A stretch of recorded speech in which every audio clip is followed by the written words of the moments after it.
Mikhail, where are you going? Someone has to step up and save Lushaka.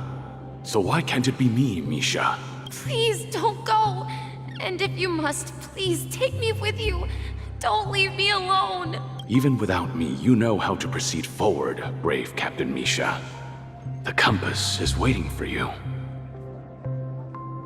Haven't you always wanted to be a better adventurer than me? Now go, board that train and start your journey. Where are you going, Mikhail? I'm going to clean the floor in the parlor car. I've promised the conductor. Wait, first tell me, did you fix this watch? Yeah? I know what it looked like before. Its chain was broken, the back case torn, and the marks on the dial all worn out. How did you manage to fix it? Well, it's hard to explain, but I knew it could be fixed. It's the hands, Mr. Amundsen. Its hands were intact and pointing in the right direction, so I knew there would be a way to fix the rest. I see. You'll work with me from now on. Haven't you always wanted to tinker with this train? You're its mechanic now. As for the conductor, I'll do the talking. But I only know how to fix watches. Don't worry. You've got what it takes. I'll teach you what you need to know. Where are you going, legwork? It's time to head to our next stop.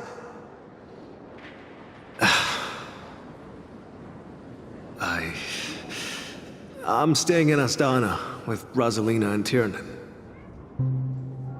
I see. This place reminds you of home. The people of Astana have only achieved a tiny victory, and still have a long way to go towards true freedom. Hanunu needs us. Don't worry, not all journeys lead to the stars. Even if I leave the Express, our path of trailblaze will continue. Yeah. I knew you wouldn't stay on the Express forever. Leave in peace, my friend. And, take this with you. This is Mr. Amundsen's hat. But why? When he departed, he said he would leave it to his best student. Well, I suppose the time has come. Farewell, legwork. Take care of Tiernan and Rosalina. And don't forget to write to us.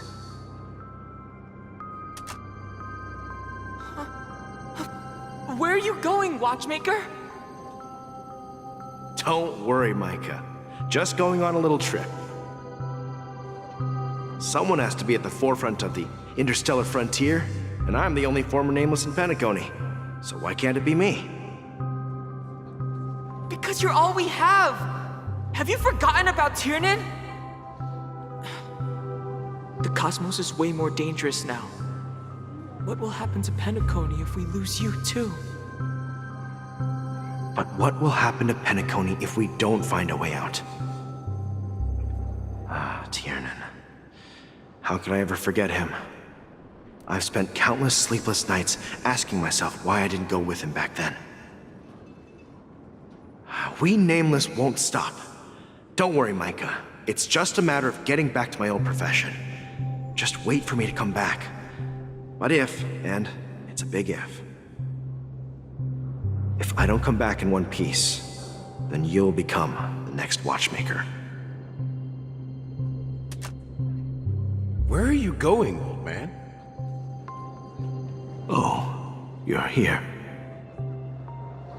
Answer my question. What are you up to? Relax, Gallagher. I just came up with a great idea. Wanna hear it? Oh, come on! Aren't all your ideas just ways to get yourself killed? I may be blunt here, but You're the last remaining hero in Penacony. If you die too, the secret of the Stellaron will go to the grave with you.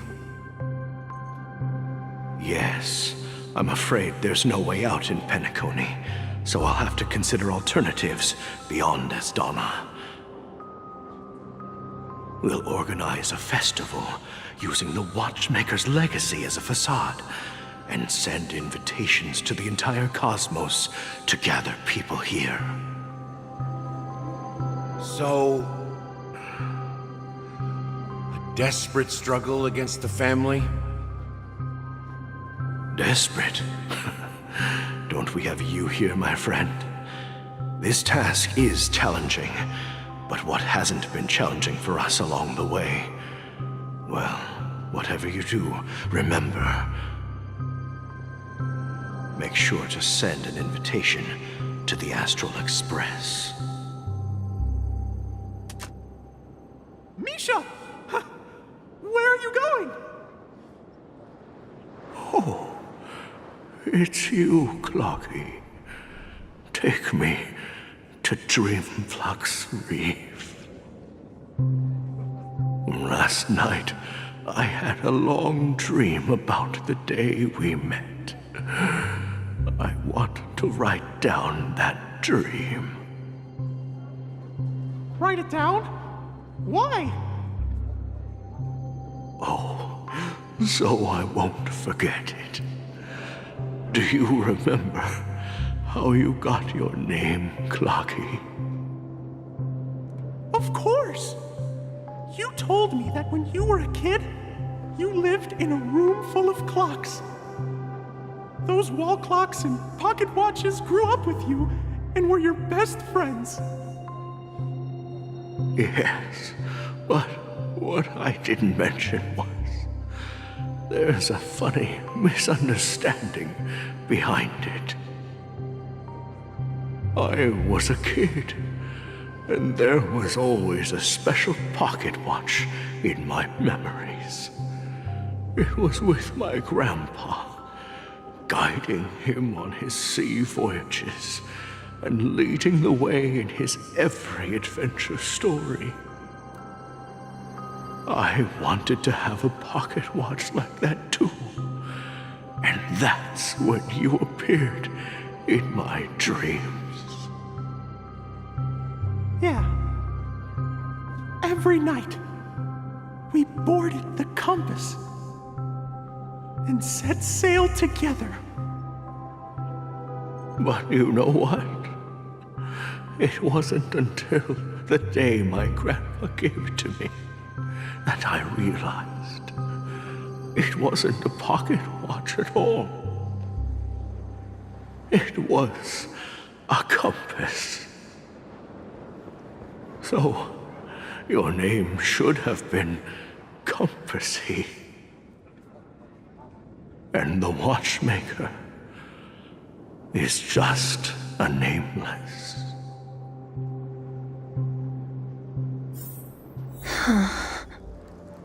We've arrived at Dreamflux Reef. So, where to next? You know, Clocky, I don't think I'll be going anywhere else.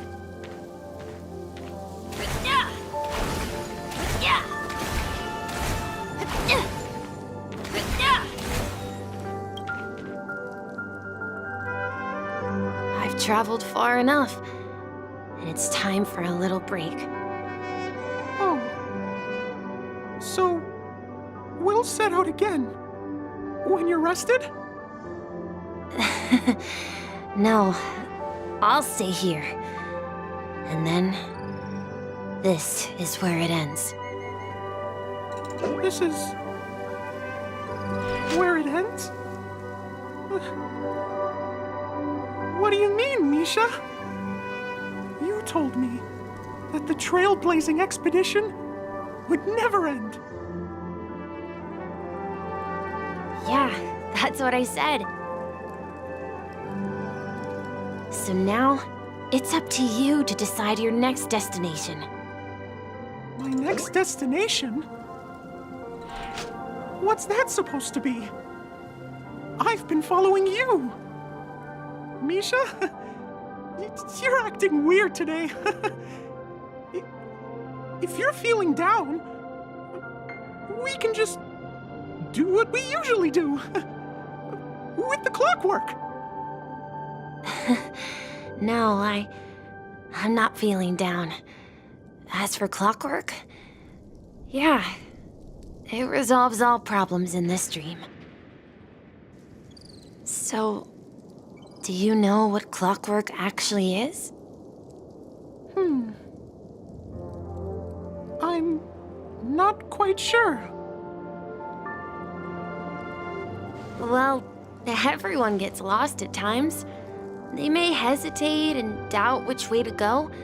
That happens in this dreamscape and beyond. But don't worry. Everyone goes through moments of uncertainty and hesitation. Eventually, they gather the courage to make bold decisions. Whether it's calming, joyful, angry, or sad, all they need is a little nudge to take that step toward where they truly belong. I'm leaving that little nudge with you, and I hope you'll share it with others. Such is the essence of clockwork, the will of the Trailblaze.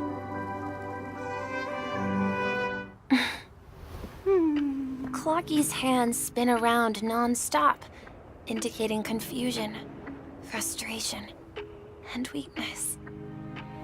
But ultimately, people still need to move forward. Just like your hands, always pointing ahead.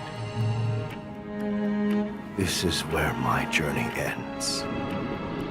From now on, it is your path to walk.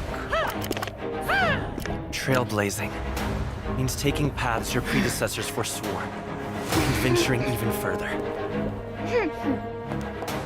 The Penacony in Mikhail's dreams does not belong to Order.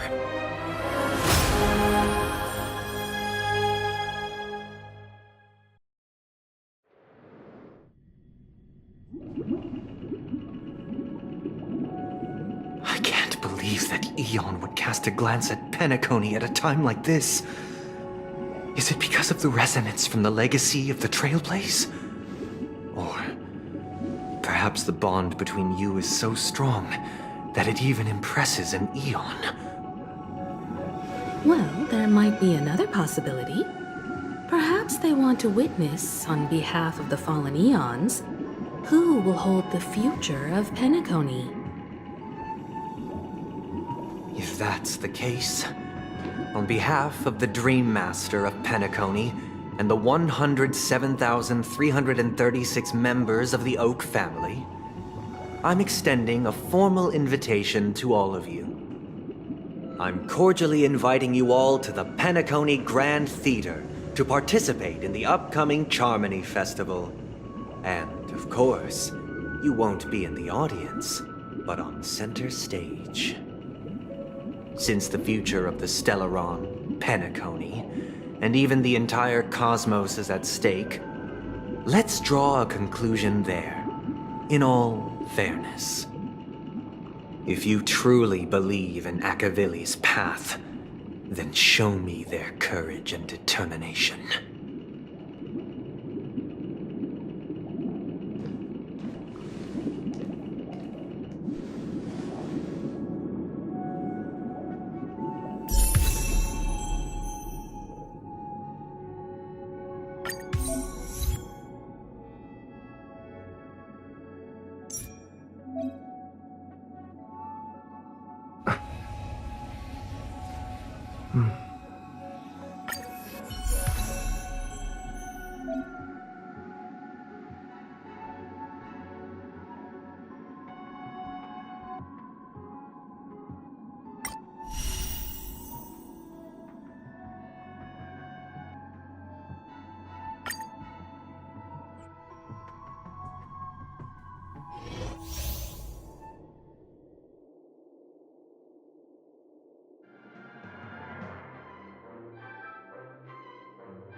Please stay tuned.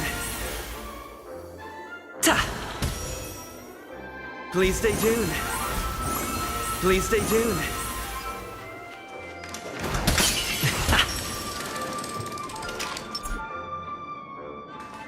Please stay tuned. Please stay tuned. Please stay tuned. Please stay tuned. Please stay tuned. We need a strategy. Please stay tuned.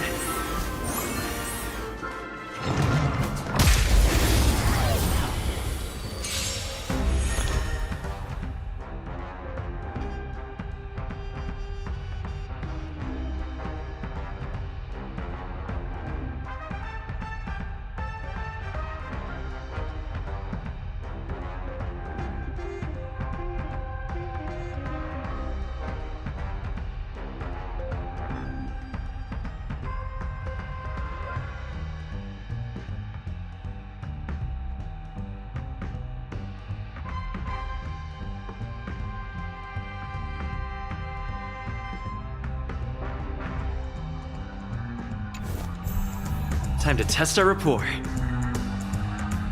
Let's improvise.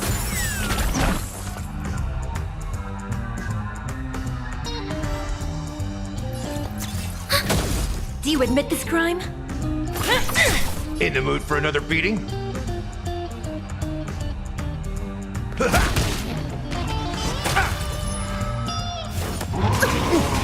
Stay in step.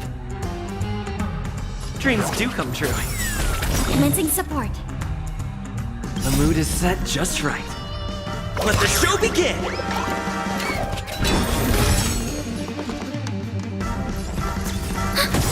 It's time. That's all you got? Enemy data secured. Net markers activated. Time for a good old counterattack. Take your positions. Nice like a good brew, my friends. Indulge yourselves! Let's improvise. Step up, let's see ya. It ain't over. Enemy targets detected.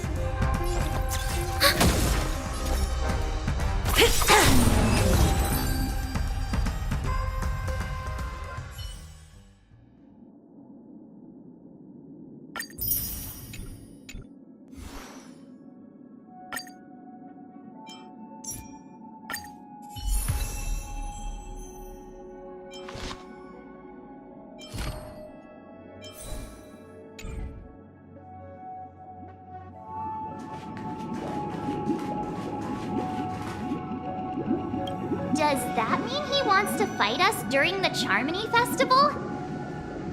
I'm afraid so. This is weird. Aren't Arc villains usually plotting some dirty conspiracy in the end? But he actually said something like, "In all fairness." Could it be that he's underestimating us? Well, in my opinion, Sunday is deeply committed to his own philosophy and genuinely wants to prove that the Order is right. I sensed a strong conviction and a desire for dominance in him. Maybe he won't accept the outcome unless he wins fair and square. That's why he'll give it his all in the upcoming battle.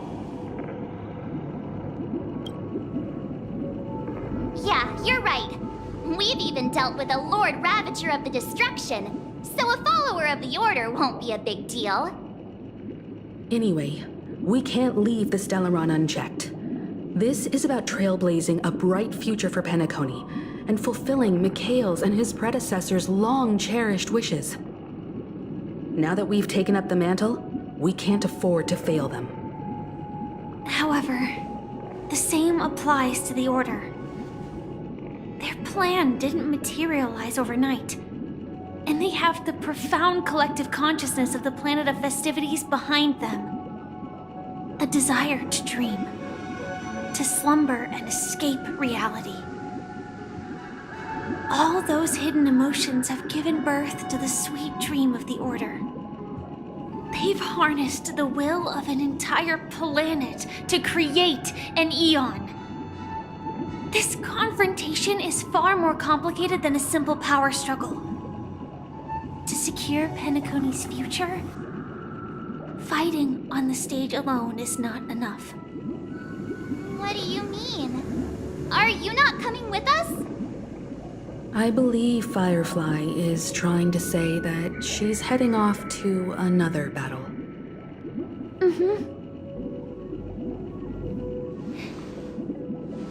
Before I left, the Destiny Slave told me that this journey would bring unforgettable rewards. Even though the script he gave me only had a few lines, I couldn't ignore them. Because one of the lines said, "I'll experience death 3 times in the land of the dreams." 3 times? This can't be serious, right?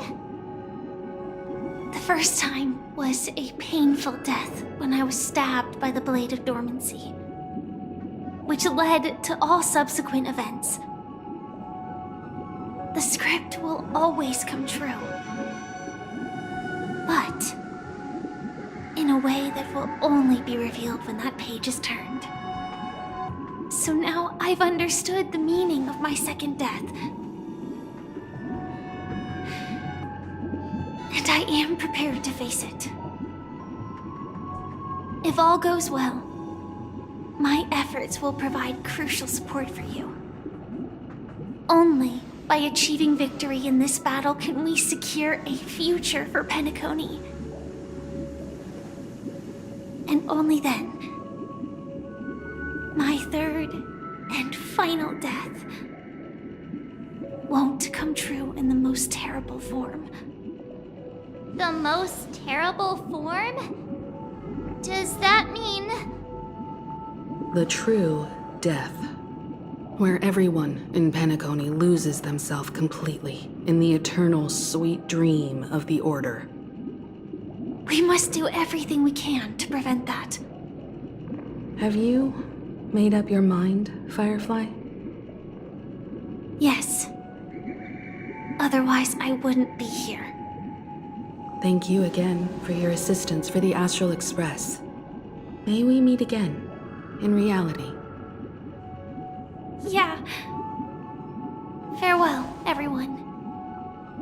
May your trailblazing expedition never end.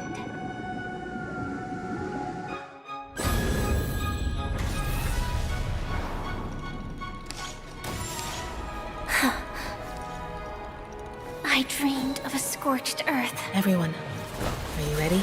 A new shoot sprouted from the earth. It bloomed in the morning sun and whispered to me. Like fireflies to a flame, life begets death. May we meet again in reality.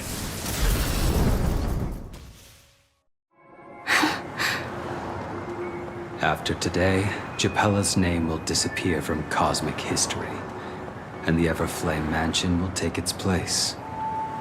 In the not-too-distant future, you'll receive an invitation. That's your next stop. Land of the Dreams. Penacony. I hope you find whatever you seek there. Be it answers or salvation. You mean my 3 deaths? Silverwolf told me about it. It's such a shame that it's not part of my script. Well, I want to live. I'm never afraid of death. The opposite of death is eternal life, and that's something I'll never desire. People die, and I am no exception. Death is like a script, a fate that cannot be defied. But that's exactly why we have to choose where we want to rest forever. Do you exist just to perish? Are you not the same, Blade? The end you desire is not one dictated by others. If I were to die now, I would only be a weapon. I believe I should die as a human. Though its definition escapes me, isn't this the answer that ordinary people look for their whole lives? A name that can be carved onto their tombstone. The tombstone that belongs to me once bore the inscription, Glamoth's Iron Cavalry. Then it changed to Stellaron Hunter. But one day, it will bear the name Firefly. And all the brilliance she showed at the end of her life.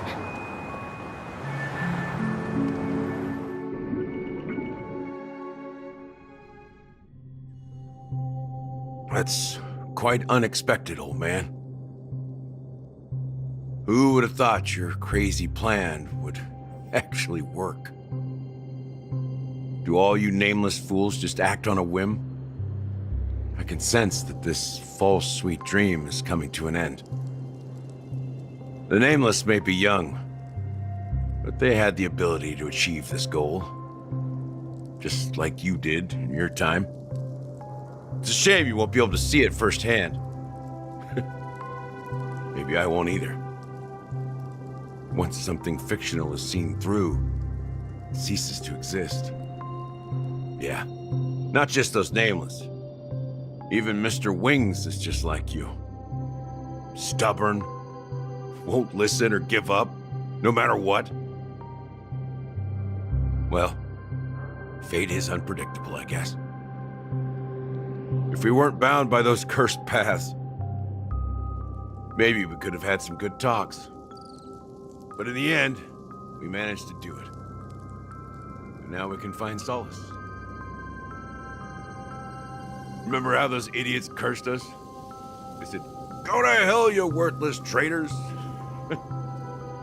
Well, I don't know if they really meant it, but if longing for freedom means going to hell, then I'll be joining you soon, you fool. Let's get together and have supper again in hell. Oh, I almost forgot. There's one more thing. Here's to you. A glass of hello and goodbye, Trailblazer. To the imperfect tomorrow.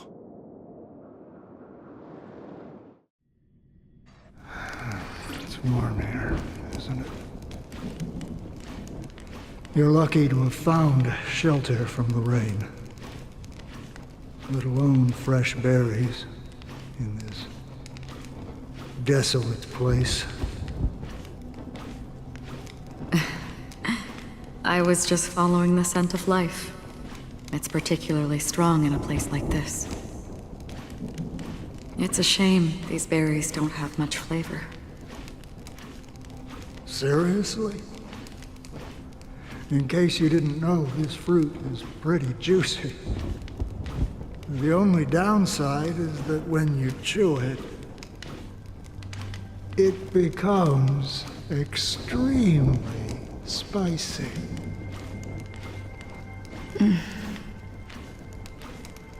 Have you lost your sense of taste? I can still taste certain things, like a faint sweetness.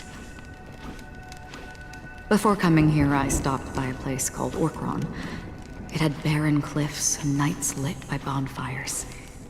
Burgundy snow would fall from the sky, and when it landed on my tongue, it tasted like raspberries. The flavor wasn't exactly sweet, but it left a lasting impression. When I think back on my past, I realize that what's tying everything together isn't the big events, but rather these small yet unforgettable moments. Don't worry about it. Losing oneself is a reality that every self-annihilator must face. At least I haven't completely lost my senses and memories yet. Well, congratulations on adding another footnote to your journey. By the way, are you always alone? No, I had a companion in Orkron. She's a short, nameless girl who aspired to explore IX. She always said she'd walk a path deeper and farther than Akavilis. Quite an ambition for such a small girl. So, what happened? She became stagnant water. Well, my condolences. Condolences. I don't need them. The girl left with a smile. She never regretted her choice and most definitely wanted me to say goodbye with a smile. So, that's what I did. That's proof that you're grieving for her. Or perhaps I'm just afraid.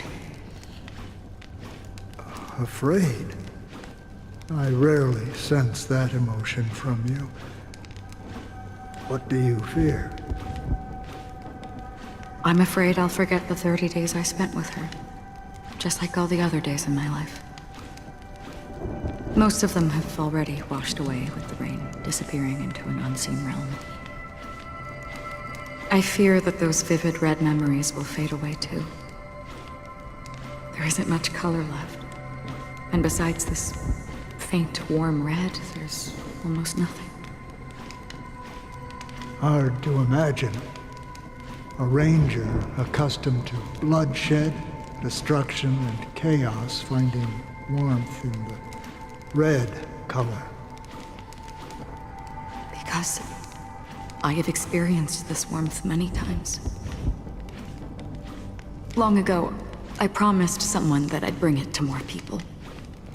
And that for every remaining moment of my life, I'd strive for a better ending for all. As long as this red color still lingers, I have a chance to fulfill that promise. It represents a burning fire, a blooming flower, the berries in this cave, and life itself, fleeting yet still dazzling. In the end, it will lead me beyond the horizon of existence. And on the other side, I will cut off nihility. The one blessed by the sleeping and shapeless is considering how to kill them. That's truly pure nihility. But you're right about one thing. After spending so much time near this stagnant water, only when I look at this vibrant red fire do I realize that I'm still alive. When will this rain ever stop? Perhaps when the sorrows of the departed have finally quieted down, the sky will clear up.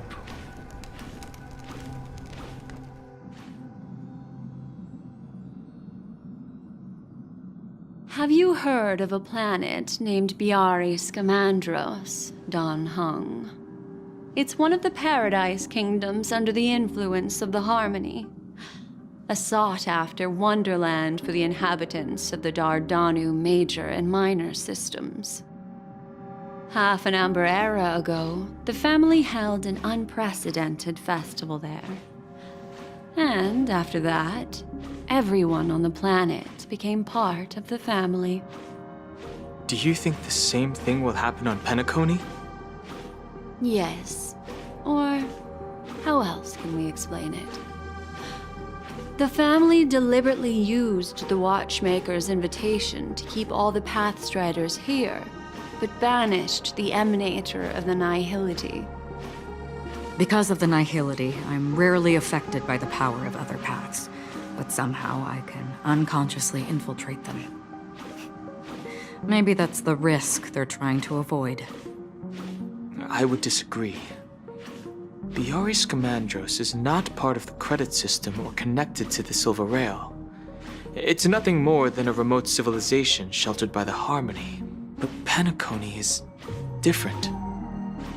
If the family messes with Penacony, that would be like declaring war on almost half of the factions in the cosmos. They have no reason to do that. No, they don't. If they truly serve the Harmony, that is. What do you mean? The path in Penacony is impure. The Harmony here has impurities. Do you remember the Ancient Swarm disaster? Tazerond, the propagation, brought endless havoc to the universe, and it eventually evolved into a fierce battle among all eons. 2 paths lost their eons in that war, the propagation and the Order. Coincidentally, their downfall is related to a certain eon. Shipe, the Harmony. Legend has it that they participated in the crusade against the Imperator Insectorum and devoured Anna the Order for unknown reasons. Holy forgaroni. So you're saying that the 2 leaderless paths are working behind the scenes? But I don't see any descendants of the propagation in Penacony. Could it be that the remnants of Beyond the Sky Choir are hiding within the family, trying to resurrect a fallen eon? I can't say for sure, but they're definitely planning something for the Charmony Festival. This is getting way too complicated. Is this why you want us to leave Astana right away? Are you giving up? The Charmony Festival will start soon. There's one thing that I need to confirm no matter what. A warp jump is the best way to do so. Time is running out. I have another plan.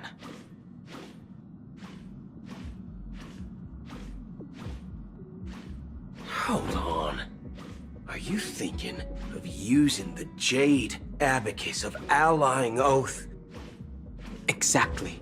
The assistance from the Lawful Cloud Knights would be enough. Think it over carefully. You can only use that once in your lifetime. I have considered it thoroughly. My companions are...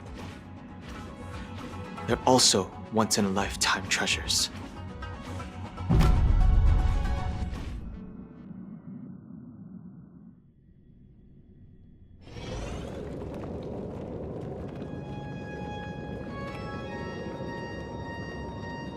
Are you the only one here, my child? The Nameless is quite the diplomat. Our secrets have spread like wildfire within the family. And IPC starships are gathering towards Astana. This is a crucial moment for us. So, where is the Chosen One who harmonizes the varied sounds?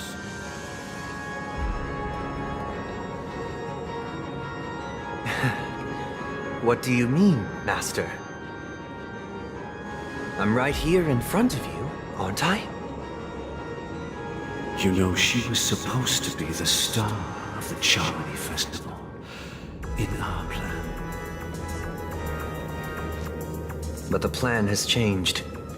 As her brother, I know she doesn't want to sing for the Order, so I'll take her place. You've always been wise beyond your years. I'm sure you understand the consequences of your choice. If you consider this a betrayal, well, there can't be 2 suns in the sky. I'll step up and take down the other son if necessary. Do you believe in karma?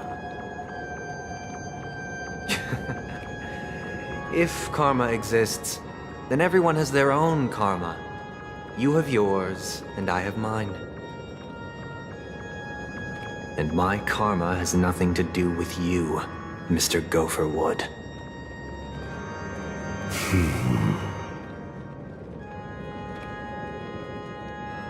All right.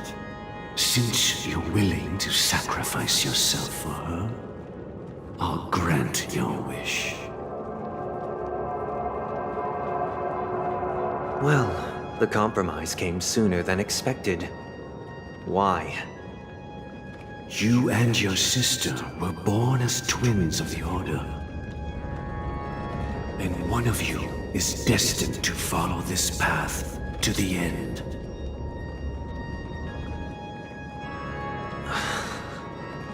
Is this part of your plan? Of course. You're still as clever as you were when you were a child. The opening is near. Go, my child. Seize the power of the harmony and reveal your karma. I have one final question, Master. Why did you choose to bring the Order to Penacony? Wouldn't it have been better to choose a desperate world instead of a city filled with hope and dreams? Why? It's for justice, my child. If we lose justice in our hearts, we'll make the same mistake as the Harmony did. So, it's not you who manipulates the dreamscape with the Stellaron, but...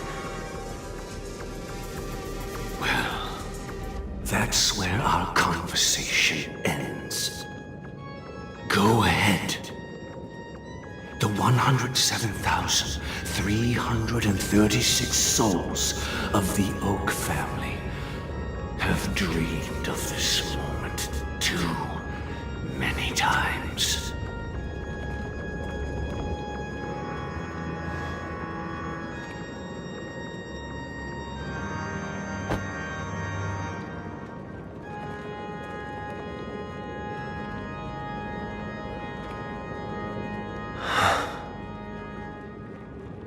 I shall ascend to the heavens, becoming the scorching sun. Bathed in my light, my people shall flourish, while all evil shall be eradicated.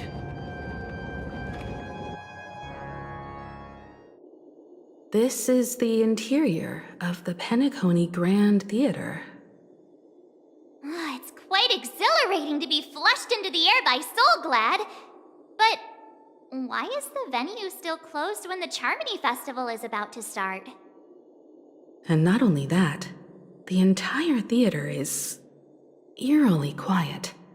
No audience, no staff, no one around. Even if we're late, a grand theater like this shouldn't be completely empty. Let's explore around. Be careful, everyone.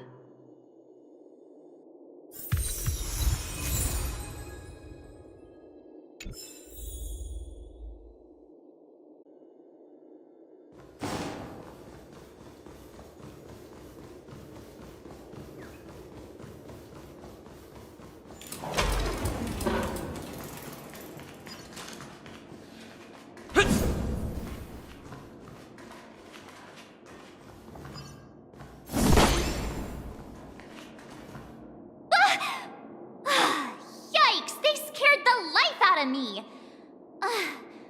Why are there so many puppets at the ticket office?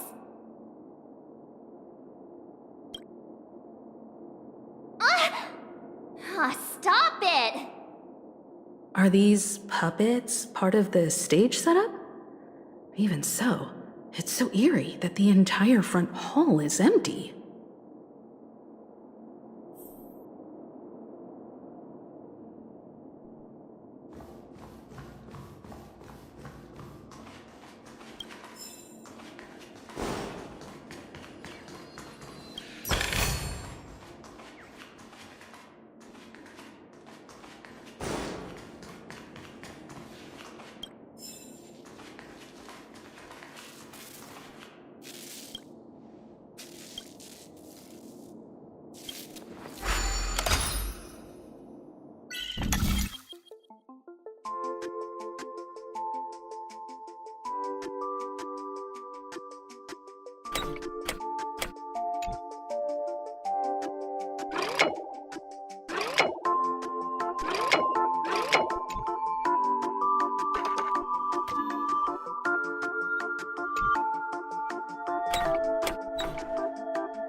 feels off.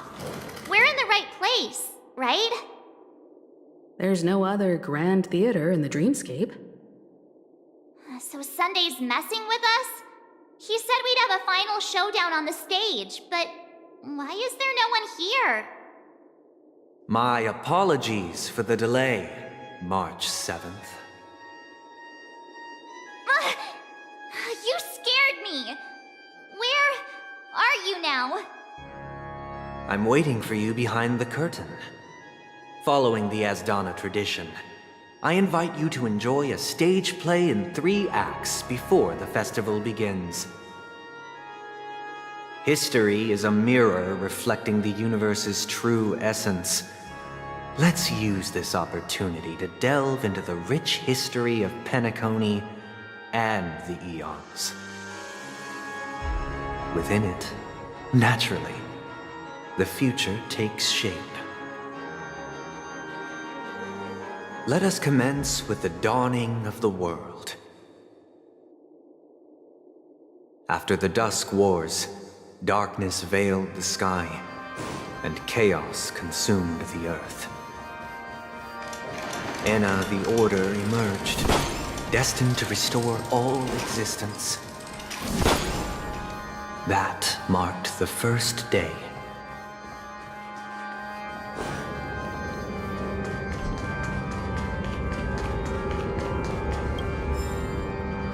They gathered nebulae and forged them into picks, thus creating a grand lyre with black and white keys. Strike the white keys, and the sun rose. Strike the black keys, and the moon rose. And so, the cycle of day and night arose. That marked the second day.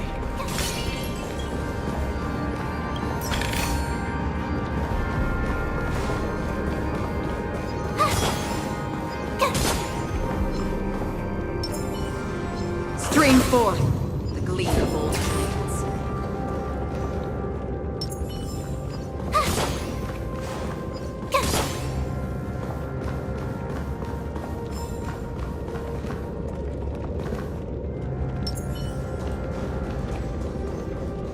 Stream forth the gleam of old blades.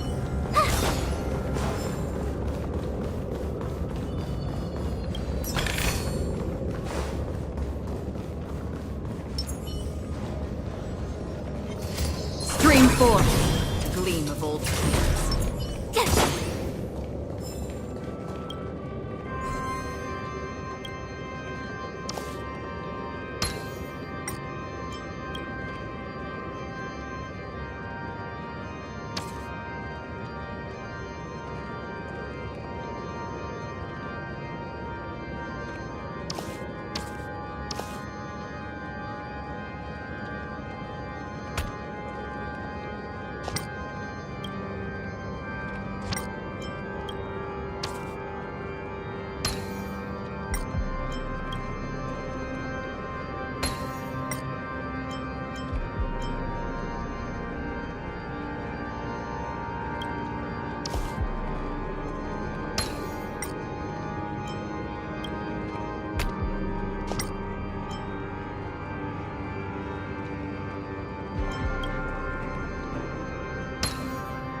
are gathering around the frame. Are they expecting us to enter?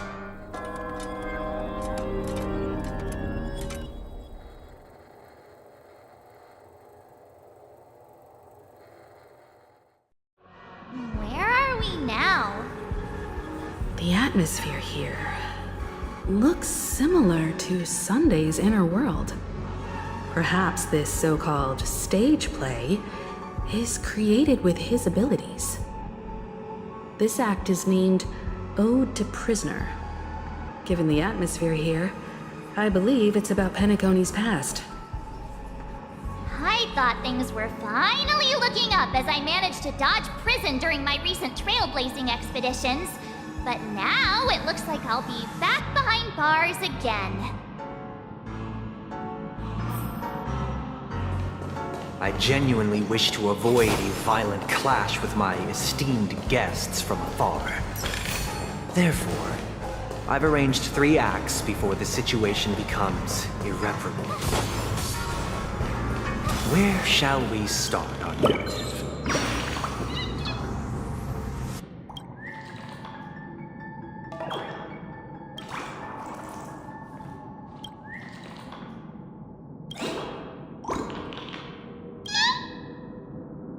Shall we start our narrative?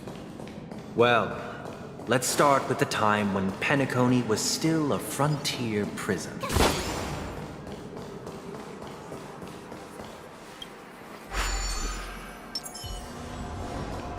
Stream forth, the gleam of old blades.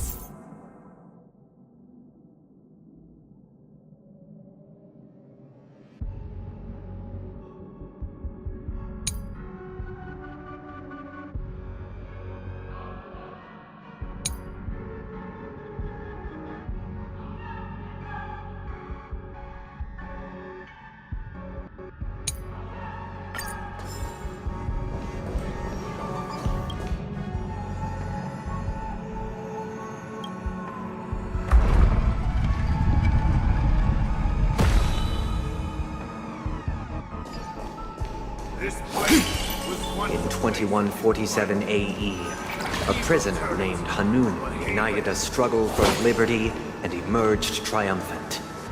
IPC referred to it as the War of the Frontier, while the Asdanians dubbed it the War of Independence.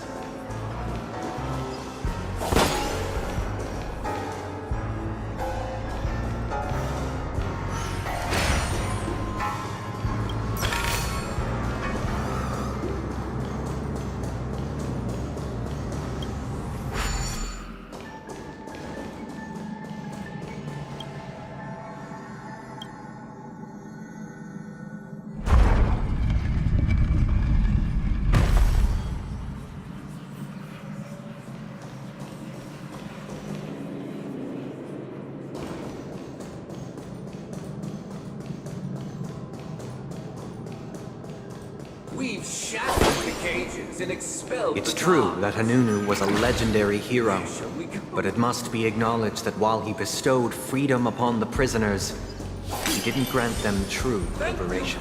Stay here, honorable travelers. However, The 3 nameless stayed on the planet, endeavoring to spread the tenets of Trailblaze throughout the frontier prison. Alas, their efforts proved futile.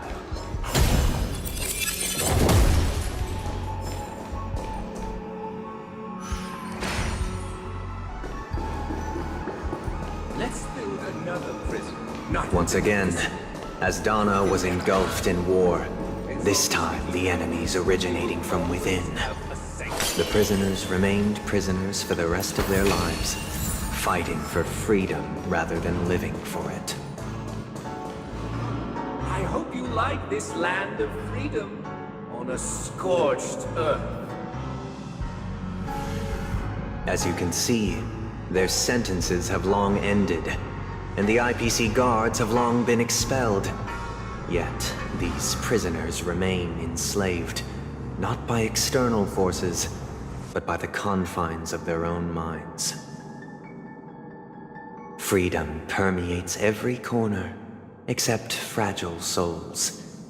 It gives solace only to those who believe in its existence. Prisoners, this is my order.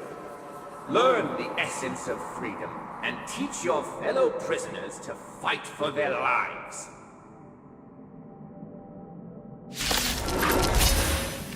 Hey! Why do we have to fight while enjoying the show? For I desire not only your enjoyment, but also your assistance in its completion.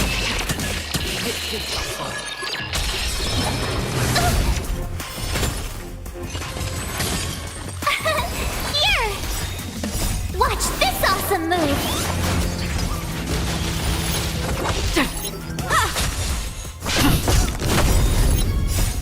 Lance! Forward! You won't get away. On the still waters of oblivion. Hit! I weep for the departed. It too shall fall.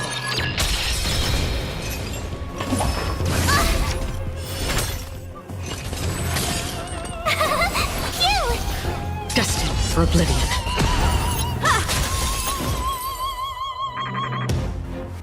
No one can restrain you anymore. You are free. Thus concludes the first act. Amidst a raging war, the frontier prison headed toward becoming Land of the Exiles. This must be how Penacony was constructed. With the aid of outsiders, the prisoners were finally liberated and established the Land of the Exiles. However, it appears that Sunday aims to convey the spiritual plight of the prisoners more than the physical aspects of imprisonment. This show is a bit too literary for my taste. But the battle part is quite easy to understand. Anyway, we've arrived at the exit. Let's go!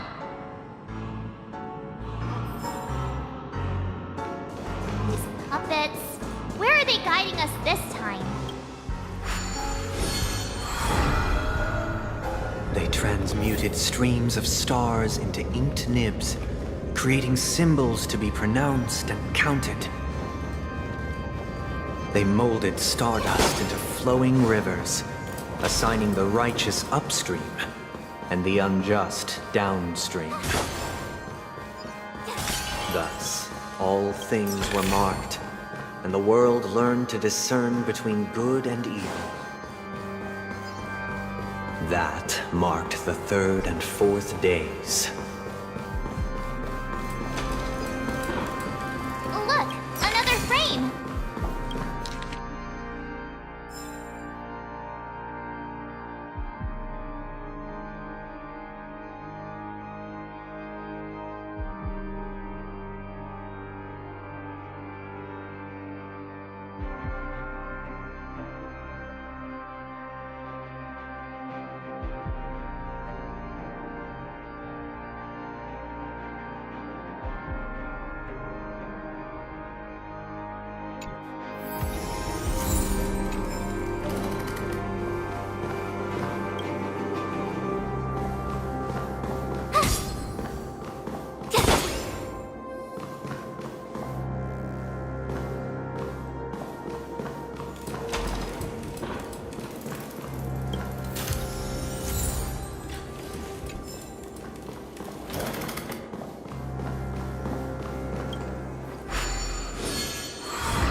Ode to Fool. This must be the second act. The surroundings are different from before. The stage decorations look a bit tidier now.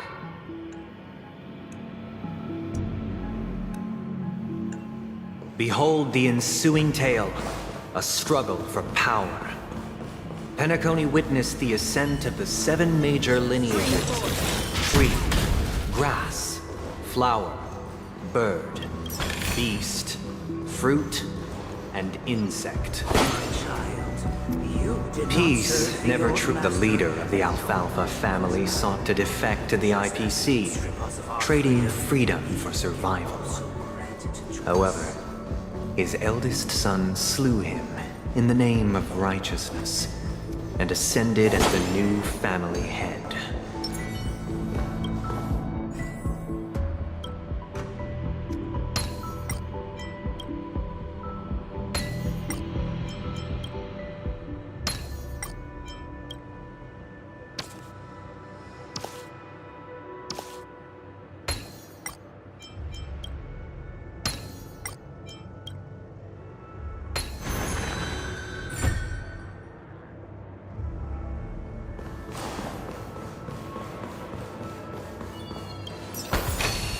Welcome to this mansion.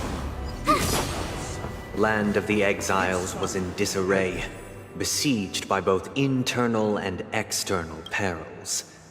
Though the 7 major lineages appeared united on the surface, each harbored their own ambitions, leading to ceaseless conflict.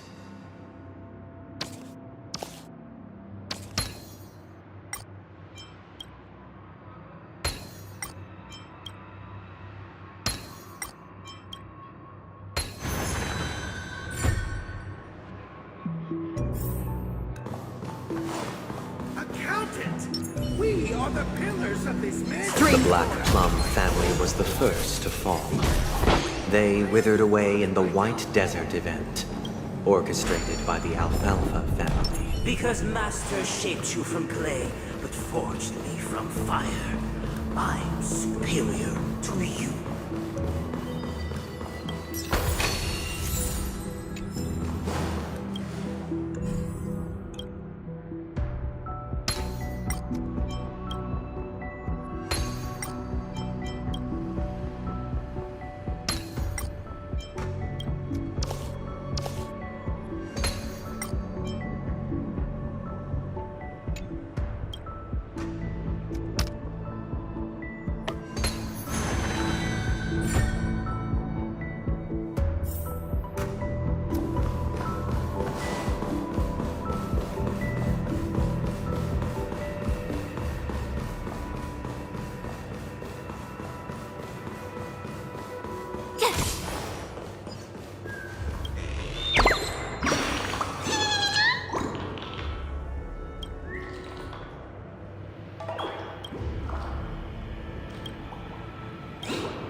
Only when Gopher Wood led the family to Land of the Exiles and earned recognition from all 5 major lineages did Penacony earn its new name. Dear outsider, I beseech your aid in purging this mansion of the poison spread by the lurking instigators. You want us to help you? What do you need? I wish they could regain their reason and cast away the shackles of hypocrisy. This is the second act. Looks like it's about Penacony's journey to becoming the Land of the Dreams, during which the family plays a crucial role. But this new master seems like a bad guy to me, don't you think? Perhaps this is the truth Sunday is trying to express, if you read between the lines. The Harmony changed Penacony just as the guards once did. Looks like we've gotta help those guys kneeling down over there calm down a bit, right?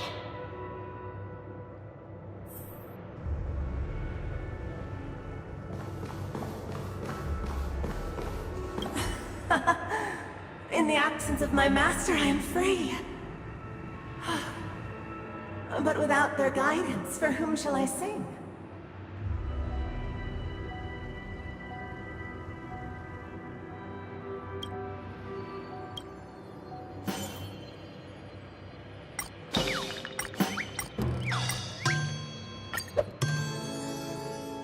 shall sing for my new master, just as their noble voice once resonated throughout the cosmos.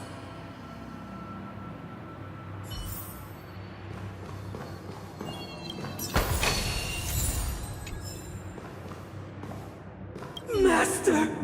Oh, you will return in due course, and I shall stand vigilant, awaiting the reward for my loyalty.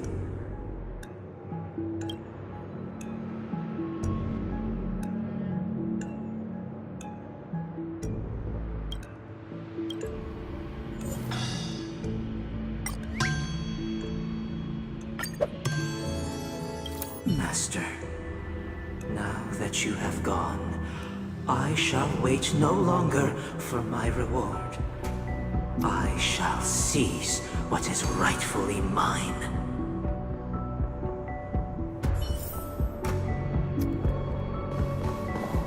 Once, I stood as the most loyal guard among all the servants. Now, with my master vanished, it's my right to assume control of his dominion.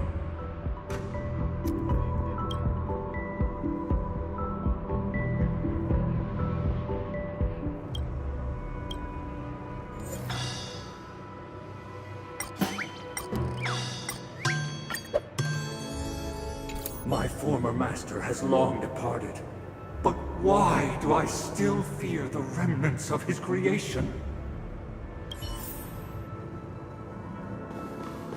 Master is no longer here. I thought I'd be free, but I'm not. Now, without my master's command, I'll have to seek guidance from the blind.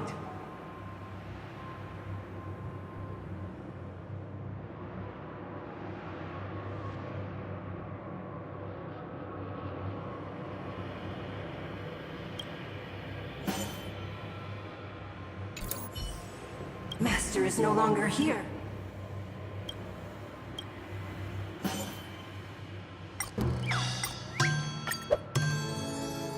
Master is no longer here. Either I shall be my own master.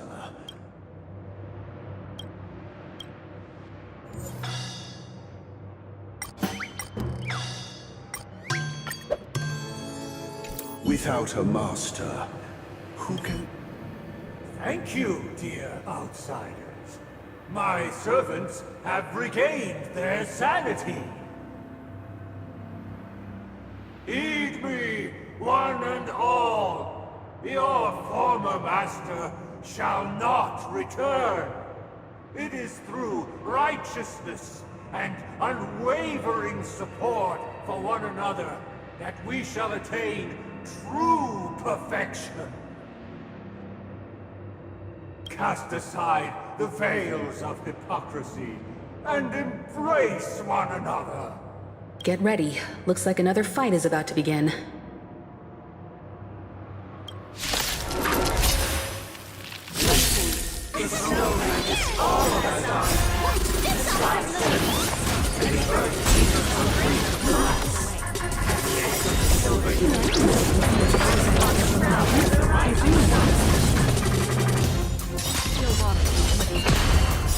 I weep for the departed. It too shall fall. Hit! You're annoying!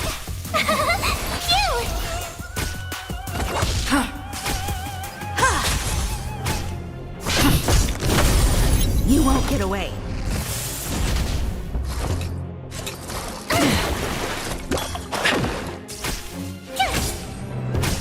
Destined for oblivion. I weep for the departed. It too shall fall. Lance! Forward!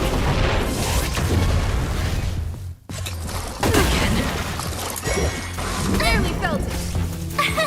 Here! Watch this awesome move! On the still waters of oblivion. Alas, they remain but slaves till the very end, with the illusion of freedom. Thus concludes the second act. Amidst an illusory harmony, Land of the Exiles charted its course toward becoming the planet of festivities. This is how Penacony fell under the family's control. Since the arrival of the Harmony, the Land of the Exiles has undergone dramatic changes, not all of which have proven beneficial. This guy really loves dramatic scenes. Bet he comes from a whole lineage of stage performers.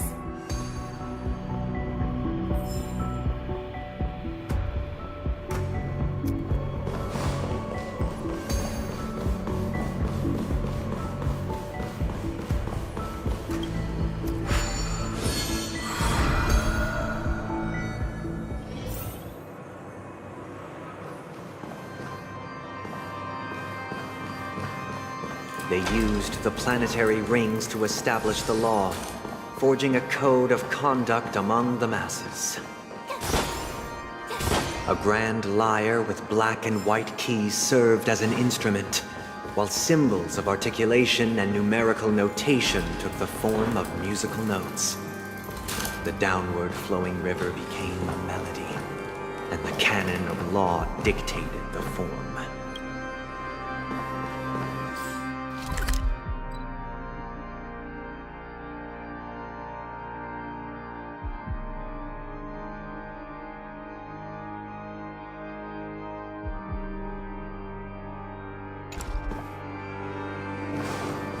They used the planetary rings to establish the law, forging a code of conduct among the masses. A grand lyre with black and white keys served as an instrument, while symbols of articulation and numerical notation took the form of musical notes. The downward flowing river became a melody, and the canon of law dictated the form. Thus, all mortals found their unique place within this symphony. This guy is really into these puppets.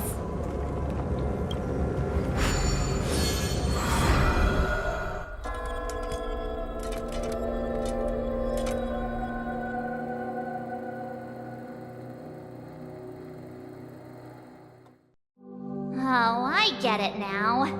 The last scene is all about singing the praises of the Order. And the atmosphere here is completely different from the previous two scenes.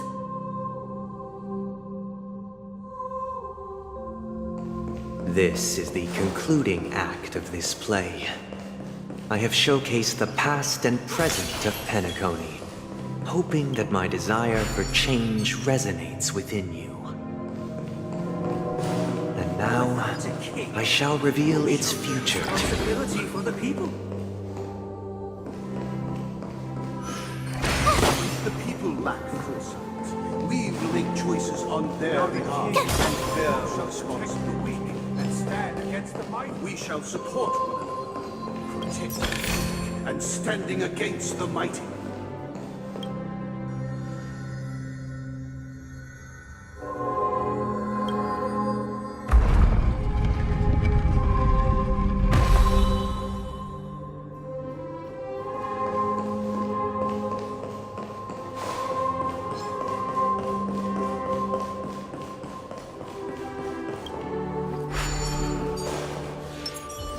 Stream forth, gleam of old blades.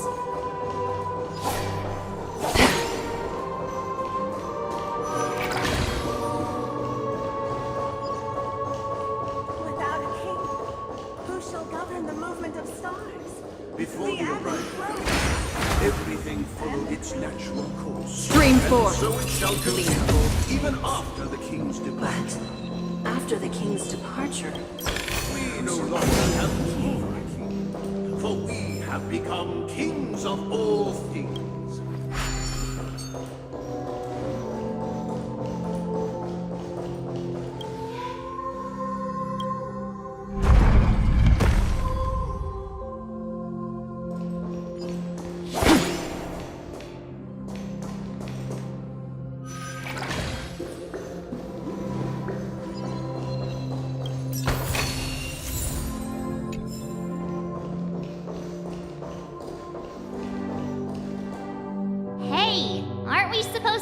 kick off a short story and have a fight here just like we did in the previous acts?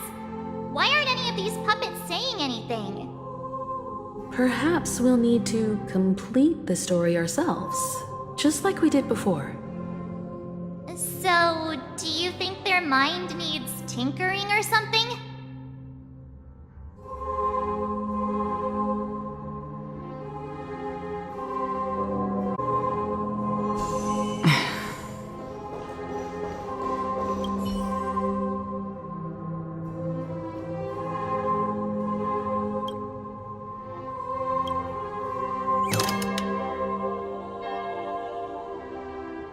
We no longer have need for a king, for we have... How did it go?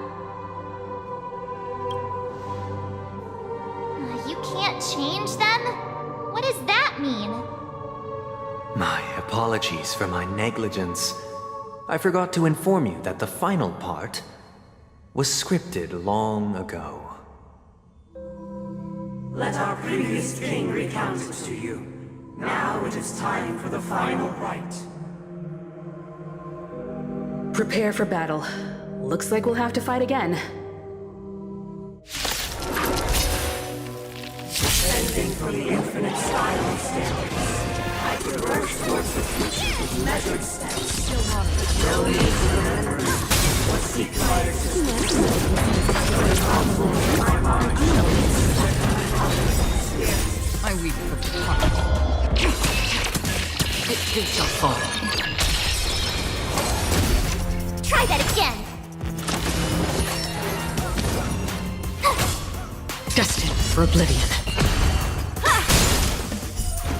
You won't get away.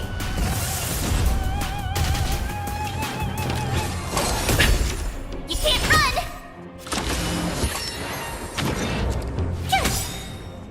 Watch this awesome move! On the still waters of oblivion, I weep for the departed. It too shall fall.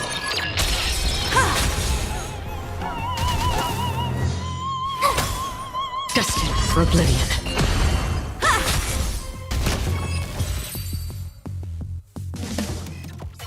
In the hushed expanse of a nocturnal reverie, I leave faint traces behind. No need to remember me, or to recall the essence of dreams. What is mine shall wane, while you shall transcend its delicate nature. This is the final scene. It's much more straightforward. He wants to expel the harmony and establish an empire based on the order. Let's go. Once this stage play concludes, it'll be time for the main event, the Charmony Festival.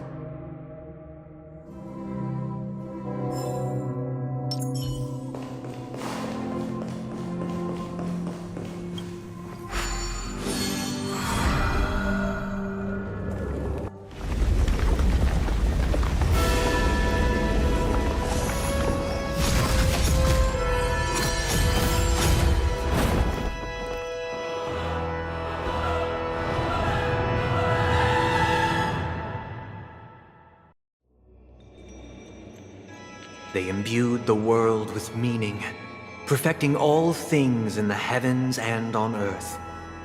Then, they rested from the labors of creation. Yet, all beings cried out to Enna. Under the banner of the Order, you have defined all things in the cosmos. But this made us realize that we are but puppets in your hands. Thus, on that day, all beings united and cast the Eon into the abyss of oblivion. This Grand Theater looks totally different. Is this the power of the Order? Everyone, get ready. This could be a tough battle.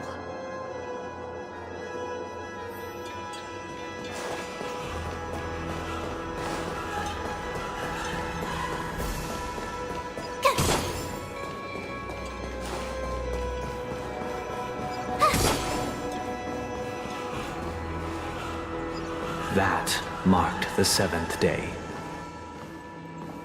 cheers and chants reverberated in unison.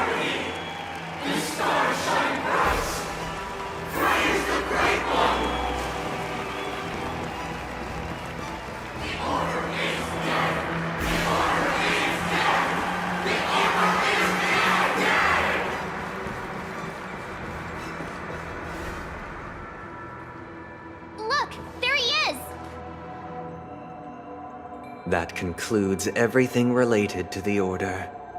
What are your reflections on this, my dear guests? Nevertheless, this is but a trivial blip in the annals of galactic history. What truly matters is the course this river shall take in the days to come. You've arrived at the perfect moment. The Charmony Festival is about to commence, and it would be a shame if you were absent for the Harmony's prologue. Allow me to extend my warmest welcome once more. Welcome to Penacony Theater, the very core of the Sweet Dream, the abode of the Stellaron, the grand stage of the Charmony Festival, and the very place where the future of Penacony shall be determined through conflict.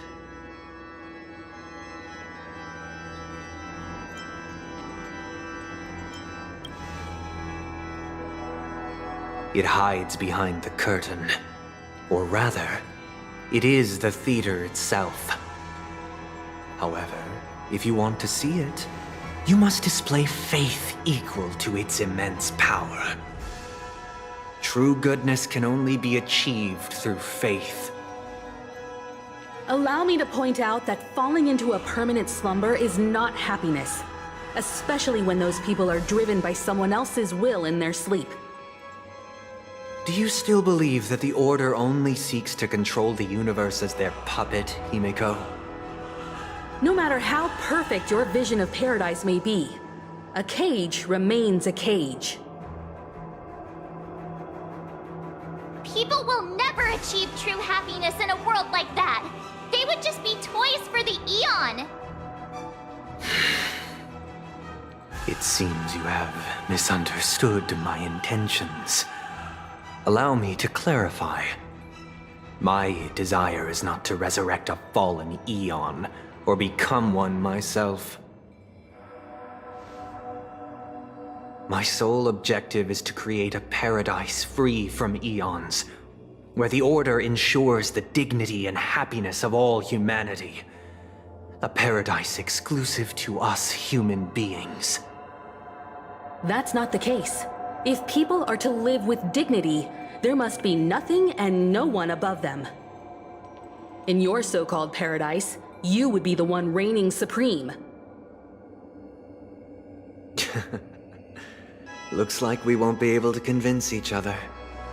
Now that our conflict has been destined, let's unveil our paths and reveal to the universe the true path. However, before the prelude to the future begins, please take a moment to ponder the questions I've posed. Is darkness equal to daylight? Are sinners equal to the righteous? If you are born weak, which god should you turn to for solace?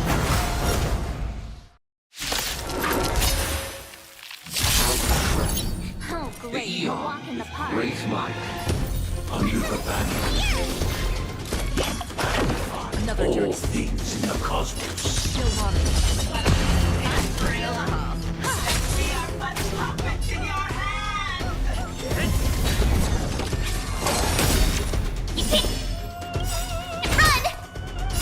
I weep for the departed. It too shall fall. You won't get away.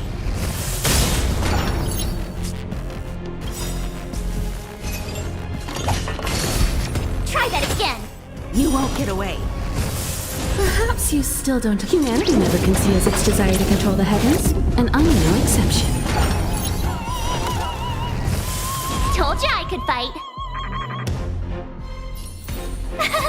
Phew! free will, or was it fate? Gotta try hard sometime. Watch this awesome move!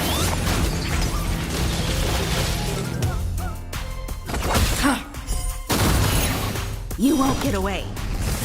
I have something for you. Lance at the ready.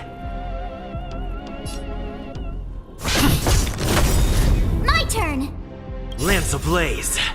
Lance! Forward!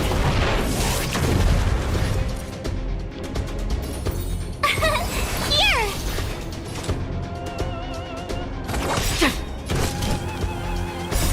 I weep for the departed. It too shall fall. I'm on guard. Tough luck running into me! Phew! On the still waters of oblivion.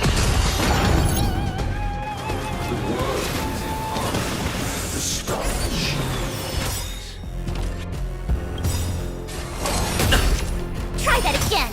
Gotta try hard sometime. Watch this awesome move!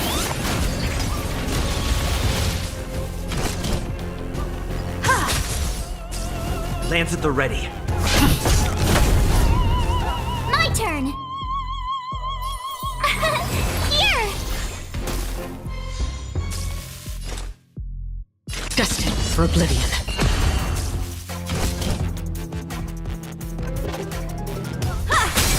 You won't get away.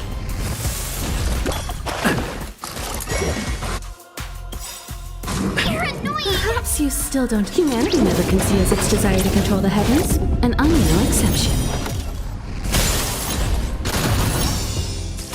It's time.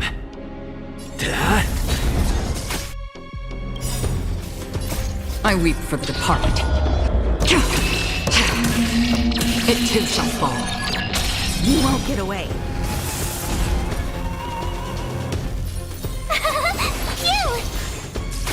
Another journey begins. I have something for you. I'm on guard. Hit! Tough luck running into me! Lance ablaze. Lance! Forward!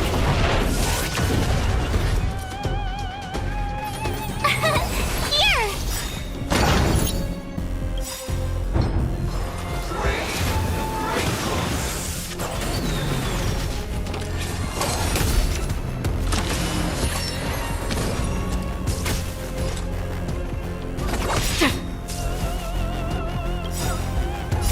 I weep for the departed. It too shall fall.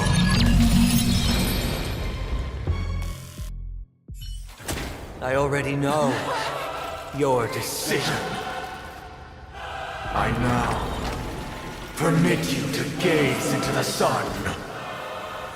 On these 107,336 stones, the almighty and powerful strings of harmony are at my disposal!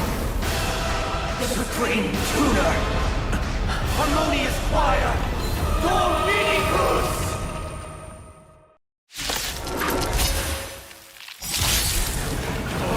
Lost souls, come and meet your master! The embodiment of the harmony? So the true purpose of the Charmony Festival is to usurp it?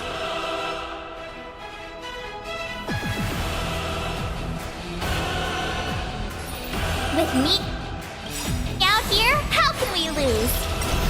Gotta try hard sometimes. Watch this awesome move!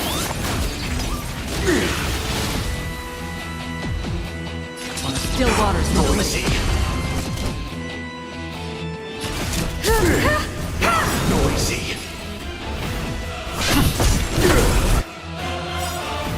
You won't get away.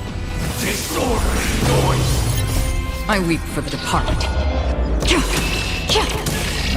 It too shall fall. Try that again! Wise and perceptive as you are, answer me this.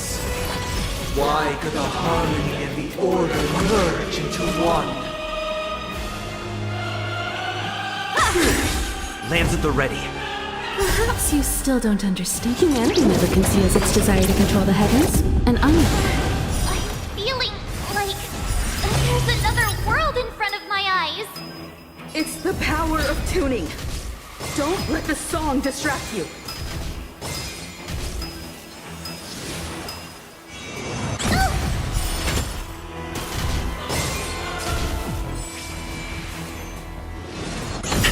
Try that again.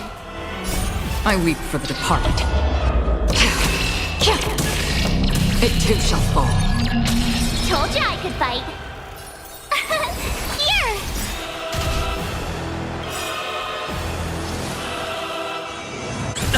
You can't run! Gotta try hard sometime. Watch this awesome move! Disorderly noise! Why is everybody silent? The noise is fading! Oh, try that again! Lance ablaze! Lance! Forward! Another journey begins.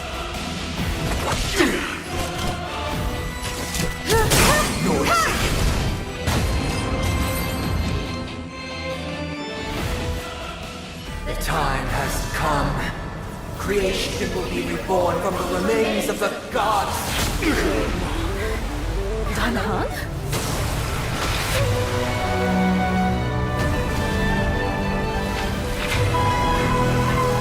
Radiant spirits, heed my word.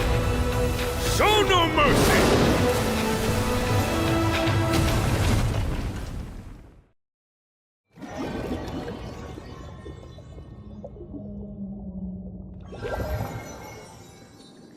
Wake up! Wake up! Hey, wake up! The sun's frying your butt! Huh? Are you alright? Can you hear me? Do you remember your name? It does? Well, doesn't ring any bells to me. Looks like your mind's still in one piece. If you're able to remember such details. Well, that's reassuring. It's a long story. Simply put, Dan Heng used the Jade Abacus of Allying Oath when we were in the middle of a fierce battle, and summoned the General to help us just in time. And then we returned to reality. Look, this is your room. Everyone else has also returned from the dreamscape. Himeko and the rest are at the lobby discussing matters with the General. And now that you're awake, we should tell the crew that you're alright. Come with me. Not going to come chat with me, sleepyhead. That voice. Is that Black Swan? Hey, where are you going? Hey, we meet again, sleepyhead. What's Miss Black Swan doing here? Nothing, Miss March. I noticed he was awake and wanted to check to see how he was doing. Though the strike from the General was timely, its destruction was also immense. When emanators collide, ordinary people inevitably suffer. But, luckily for them, the dreamscape is my home turf. Thankfully, I managed to get everyone out before the harmonious choir collapsed. Oh, so that's what happened! Thank you, Miss Black Swan! Don't mention it. After all, I wouldn't want to see such precious memories vanish. You're heading to see your friends, aren't you? Would it bother you if I walked with you for a short while? Of course not. But you're not planning on doing something like last time, are you? Why would you think that? I've never harbored any ill intentions. Well, not when you are around, anyway. Himeko and Mr. Yang are probably still busy. Let's go look for Dan Heng first.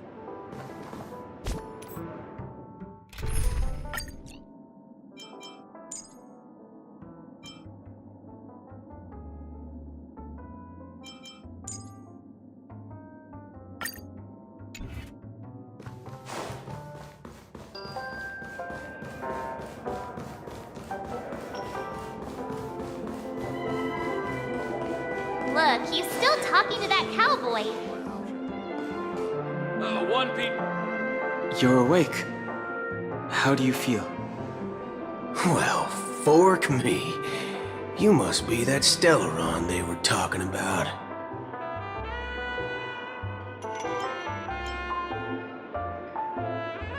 Allow me to introduce him to you. This is Boot Hill, a Galaxy Ranger. During our pursuit of a certain person, we crossed paths and just so happened to uncover a shocking plot being concocted by Mr. Sunday. Which is why we sought you out, to help the Astral Express save the world together. No need for thanks. The Galaxy Ranger's principle is correct every injustice one sees. That's how you lot in the Cienjo put it, right, Don Hung? More or less. Wait, hold on a sec. This is the first time I'm hearing about this certain person. Who are you chasing? And why would that lead you to the Express? Good question. It's, who was it again? Don Hung. Do you remember? No, that ain't it. I just can't seem to recall. Weird. My neurochip hasn't registered any malfunctions. I can't seem to remember either. What's going on? Heck. Forget about it. If it slipped all our minds, reckon that person was just a minor scoundrel. Unimportant. Ain't gonna stop us from piecing together the story anyhow. Yes, when the dust settles, I'll just think of a way to recall it in the memory zone. Everyone, let's hurry up and look for Miss Himiko, shall we? He's now a minor star on Penacony, and the entire hotel's concerned about his well-being. You're right. Let's head to the lobby then.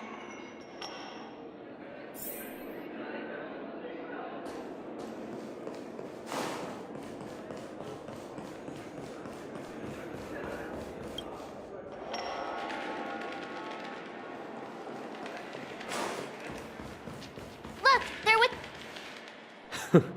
That's all right. In these times of conflict for the sake of utmost safety, it is only right that the Alliance steps forward to mediate on behalf of the Astral Express. We must not allow you to take unnecessary risks. Furthermore, despite the IPC's eagerness for success, it prioritizes peace above all. And the family, trapped though it may be, professes a desire for harmony. The Alliance has always won people over with reason. I firmly believe both parties can indeed put aside their differences and come to a peaceful agreement. The General possesses a deep understanding of the greater good. With the Cienjo Alliance mediating, peace for Penacony is within reach. You flatter me. But ultimately, it's been all down to the Express. Without your efforts, this sweet dream paradise would have been claimed by the last remnants of order before there was even a shot at peace. Well, would you look at that? Here comes the big hero.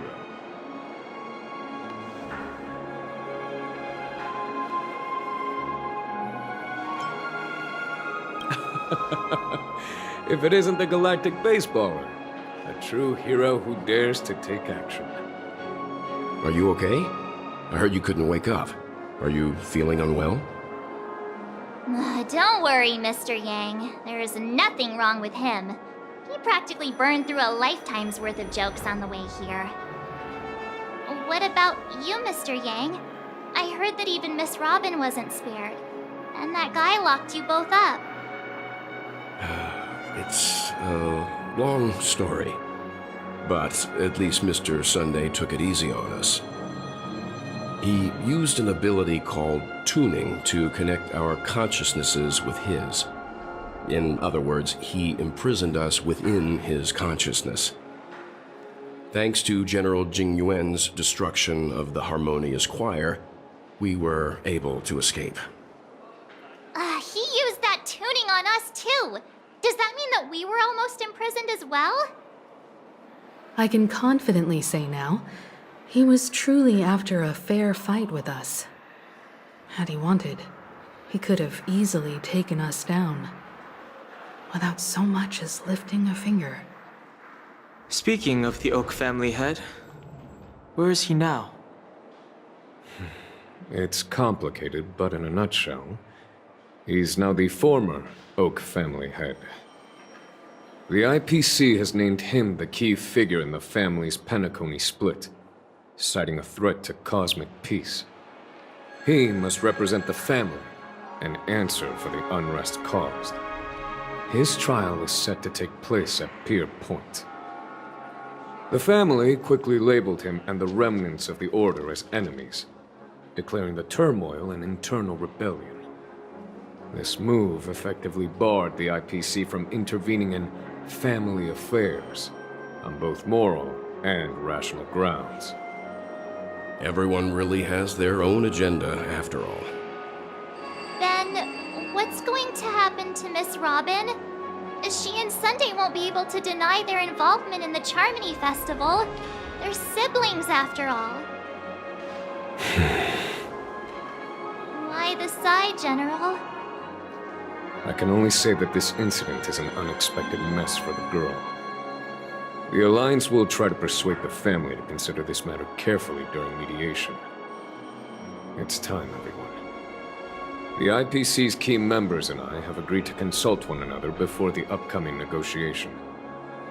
Do any of you wish to sit in? Given the General's invitation and the matter's significance to the universe, the crew will naturally accept. However, if the IPC has any reservations... Why, of course you're welcome. They've mentioned that your team is a trusted ally of the IPC in Penacony, so there's no reason not to welcome you. Besides, if there can be reliable observers from the Astral Express present, discussions will go more smoothly. So, what do you all think? Well then, we shall oblige. I'm kind of allergic to those types of situations. I think I'll just head back to my room and start packing. Not to worry. Himiko and I will take care of things. I'm afraid I'll also have to return to the Express first. The conductor is worried about us. It's best I go and explain the situation. Thank you. What about you, Will you join Welt and me? Or have you got other plans?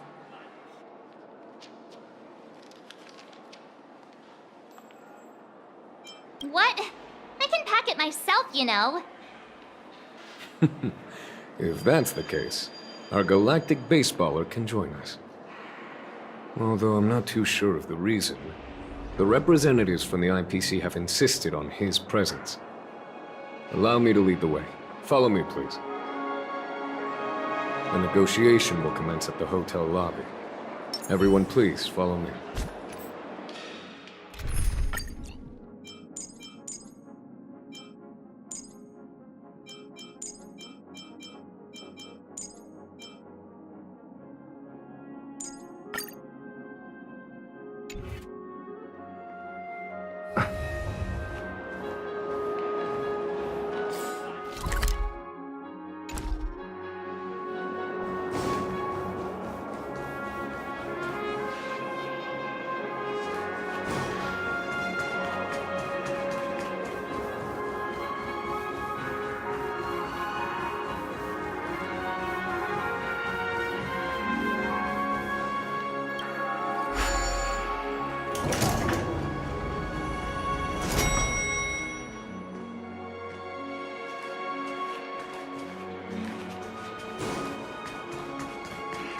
Anything is possible.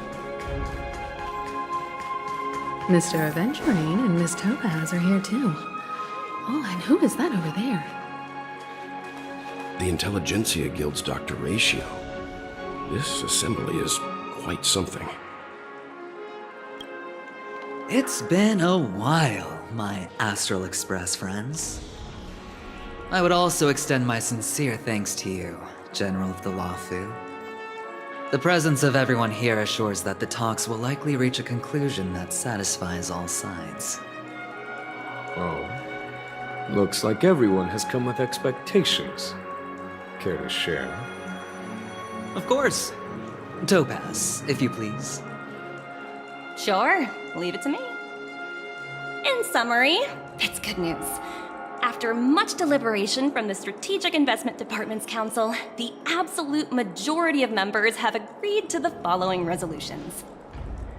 In light of long-term considerations for interastral peace, and by authority of Pierpoint HQ, the Strategic Investment Department, on behalf of the Interastral Peace Corporation, will permanently relinquish its claim on Penacony sovereignty and offer unconditional support of the family's rebuilding efforts on Penacony. Now that's something.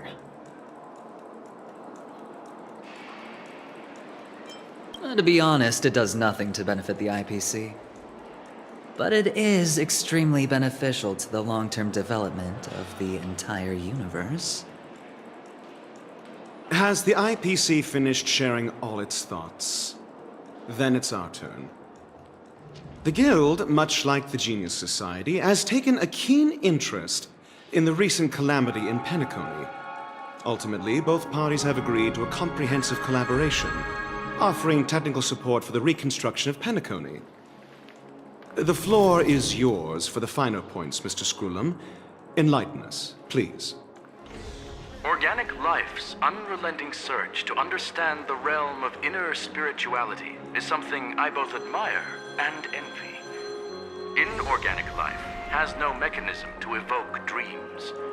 But when my mechanical impulses are activated, my inspiration circuits will start to operate, and I will enter a state defined as imagination. Every time, within the realm of imagination, there emerges a fire from the shadows. It is warm, bright. I frequently ponder this flame might represent the essence of intelligence. A cluster of inspiration ignited by high temperatures. The future direction of the universe may well lie within it. Alas, they are nothing but projections of my thought system to me. Desired, but unattainable. But after learning of Penacony's accomplishments, I have come to realize that the flame is not beyond my grasp. After deliberations with my partners, we have decided to defer the progress of the Simulated Universe project, and instead assist the Intelligentsia Guild as technological consultants in the research of the Dreamscape and Memory Zone, so that these assets may be better used to serve humanity. Not only that, we've also established contact with the Garden of Recollection through the IPC, and they've pledged their support for our research endeavors. I'm truly happy for the Dream Chasers on Penacony. The cosmos' brightest and, let's admit, dimmer intellects are now at their service.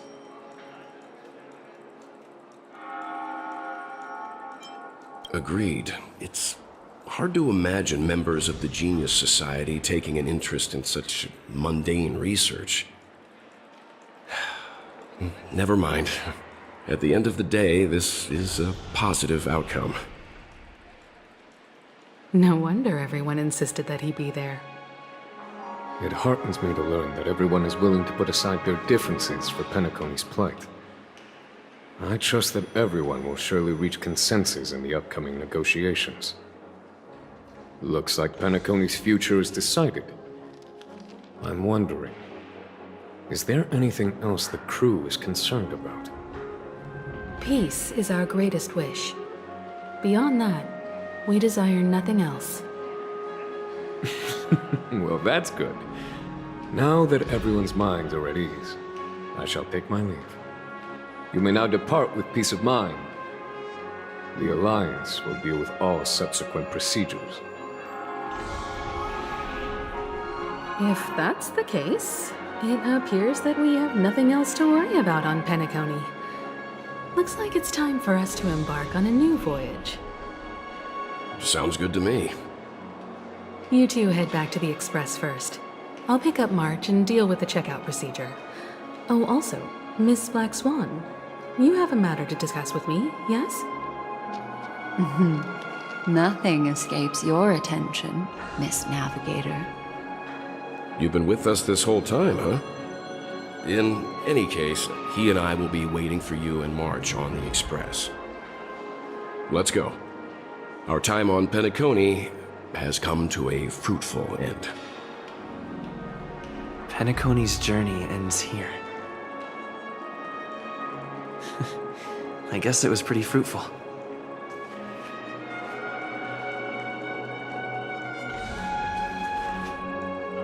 This is all due to your heroic deeds in Penacony.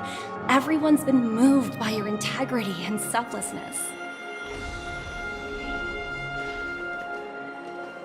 I am truly happy for the Dream Chasers on Penacony. The cosmos' brightest and, let's admit, dimmer intellects are now at their service. Well, seems the dust is finally settled, no? Well done, friend.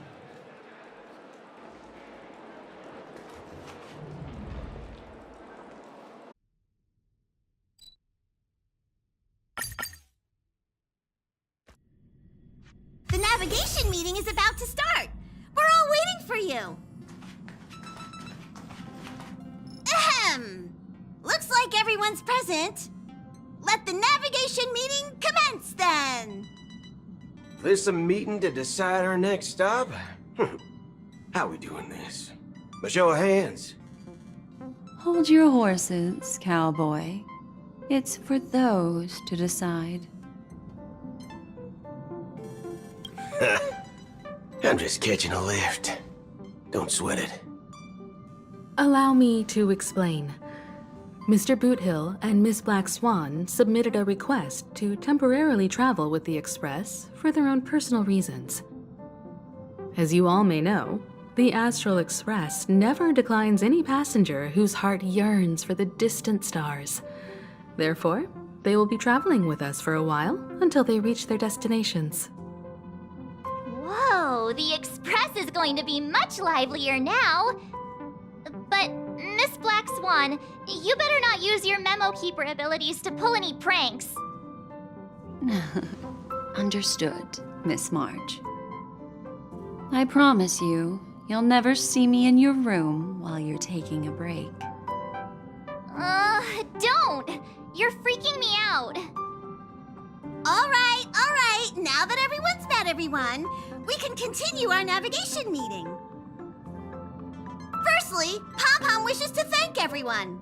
If it weren't for you all unearthing the truth about Penacony, Pom-Pom would have never known where Mikhail and the rest had gone. What they had to go through was regrettable, but I reckon they all fulfilled their wishes. And it was thanks to all of you. Thank you, everyone. Now then, we come to the crux of this navigation meeting. We must decide on the Express's next stop. Let me introduce our current options. The first choice is from Himiko, the oceanic planet of Lushaka, a planet composed entirely of water. Many aquatic races reside there. Of course, it's also the home planet of the venerable, nameless Mikhail. The second choice is the agate world Melustanen, suggested by Welt. It's famed as one of the initial sites of the Stellaron disaster, and the place where the beauty Idrilla ascended. Today, it's celebrated as a planet of undying allure. The third choice is Edostar, a planet nestled within a vast ion storm region, currently under assault by the Antimatter Legion. However, the distress signals from there have recently ceased, prompting the IPC's wish for us to check in on the situation.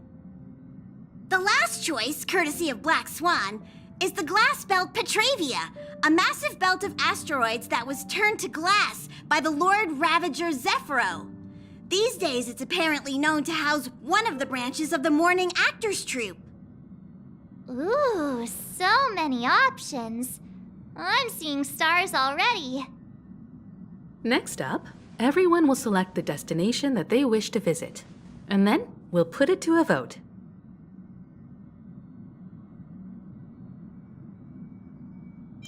This trip to Penacony has allowed me to see another side of the Stellaron disaster.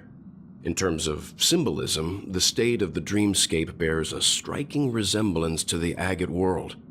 Visiting it might deepen our understanding of the Stellaron. That makes sense. If that's the case, I vote for the agate world too.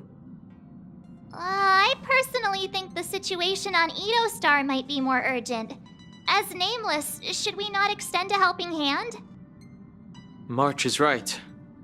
Though the fact that the distress signals have ceased means we're probably too late.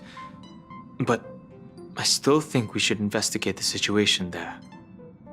3 votes for the agate world, 2 for Edo Star. Looks like we have a winner! Next stop, the agate world, Melustanin! Then this navigation meeting is adjourned. I'll go check the warp jump coordinates. Everyone can catch up on some rest in the meantime. When it's time to make the jump, Pom-Pom will make an announcement. There's still some time before the jump. What should I do? How about a chat? Over here. Please let this trip be uneventful. Please let this trip be uneventful. Please let this trip be uneventful. What's with you and always copying the way I talk? The last couple of trailblazing expeditions have been downright terrifying. It's about time we had some fun, cozy, and cute adventures for a change. Come on, start praying with me.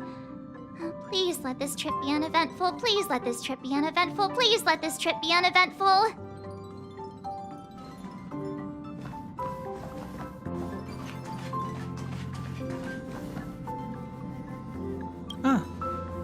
For some reason, I'm suddenly stricken by the feeling that we haven't crossed paths in quite some time. Perhaps the joy of reuniting after a long time can also be considered just another part of the trailblaze.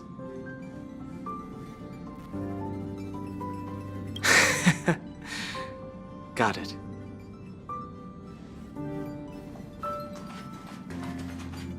This Astral Express sure is comfy. But I got one tiny problem with it. How come there ain't no potent drinks on this ride? I can live without malt juice.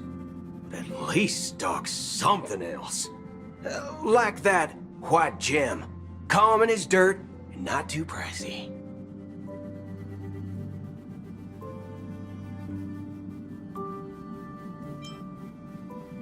Oh, well, that's, different kind of strong. Ha! All these years out in the wild, and now I'm bunking in luxury. Gotta say, it's quite the treat.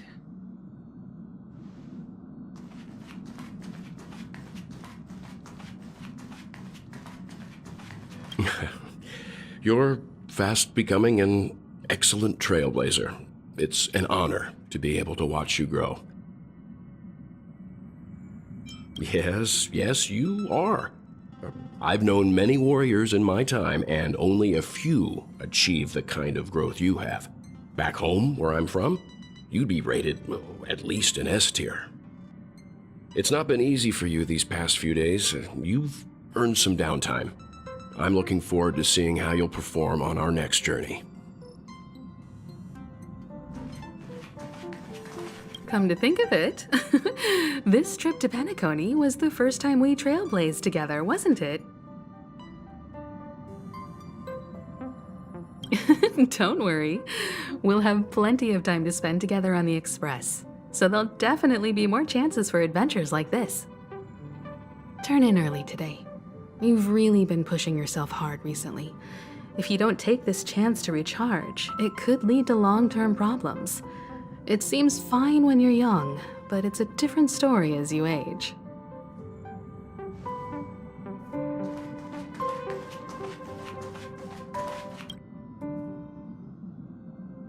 Oh, you're here. Seeing your reflection among the stars in the porthole really does seem somewhat surreal. How about it? This journey of beautiful dreams. Was it to your liking?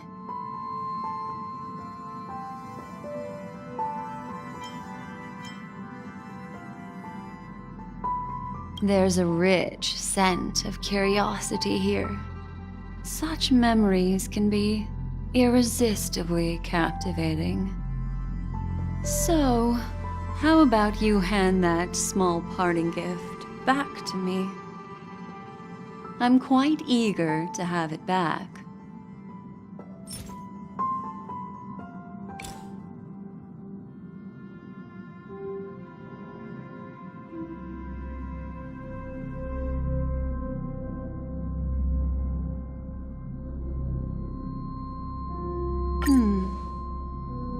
Oh? Never mind. I just stumbled upon a particularly fascinating spot in your memory. Before I explain, I would like to apologize to you. This farewell gift I gave you isn't really a compass from the memory zone, but merely an empty light cone.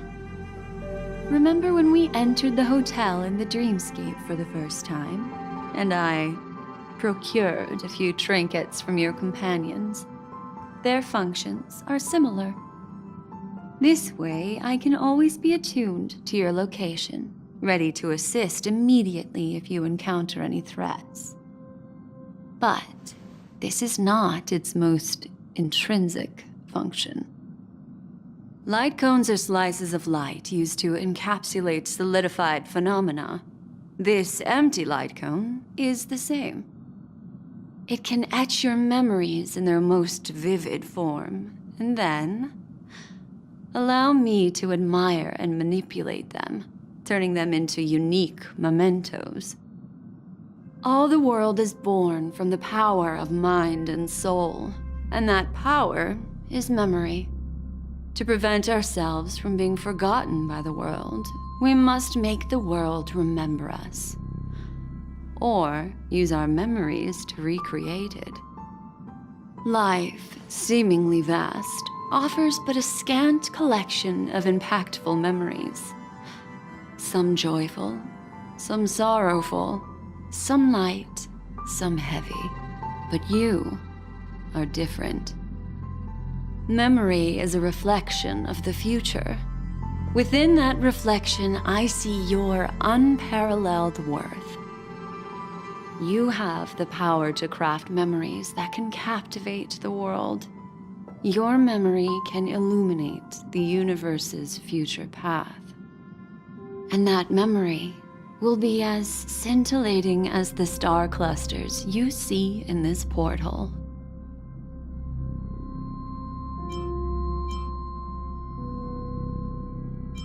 Precisely. But do you know the deeper meaning behind it? The reason is simple. In this grandiose and ostentatious dream of the families, only you personally experienced the entire course. Patience, my friend. I will reveal the answer to you, but that time is not now. Turn around and take a look at your friends. Every one of them is reveling at the arrival of their next destination, all filled with hopes and expectations of their own present and future.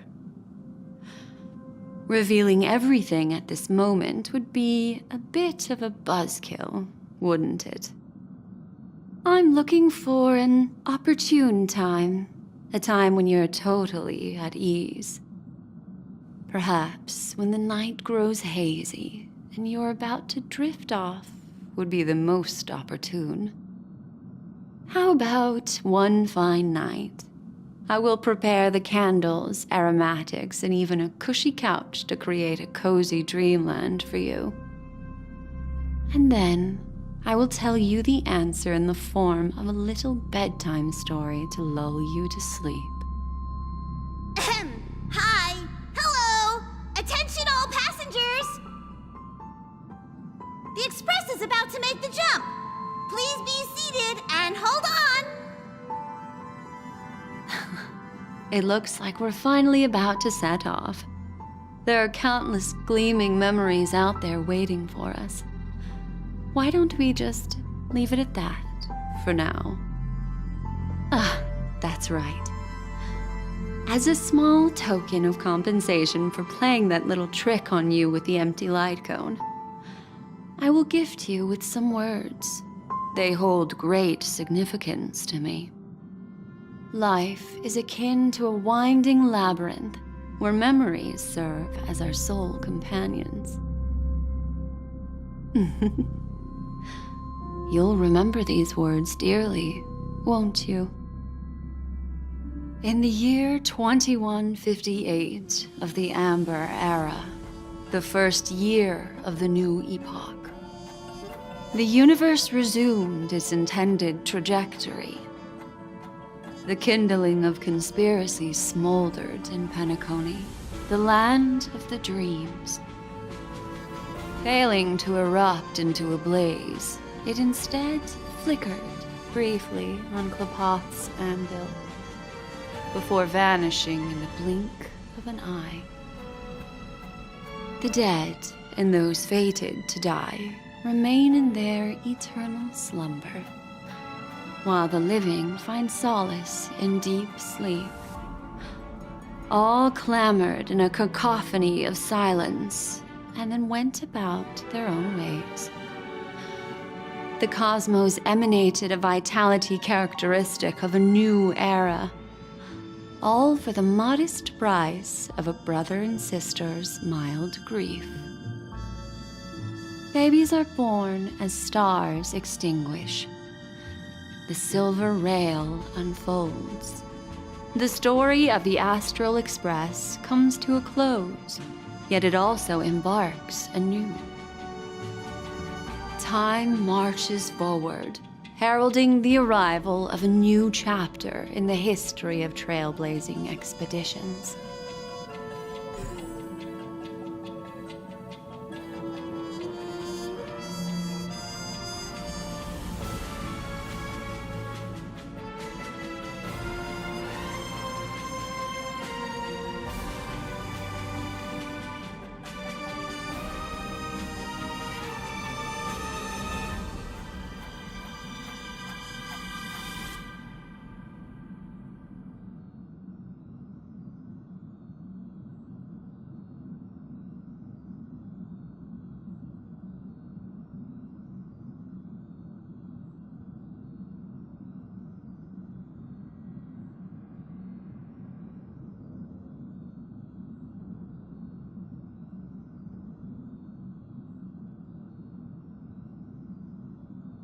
Countless shooting stars streak the sky tonight. If you can pick the right one, it will carry your wish to thousands of distant worlds. You're feeling very relaxed now, aren't you? So, then, it's time to tell you a little bedtime story. Well, let's start with a conclusion. The crew was defeated in the battle against Sunday. Everyone in Penacony failed, and no one survived. But don't panic. The truth, as horrifying as it may be, is not yet irreversible. There's still a glimmer of hope, and that's why I'm here. Next, I'll use this empty light cone that carries all your memories to relive everything that happened before. And when this story reaches its end, I'm sure someone as clever as you will notice that. There's a major flaw in the story you have experienced. Yet, within that flaw lies a glimmer of hope. Are you ready for it? Do you remember everything? When the clock turned back, the Express started a warp jump, sending you to a strange dream. You were bewildered back then, and then a Galaxy Ranger named Acheron showed you a way out. When you arrived at the Reverie Hotel, you met the doorman Misha and had a confrontation with Aventurine, an IPC representative.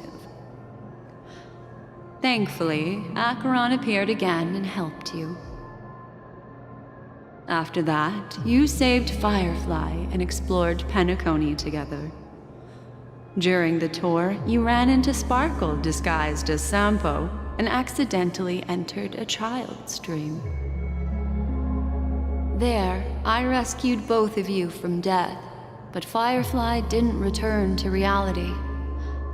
She realized the truth and tried to involve you in her plan, but that resulted in an accidental death. Even more unsettling, you soon encountered another murder. The 2 cases of death prompted you to investigate the truth behind the sweet dream. Despite your efforts to gather information about the 2 victims, you didn't make much progress. But you did learn about the watchmaker from Gallagher. Meanwhile, Aventurine was secretly carrying out his scheme, in which you were one of the pawns. In the midst of a fierce battle, Acheron revealed her true identity as an emanator of the Nihility and unsheathed her sword. That strike foiled Aventurine's plan and opened a passage between the sweet dream and the original memory zone. Upon your arrival at Dreamflux Reef, you learned the truth that death was actually dormancy, as well as the truth about the dreamscape, the Stellaron, and the bellboy, Misha. You split up with Sunday and Robin, looking for a way to seal the Stellaron. However, it turned out that Sunday and the Dream Master had their own hidden agenda. And you had to engage in an ultimate duel on the stage of the Charmony Festival. Finally, the story reached its conclusion. You emerged victorious, with the Trailblaze triumphing over the Order, and Penacony embracing a bright and peaceful future.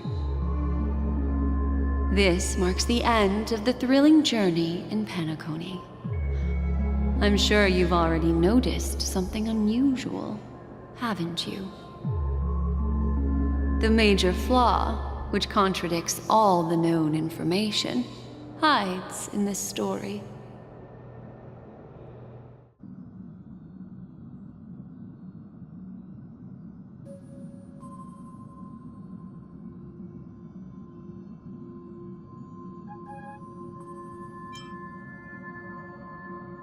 Sparkle.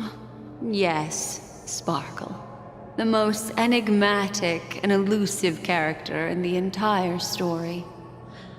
But, unfortunately, she was the first to uncover the truth, and she did purposefully attack you to create confusion.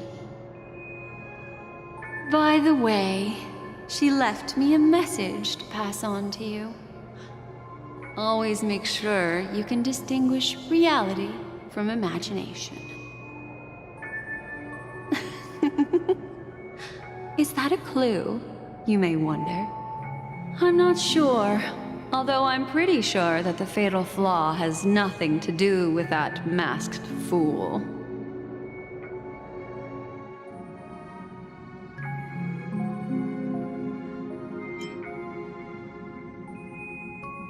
Well, although the fake deaths of those 2 ladies don't align with our initial assumptions, this fact itself doesn't contradict the information we have so far.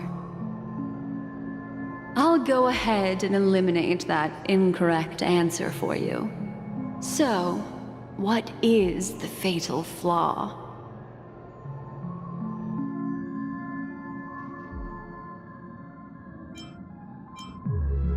It is true that Gallagher is a history fictionologist, but he didn't lie in this matter. In addition, death and dormancy do arise from the same concept, don't they? This is not the fatal flaw in your adventure. Take your time and think it through.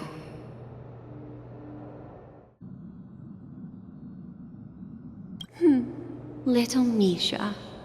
Or should I call him the Watchmaker?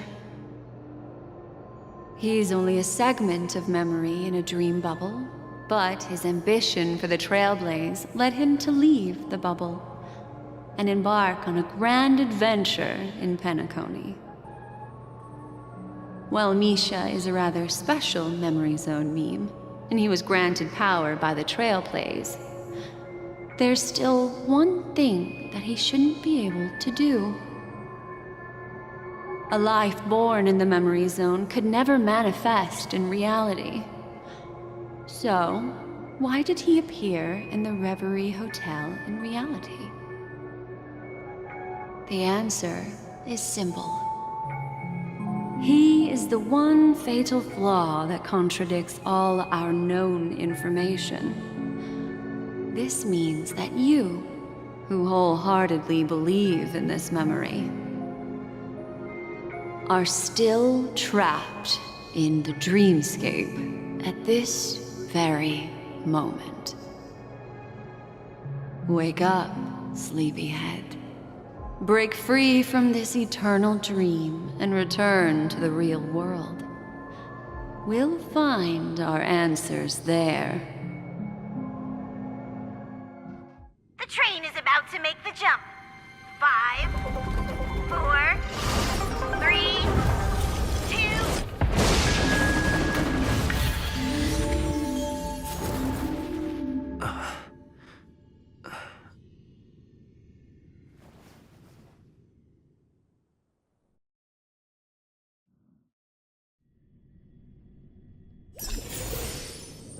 This way, darling.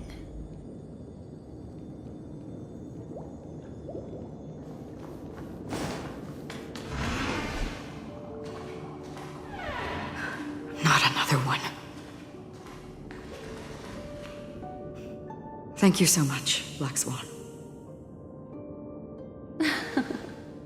Finally, I can breathe a sigh of relief. I understand you must be confused, and will do our best to shed light on the situation. However, before that, it's essential to know that this place is the rift between dream and reality. A place reserved only for those who have awakened from Enna's dream. Do you remember Sunday's ambitious plan? He intended to harness the power of the Stellaron, the collective will of over 100,000 Oak family members, and the desires of everyone in Penacony to usurp the harmony and restore the order. Unfortunately, it didn't stop there. From the early days of our journey into Asdana, we were already affected by the Stellaron. That strange dreamscape where we met. Maybe it was a sign that your thoughts were beginning to drift away. I don't think the goal of the Order was to put everyone into a deep sleep. Quite the contrary. They used the Stellaron to catalyze the leakage of Asdana's memoria into the material world, allowing the dreamscape to blend with reality. And that included a lot of memoria from the Beyond the Sky Choir. As time came and went, the dreams eventually became indistinguishable from reality, and reality became an illusion. People think they are awake, but their spirits have long since stepped into the Temple of Order. This is what makes Enna's dream so powerful. In this paradise governed by the Order, everyone indulges in their delightful dreams and lives happily ever after. I believe what you experienced in the sweet dream, except for that flaw, was real. Only in this way could you reach the destination, lifting the crisis in Penacony and embarking on your next trailblazing expedition. If it wasn't for Acheron's plan, we might have been trapped in this dream forever. Fortunately, while the path of the Order governs all things, it can't affect the Nihility. I came to realize this when the Dream Master tried to expel me at any cost. This is also why you felt a sense of peculiarity when traveling with her. Well, I'm not as fortunate as she is. Even if I'm a memo keeper, I was still influenced by the power of the Order and fell into hallucinations. However, thanks to your memories, now we still have a chance to turn the tide. For mortals, even if they possess the great power of a path, they can't create a flawless world like gods do. That's why there was a flaw in your dream. In other words, once you have realized the world is not real, you'll have a chance to break free from the dream. The flaw in your dream lies within Misha, who could have never appeared in reality. When I turned the pages of your memories, I realized that I was in an illusion too. Now Sunday has usurped the power of the Harmonious Choir through the Charmony Festival. Asdana has thus fallen into Enna's dream, transforming everyone equally into the notes of the Aeon. Failure doesn't mean weakness. Only the strong can gather the will to resist the Order and try to break free. We still have a chance, though. To make it happen, please, Black Swan, guide us to those with a strong will. All right, please come with me. These people are... They're the ones who accept Enna's dream and indulge in the...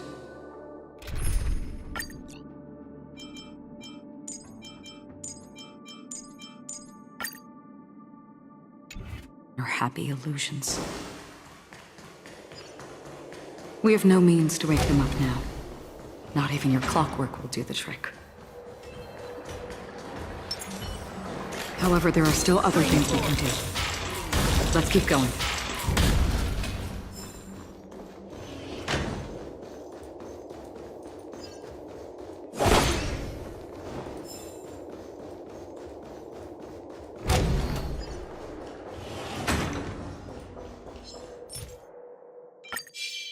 Stream forth!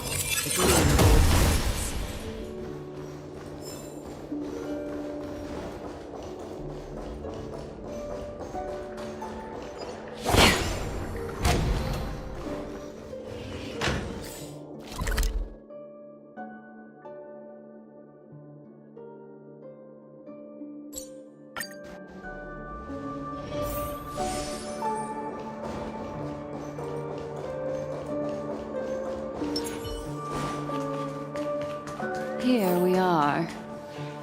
It's Robin.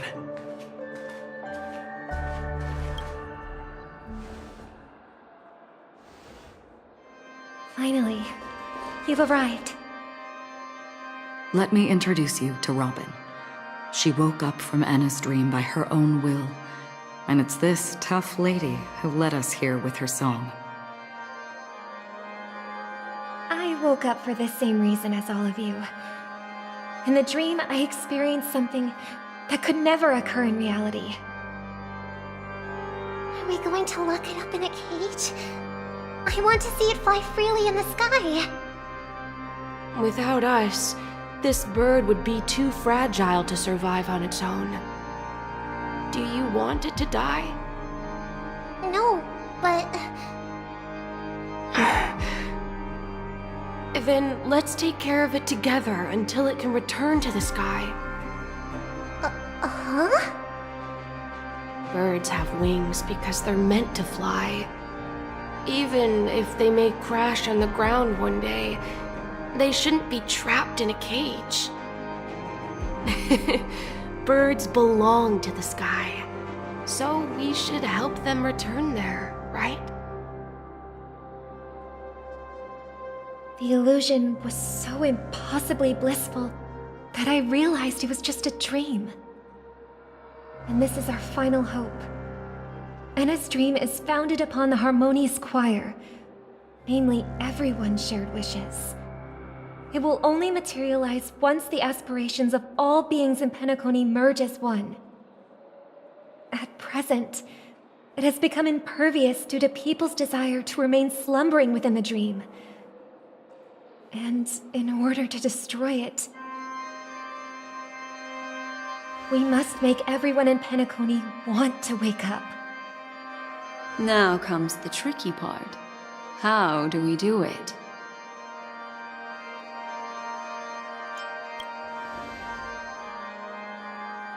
Humans yearning for sweet illusions borders on obsession, leading them to subconsciously resist the harsh reality.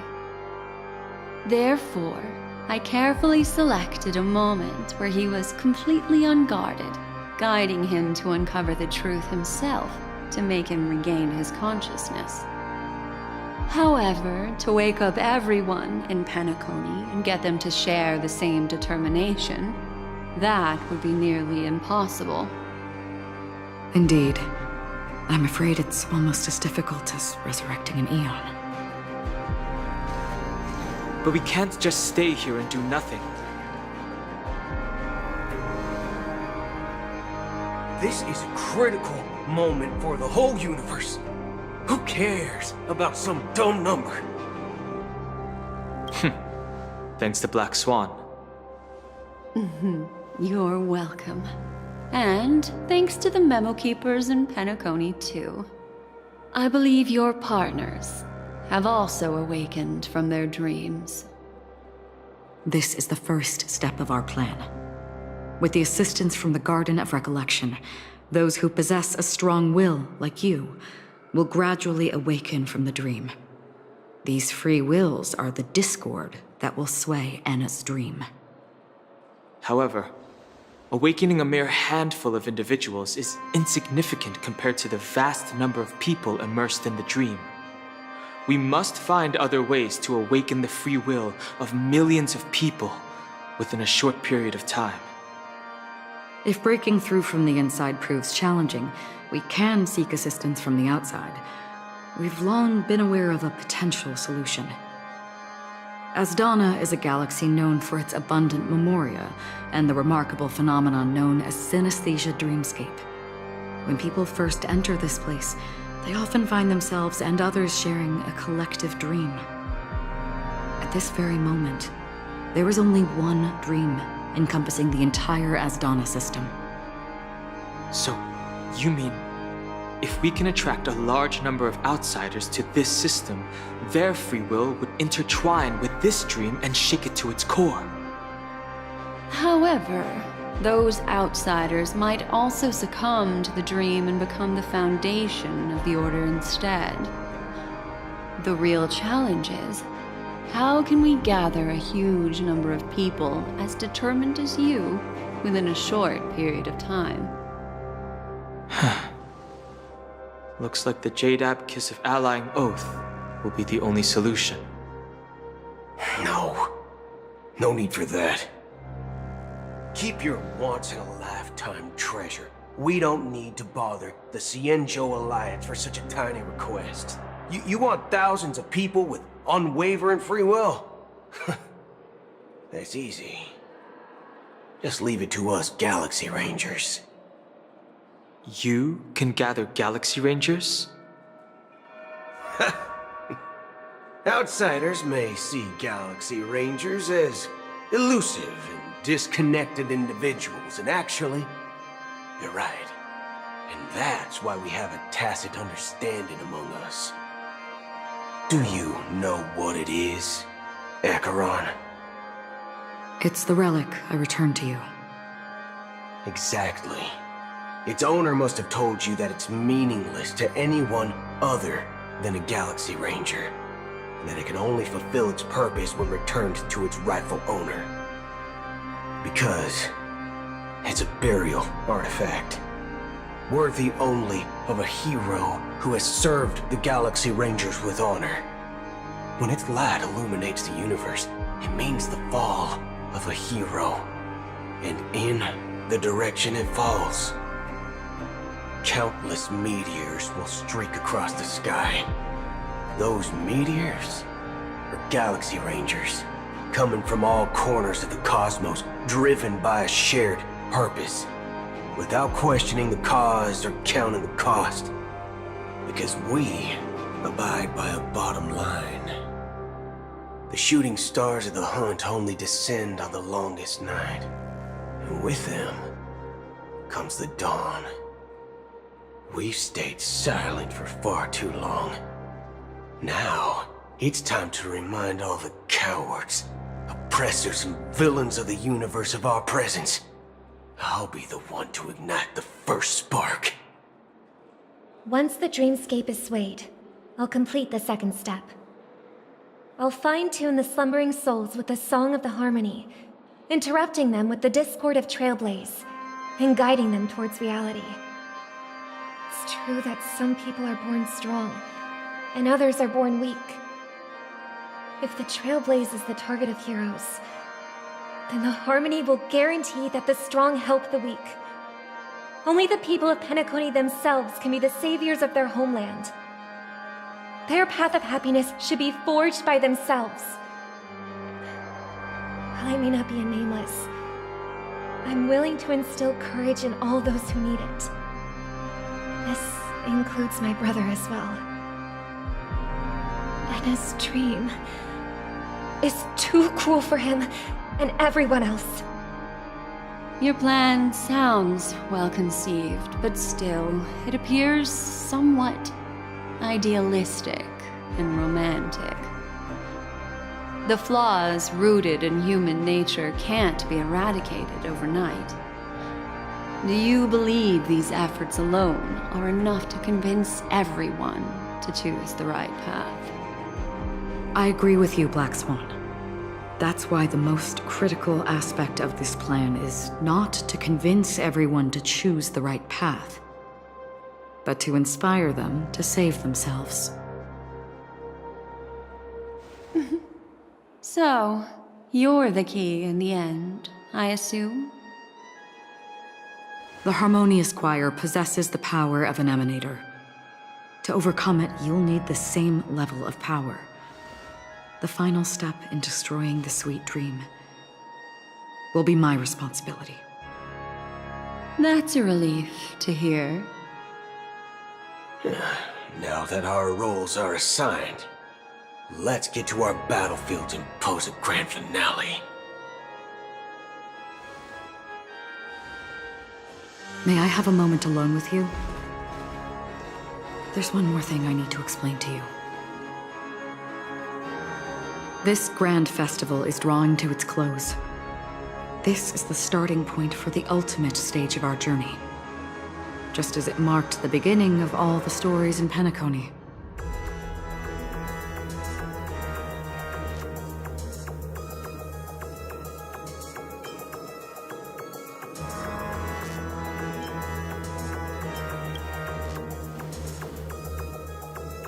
Indeed, she was the first to discover the world beyond the shores of death, and shared this truth with all of us.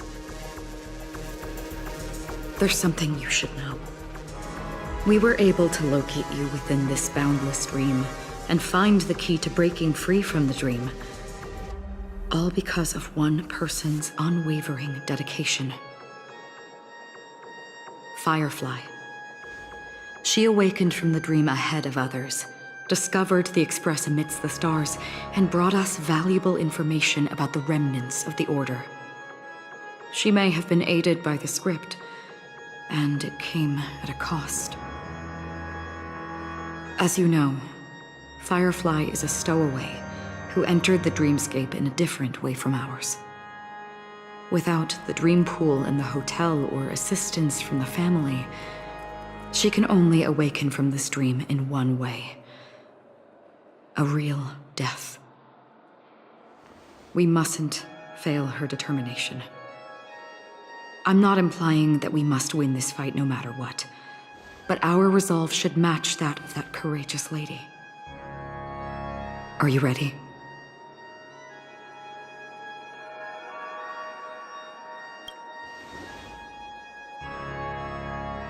Very well. Now, please close your eyes.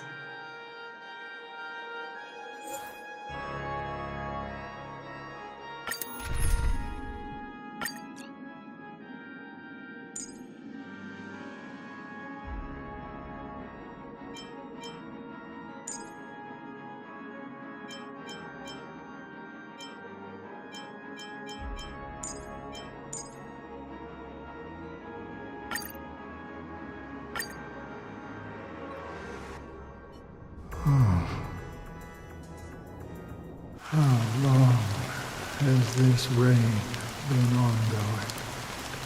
If I remember correctly, it has lasted for decades, or even centuries. The unwavering determination of the Hunt followers persists even in death. But thankfully, we've guided those lost souls to their lives beyond.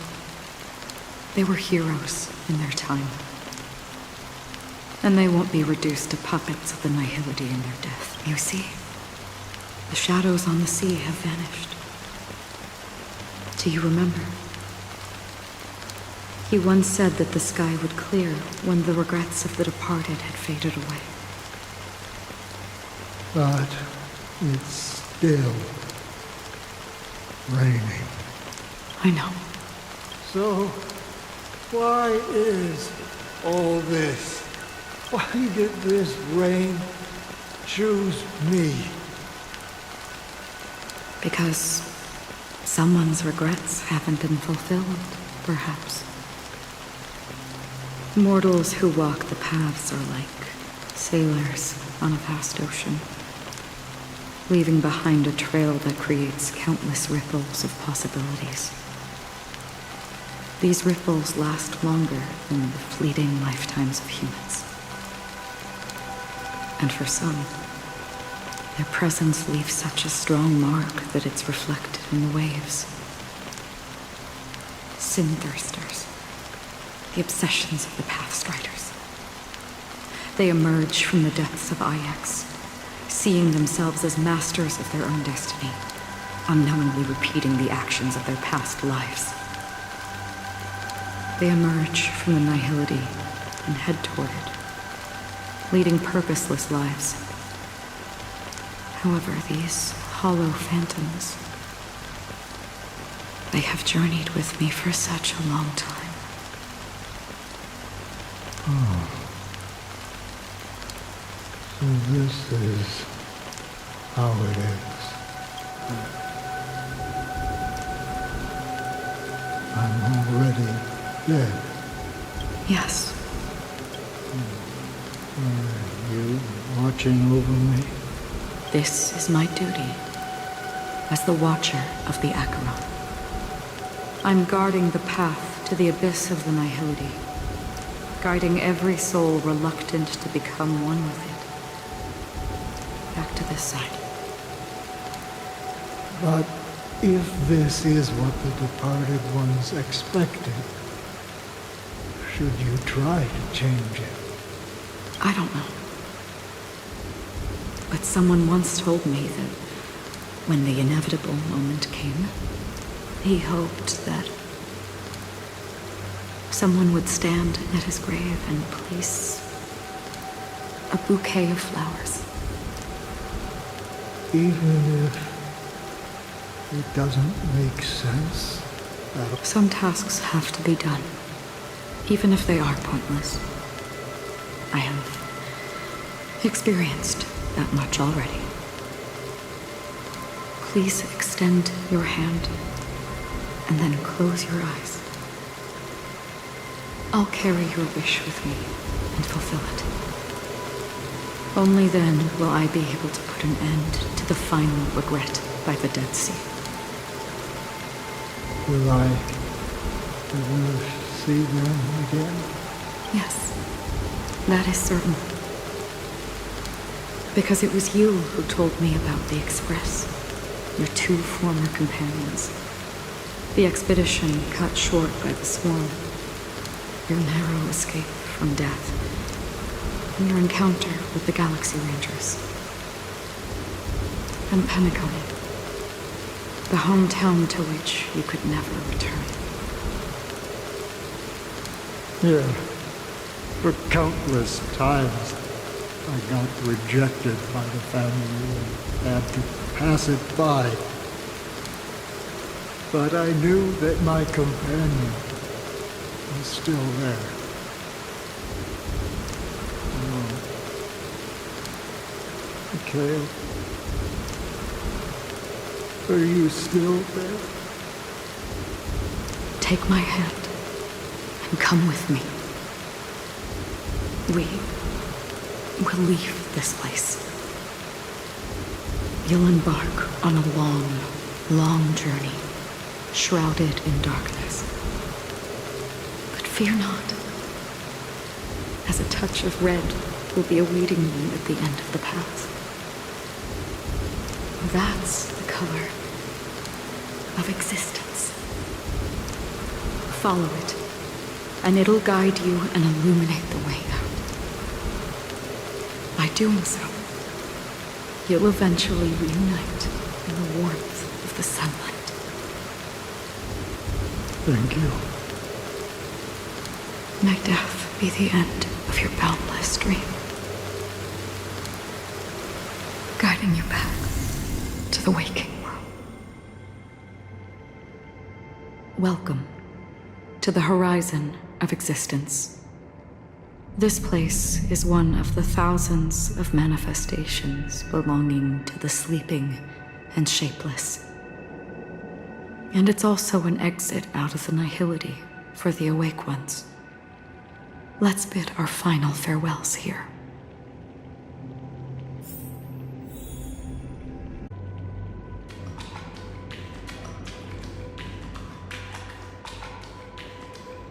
Always distinguish between reality and imagination. All right, Gray. Life is akin to a winding labyrinth.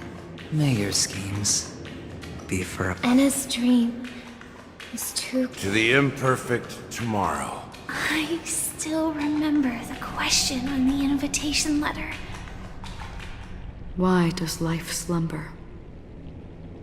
We don't know the answer yet. But we're about to awaken from this dream. Or perhaps such is the answer itself. Leave this place.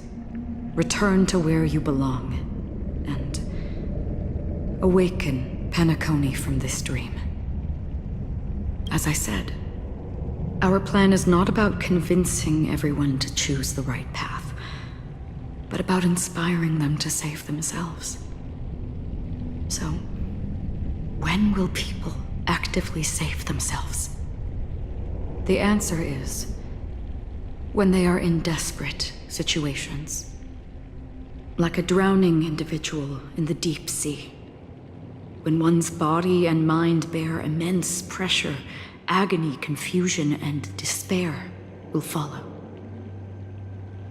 I firmly believe that. The fragility of humankind often freezes them in their tracks. But in truly desperate situations, they will strive to save themselves. And now, Penacony has enough heroes to lead them forward. It's through this inherent, self-centered instinct that people exert their utmost effort, even when they know their struggle is fruitless. As absurd as it may seem, it's their resistance. As for now, it is time to guide them, not as a savior, but as a nameless among those mortals. In this way, you will reunite in the warmth of the sunlight. The rain is intensifying. Before we part ways, please allow me to ask a few final questions. So far, you have forged unbreakable bonds with numerous individuals and entities in the Sweet Dream. Might I ask if you fear severing these bonds with your own hands?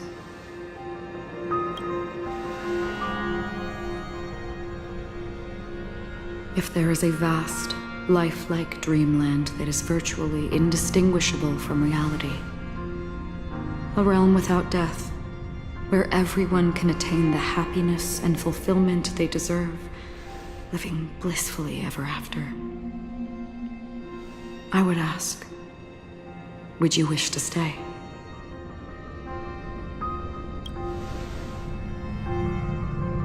Imagine if this splendid dream were fated to fall apart.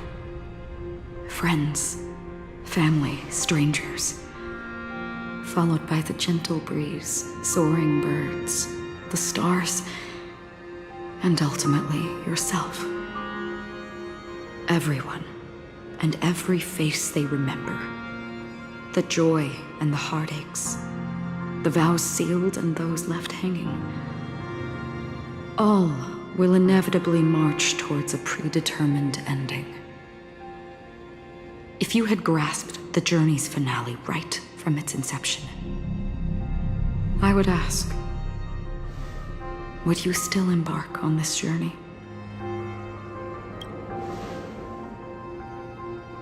I'm glad. The answer itself doesn't matter. What matters is that you've made a decision. Listen, touch, and ponder. And therein lies the sensation. Cherish it, because that's what makes us exist. Such is the only answer humans can offer when facing the nihility. If the nihility represents the primal fear of life, rendering any lofty convictions insignificant under their imposing shadow, then behind this shadow, there must exist the most fervent source of light in the world.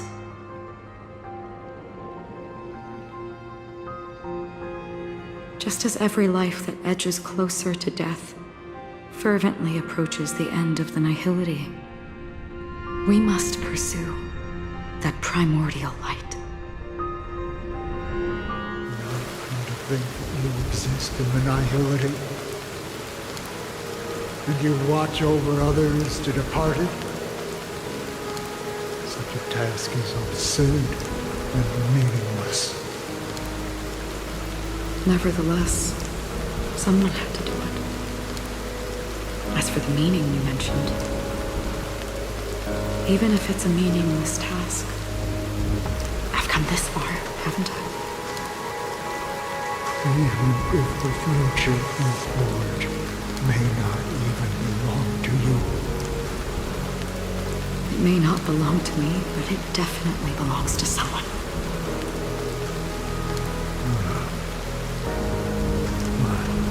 Hardships you must have experienced. In that case, allow me to do something meaningless too.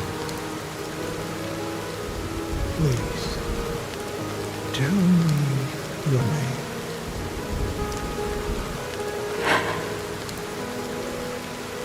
Perhaps my existence will vanish in the next moment. Nobody will remember this conversation or your answer. But I believe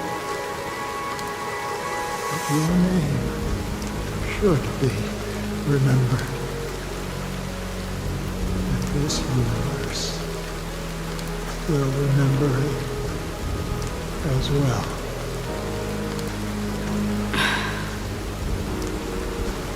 For me, some things are difficult to recall, yet there are others that I find challenging to forget.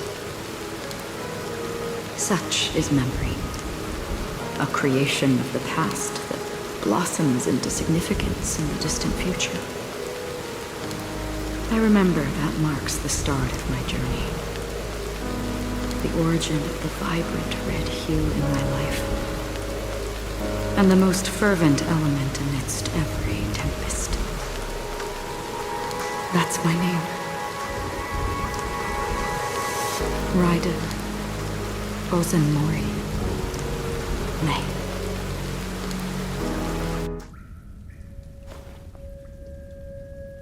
The Golden Dream is getting restless. In the coming long nights, I'm afraid you will face many setbacks and witness many tragedies. And in the end, you will only see in black and white. But please believe me, that in that monochrome world, there will be a glimpse of fleeting red. And when you make a choice, it will appear once more.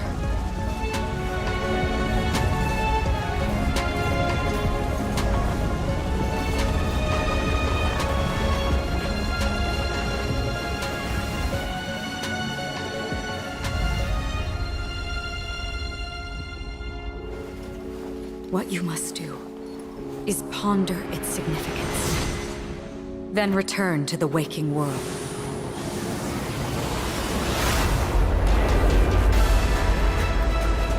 That's where we all find our answers.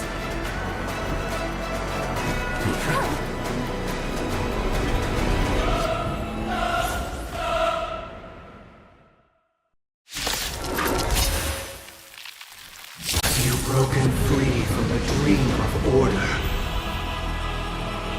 We've done enough sleeping already. Let's show them a wake-up call.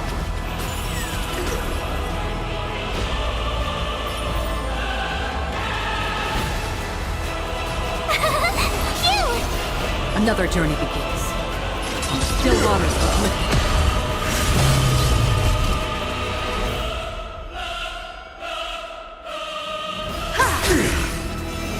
You're annoying!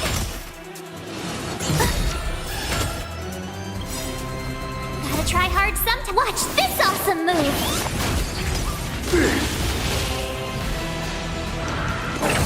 Try that again!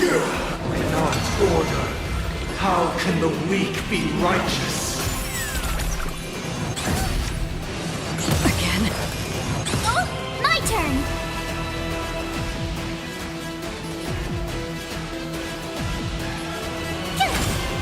Free will, or was it fate? Destined for oblivion. Disorderly noise! I have something for you.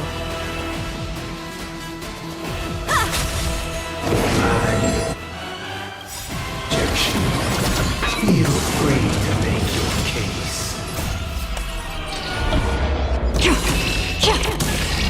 It too shall fall.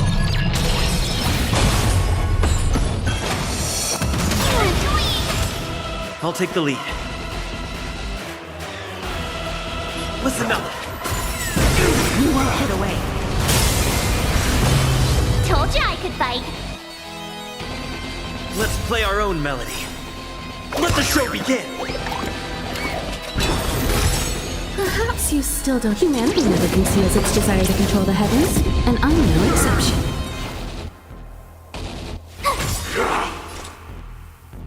Gotta try hard sometime. Watch this awesome move! Disorderly noise!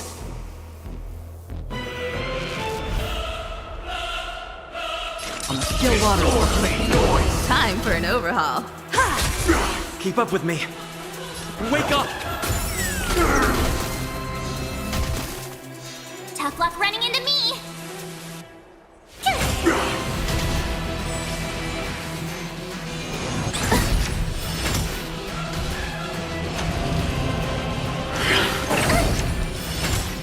Sink into a dream.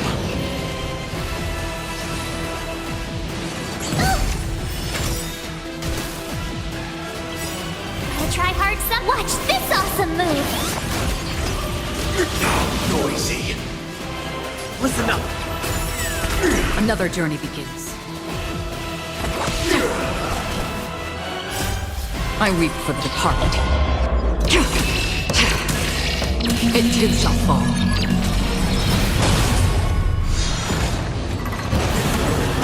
7,336 notes. I solemnly invite you to join the glorious chorus and ascend to the heavens!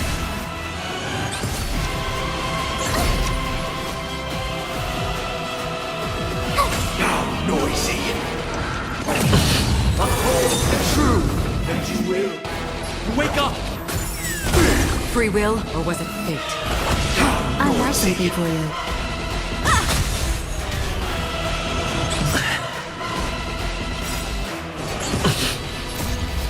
Let the show begin!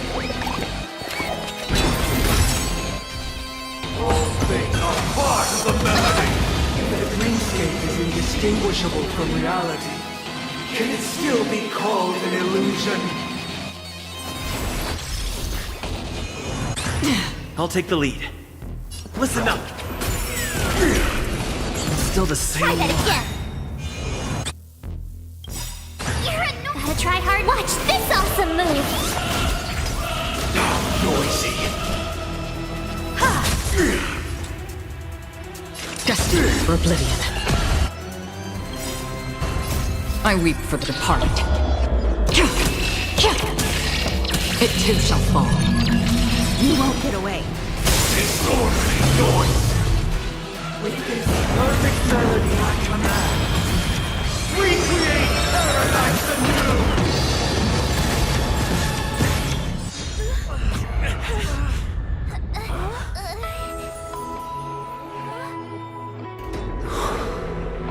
Music.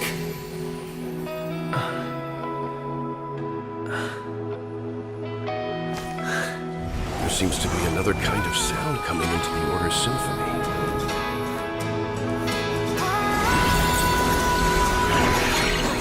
Penacony's first and last disharmony.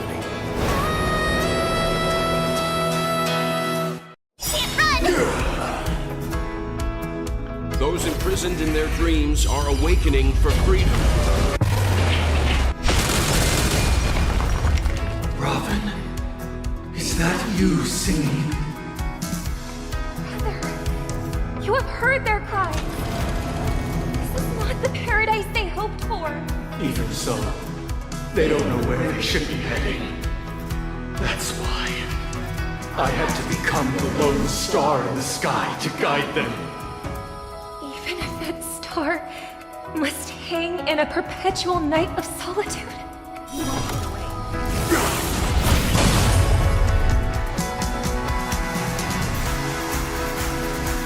Perhaps you still don't. Humanity never conceals its desire to control the heavens, and I'm no exception. Let's play our own melody. Let the show begin!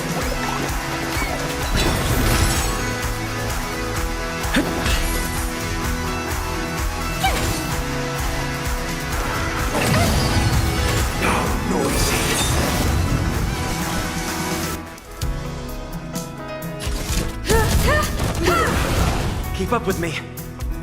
Wake up! Gotta try hard. Watch this awesome move. Tough luck running into me. Here. The noise is fading.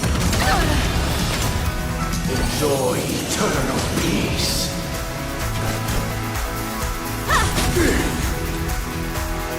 Destined for oblivion. The weakness of humanity cannot be redeemed by others. Disorderly noise. I weep for the departed. It too shall fall. If we had never experienced solitude, how could we have embarked on different paths? Now, our final talk has concluded. All the work of creation has been completed. The inevitable day has arrived.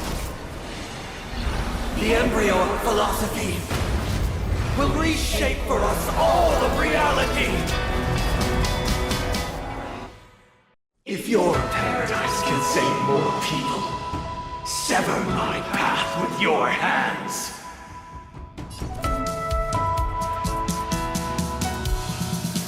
Heads up, the wheels are spinning across the plains and valleys deep to dawn. The wheels that What's wrong? I swear on truth. I'll take the lead.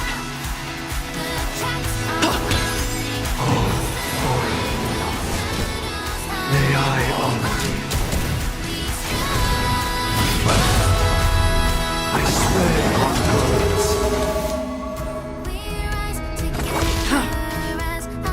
This 7-day vow, I command you to heed my summon.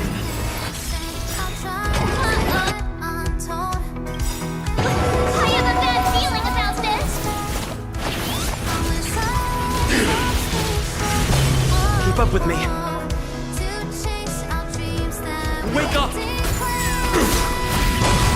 It was not you who created all things. It was humanity that created you. God didn't become the foundation of our paradise. Even if the future is full of pain, we won't escape from it.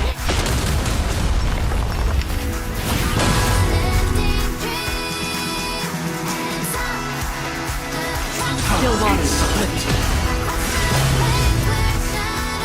Perhaps you still don't understand. Humanity never conceals its desire to control the heavens, and I'm no exception. Let's play our own melody. Let the show begin! Listen up! You won't get away. Told you I could fight. I have something for you.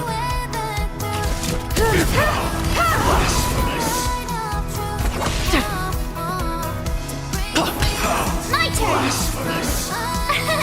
Here. Time for an witness!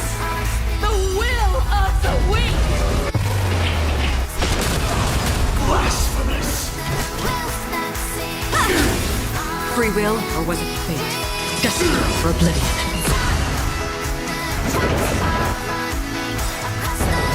My solemn desire for order.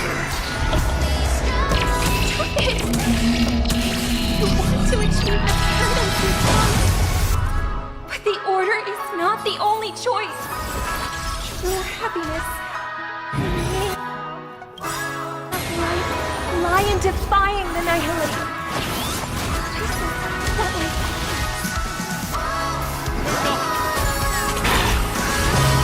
I swear on words. I swear on vows. On still waters of the flames. I swear on rules. I swear on meaning. I'll take the lead. Listen up!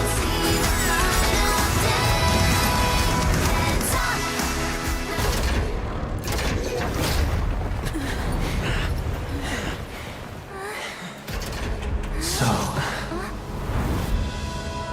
why does life slumber? Because someday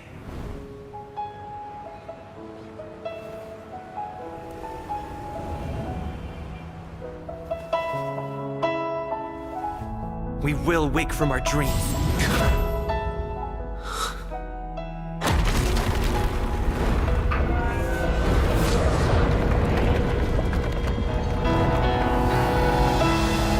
The night is still too short.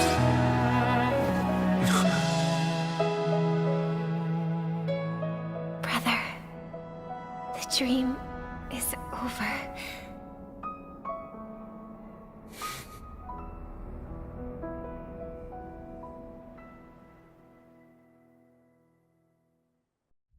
In the first year, the of the AE 2158. A fiery conspiracy erupted in the land of the dreams, but soon faded in chaos and destruction.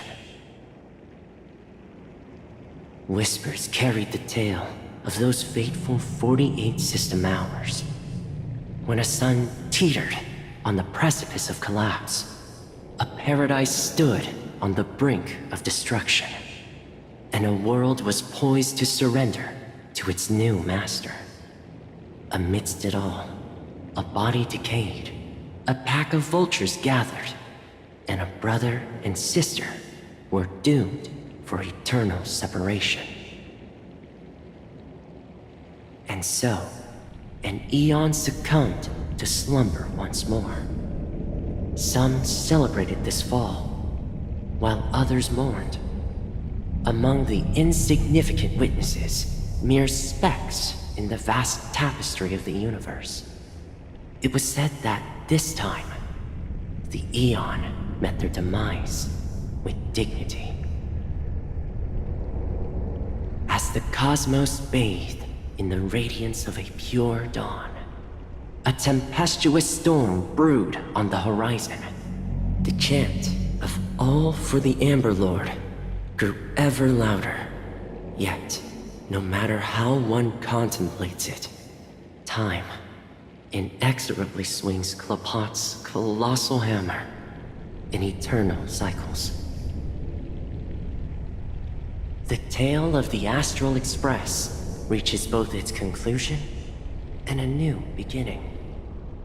Time marches forward, heralding the arrival of a new chapter in the history of trailblazing expeditions. Brother, do you think the stars will fade away? Where did that come all of a sudden? Because the constellation that looks like a bird, the Torrent Eagles, looks a bit dim lately. It's the Torment Eagles. Don't worry, it's still there. It's just it's located in the inner ring of Penacony and can only be seen when spring and summer overlap. As for the question you asked, I think stars do die, just like people. But do you know, sister? No star actually belongs to the present. The light we see from them is from a long time ago. Even after the stars perish, their light will travel millions of light years, spanning countless years, to illuminate the night sky of another world. In our paradise, I believe there will be a star like that, shining with the same light. Its radiance will last forever, and its name will be happiness. No, not just one star. We should have 2 stars. Or maybe even more. Yeah, you're right. It's a deal. It's a deal then. This is our promise, and nothing will sway our ideals. Yeah, you bet.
Pleasure to hear your voice again.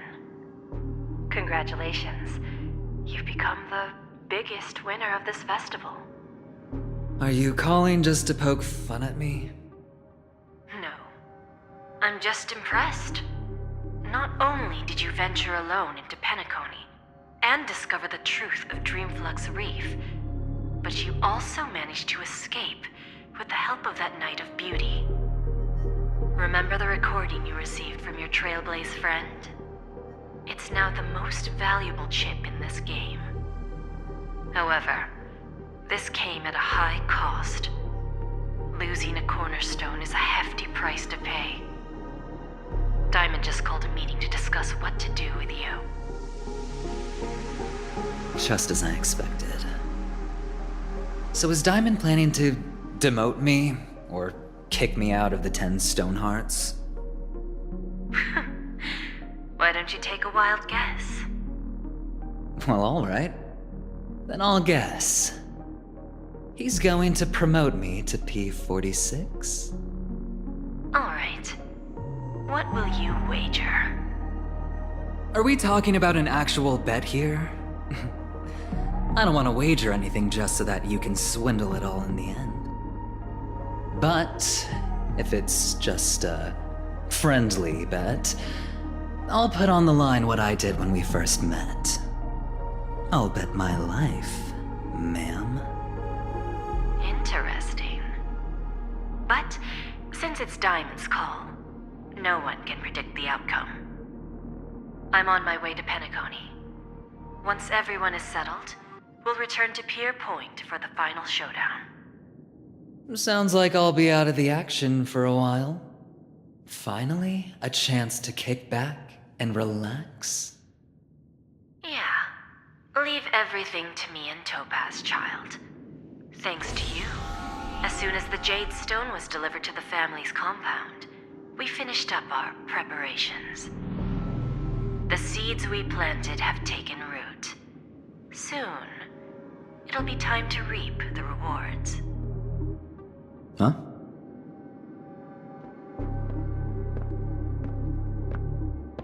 Let's wrap it up for now. Looks like I've got a visitor here.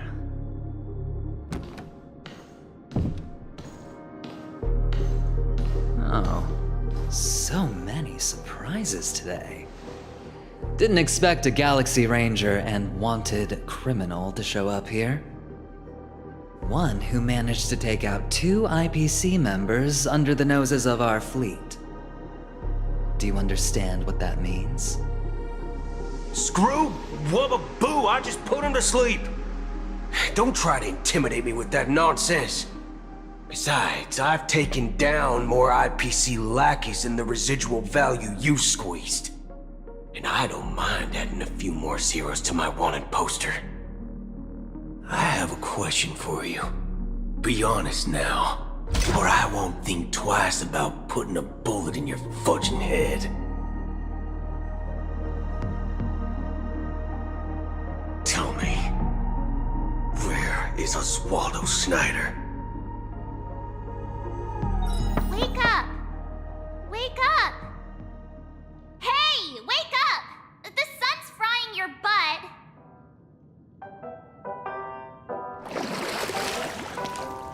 Are you okay? Can you hear me? I didn't hear a peep from your room, and it really freaked me out.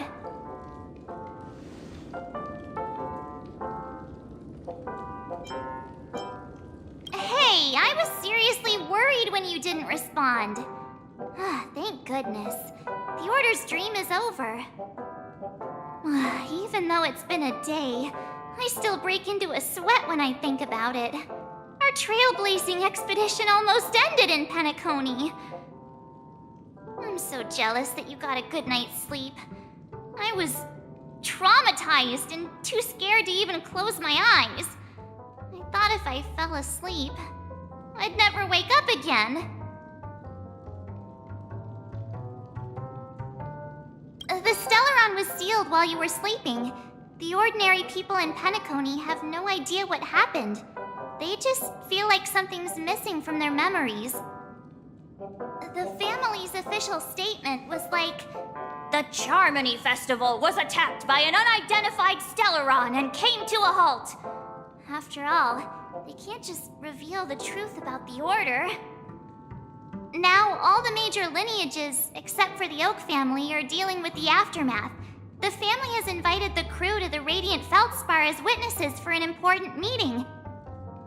Everyone's waiting for you, so hurry up and pack. We're leaving as soon as you're ready.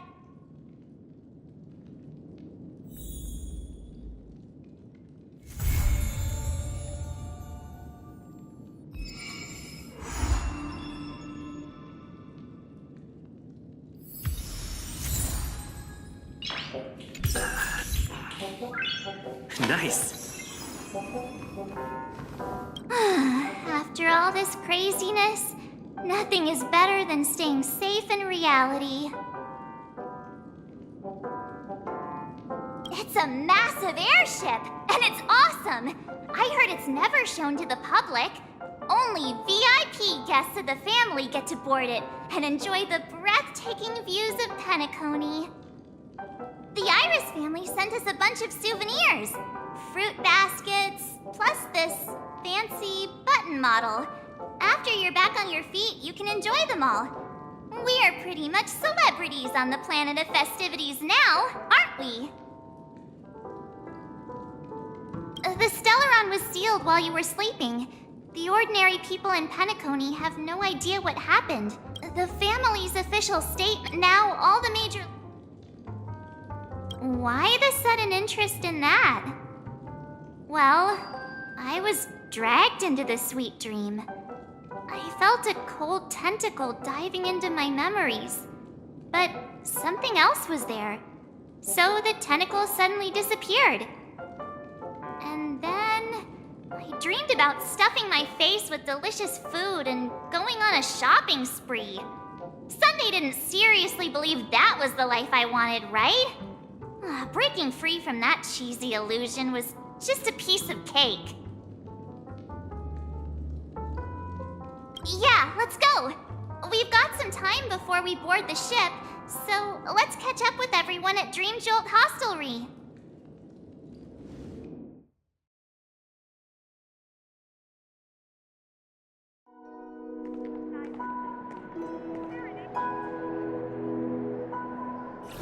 How extravagant. Just like Epsilon.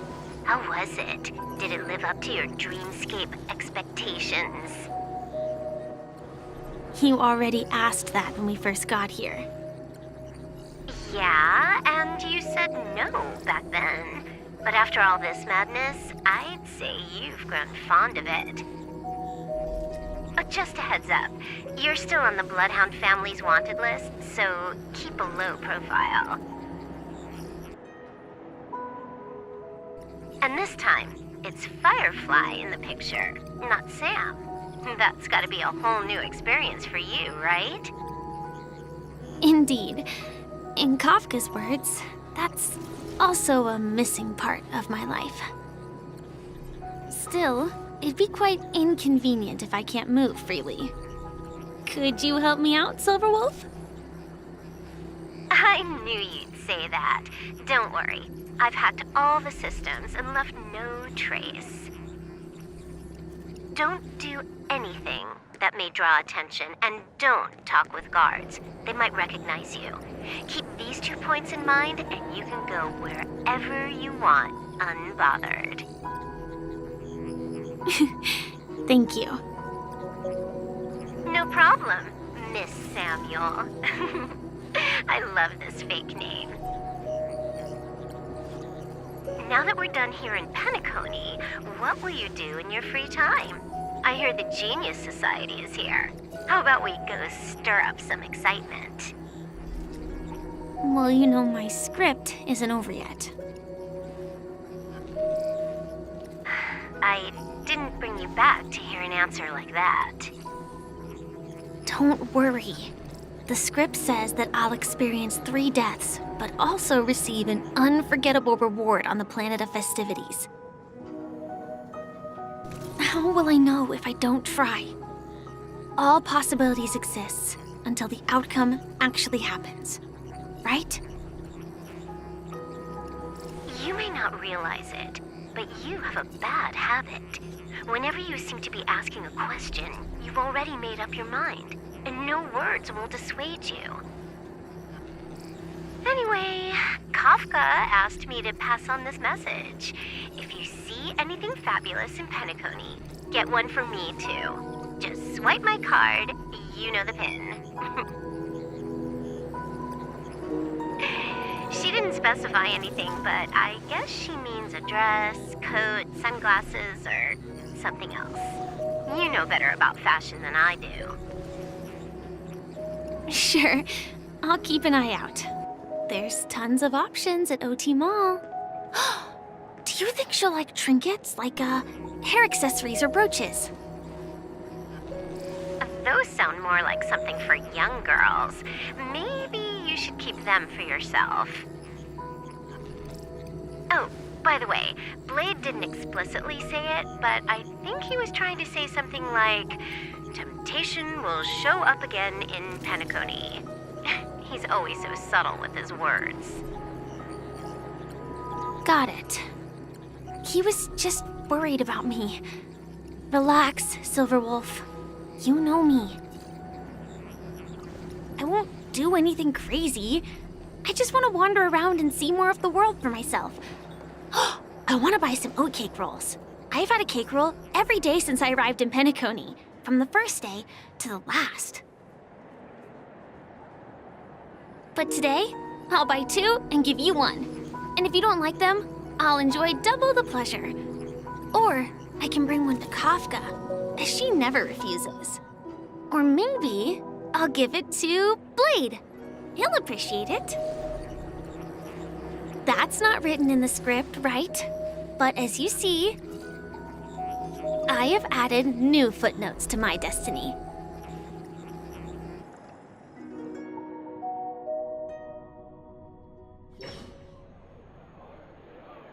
Welcome, Director Topaz. The family ambassadors are still inside making preparations, but the big boss hasn't arrived yet. It'll be a while before the conference starts, I'm afraid. Huh. Quite a spectacle. The family really knows how to make things look impressive. I thought they would choose a more formal and low-key location for the conference.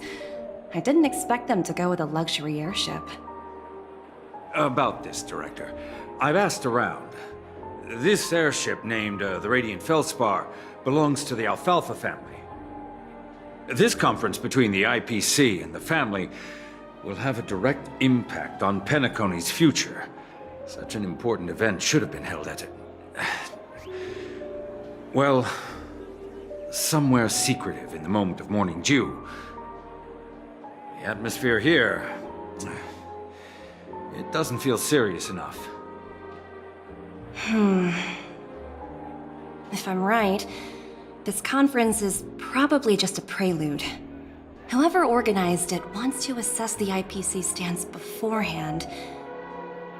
This influential figure either has their own ambitions and wants to reach a preliminary agreement, or they plan to put pressure on us to make us back off.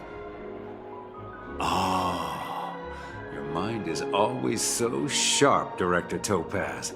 And when the big boss arrives, please remind her to be cautious and watch out for any traps.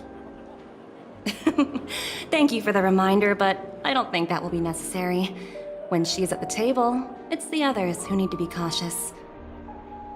Just tell everyone on our team to stay focused on their tasks and not worry about the negotiations. Oh, got it. I'll do it right away. Oh, and one more thing. Don't call Miss Jade Big Boss in front of her, or there will be serious consequences. I mean, really serious. Got it. Thank you for the reminder, Director.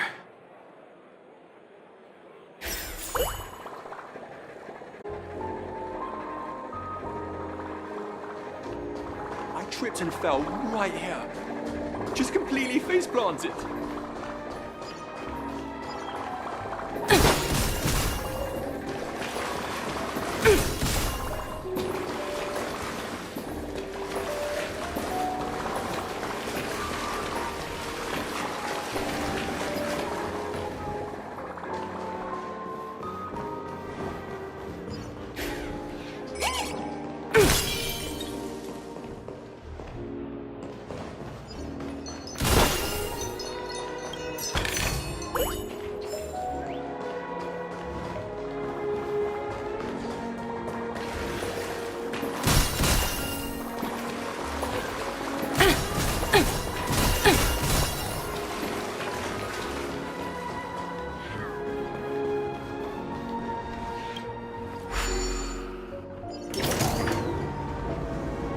of the important figures have arrived yet.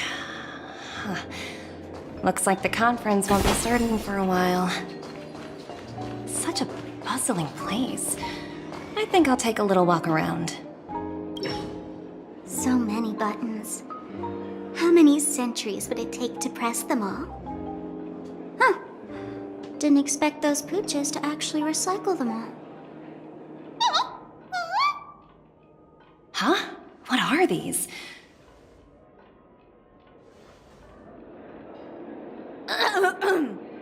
For your safety, please stay away from those objects. For my safety? Are these buttons something dangerous? Not exactly. Lately, there's been a prankster in the Sweet Dream who's been handing out strange button devices to anyone he meets. According to those involved, he said something like, "Just press this button and all of Penacony will explode!" Luckily, no one believed him. Still, the Bloodhound family collected these buttons just to be on the safe side. Where's that prankster? Haven't the hounds caught him yet? Yeah, that guy has some skills, I'll have to admit that. However, you know, the Bloodhound family won't give up. Whoever disrupts order in the dreamscape will face severe consequences. Anyway, the family will deal with these things. Please, kindly keep your distance.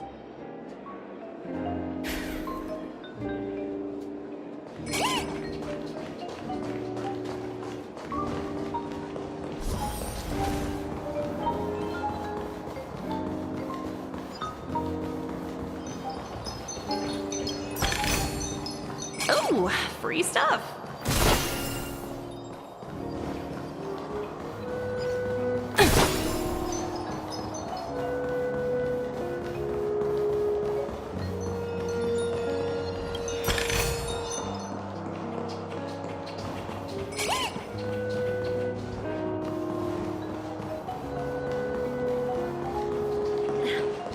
Watch your friends at the IPC. Don't you dare embarrass me.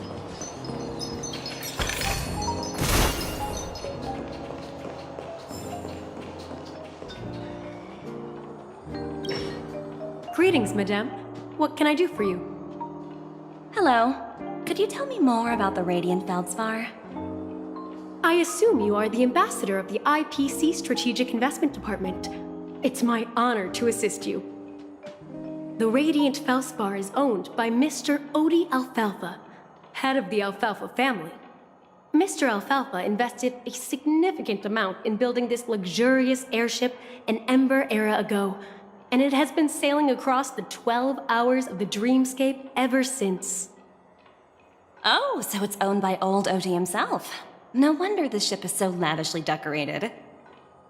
Indeed, Mr. Alfalfa has impeccable taste. Only the most prestigious guests are invited by the Alfalfa family to board this airship.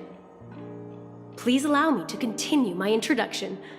The Radiant Feldspar had been cruising over the Sea of Dreams in Penacony for an entire Ember era. But its voyage was temporarily halted due to the recent reverberation. Reverberation? Such a formal way of putting it. You're really downplaying the whole thing. I apologize. Please continue. Following the previous reverberation in the Sweet Dream, the Radiant Feldspar had to suspend its voyage temporarily. Thankfully, the factors that disrupted the dreamscape have been resolved. However, due to, well, certain special reasons, the Charmony Festival, originally scheduled at the Penacony Grand Theater, had to be temporarily postponed. So, Mr. Alfalfa suggested relocating the Charmony Festival to the Radiant Feldspar, taking this opportunity to announce the resumption of the airship's voyage. Ah, well, that would meet the family's needs and also create momentum for Mr. Alfalfa himself. Quite fitting for a legendary tycoon like him. Thank you for explaining matters to me. Goodbye.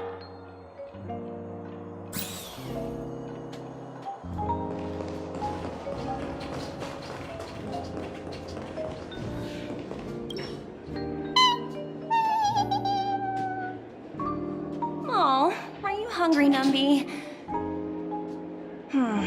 Food in the dream. Shouldn't taste bad, right?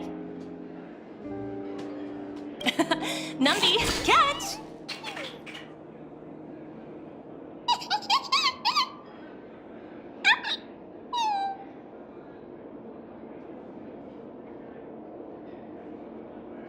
Oh, looks delicious, huh?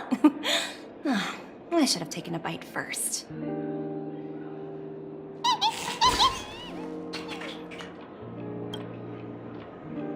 Hello? The talent motivation department? Again? Internal review?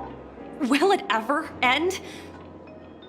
I'm working on a major project. I don't have time to squabble with you guys. The way I handled the Urillo case was approved by senior management, and all of the project logs and calls are complete. Can't you check on them yourselves? I just don't understand. Why are you so fixated on this minor case and constantly escalating it? Seriously, what's your purpose? Sounds exhausting. Why not just hang up? In my opinion, you handled that project quite well. A little ball of ice in exchange for the Astral Express's good favor. That's not a bad deal for the department. It's been a while, little Yelena. I've been looking forward to working with you.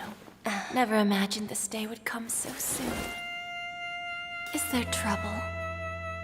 You can tell me anything. Just like old times. It's been a while, Madam Jade. I'm honored to have the opportunity to work with you. You're still so formal, aren't you? Forget about the hierarchy and treat me as your equal. No need for unnecessary titles like Madam. I'm sorry, but it might take some time to get used to that. After all, you are a senior. Well, now that we're both members of the 10 Stone Hearts, I need you to be at your best, especially since the upcoming negotiations leave no room for error. As sharp as you are, I'm sure you've figured out the true purpose of this conference, right? I believe old Oti has taken it upon himself to test our limits before the official negotiations between the IPC and Penacony. That's true, and it works in our favor. Do you know why? If we can reach some sort of agreement with old Oti beforehand, and gauge our opponent's boundaries, our future negotiations will go much more smoothly. That's the obvious benefit. Exactly. And the hidden benefit is that as the head of the Alfalfa family, his actions suggest that the 5 lineages might not be as united as the Odes of Harmony would suggest. As long as the influence of harmony hasn't completely permeated their core, personal desires will always have their way. Thankfully, influential figures in Penacony haven't entirely suppressed their own desires. It's similar to the power struggles within the IPC. The supposed all-for-one philosophy shared by the 5 lineages. It's just a slogan now that the Dream Master has gone. After the downfall of the Yoke family, old Oti's faction became the dominant force in Penacony. Even if we consider only the succession order, he's the longest serving and most senior among all the family heads. Yes, that's exactly why we need to handle the conference following an agreed-upon strategy. It's like playing a game of chess, where every move needs to be carefully thought out. Absolutely. The 3 steps of negotiation. Listen, test, and strike. That's what you taught me. Pretty clear. Although, you seem to have changed the order in the Urillo case. That was based on my personal experience. I apologize for interrupting your conversation, but the family head is ready to meet the ambassadors from the Strategic Investment Department. Time to get to work. Let's prepare ourselves and meet that esteemed supporting actor. Remember, our goal is to create an opportunity for the IPC to enter Penacony. Aventurine has already made a small opening, and you and we're going to tear it wide open.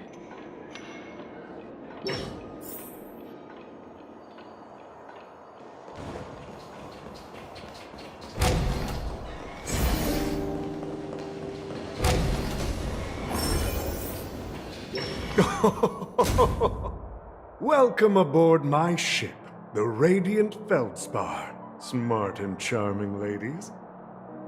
Please, have a seat. Let's have a pleasant conversation.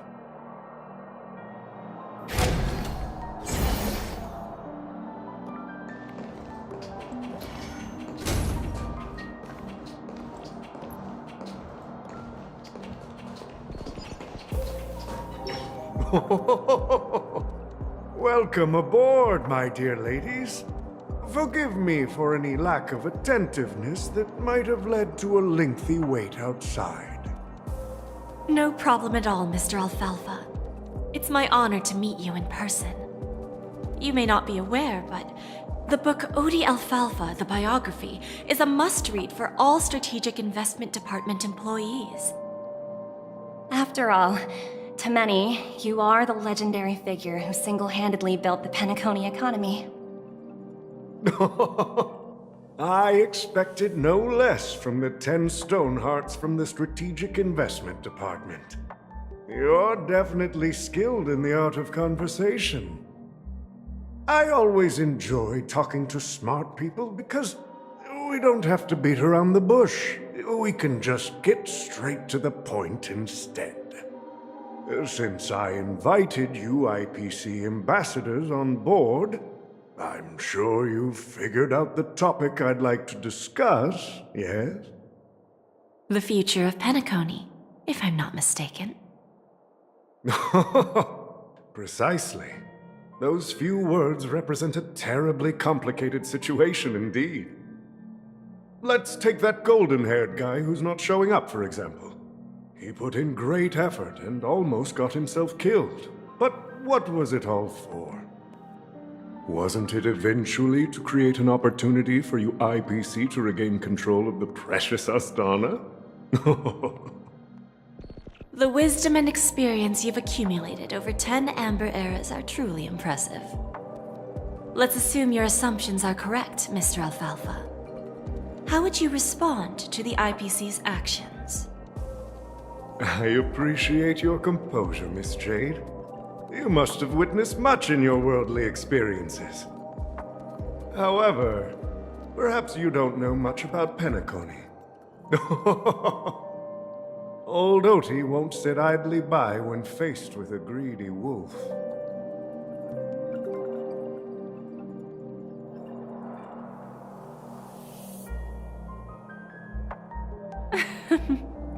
Please, go ahead.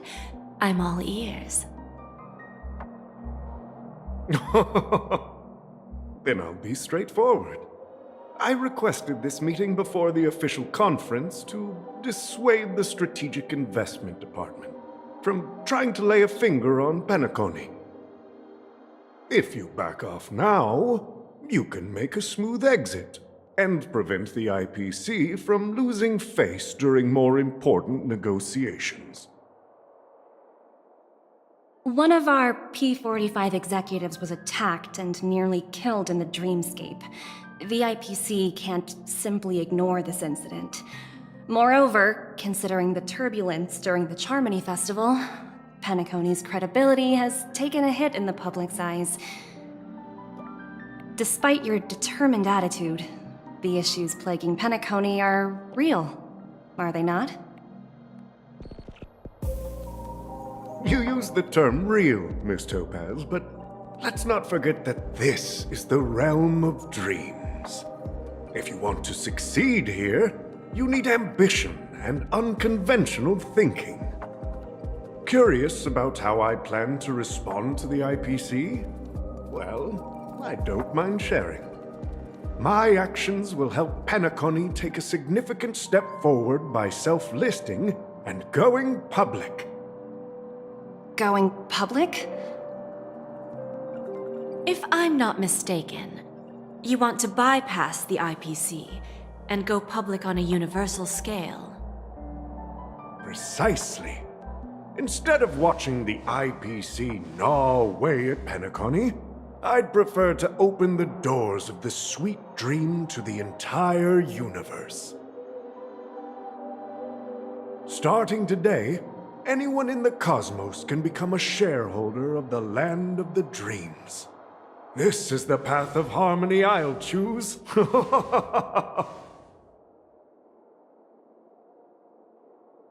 This reform should have been implemented earlier, but unfortunately, the Oak family were a bunch of blockheads blinded by order. Their level of intellectual flexibility doesn't even come close to an old fellow like me. Thanks to the little reverberation earlier, the biggest obstacle between me and my reforms has been eliminated. The Alfalfa family will publicize the financial results of Sweet Dream Paradise, so that the entire universe can see that despite the catastrophe, Penacony still holds immense potential and opportunities, and that the family remains confident in its future.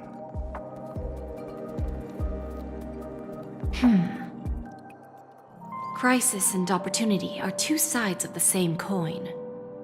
So, you've been waiting for the right moment for Penacony to regain the spotlight.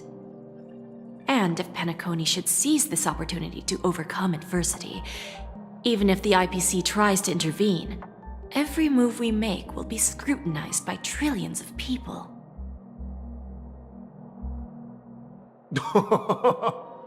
Now I'm convinced that you've indeed familiarized yourself with my biography, Miss Jade.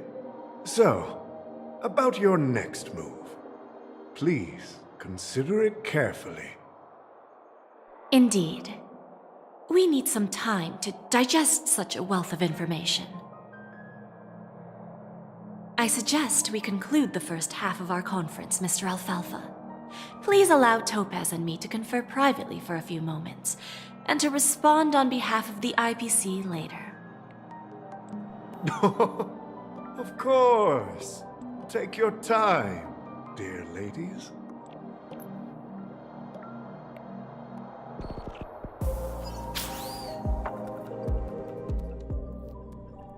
The Alfalfa family had a meeting with the IPC?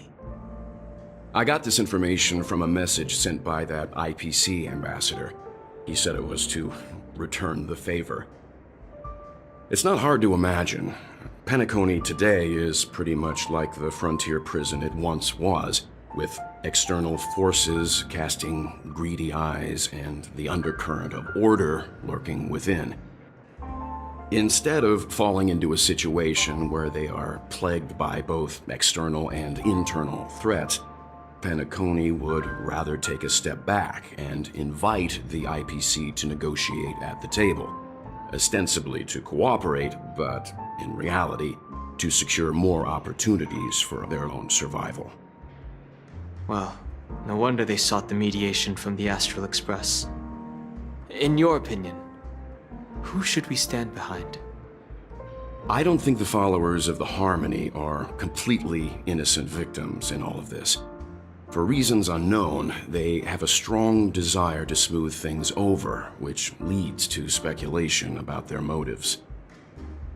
If either the family or IPC were to assume full control of Penacony, it would return to its previous illusory dream of hedonism, and the efforts of those previous nameless would once again go to waste.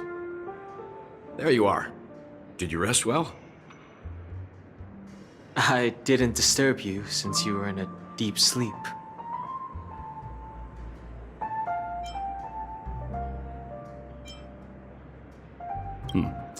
After Enna's dream was shattered, the family branch from the Montour system soon arrived and swiftly took control of the situation. Most members of the Oak family fell unconscious, but fortunately, their lives were not in danger. the mastermind behind the plans was confirmed to be Gopher Wood, the previous Dream Master. But by the time we arrived, he was dead already. He'll face a trial. As for further details, the family would rather not disclose them. Ultimately, the public perceived the incident as an attack by evil forces targeting the Charmony Festival. They believe the family failed to safeguard the sweet dream, significantly eroding their credibility in the process. While quite different from the truth, this appears to be the outcome with the least impact. After all, you don't know who's awake and who's pretending to be asleep. Well, they'll open their eyes in the face of danger. Once the danger subsides, they'll embrace the sweet dream again. Here's a toast, with 3 glasses of Glory of the Trailblaze to all of you. What are you talking about? This is my lounge. It's good to see you all again, although we might be saying goodbye again after this reunion. When will the Astral Express leave Penacony? We'll stay a bit longer, but not too long. So, this is our final meeting then? If this is a farewell, then it seems to be missing something. Music? Atmosphere? Maybe a special drink to honor those who are not here. Let's see. The mixed drink should be solemn, dignified, and unique, as we'll use it to pay respect to those fallen heroes. To the Nameless, resting in peace, and to Gallagher.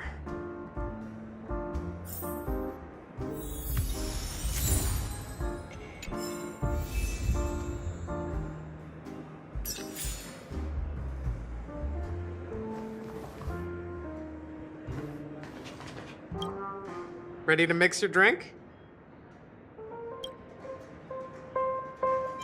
Before we start, would you like to talk to your friends? We have plenty of time. All right, as you wish. I think I have an idea about what drink to make. Would you like it bitter or sweet? It's up to you. Choose the flavor that suits you best at this moment. Here's Bitter Dreams, the least popular drink in this bar. It's bitter and sour, just like the harsh realities of life. Not a bad choice. Let's start mixing.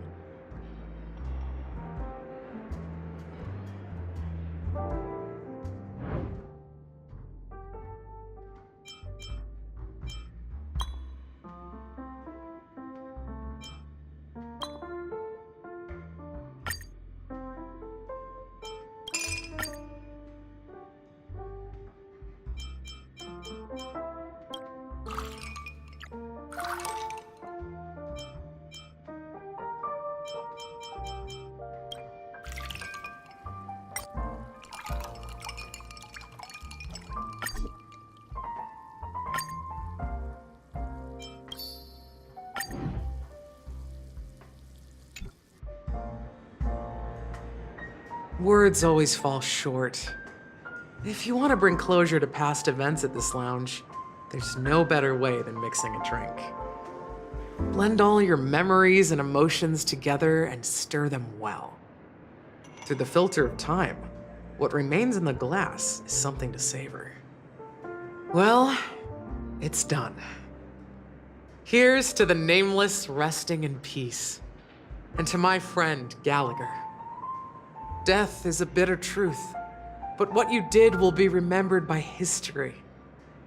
We're not accepted by the outside world, so we've gathered here. And one day, our souls will return to the same place. Cheers.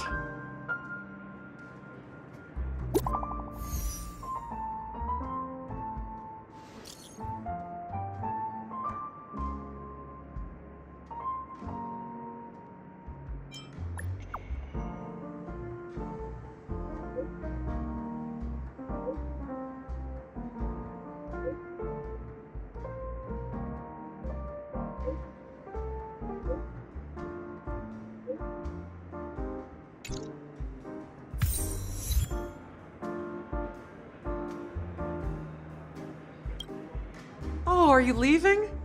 Well, then take this with you. I've mixed more of this last special drink for you. The past shouldn't be forgotten. So I hope it brings back the flavors of Penacony. Thank you. I'm sure it'll leave a lasting impression. If you happen to run into Gallagher, make sure he has a sip too. I know his tastes, and he'll be thrilled. All right, enough with the heavy stuff. You guys have important things to take care of, so let's not dwell on things. Whether it's the Astral Express or Penacony, there's still a long journey ahead. So let's lift our spirits, guys, and embark towards our tomorrows.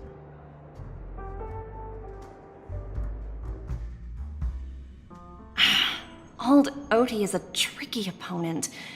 I didn't expect him to take the risky step of going public at such a critical moment for Penacony.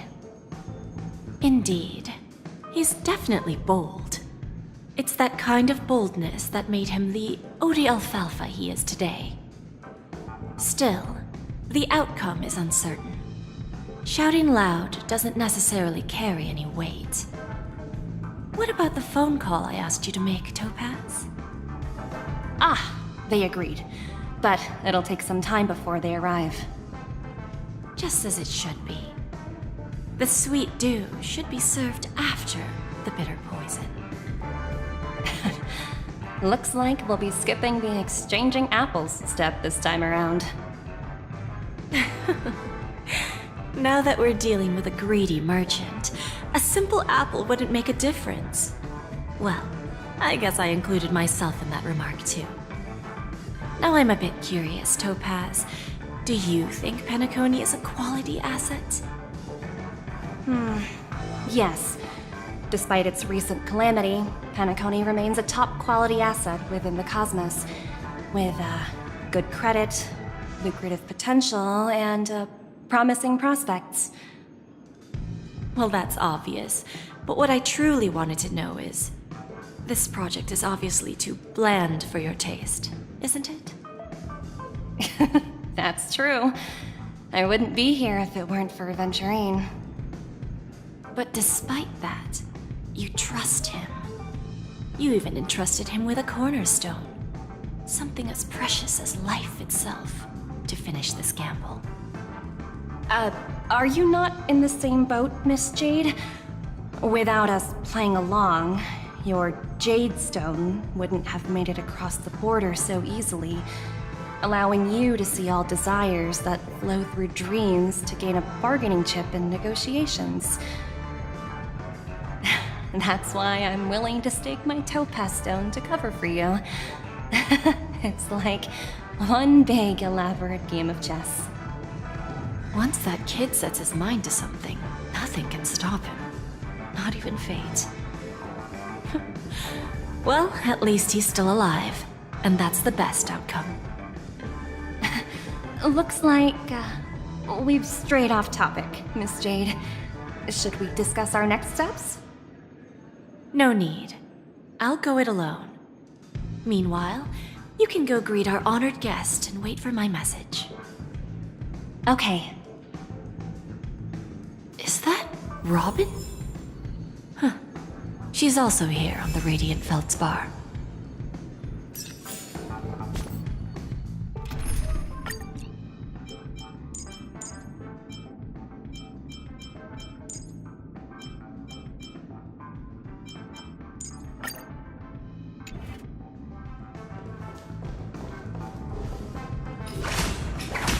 There's a good child. Do as you're told.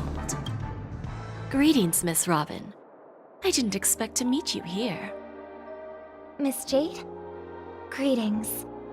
The opening ceremony for the Charmony Festival has been moved to the Radiant Feldspar, so I'm here making some preparations. How about you? Have you spoken with Mr. Alfalfa? I'm actually on my way to meet him right now.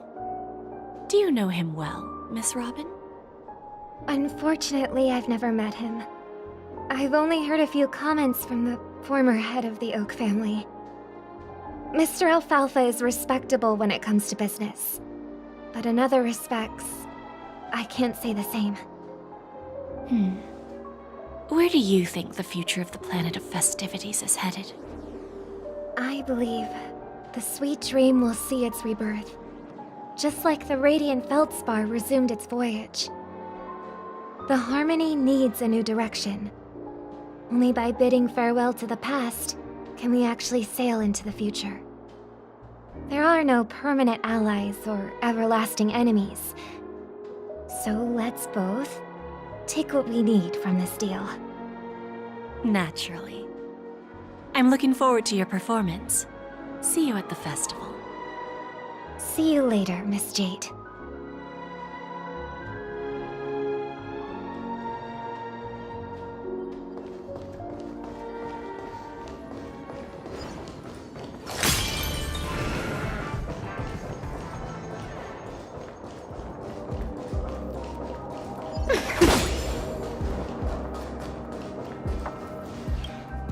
Thank you for your patience, Mr. Alfalfa.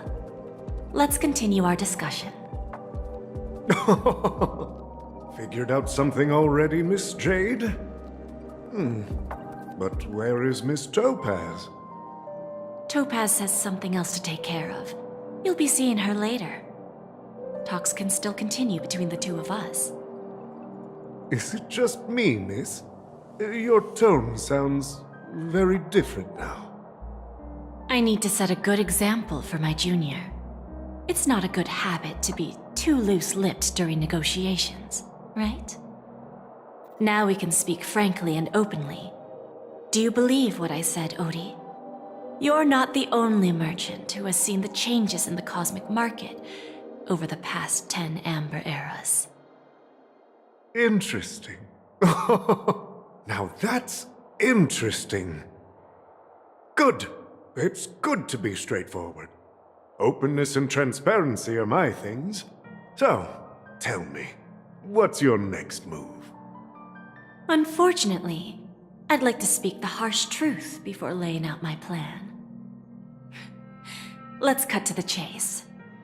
First, your plan won't work. Penacony has no way of sidestepping the IPC and going public. Second, you can't stop the IPC from entering Penacony. We've got all the time and connections in the world to find a way in. We'll keep tearing down and rebuilding this place until the Asdana system gets used to the IPC's ways again. Now, I'm repeating your words exactly. If you don't want to be a laughingstock and have everyone gunning for you at the official conference, you'd better drop your little pie-in-the-sky plan. Oh, interesting. Indeed. You surely have a way with words. Now, I'm curious to know what you have up your sleeve. Mr. Alfalfa, let's not forget that the IPC controls the biggest interstellar publicity platform. More than half the news networks in the universe take their orders from us. The moment news spreads about Penacony going public, trillions of customers will immediately receive a message like this. The family's protection for Penacony has expired. Any mishaps in the dreamscape could result in permanent brain death. Care to guess how many ways we have to turn Alfalfa credits into worthless junk within a measly 24 system hours? With the entire cosmos keeping a close eye on Penacony, I assure you, it won't be too hard. You really think you can pull that off? Even from Pier Point, as distant as it may be, I'm more than capable of keeping you on a tight leash. However, if you agree to give up that half-baked plan to go public, the IPC will assure you that we'll never jeopardize the interests of the family heads under your leadership. After all, we also need allies here in Asdana. The IPC can assist Penacony with financing, starting by acquiring 30% equity shares. With our financial support, stabilizing and rebuilding Penacony will be a piece of cake. 30% equity, you say? Who can guarantee you won't want more in the future? That's the brilliant part of it all. The answer is simple. No one. There are no guarantees. It all hinges on self-awareness and mutual respect. However, the board of directors will consider the interests of the family heads to some extent. You're a smart merchant, old Odie. Isn't the whole purpose of this elaborate game to showcase your business acumen and seek more benefits for the family? It benefits us if we both take a step back. And if that's not enough for you, I'm pretty sure that another goal of making Penacony go public is to expand the influence of the Planet of Festivities and attract more customers. I understand your concern, and I have a solution for that, too. Fine. Now I see your sincerity. As the head of the Alfalfa family, I don't think I have any reason to refuse your offer. However, as their chosen one, I still need one final answer. Go ahead. I'm listening. When I was a child, I heard the adults recite the tale of the ancient Ember Era, about the ascension of Shipe, the Harmony, and the downfall of Enna, the Order. The Order and the Preservation used to be close in ancient times. So, why does the IPC, as a follower of the Amber Lord, seek collaboration with the family instead of aligning with the Order? The answer is simpler than you think. It's all about credits. Everyone's favorite thing and the universally recognized currency among the stars. The IPC has the power to perpetually ensure their value. With each new world integrated into the credit system, the IPC adds another building block to its cause. Eventually, all exchanges, capital, and businesses will operate within a unified monetary system. By then, all planetary developments will be recorded in accounts with well-defined values and the ability for exchange and circulation. And the heart of everything will be Klepoth's credit. Ah, and then the IPC will be able to exert influence over everything. Our intention is to establish enduring preservation, so I'm sure you can understand. This universe doesn't need two types of order.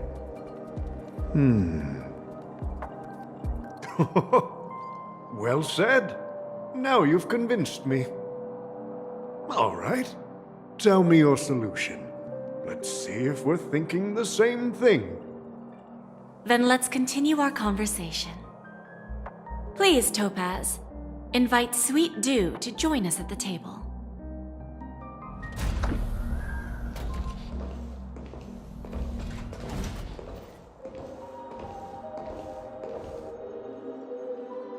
Thank you for your presence, Miss Himeko.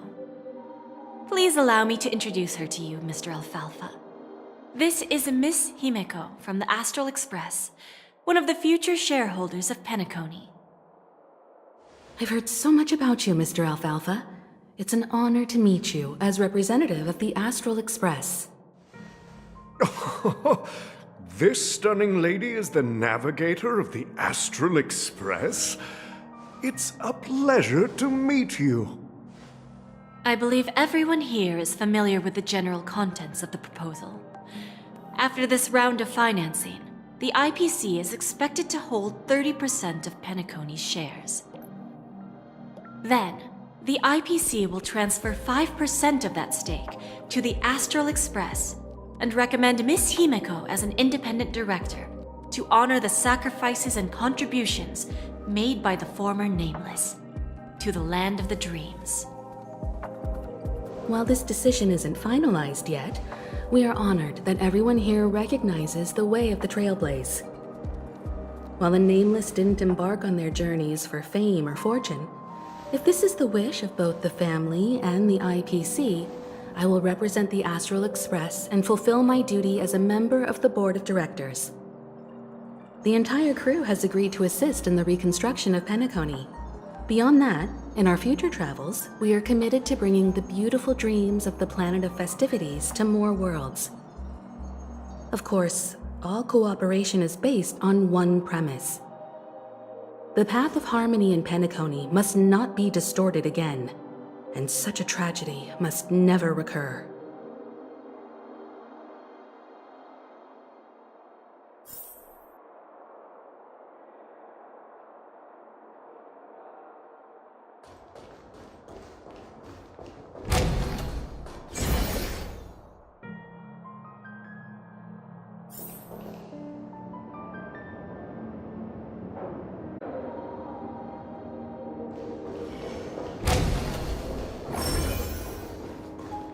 There's a good child. Do as you're told.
Is that all? Hardly worth the bother.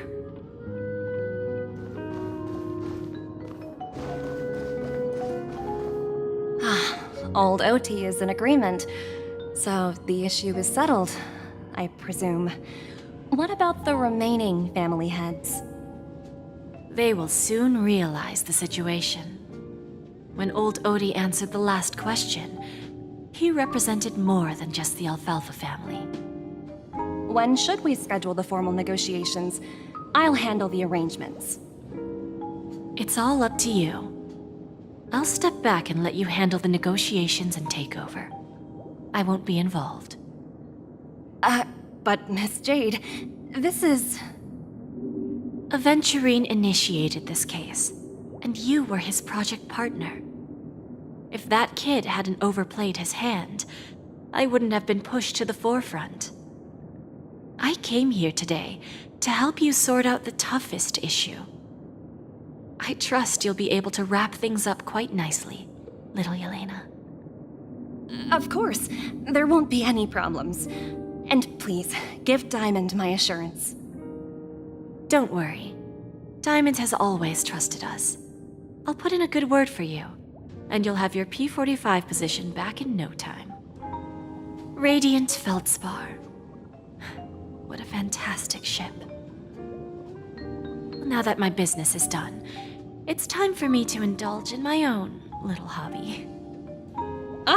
You want to open a Bon and Jade exchange branch on this ship too?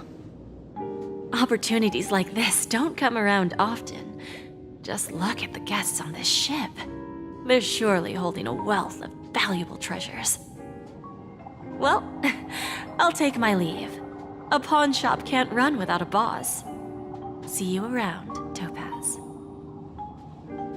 I have one more question for you, Miss Jade. Go ahead. That dose of bitter poison. I'm curious as to how you found this information. I didn't find the information. It came to me. It was from a lady concerned with the future of the Harmony. In return, I've agreed to help her with something, but that's for later. We can deal with it after we leave Penacony. You see, that's what investment is all about.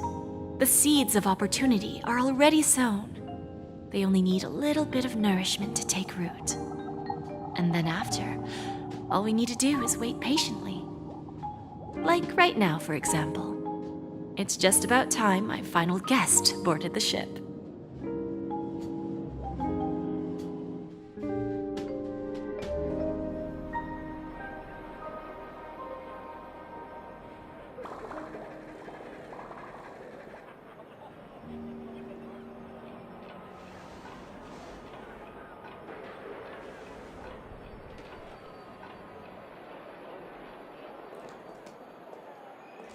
Sneaking in was way easier than I thought. The family's security is as lax as ever. So, this is the Radiant Feldspar. So luxurious. A pawn shop that grants wishes. Is there really a place like that on the ship? I'll find out for myself if the rumors are true or not. Tripped and fell right here. Just completely face planted.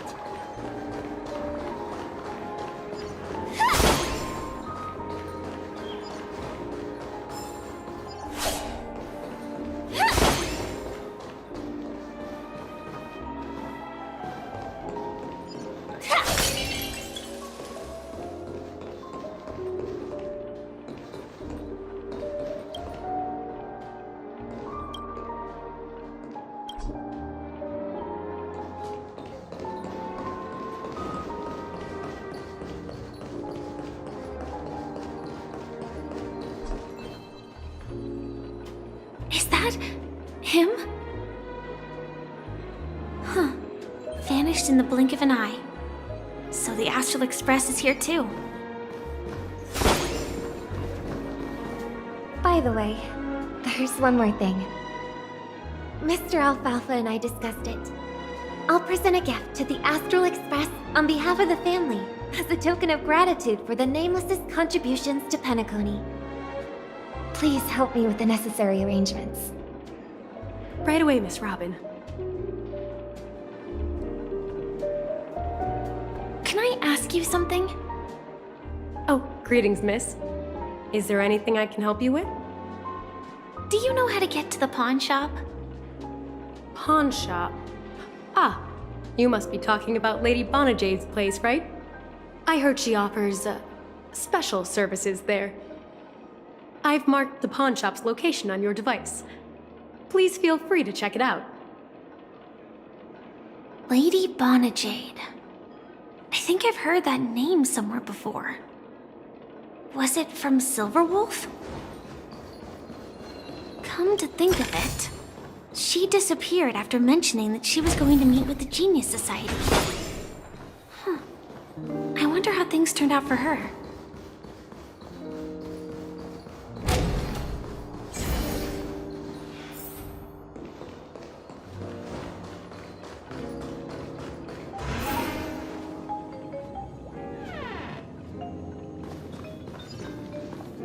Welcome to Bonajade Exchange, Radiant Feldspar branch. How should I address you, dear lady? Just call me Samuel. Samuel. Nice name. So what do you need, Miss Samuel? And what are you willing to give up in return? I want to keep on living. And for that, I'm willing to give up everything I have. Everything you have? That's right. Everything. Miss Samuel, I think you'd best turn around. It seems you're not quite familiar with the term pawn. What do you mean? I mean it literally. I sense your burning desire to live, but unfortunately, you don't have anything of equal value to offer. Okay. A pawn shop that grants wishes. I see. It's just a marketing gimmick. Well, that's quite a harsh accusation. I understand you may not fully comprehend what I mean, but don't worry. I'll help you understand. Go and talk to these people. They're all customers of my pawn shop. See for yourself if their wishes have come true. Once you've done that, come back to me. I'll help you understand the true meaning of pawn and make you realize what you're missing. That Lady Bonajade feels more like a money lender rather than the owner of a pawn shop. Which one should I pop? 1, 2, 3, 4, 5. Dan Heng and Void Ranger Jive. Don't change the words.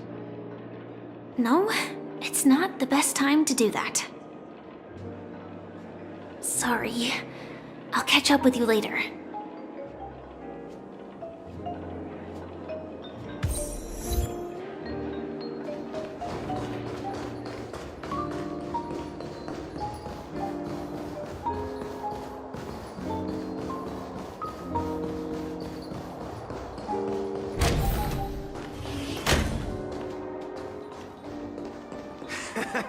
Go.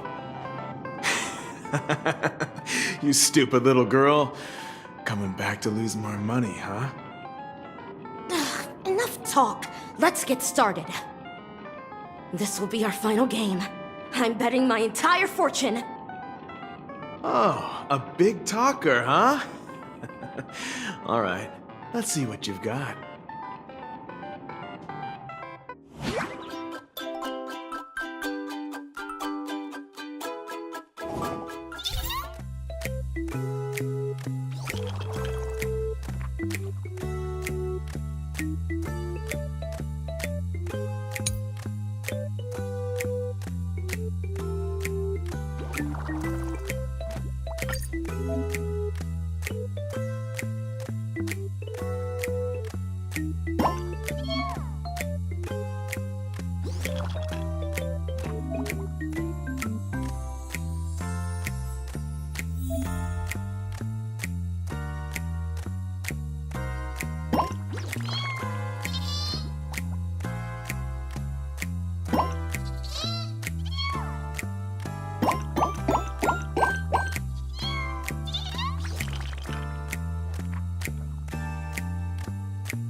actually won! This can't be! You lost to me 10 times in a row. How could I possibly lose to you at such a crucial moment? It's true! Lady Bonajade has truly blessed me! Finally, my luck has turned for the better. Great new era for Stacy. The master gambler has arrived!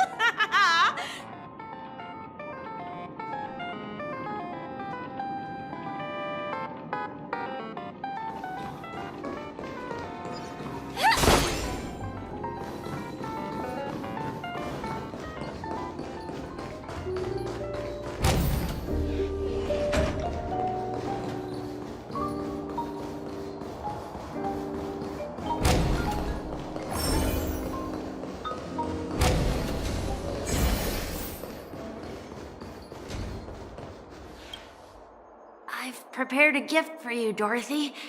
Check this out. Whoa! What a beautiful necklace! Is it made of cymophane? It's stunning. How did you know I love jewelry made of cymophane? It has the same purple hue as the necklace my dad gave my mom. I've never told anyone about it. How did you find out, Del?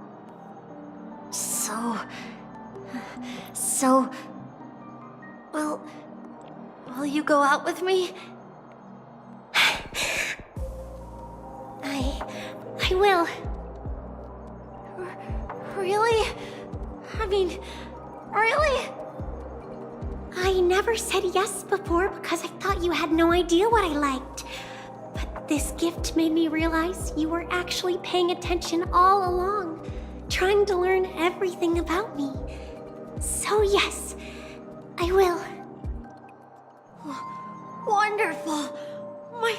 My wish has actually come true! So, shall we go, Dorothy? Let's go outside and enjoy the stunning views of the 12 hours! Yeah, let's go.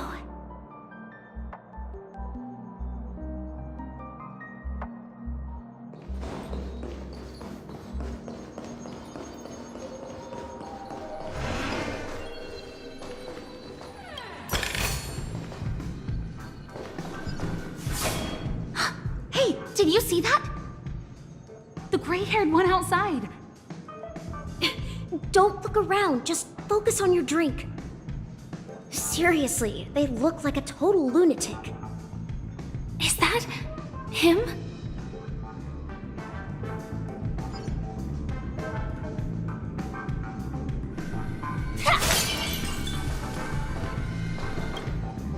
Yeah, you heard right.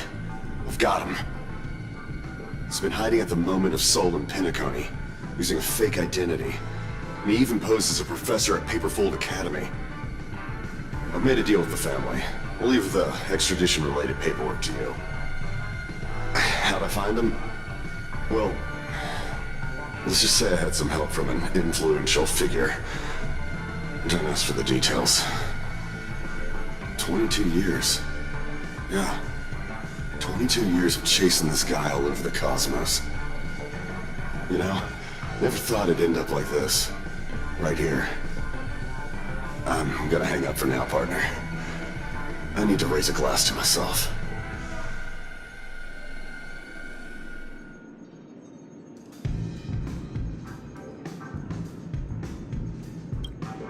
All of their wishes actually did come true. But I just don't understand. How did she do it? And what does pawn really mean? I should go back and ask.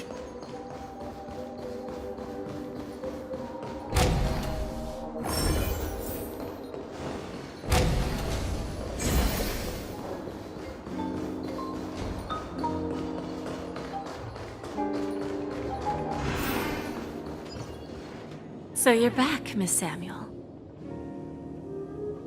Yeah. I found those people.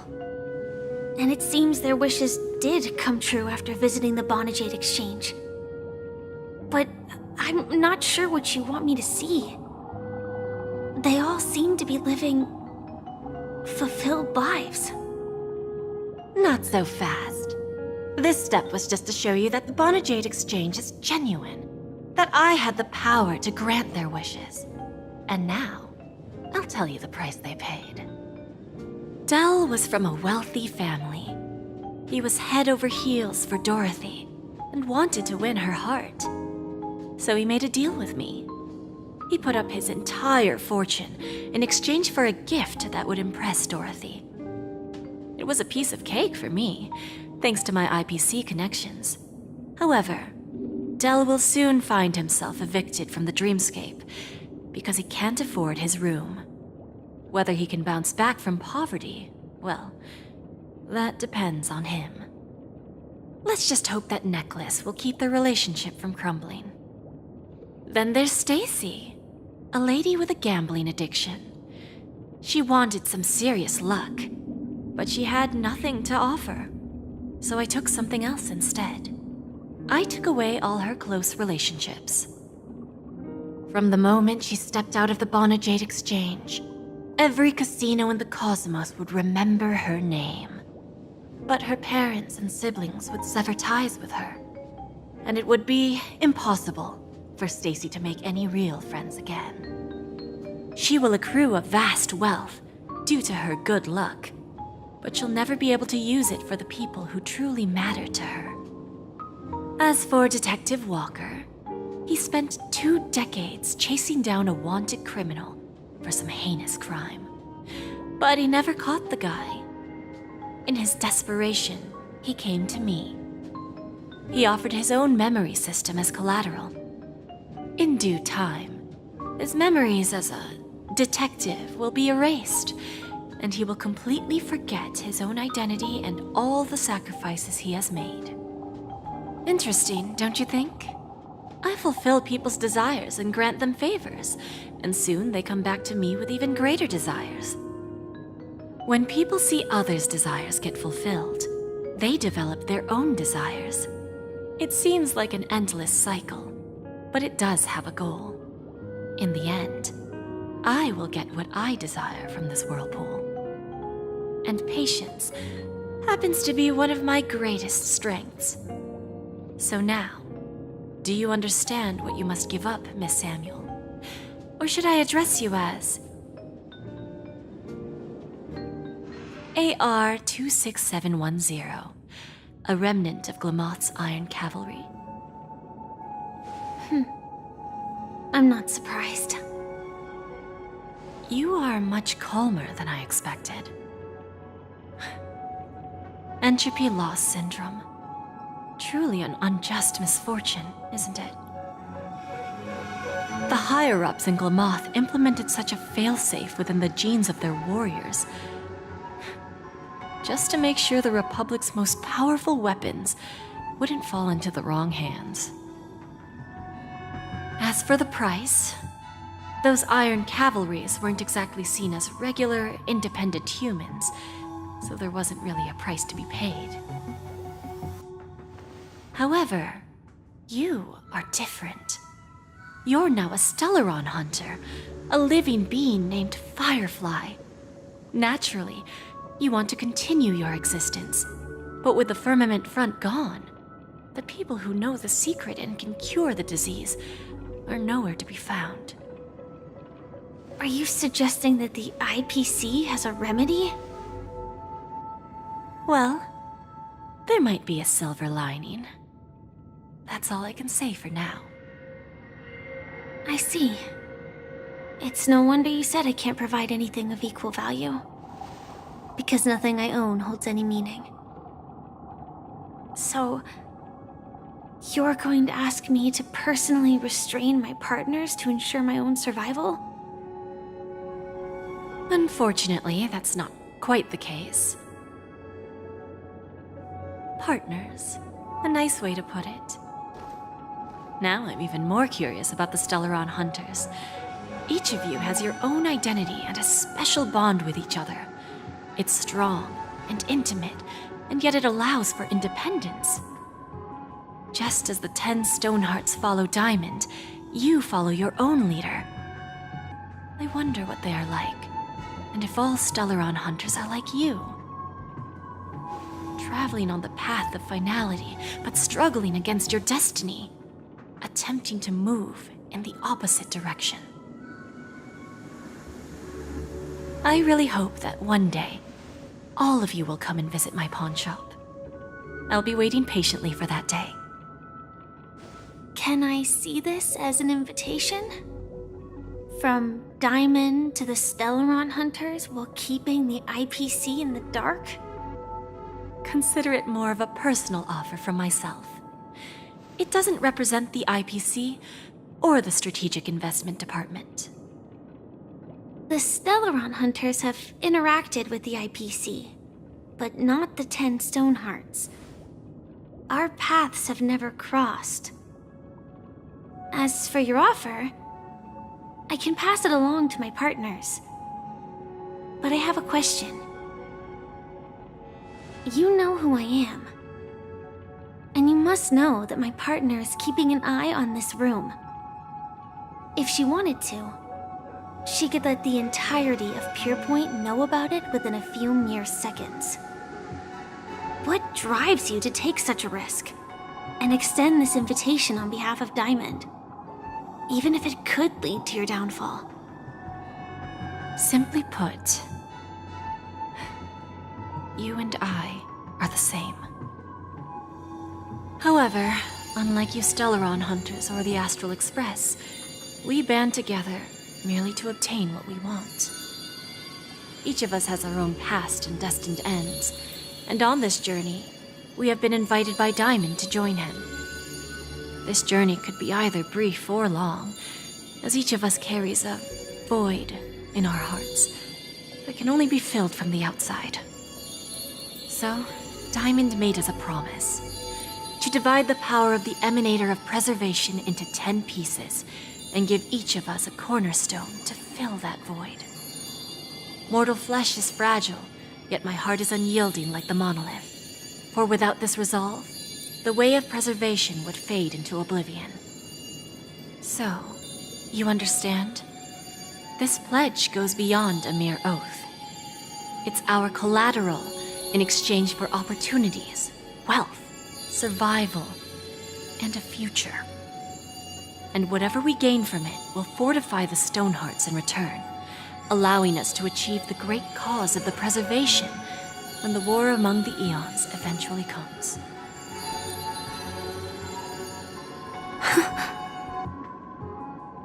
I understand. Take your time, child. You don't need to give me an immediate answer. Like I said, patience is one of my greatest strengths. If fate turns that page, our paths will cross again. It's a shame, though, that this pawn shop can't give me what I desire. My last attempt in Penacony. Well, it ends with hope.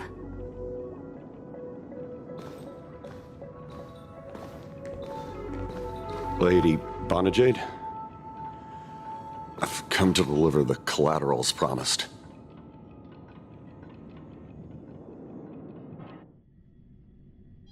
Turns out, the meeting to decide the future of Penacony went much smoother than expected, with little debate.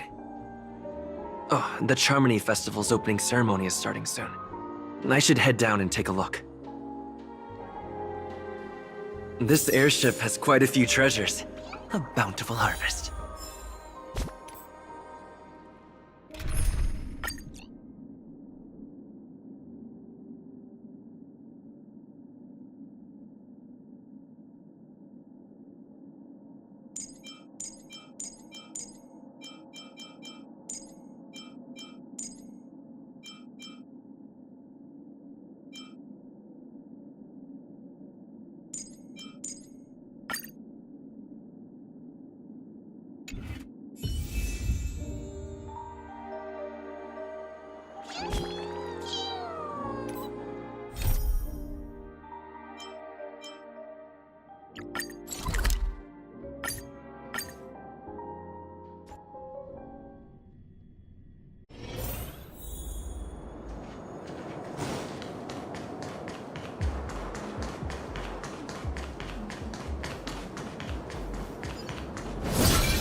Will of preservation!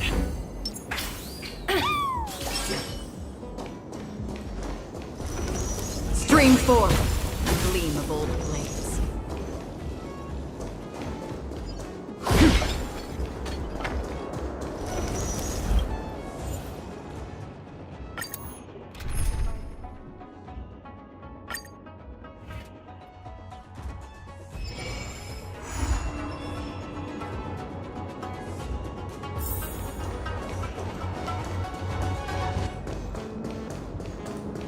Stormbringer blood.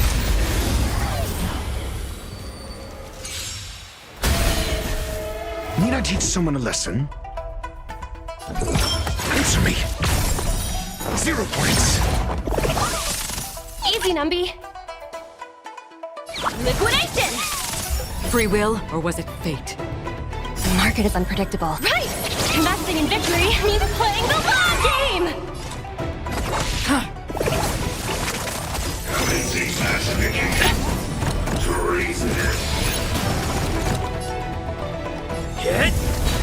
I'm asking questions.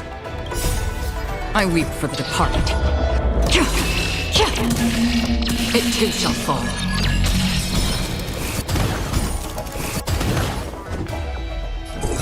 A test. Fail.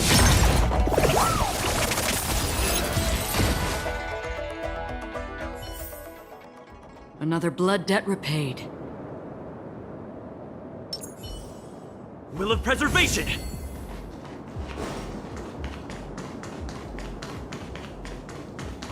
We need a strategy.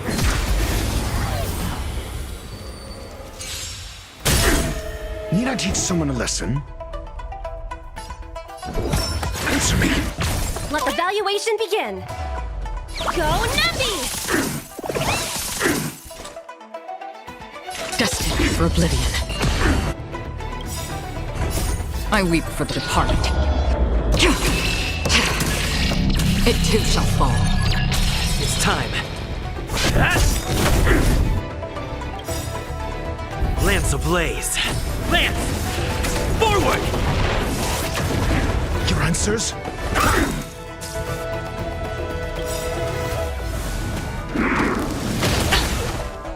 SAS. Knowledge, the measure of truth and falsehood.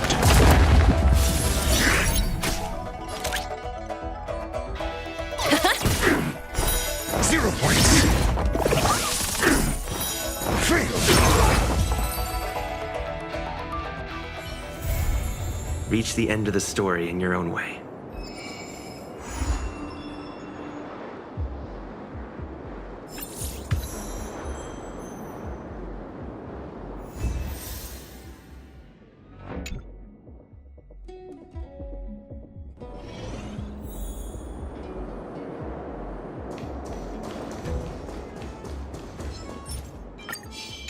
Stream forth, the gleam of old blades.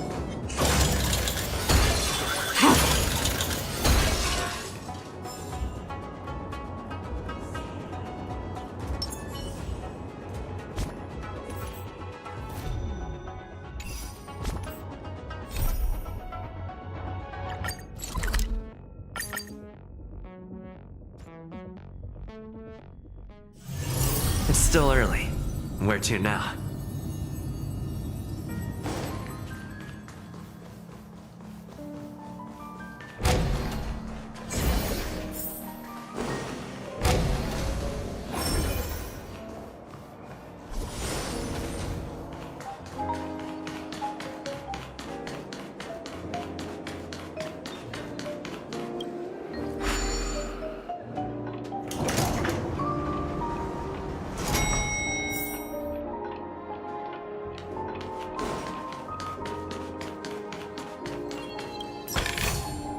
Is that all?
Got it.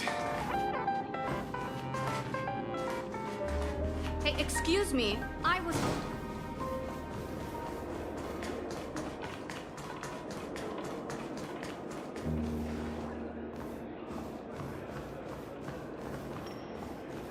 What?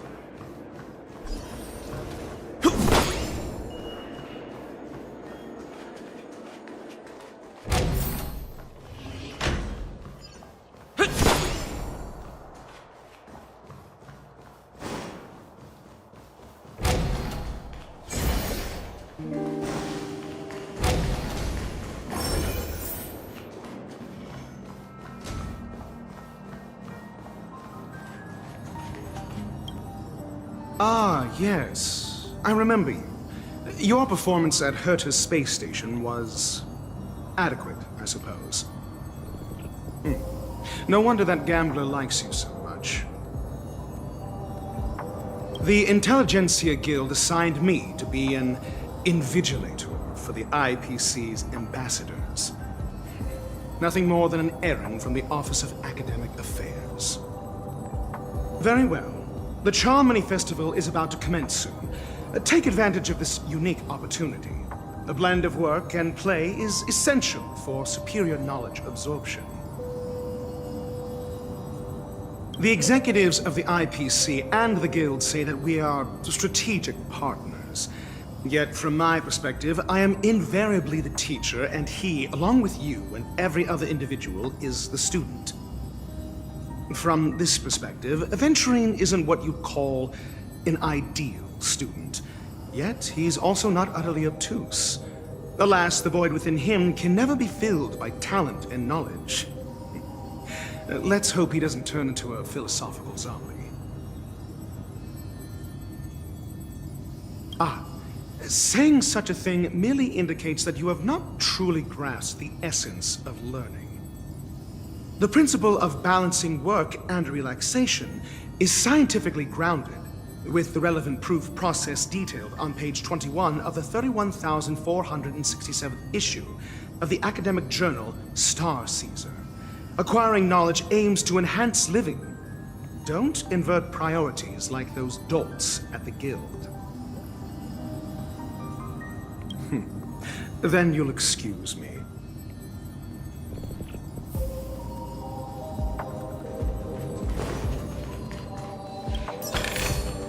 Is that all? Remember, I can take you out with just one shot whenever I choose. Oh, that'd be my honor. Don't worry, I hate cheating at the table. You better. Ah, look who's here. The great hero of the Astral Express.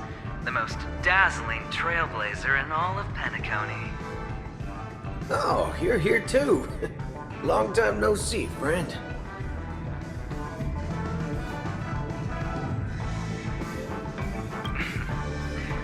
Merely a greeting of platitudes. As long as you and I have an understanding. Well, let's set aside those under-the-table dealings for now, partner. Don't want to spoil the festive mood of the Charmony Festival. I agree. Now let's congratulate Mr. Trailblazer. I hear the family intends to thank the crew at the Charmony Festival.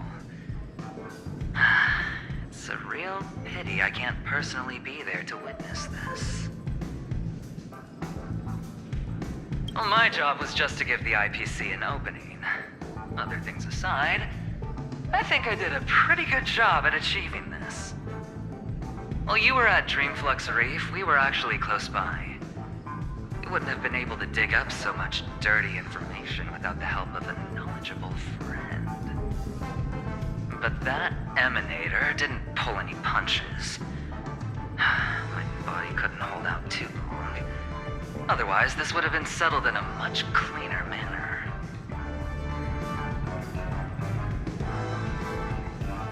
No problem. Punishing the wicked and eradicating evil is a top priority. Would have been strange if we sat it out. Making an entrance like that, us Galaxy Rangers are making a comeback.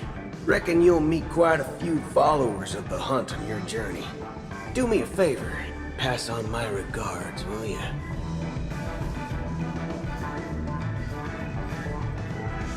Forget it. I'm not one to beat around the bush. I've got a score to settle with a high-ranking executive fella named Oswaldo Schneider. And this flamboyant fella here can help me find him. The feud between the Marketing Development Department and the Strategic Investment Department is well known across the cosmos. But what I didn't expect was the involvement of the Galaxy Rangers in this feud. Looks like things are about to get spicy. Thank you. And I also hope you enjoy yourself, great hero of Penacony. I'll pass. But I do hope you guys have fun. If you don't mind, let's play a few rounds next time.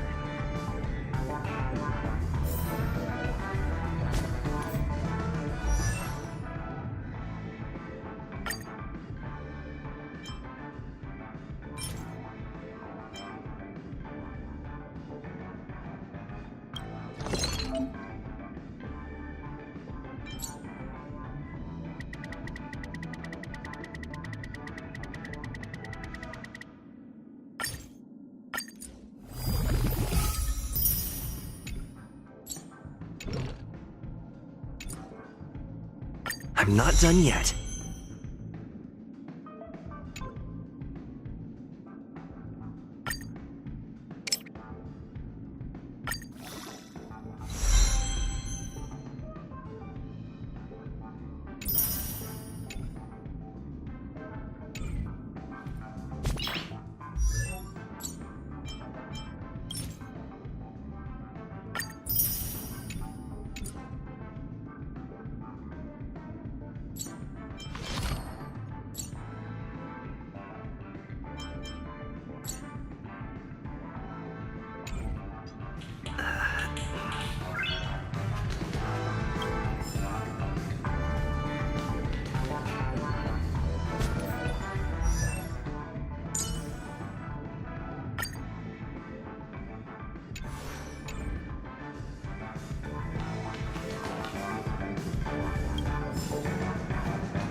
What happened to Penacony?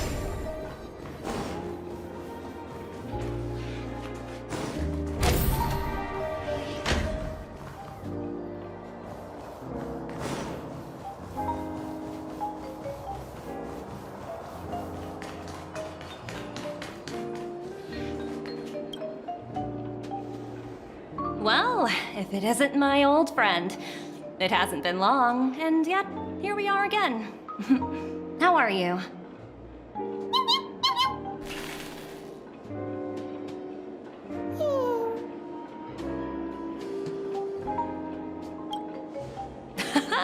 That's what I thought. I heard you guys pulled off a big stunt, cutting down the Oak family in one fell swoop. Such a pity I couldn't be there, or else I would have lent a helping hand. Look how bustling this ship is. Not bad.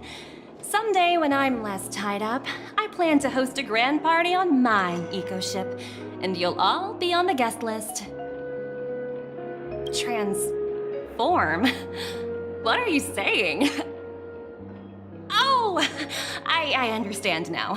You're referring to Aventurine's cornerstone, right? Sorry. Compared to him, my ability is not as visual. Guess there is no harm telling you. The abilities of the 10 Stonehearts' cornerstones are all different. Some can even read your thoughts, grasp your desires. So, be careful. Now that I think about it, it was good that Branya got there when she did in Bellabog. If she came any later, we probably wouldn't have ended up as friends.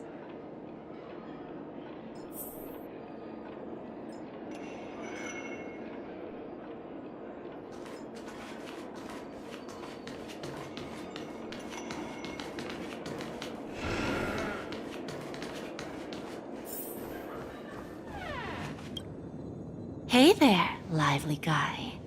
Welcome to the Bona Jade Exchange. What should I call you? What a unique name. So, mister, what do you wish for? And what are you willing to sacrifice for it?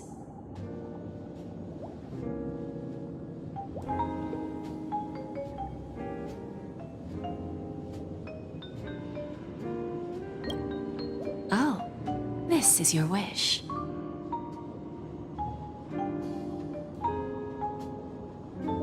Sounds simple enough.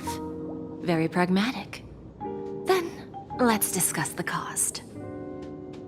To fulfill this wish, the thing I need is simple. The tail of an animal. Well, it's a two-legged animal with black fur, a round head, and long ears. It's omnivorous and is prone to mood swings.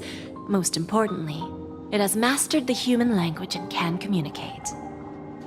Bring its tail to me as collateral, and your dreams will come true.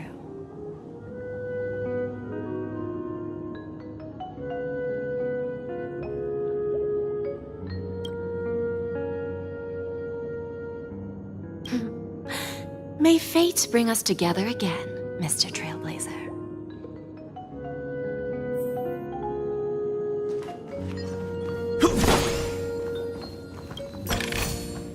Is that all?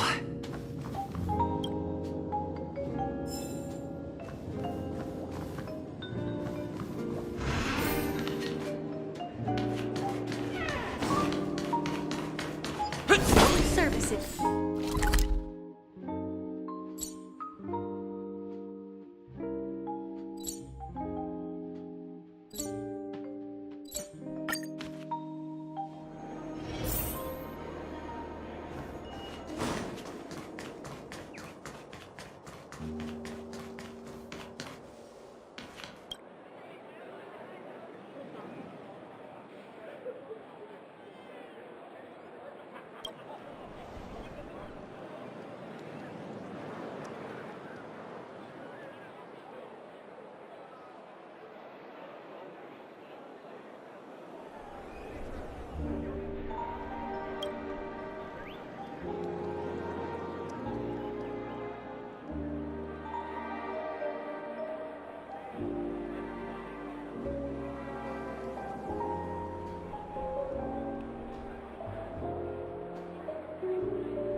The festival hasn't started.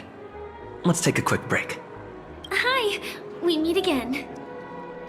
Who's that? It's really you! I knew I didn't get the wrong person. Yes, it's just I didn't get the chance to say hello. There's still some time before the Charmony Festival starts.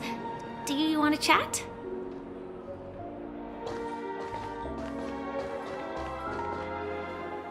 Two murder cases, a showdown with the IPC's ambassadors, the legacy of the Nameless, and a remnant of the Order who wishes to replace an Eon-created paradise with a dream. You guys even ended up shattering the dream. It's truly been quite a vacation. It's a good thing that you guys managed to overcome all those difficult problems. Congratulations! After the Charmony Festival's opening, will you guys be leaving again? There will always be somewhere. After all, you guys are on the path of the Trailblaze. Before joining the Stellaron Hunters, Elio told me that this journey will tell me how to live on. That's all he said. As for the rest, it's up to me to find out. So, I'll pay extra attention to any leads that will let me live on. This trip to Penacony is no different.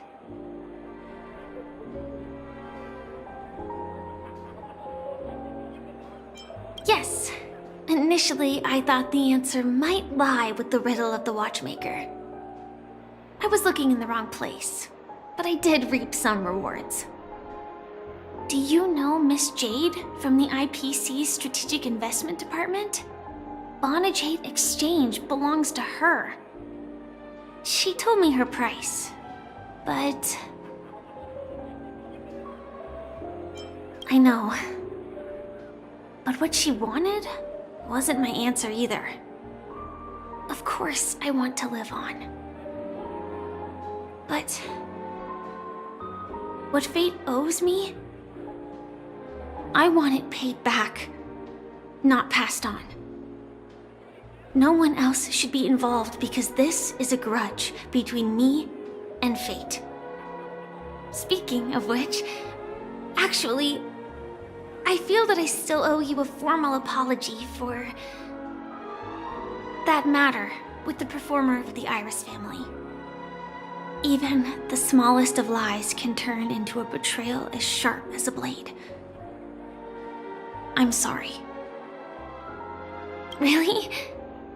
Then it seems what Kafka taught me was correct.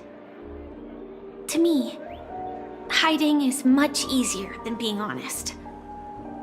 Yet, I still want to try expressing my emotions as any ordinary person would. It's that girl! Get moving! Arrest that criminal before the Charmony Festival's opening ceremony starts! I can't believe they've chased me this far. Looks like we have to say our goodbyes. Don't worry about me, just go and enjoy the ceremony. The script hasn't reached its end yet. We will meet again.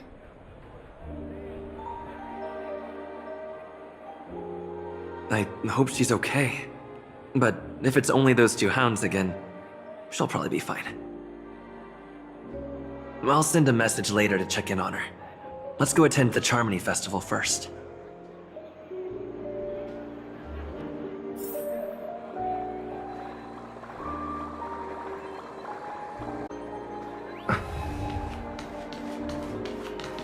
Let's take a seat here. Everything is settled. But there's still some time left. Maybe I should take a walk? Forget it. I've done enough walking around already. Let's take a seat and rest for a while.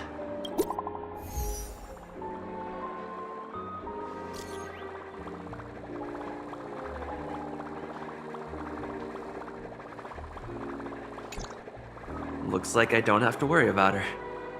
Let's wait for the opening ceremony to start.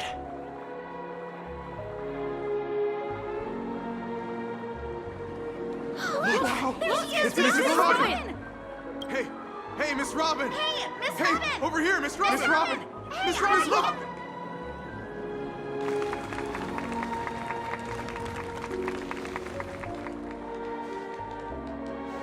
Distinguished guests, fellow family members, ladies, gentlemen, and friends from all over the cosmos. It's a pleasure to join you all in celebrating the grandest ceremony of the Amber Era, the Charmony Festival. Firstly, on behalf of the Penacony family's 5 major lineages, and on behalf of myself, I'd like to extend a warm welcome to all our guests.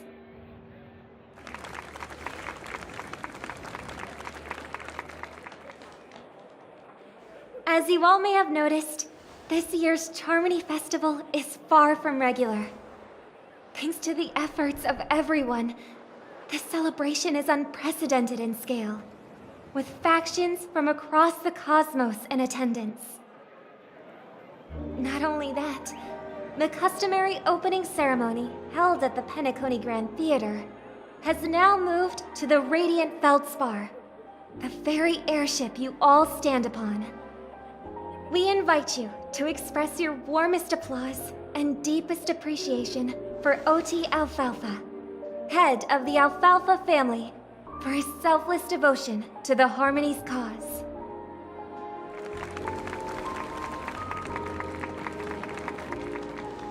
What makes this festival so uniquely significant? As is widely known, the Radiant Feldspar had to halt its voyage due to an anomaly in the Sweet Dream, sparking widespread discussion in the 12 Hours. Thanks to the hard work of Penacony's internal and external factions, we've finally gotten the Dreamscape back on track, just in time for the Charmony Festival. And as they say, good things come in pairs. The Charmony Festival not only celebrates this achievement, but also marks the relaunch of the Radiant Feldspar. And finally, the last reason. Does everyone remember the Watchmaker? In truth, the family has poured their efforts into this festival just to commemorate this legendary luminary. The father of Penacony, Mikhail Chard Legwork, one of the legendary Nameless who laid the foundations of Penacony. In the most bewildering times of the planet of festivities, it was he who descended from the sky with his companions, who taught us through trailblazing where freedom lies. It was also they who led the vanguard in the pioneering of the Dreamscape, in exchange for what is now known as the Paradise of Harmony. It can be said that Penacony's splendid success today is deeply rooted in the trailblazing ethos the Watchmaker planted within us. Only by honoring this trailblazing spirit can we fulfill our mission and spread harmony to a broader audience. Aw, that's so nice of her. She's talking about us.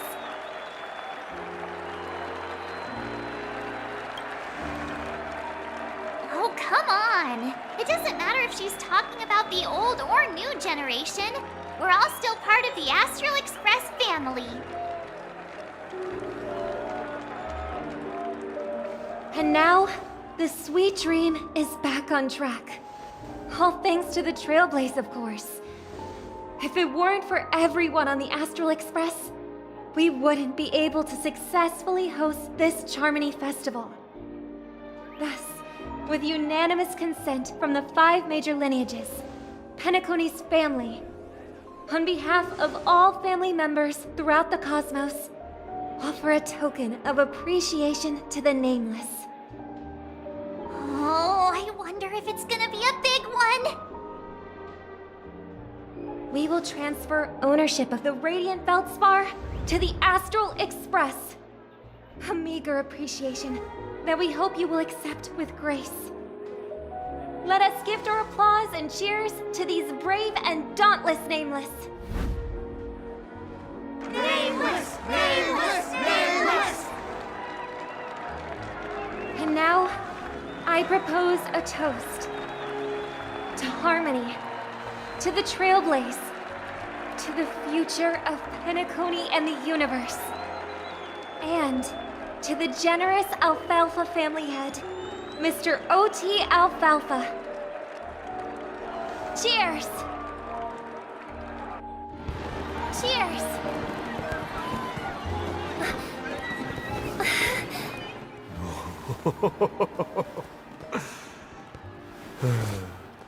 To make a decision like that. This little bird is no less capable than her brother. All's well, all's well. Right. But have you forgotten someone, my gray-haired friend? I put a bomb on this ship. You have 10 minutes to find it. Better hurry. When did this get shoved into my hands? There are still so many bombs. Now's not the time for plot twists. I can't handle this alone. Time to create a group and inform everyone.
All set.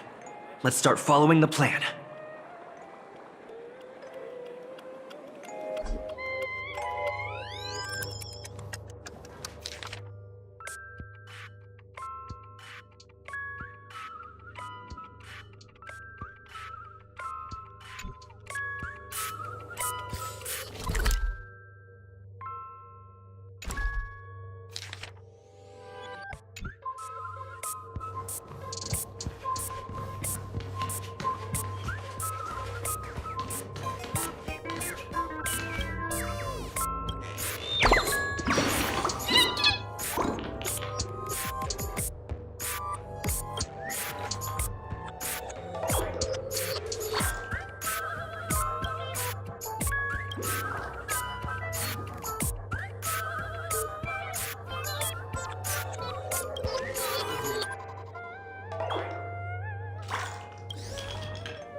arrived, oh great gray-haired little one. I'm the constable around these parts, and right now, I'm posing as a bomb. What? No, this is called foreshadowing. All right, now that you've found me, it's my turn to complete my mission. Next, I'll count down from 5 and then explode. 5, 4, 1. Is it really that important? I'm not even a real bomb. Was it surprising, shocking, horrifying? No? Really? Fine. That's too bad then. You really ought to learn how to win a girl over.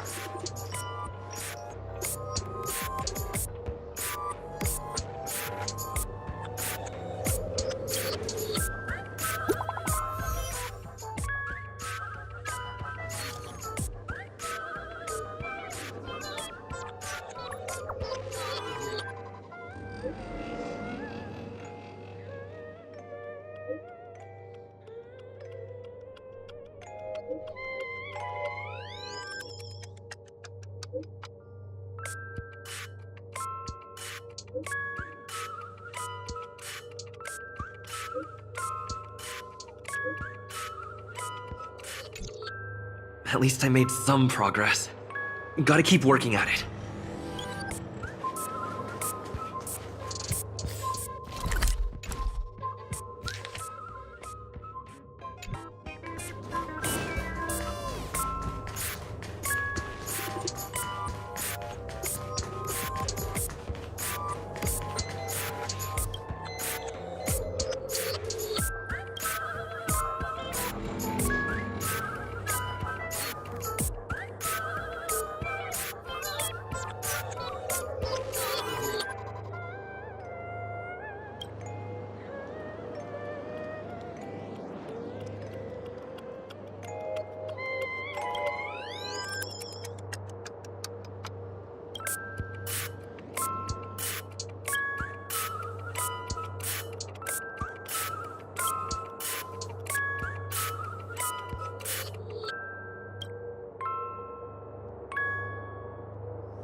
Is that... Ha! We meet again. I am Penacony's famed detective. Got yourself into a pickle? I'm more than happy to help. But unfortunately, I'm preoccupied with a couple of unsolved cases. So, you'll have to wait your turn. It completely slipped my mind. Dr. Boom specializes in explosives. I need your help, mister. You've had quite a few run-ins with Dr. Boom. And with the recent bomb situation, you're bound to find evidence that proves Dr. Boom is the killer. The first case is the Soul Glad factory arson case. We found a hammer, a doll, and half a liter of unidentified fluid at the scene of the crime. Our forensics results show it's a red herring. The second case is the Blue Hour auction robbery. A gang of masked thugs broke in, stole a fragment of the Astral Express, and left behind a large hammer, a doll, and a half-dead red herring at the scene. Those are all the details. The way I see it, there must be a link between these two cases that will be the key to exposing Dr. Boom. I trust in your deduction. Which piece of evidence do you think is the deciding?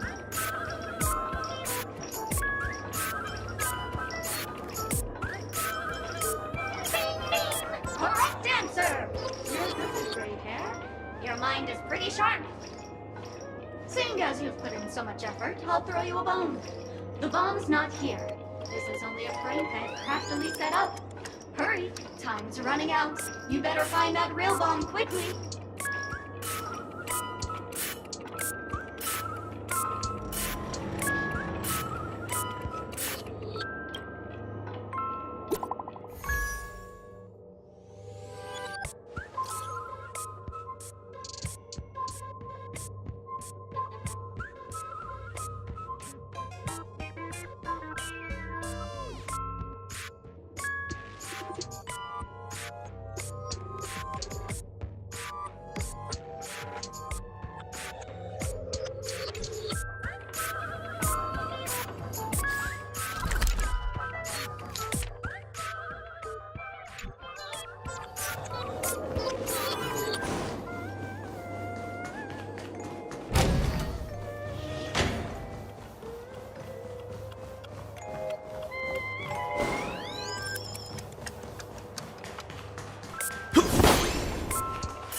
Lovely actor. You can call me the Director Doll. I often use this name in film credits. If you didn't know, I'm the one who directed the entire farce in Penacony. As the leading man of the show, what did you think? Feel free to share your thoughts. Well, actually, due to the current plot requirements, you're only allowed to say one line. So, please try and resist the urge to share your thoughts.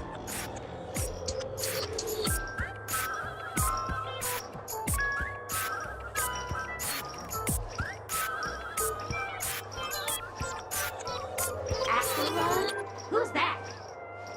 Since you're done asking questions and I'm done answering, according to the script, I must reveal to you the fact that there's no bomb here at all, thus causing you to want to kick yourself for spending this whole time listening to me prattling on, after which we will part ways. But don't fret, I've also prepared a gift for you. a dream bubble that has the thrilling life and death moments I shared with a beautiful memo keeper. If you haven't seen it yet, you should hurry up and look for Dr. Edward.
Hello, I'm a bomb. There's still some time before I explode, so you can take a look around first. Diffuse? No problem. Executing self-diffusing program. This won't take long. Now playing Never Give Up, Never Surrender by the trending superstar Asked Rickley from the Epsilon 12 system. Oh, hang on. Penacony's family have not purchased the rights to this song. We can't play it here. How about this? I'll recite it for you. Next up, please enjoy a recital of Never Give Up, Never Surrender. Oh, aha! If you ask me how I feel about you, don't tell me that you pretend not to see. They will never give you up, never make you sad. They will never give you up. They will never say goodbye to you, never tell lies to hurt you. Praise!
Not much time left.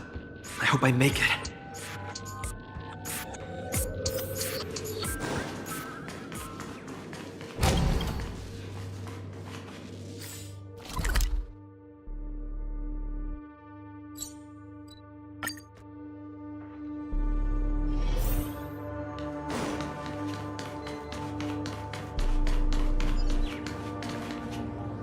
Minutes, 46 seconds. 28 minutes, 45 seconds.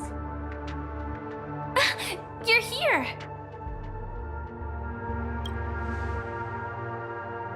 Looks like she also sent you a message.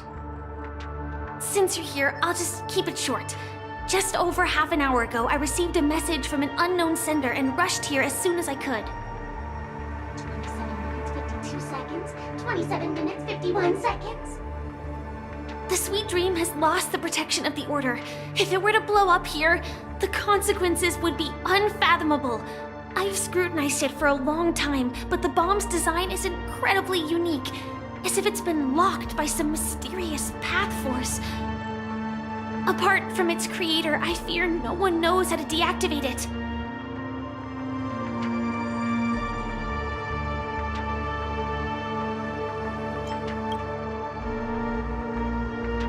You mean the Watchmaker's guests? That's a pity. Based on my experience, I don't think any of them can turn the tide on this situation. The memo keeper may be able to teleport the bomb to a deserted location, but I have found a note inside the doll.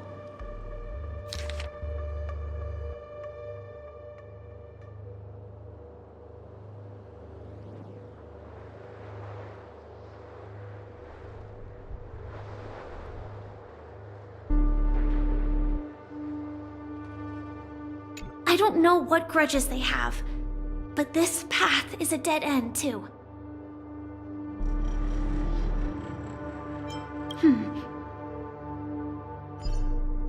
Actually, there might be another way. Do you still remember?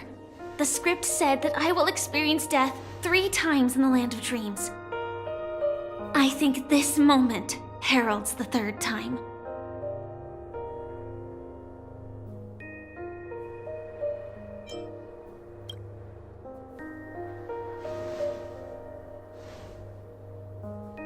You may already know that I have no way of evoking dreams.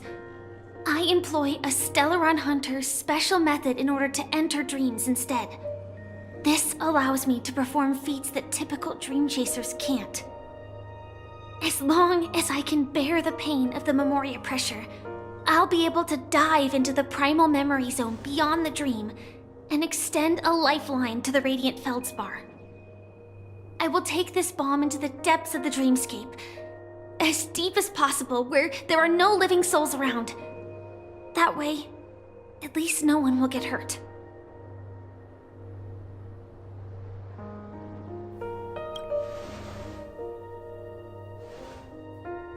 Don't worry.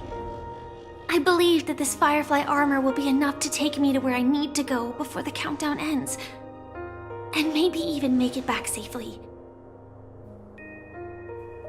At present, this is our best and most logical course of action. After all, a long story deserves a happy ending. I have some words to share with you, though they were spoken to me by Miss Acheron. She said that the so-called impossible is merely something that is yet to happen. At the moment, there are so many things that seem impossible. But are they really never going to happen? Maybe it's just that the moment to disprove these impossibilities hasn't arrived yet. Whether it be a literal ending, suffering akin to death, or a harrowing deathscape.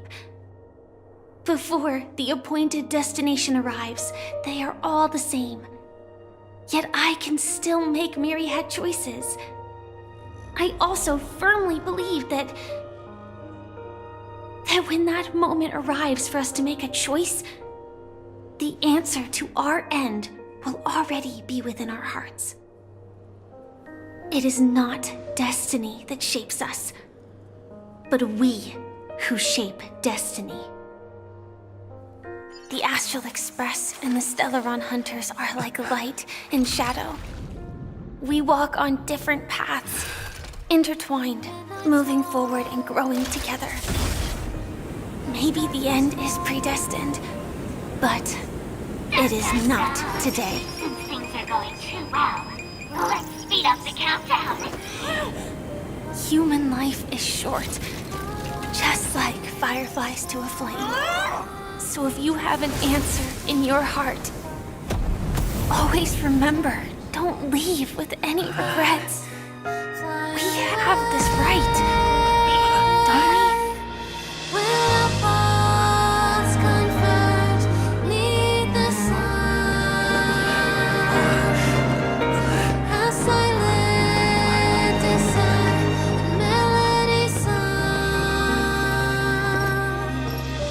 Since you care so much about other people's safety, why don't you go take a closer look?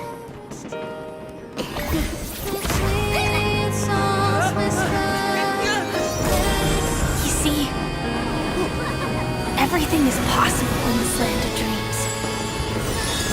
We each came here with our own goals and realized them in unimaginable ways. Regardless if the result was a sweet illusion or a bitter reality. It was an answer we longed for day and night. So, why do people choose to slumber? I think it's as you said. Because in the end, we will wake up from our dreams.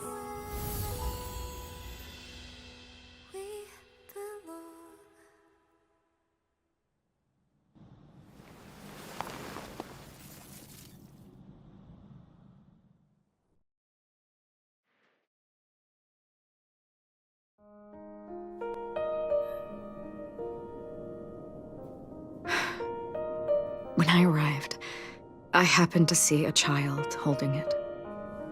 He said the flowers were prepared by Aunt Jessie for the watchmaker and the war comrade he'd missed his whole life. Mikhail would place 2 bunches of flowers here year after year. And after he left, it became 3. Your wishes will always be remembered by someone. Now, Penacony, as you hoped, has welcomed the dawn after a long, dark night. The path forward may not be a bed of roses, but at least people are prepared to step forth towards freedom. Tiernan, you can go home now. While the Nameless are also preparing for the next stop of their voyage.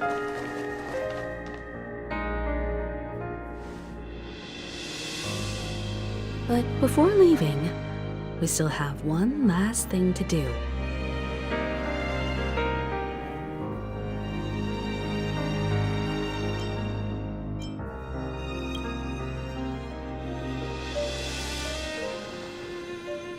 A fitting end to the tale of the departed. One could not ask for a better farewell. Go on. They're all here.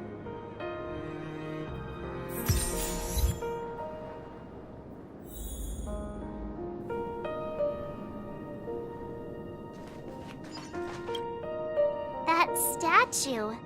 It wasn't here last time. Looks like this is the last riddle that Mr. Gallagher left for us. In the end, we still failed to figure out his true identity, or if he was even a living person. What should I say? I mean, this guy is definitely a history fictionologist, all right. I'm suddenly reminded of the time at the theme park when he said he was only 13 years old. Could that have meant something too? Either way, he's an enigmatic character for sure. At least our journey together in Penacony was real enough. And his loyalty and love for this land must have been real too, right? Gallagher, we raise a toast to you, the slumbering hound. To the festival's invitation, to all lies and the singular truth. If we ever meet again, please don't talk in riddles. If we ever meet again, please don't talk in riddles.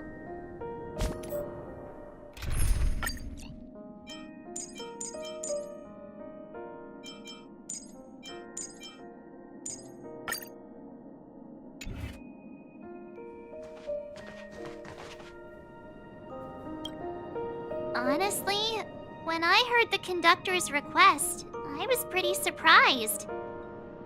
The Nameless. Those who trailblaze, doing good deeds but never seeking recognition. After all this time, how would we even find those 3 people in such a vast place like Penacony?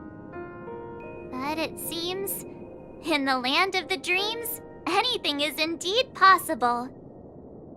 History may not remember the names of the dead, but the stars will attest to their journeys. The first glimmer of light in the prolonged night often illuminates little, as it is fleeting and the darkness too vast. But because of this, people will remember. As long as something shines in the night sky, then when the first star falls, countless more will follow, streaking across the horizon. Brooklyn Tiernan, Rosalina J. and Estella, we raise a toast to you, trailblazers of the Silver Rail. A toast to history that no longer remains silent. The passionate and courageous pursuit, and a voyage that traverses the stars.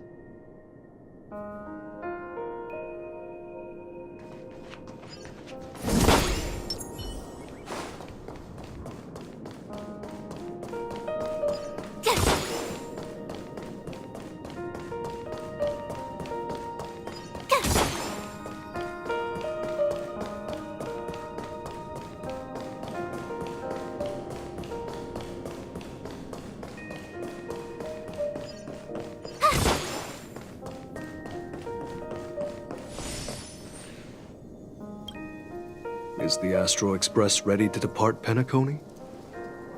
Apologies, Mr. Mika, that we are only now bidding you farewell. Oh, that's all right. You've all done so much for the Watchmaker, and we are forever indebted. Allow me, as the representative of Dreamflux Reef, to make another toast to all the nameless. What will the people of Dreamflux Reef do now? Many will continue to live here. Those accustomed to being awake will mostly have a hard time getting used to a life of darkness with their eyes closed. Though the order has faded, there must be someone to watch over this primal memory zone. Penacony's nights are long, and there are many who are still far from a good night's sleep. As for the sweet dream over there, we're still managing without it, aren't we? Mika and residents of Dreamflux Reef, we raise a toast to you, watchers of the long dream. To your tenacity throughout time, to each sorrowful night, and to the dawn that is finally upon us.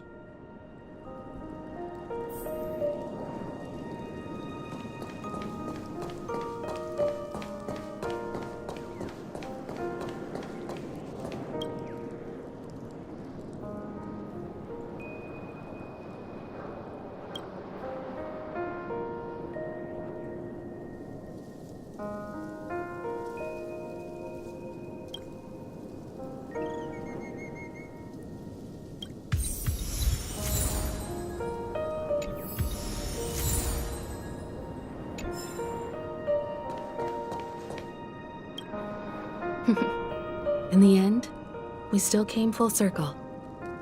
This trailblazing expedition started from the moment you and a bellboy ran into each other. After going on a journey of many twists and turns, they still ended up where they started. Just like a clock's hands that turn round and round, the start and end of each day will always land on 12 o'clock, the advent of time moving forward. There shouldn't be much left to say. This entire adventure started because of you, and should naturally end with you. And then, a new page will be turned. Mikhail Char Legwork, we raise a toast to you, watchmaker of the land of the dreams, nameless of the Astral Express. To Penacony's past, present, future, and the child's unwavering dream unto death.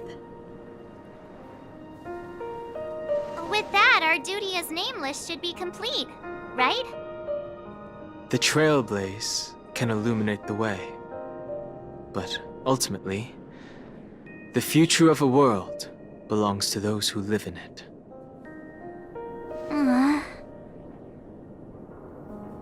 I still feel that Mr. Mikhail must have really wanted to witness this day himself. What's on your mind, March?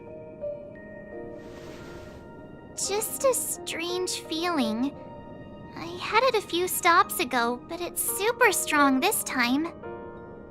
Why not talk about it? Maybe everyone's thinking the same thing.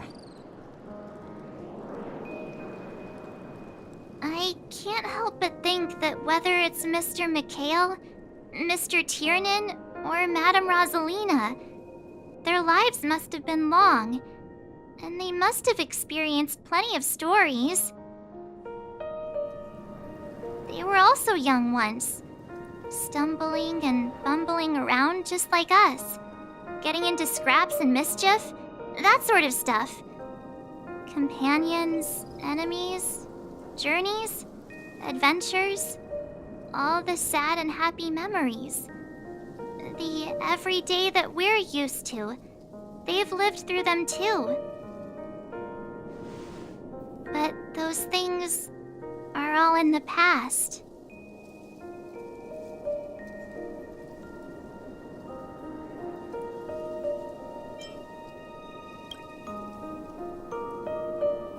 Yeah, maybe that's the precise thing I can't let go of.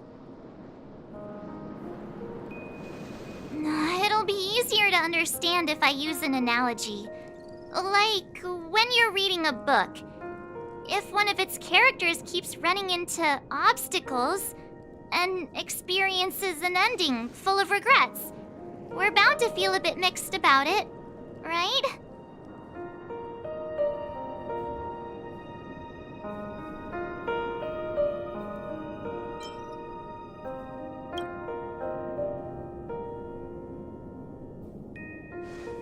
Because we've seen every nook and cranny of their lives, we see these people as special. So, even if there are parts of it that aren't really realistic nor logical, we still hope that their story gets a good ending when it comes. But what if they and we aren't really that special? When Mr. McHale sat in this chair, waiting for the Astral Express to arrive every day, what was he thinking? And if, at the end of his life, he could still firmly say he had no regrets, then what is this regret we feel in our hearts right now? I think each and every one of us is searching for the answer to this very question. The universe is vast, and our lives are but specks.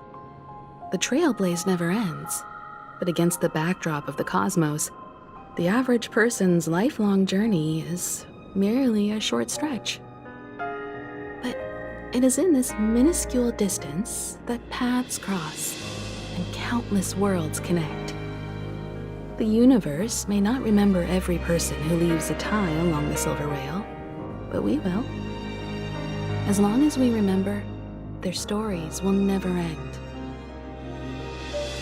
And what Mr. McHale has left for us is his answer to this very question. It may not be perfect, but it left a smile on this storied, jaded old Nameless's face at the end of his life. And its meaning will be interpreted by those who come after us. It's not the answer that's important, but what we can learn from others' answers, right? This is what trailblazing is. Sure. I'm really sorry for bringing down the vibe. Quick, Don Hung, tell us a dad joke to lighten the mood.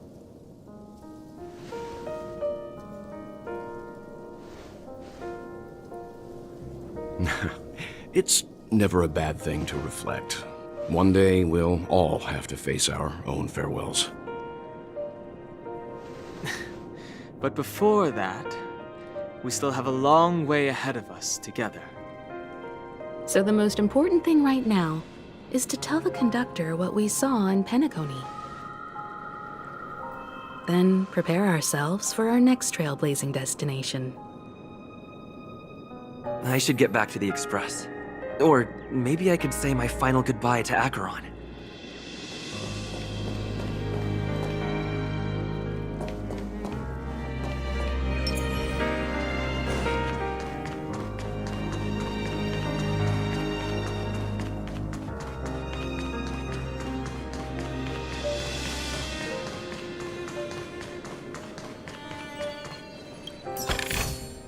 Is that all?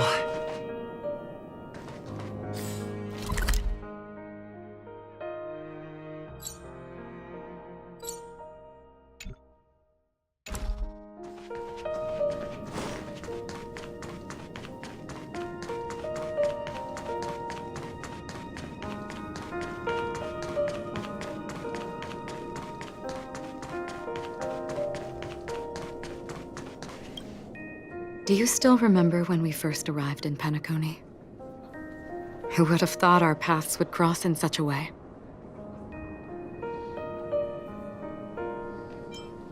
The ocean of stars is vast, and given our destinations, I'm afraid our paths may not cross again.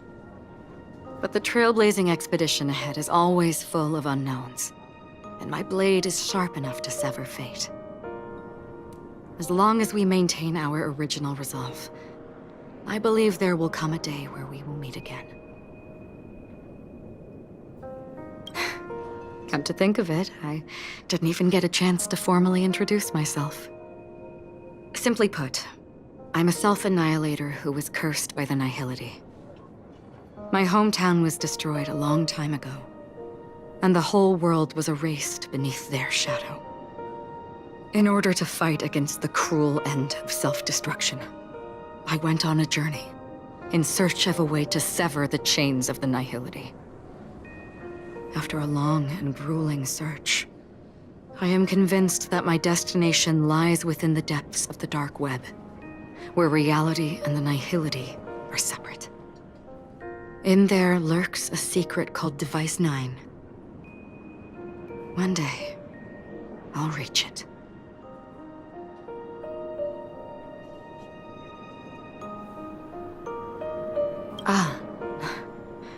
In that case, I must apologize for my rudeness. Do you remember when we first met? I once said you reminded me of an acquaintance. Because of the Self-Annihilator's curse, my memories are stripped away, blurring my past. And after our journey together, what I originally thought were familiar feelings were merely illusions. I believe this was truly our first meeting.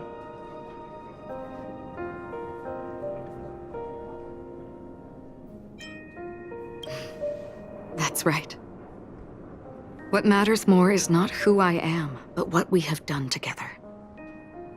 This story will forever be etched in my heart. We both still have our own paths to walk. So let's forge ahead.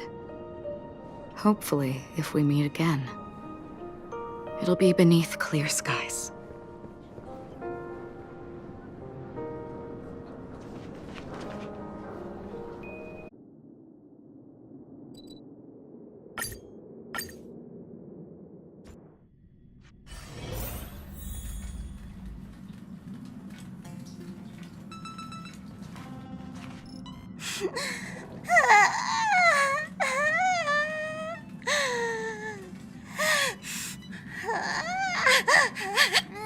There.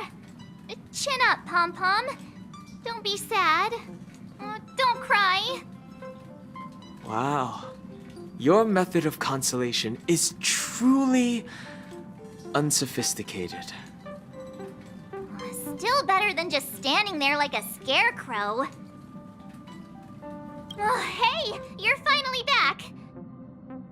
We told Pom-Pom all about our adventure, and they suddenly started crying.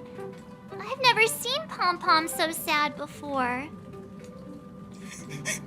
The conductor never cries. Pom-Pom is never sad. Pom-Pom is just angry. Yeah, angry. No matter where the express stops, you lot always manage to cause chaos. My well-thought-out timetable completely ignored. If you carry on like this, the express is gonna run out of fuel. That's right. Pom-Pom is just angry. It's not because of Misha, Tiernan, Rosalina, and the rest. It's okay. Oh, Pom-Pom, just let it all out. Everyone, could you all take a break in the next car? Don't worry. I'll stay here with Pom-Pom. But... Let's go, March.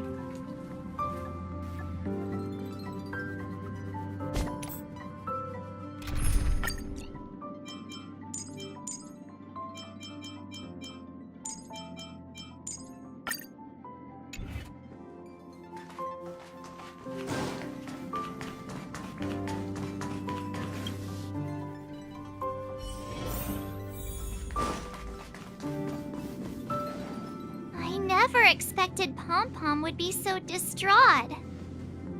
Those three nameless must have meant a lot to Pom Pom. No one knows exactly when Pom Pom boarded the Express, but one can surmise that their journey has been filled with many hellos and goodbyes. Probably more than we can imagine. The fact that they're crying so hard is probably a good sign. It proves that Pom Pom's emotions haven't become dulled by the grind of time. They still deeply cherish every nameless who has boarded the Express and value every journey shared with them. Leave it to Himiko. When it comes to comforting, there's no one better on the Express.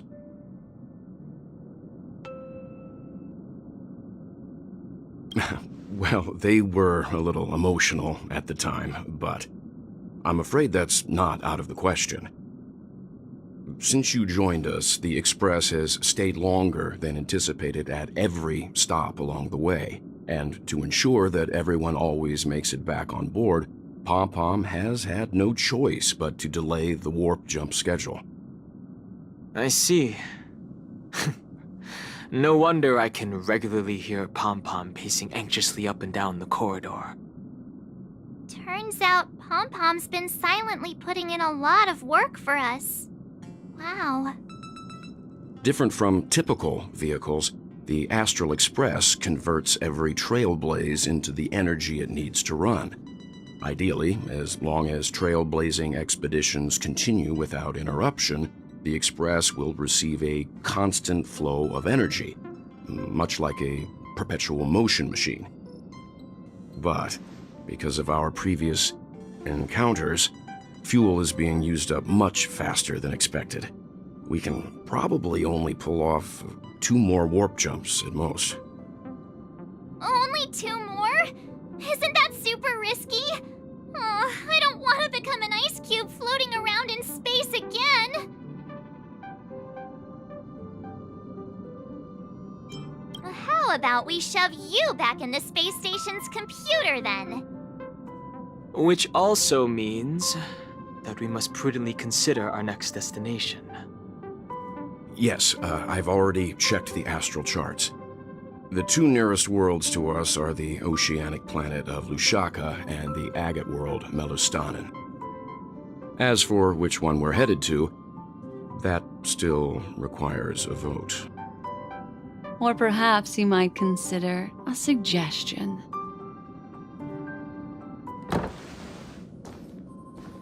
Everyone, we meet again. It's you! Why were you just in my room?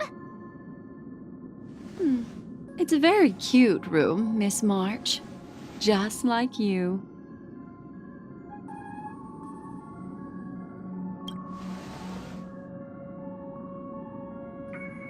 Memo Keeper, let's put aside how you managed to sneak past everyone and board the Express for now. You mentioned a suggestion. I accidentally overheard how the Express obtains fuel. I just wanted to chat with everyone to see if we could work together. But now, it appears my suggestion could be the very lifeline that saves everyone. Please speak candidly. Depending on what you say, we could very well ask you to disembark. Ah, the Permanence's descendant.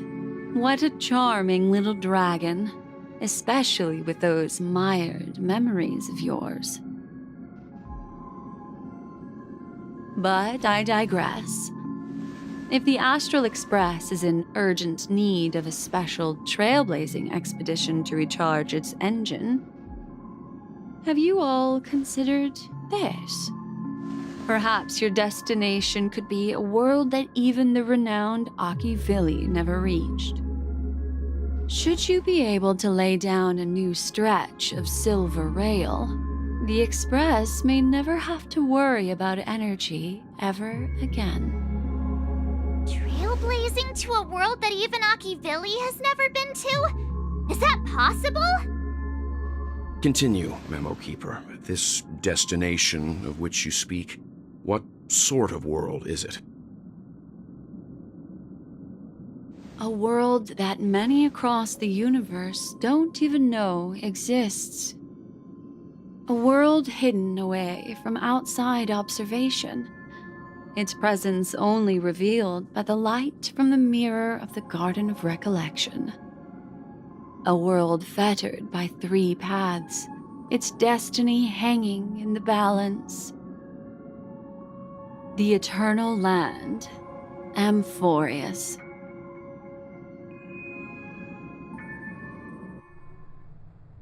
I hope I'm not too late, child. I wasn't expecting it to be you. Don't you know how many sentry posts the family has built? And how hard it is to get you out of here? Looks like my time's up. What do you mean? What time? Negotiation, interrogation, or death. My fate lies entirely in your hands, Lady Bonajade. The dance is done. Why bother with the compassionate pretense and give someone who's about to die the chance to talk? Despite your fall from grace, you still look well. I'm very glad to see that you're so full of verve.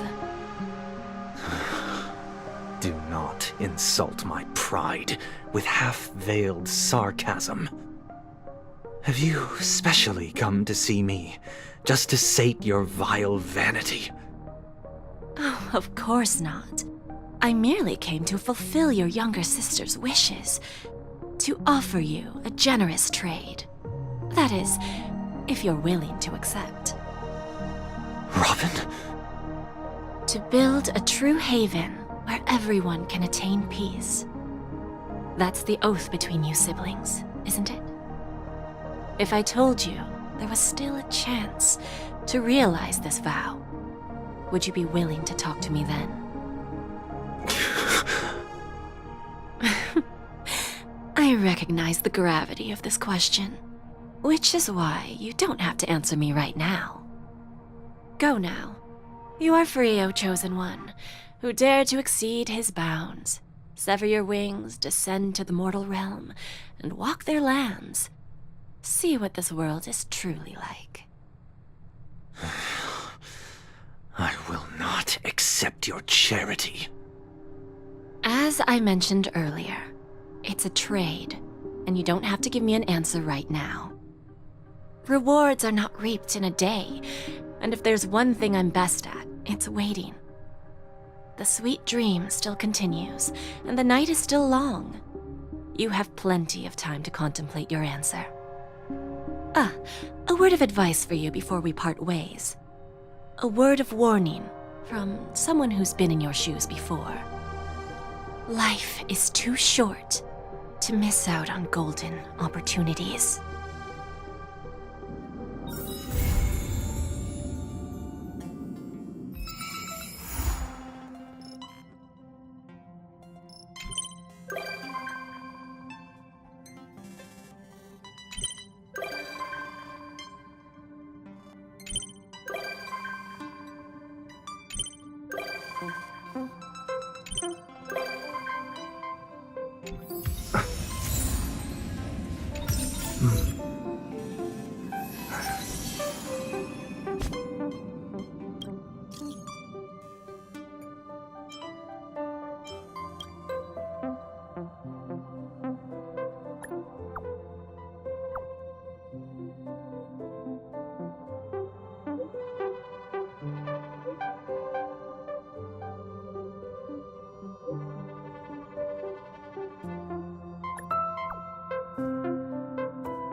Will of preservation!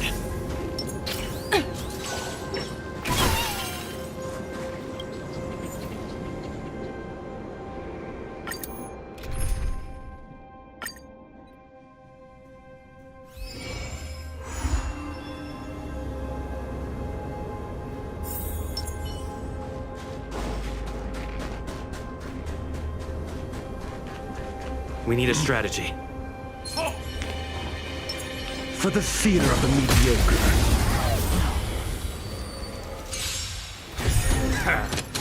Need I teach someone a lesson? A test. Easy, Numby. Liquidation!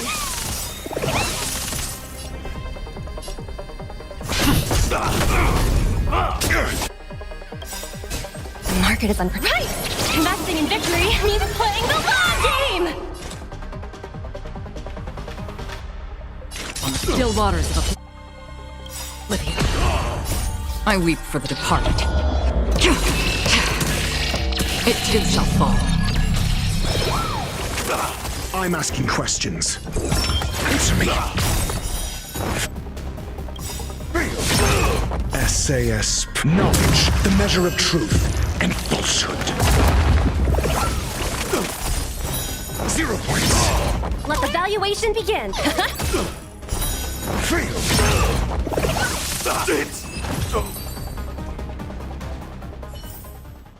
Just as my calculations predicted.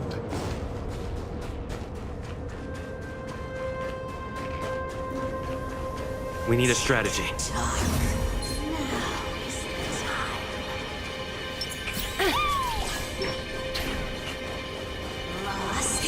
Stream forth, gleam of old blades. Need I teach someone a lesson? A test. 0 points. Go Numpy! The market is unpredictable. Right! Investing in victory means playing the long game! I'm on guard. Lance ablaze! Lance! Forward! I weep for the departed. It too shall fall. Destined for oblivion. Sagacious discernment! Your answers? Answer me. Failed.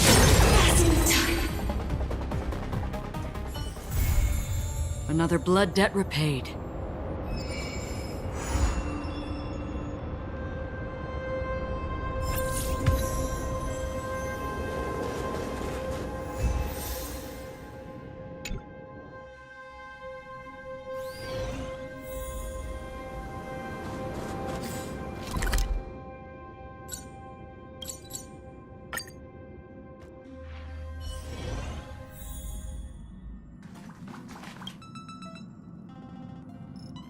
Aha! One of Pom-Pom's best buddies!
What's up, Pom Pom? Just got a message from the Xianzhou La Fu. Looks like it'll conflict with our original schedule.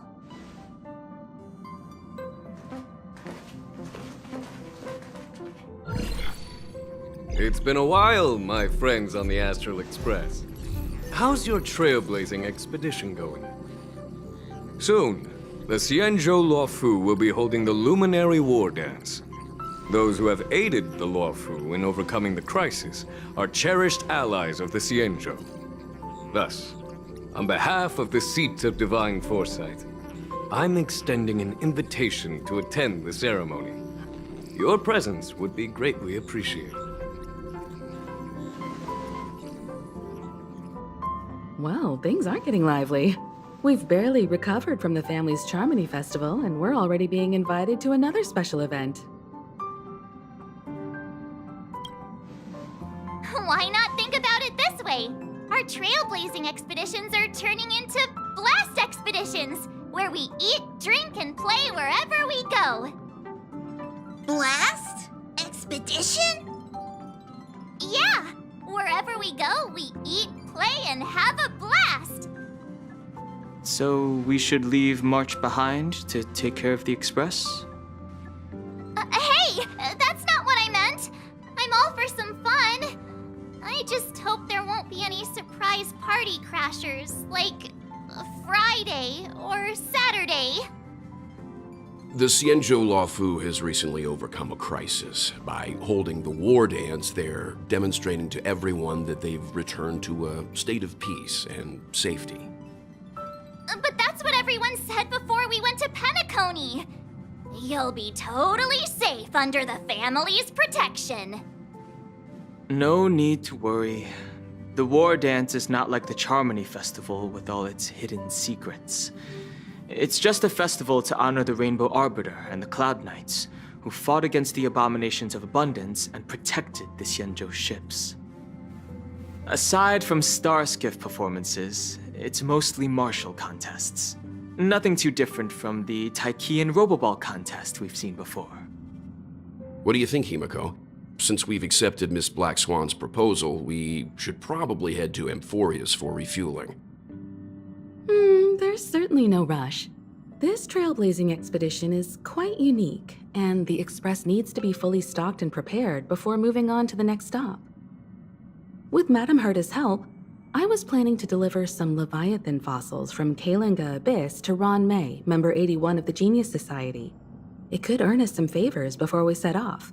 However, it may take a few weeks. Aw, so that means we're not going to the Luofu. Being an adult means maintaining relationships, whether we like it or not, March. Since we've been invited, it's only right for the Astral Express to attend the ceremony. So here's the plan. Pom Pom will take everyone to the Xianzhou Luofu. Mr. Yang and I will meet up with Ron May and fulfill our promise. Meanwhile, you, March, and Don Hung will represent the Express and attend the war dance. What do you two think?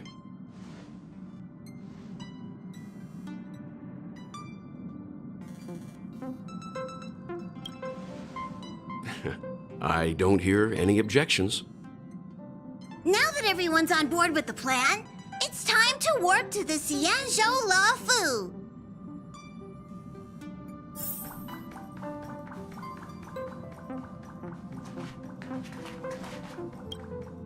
Kalinga Abyss.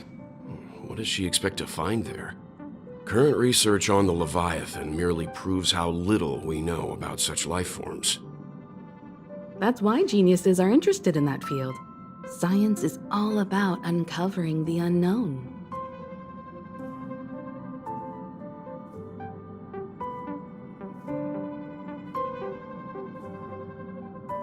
Don't miss us too much. If I stumble upon some cool Leviathan fossils, I'll bring a few back as souvenirs for you.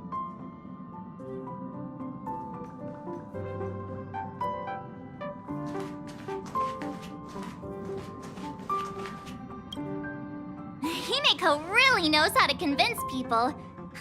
Between Leviathan fossils and the war dance, The latter definitely sounds more fun.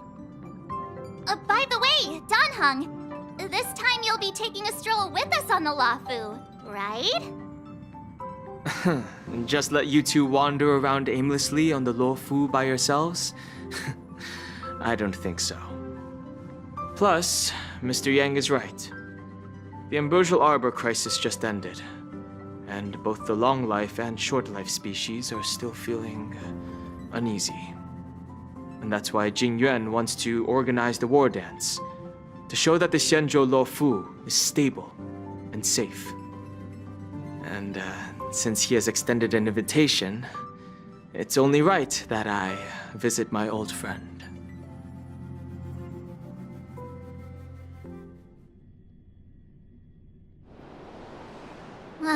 Coming back to this place brings back so many memories, you know?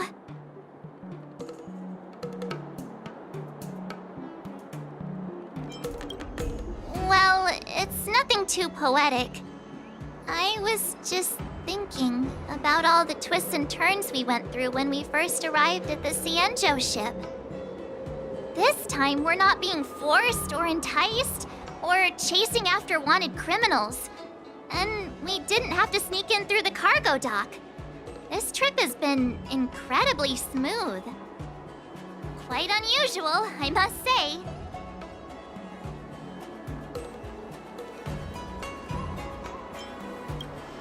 Such is the fate of us nameless, I suppose.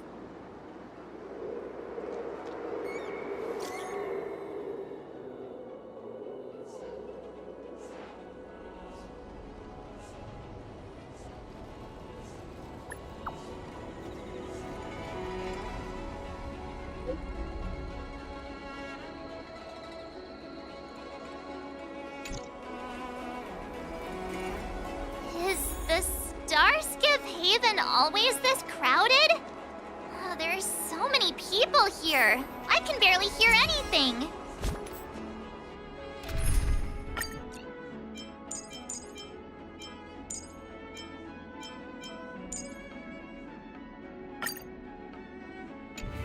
Yanqing said General Jingyuan sent him to welcome us, but where is he? Let's wait for him.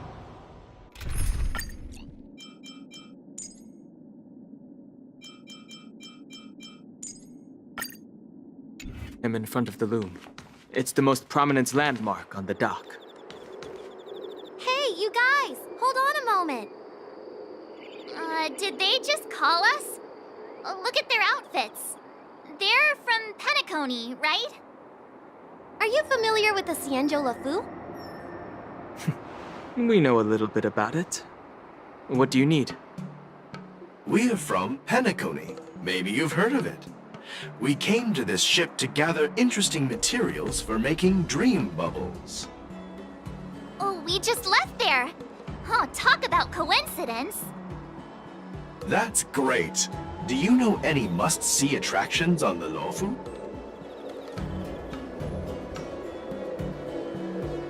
We did, but the locals were all like, come on, there's nothing worth seeing on the Luofu. It's so boring here. Ha! Can't blame them. If someone asked me what's there to see on Penacony, I'd probably struggle to answer too. That's why we're asking fellow tourists. Most of the tourists around at the moment are here to attend the war dance. And that's why we're here too. Yeah, we know about that ceremony. But isn't the fighting ring still closed? I've heard the ring was actually converted from a huge decommissioned Luofu fighter jet. No doubt about it.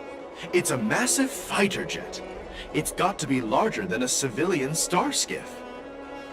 But for now, all we can do is wait until the war dance starts in a few weeks before we can board it. We've still got work to do, so we can't just sit around waiting for it to start. That's why we're asking you about some must-see attractions. We're looking for unique experiences that you won't find on Penacony. Our clients love these kinds of dream bubbles the most. You're the expert here. Give them some suggestions.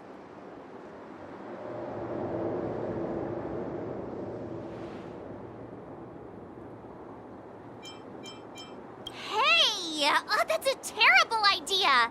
You'll get them arrested! You're joking, right? How about giving us some more practical suggestions? Wait a sec. Maybe it's not such a terrible idea after all. No risk, no reward. Come on, let's go climb that tree.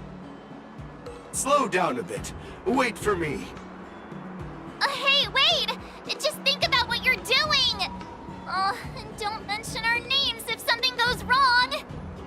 I hope they don't get into trouble. This is nerve-wracking. Look, Yanqing's here. Really? Let's go catch up with him!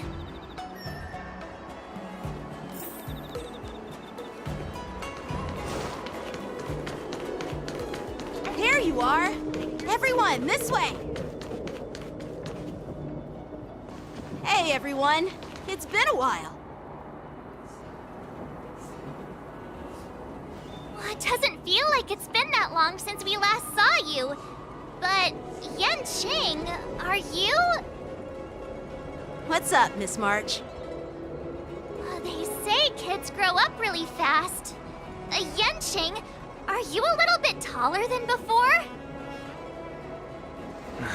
We've only been away for a few months.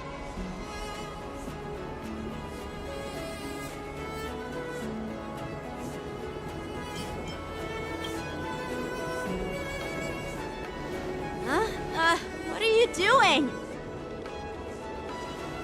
Sorry, but after our previous adventures, I've become suspicious of whoever greets us first. Do you have to be suspicious around me too? You know, the last time we came to the Xianzhou, the first person who greeted us was... I get it. Better safe than sorry. Seriously, I've never seen the Luofu so lively before. I was a bit worried that holding the war dance right after the Ambrosial Arbor crisis might be too soon. But seeing the bustling Starskiff Haven, I understand why General Jing Yuan chose this timing. Yep. There's people from other delves and travelers like you three who've come from afar. With the war dance coming up, there's a huge number of visitors pouring into the Starskiff Haven. The Cloud Knights are working hard to keep the security tight. The General said this ceremony would help the Xianzhou Luofu recover from the crisis. It's a way to showcase our martial spirit, reassure people, boost morale, and attract visitors from other planets to promote trade and peace. By the way, the Xianzhou Alliance places great importance on this ceremony too. The Xianzhou ships, the Zhuming and the Yaoqing, have both sent messengers to offer their blessings. Yeah, I wonder if you've heard of it. It's known as the Star Forge, and it's responsible for providing more than half of the Cloud Knights' armaments. The Xianzhou Zhuming boasts skilled craftsmasters, and General Huayan is a top-notch craftsman himself. If only I could get a sword forged by him, I'd be on Cloud 9. By the way, Yanqing, where are we headed next? I'm sorry for talking your ear off. The General wants to catch up with you at the Palace of Astrum. He's been eager to hear about how the Express has been doing. It's funny how he tries to act all mature, but whenever it comes to something he's interested in, you can really see his childish side.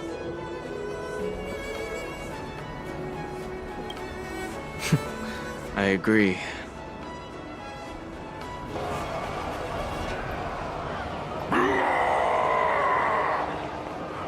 All units, assemble quickly! Get ready to protect the crowd! I just mentioned security, and now all of a sudden something's gone wrong. Excuse me, I need to go check out the situation.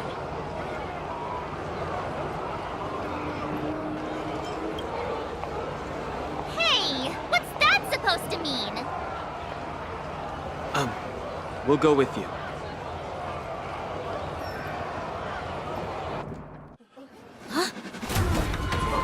Watch out for this!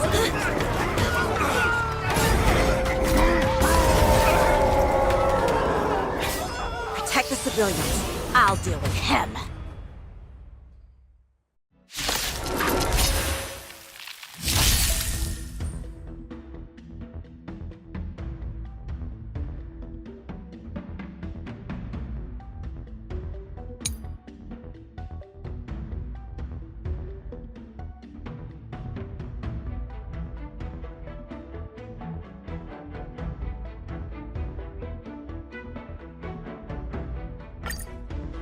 Borison?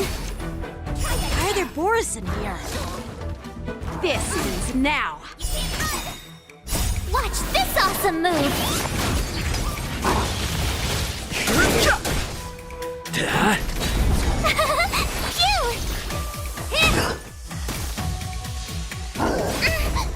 Try that again!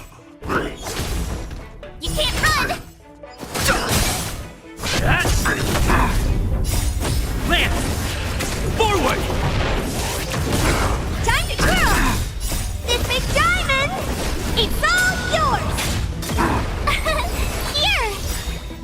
Watch this awesome move!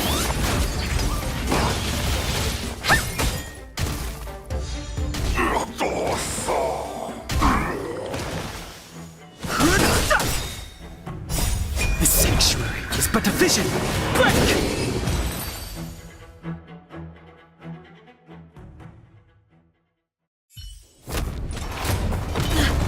Not good.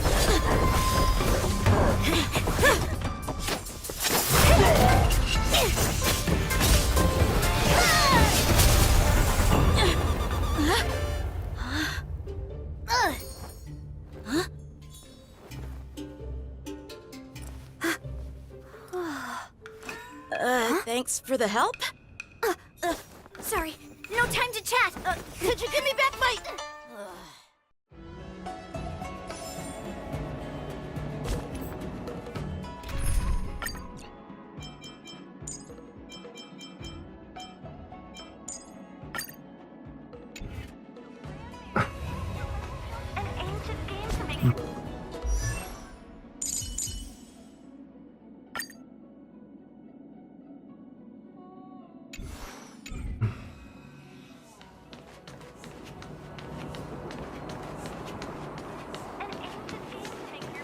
Wait! My sword! I'm sorry, but I'm afraid we'll have to put our plans on hold for now. I need to find out what's going on.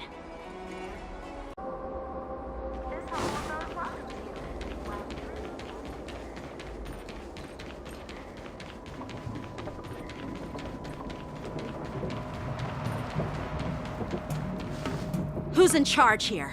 I need some answers. It's my fault. We let our guard down for a moment. I take full responsibility.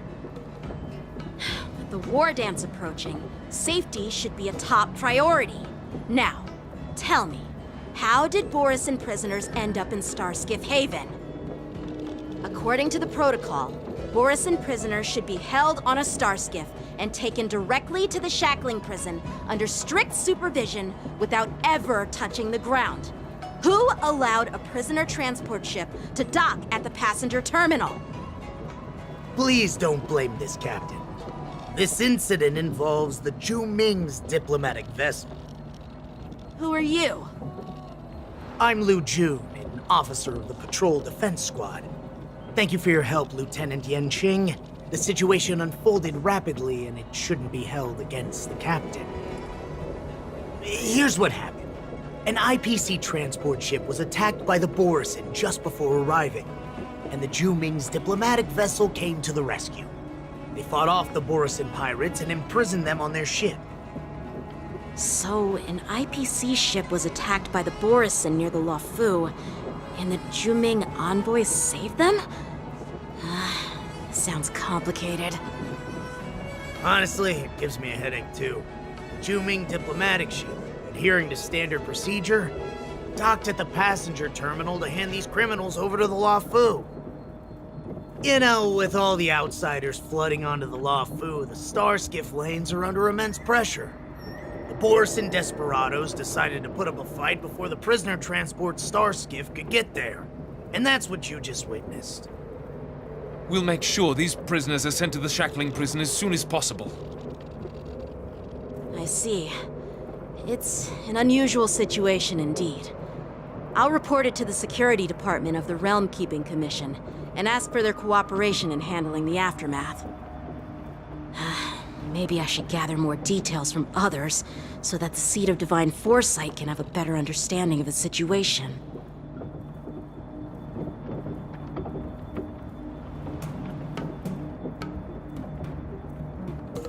Oh, you look much maturer now, Yenqing.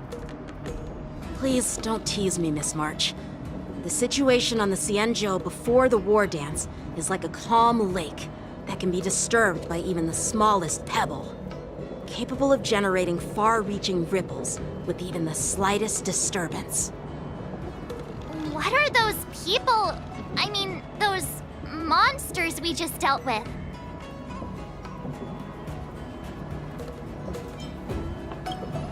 Yeah, those werewolf monsters are known as Borisin. They are abominations of abundance, and we've been fighting them for a very long time. The Borisin have been a powerful force for a long time, plundering and enslaving many worlds. The threat they pose is just as terrible as the Swarm disaster, and the Alliance even had a fierce war with them 3 decades ago. Their presence has faded over the years, but who would have thought? According to that officer, they attacked an IPC ship near the Shenzhou Luofu. Such a brazen attack seems quite unusual to me. Yeah, that's what I find strange too. It seems like the IPC and the Borisin have some serious grudges. Well, enough with the chit-chat. The General wants me to take you to the Palace of Astrum. I'd love to chit-chat a little longer, but there are some things that can't be left unchecked. Is it a serious matter? Maybe you'll need our help in hunting down the Borisin? Thank you, but it's no big deal. By the way, that young lady who just appeared, she took my sword. I'm thinking of filing a lost property report at the Realm Keeping Commission to see if I can get it back. I doubt she did it on purpose.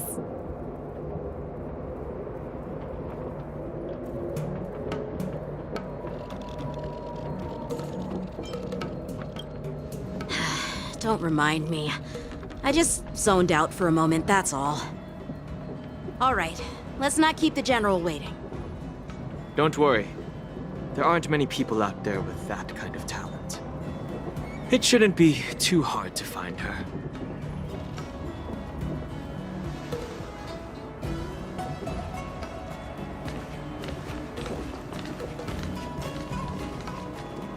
There sure are a lot of troublemakers around.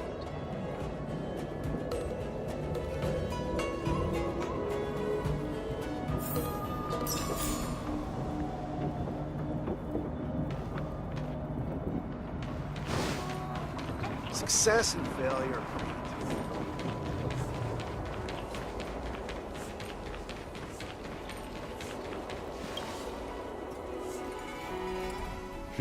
It's been a long journey, Elder Huayan. Thank you for your presence. Don't. General, I brought our guests from the Express. Oh, I'm sorry for my bad timing. I didn't know you were meeting a guest, General. Don't worry, you're just in time. It's been a while, my friends from the Astral Express. All is well when you have friends coming from afar. Allow me to introduce you to General Huayan. He's the Arbiter General of the Xianzhou Zhuming, known as the Flaming Heart. No need to be so formal. I'm just a tourist here, no different from other tourists who've come to attend the ceremony.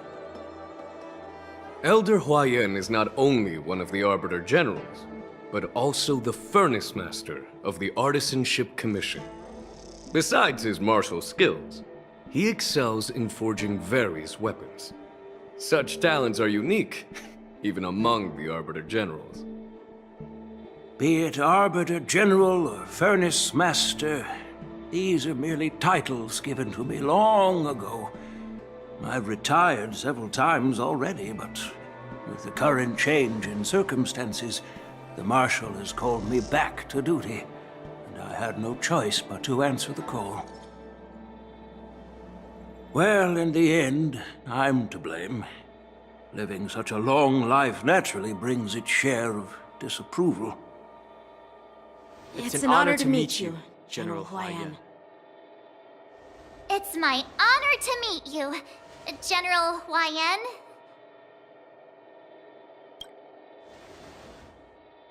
No need to be all formal. Today I'm just a guest on the Lawfu, the same as all of you. So, these three are the ones you mentioned, Jingyuin? The heroes who helped you with the Ambrosial Arbor crisis? Indeed. There's Don Hung, March 7th, and him. Without their help, I'm afraid the Lawfu might not have easily overcome this crisis. So, the Imbibitor Lune's reincarnation has returned to the Lawfu and will attend the war dance. I'd love to have a drink with you should the chance present itself. You're more than welcome, General Huaiyan. And this young friend is? Yanqing, my apprentice. He remains by my side as my retainer due to his youth, which I hope will season him with experience. He will stand for the Lawfu's Cloud Knights in the upcoming war dance, ready to take on all kinds of challenges. Great, great! It's a real treat to see so many talented young people around here today. Oh, I almost forgot. This is my apprentice, Yoon Lee.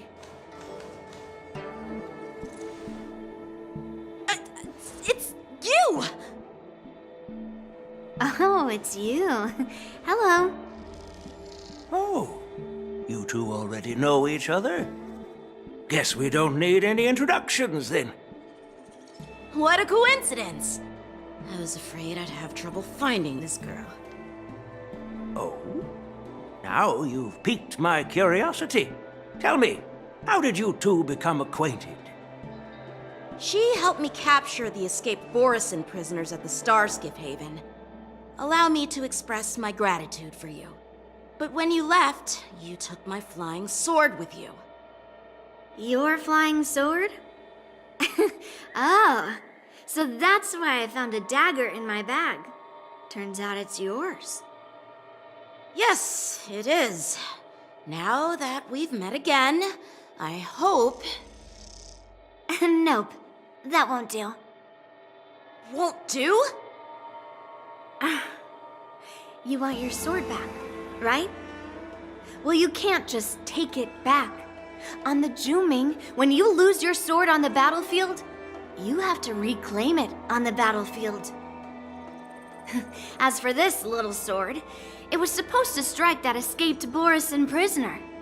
But unfortunately, its owner's agitated state caused it to fly off like a kite with a broken string, and it missed its target. By the way, if I hadn't caught it and helped it hit its mark, that Borisin prisoner would have gotten away. Hold on a sec, Yoon Lee. You took my sword without even asking, and now you're refusing to give it back? So much for Lawfu sword masters. What did you just say? If you just stepped up and took your sword back from me fair and square, I would have totally respected you. But nope, you tried to play it down, expecting me to just hand it back to you like it's nothing. In front of everyone.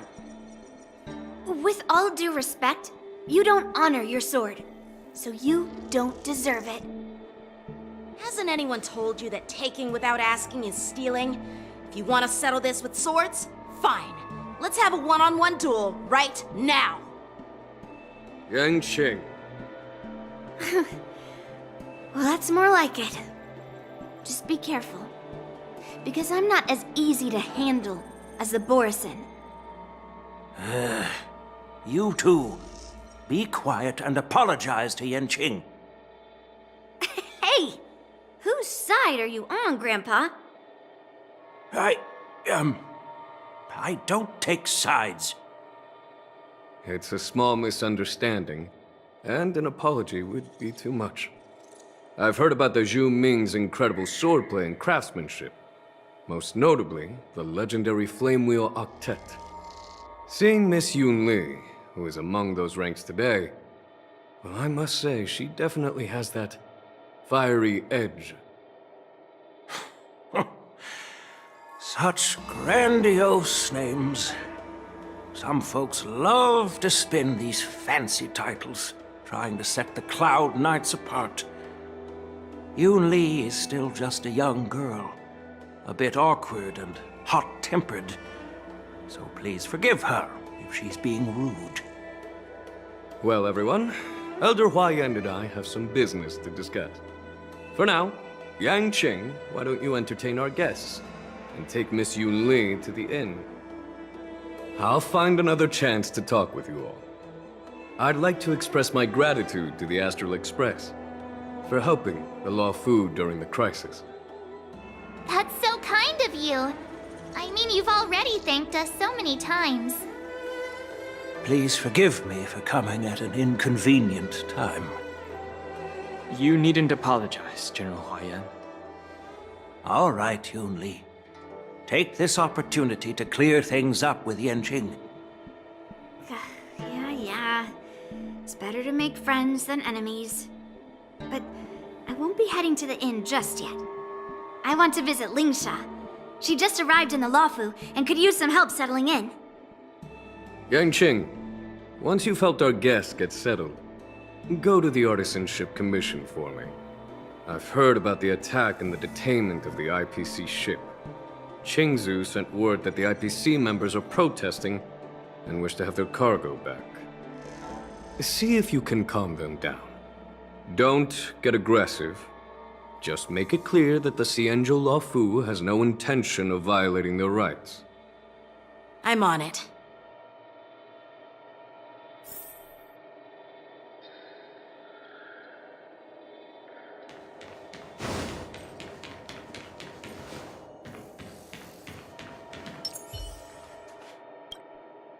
This is the report Qingzu just sent me. Let me take a look.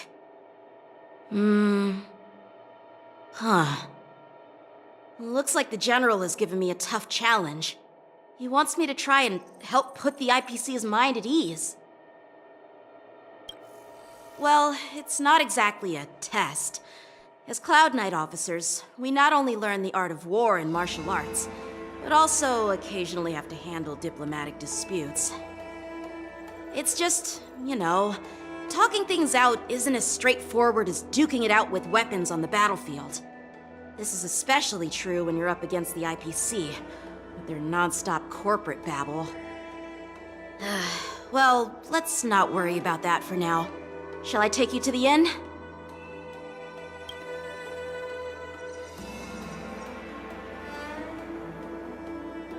It is the Law Fu's honor to have you in attendance at the war dance. Yet, the fact that a simple martial arts ceremony has attracted esteemed generals from the Zhu Ming and the Yao Qing implies intentions beyond mere spectating. Might there be any specific instructions from the Marshal? You're overthinking it, Jingyuan. As I said, I'm here to broaden my granddaughter's horizons. I have no ulterior motives. However, I have no clue what the Yaoqing Arbiter General has in mind. Do you remember when you accepted this position? I told you that an Arbiter General's battlefield goes beyond the physical one. You'll need to lead and manage everything on the Xianzhou. The title of Arbiter General holds a weight far greater than its literal meaning. So many years have passed, and you've done well. However, Longevity for the Xianzhou people can be a curse. Living too long means that every mistake you made will lurk in the shadows. And one day, they'll eventually catch up to you. The Marshal knows everything that has happened on the Luofu. As for the Merlin's Claw of the Yaoqing, she has come specifically for you. Speaking of which, why hasn't she arrived yet?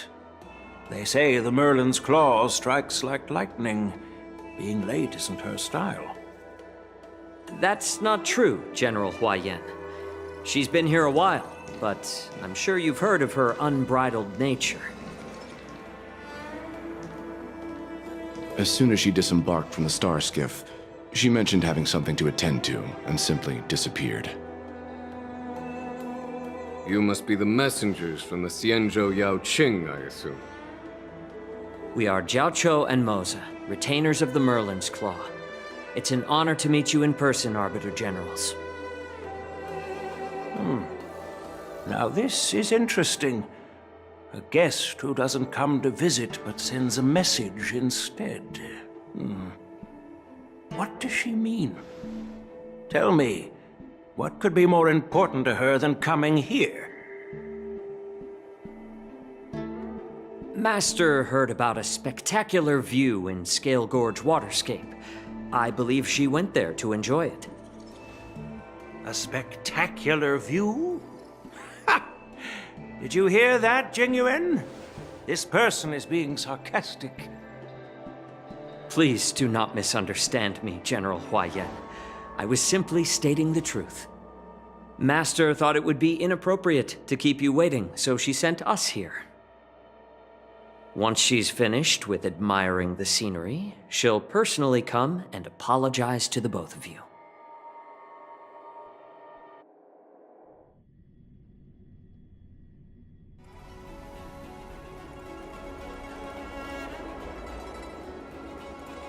Drat, I forgot to ask Yun Li to return my sword.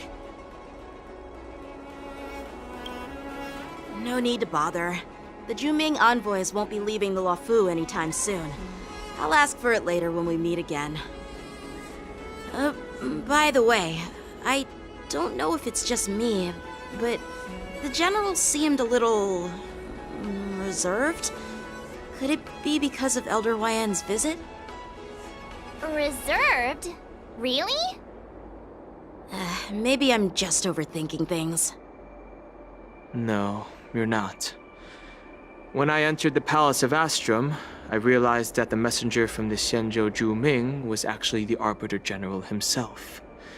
So, the messenger from the Xianzhou Yaoqing must be the Merlin's Claw herself, I presume. That's right. Well, that's what makes this entire thing so unusual.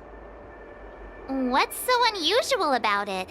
They simply received an invitation from Jingyuan, just like the crew, right? The war dance is just a small festival. And now we have 2 Arbiter Generals from other Xianzhou ships here. I'm afraid they're here for something more. Maybe they've come to hold Jingyuan accountable for the Ambrosial Arbor crisis? Hold him accountable? Come on, didn't the Luofu fall victim to the disciples of Sanctus Medicus and the Antimatter Legion? Why would they blame the victim? Danshu's rebellion and Ventilia's scheming are merely one side of the story to the other Arbiter Generals of the Alliance. Only a single piece of incontrovertible evidence remains, creating an endless source of potential complications. The Ambrosial Arbor. Yes. It's undeniable that the plague mark, which was subdued by the Xianzhou Luofu, has resurfaced. But was it really a conspiracy instigated by the Antimatter Legion? Or does it indicate a traitorous intent from within the Luofu, implicating Jingyuan himself? Once the spark of suspicion is kindled, it proves hard to extinguish.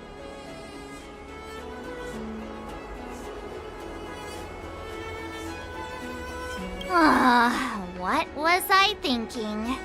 Seriously, here I was looking forward to a carefree and enjoyable trip. But it seems wherever we go, drama is just around the corner. Aw, I was so excited. I thought those Arbiter Generals were just here to see the ceremony. By the way, I heard that an alchemist from the Juming diplomatic ship has arrived, and rumors say that she's to be the new Cauldron Master of the Alchemy Commission on the Luofu. An alchemist from the Juming serving as the Cauldron Master on the Luofu? While it's not unheard of, the timing itself... Thanks to your words, Mr. Danheng. Now I finally see the underlying tensions. The General is under tremendous pressure right now, but I was completely oblivious to his troubles. How naive of me. Come on, don't think like that. Leave the adult matters to the adults. Even if you wanted to do something for the General, it's not like you can do anything. Did I say something wrong? Again?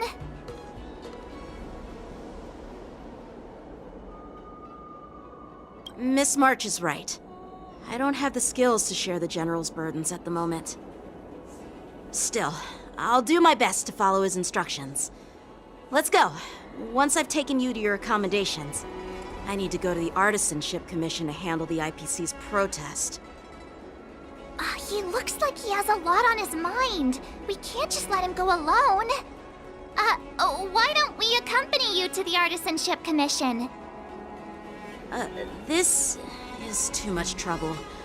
While I appreciate your kindness, dealing with the IPC's workers could be tricky. I'm afraid this will cause trouble for the Express. No worries. We're pretty experienced in dealing with the IPC. You've heard of the 10 Stone Hearts? We've dealt with quite a few of them, right?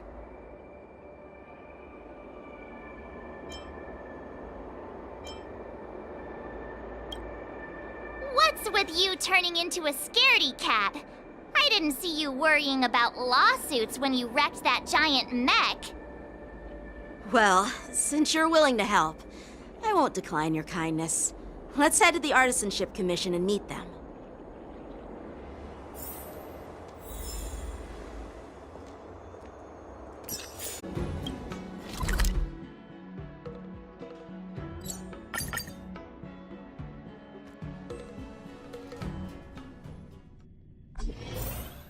Can I really reason with you Xianzhou people? I think I get it now. In your words, this is called looting a burning house, right?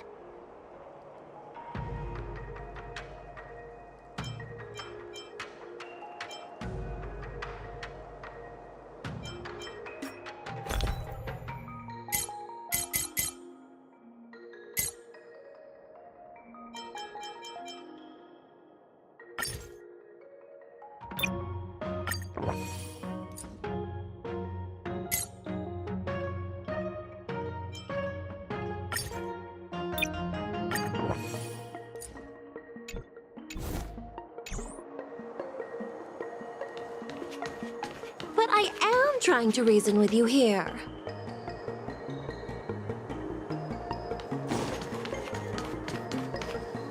Ugh, that toxic voice sounds familiar. Haven't I heard it before in Arum Alley? You know what? This isn't my first time dealing with the Skyfaring Commission. I can handle your unreasonable ways. But straight up snatching IPC cargo, isn't that going a bit too far? Just as I've said it many times already. Once we've inspected the cargo and completed the security check, you can be on your way. Is there something wrong with your ears, or is it just your brain? I'm hearing you loud and clear. I'm thinking clear. And my answer is crystal clear. Not a chance. Keep detaining my cargo and I'll file a complaint directly with your general.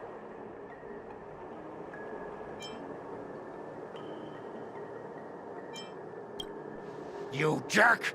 Who are you calling a dog? Wait, why are you here? You're Staying on the Cienjo, are you? What terrible luck! Wherever you go, disasters aren't far behind! Aren't you the guest from the Astral Express? What brings you and Yanqing to the Artisanship Commission?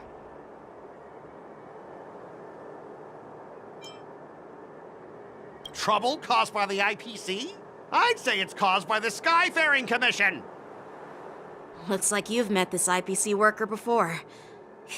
I'm not sure if that's a good or a bad thing. I was sent here to deal with the IPC protest, Miss Shikue. What's going on here?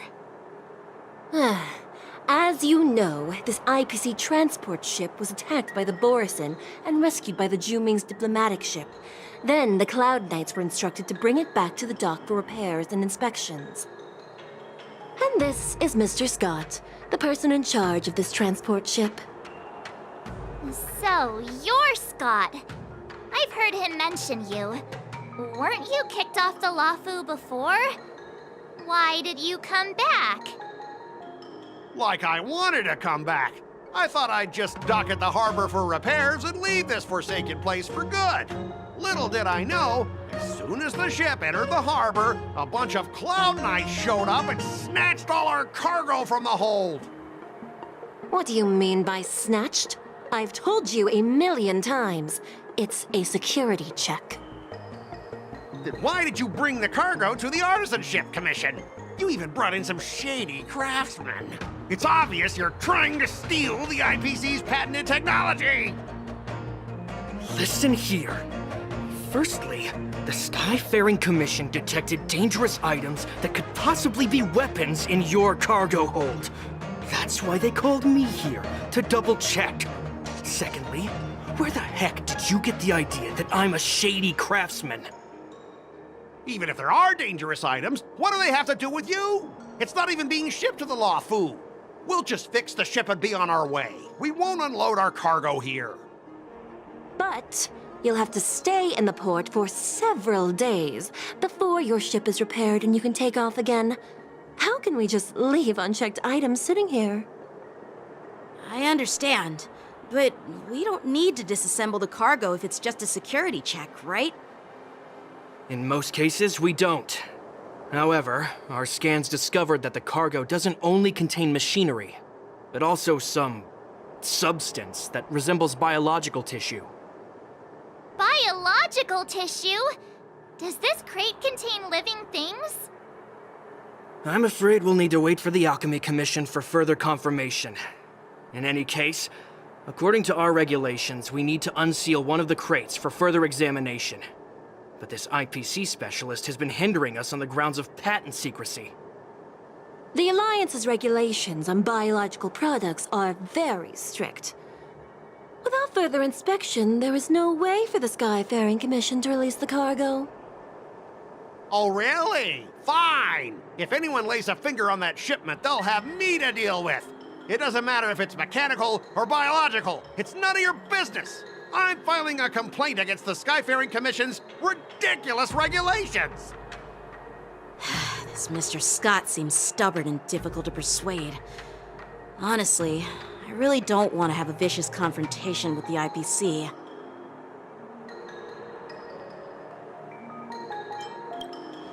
I heard how you helped Aramali. The IPC representative back then was Mr. Scott, right? Since you've dealt with him before, it looks like I'll have to rely on you again. What are you guys whispering about over there? Just hurry up and give us back our cargo.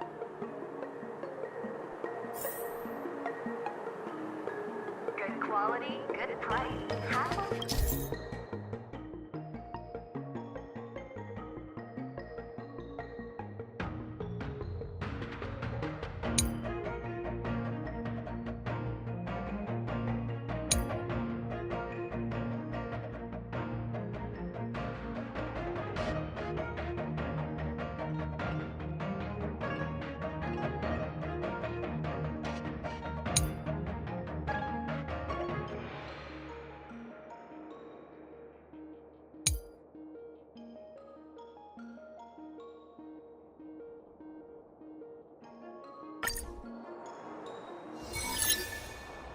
As I recall, This guy won't listen to reason and can only be persuaded with intimidation. But he does seem to follow rules to some extent. Let's use that against him.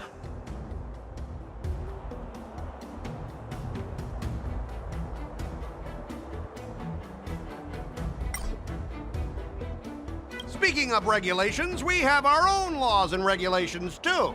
According to Article 4 of the Xianzhou Alliance IPC Trade Consensus, the Alliance and IPC shall never infringe on each other's intellectual property rights.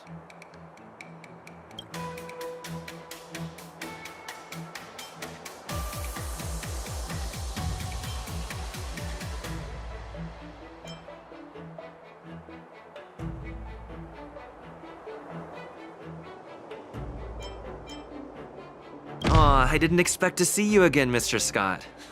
We had such fun in Arum Alley last time. It seems our paths are destined to cross once more. Stop pretending we're friends! If I could actually beat you, I'd punch you in the face. So, are you guys gonna resolve this problem? Or are you just gonna let this clown put on a show here? Let's just pretend we don't know him, Dan Hung. Even if we set aside the secrecy of intellectual property, these prototypes built by the Intelligentsia Guild are incredibly valuable, beyond your wildest imagination. If anything goes wrong, you won't be able to pay for it.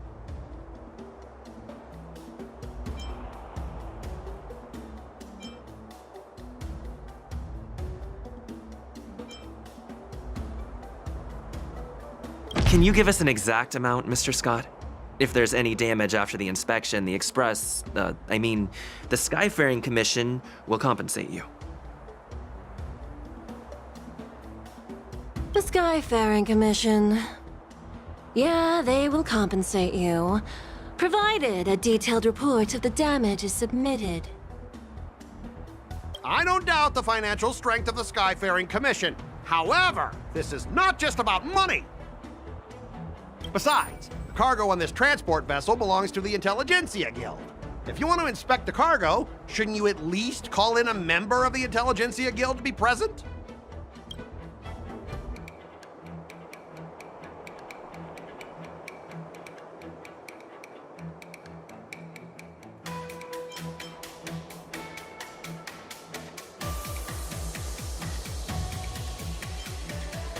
Since the Intelligentsia Guild entrusted the cargo to the IPC for transportation, it's the IPC's responsibility to ensure its safety, right? Why would you need a member of the Intelligentsia Guild to be present? Let me tell you something. As stated in Article 17 of the IPC's Building Material Logistics Department Transport Agreement Law, subsequent to the dispatch of goods and during their transit, all risks, save for those pertaining to the transportation safety, shall be the sole liability of the consignor. Well, only protect the integrity of the goods and prevent anyone with ill intentions from getting their hands on them, for example. As for whether the cargo itself poses a security threat to the destination, that's not our responsibility. It appears we have reached an area beyond your expertise, doesn't it? The complexity of legal studies are indeed challenging. We both need to follow the regulations, because that's how the IPC and the Xianzhou operate, right? As an IPC worker, I have to abide by its regulations. If I make an exception and allow you to inspect the car... Everyone has their own set of rules. Now that you're on their turf, shouldn't you follow their rules too? Yeah, I get it. I know I'm on the Xianzhou, but if I violate the IPC regulations, I'll be in deep trouble when I get back.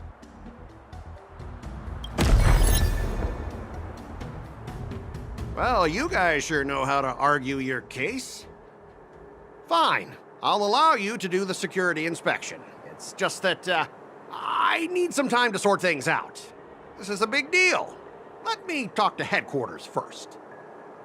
So, Mr. Scott, are you just stalling for time and planning to leave the Xianzhou as soon as your ship is repaired? To avoid the Skyfaring Commission's inspection?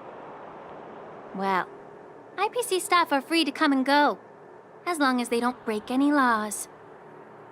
Yeah, you've got some insight there. Who are you again?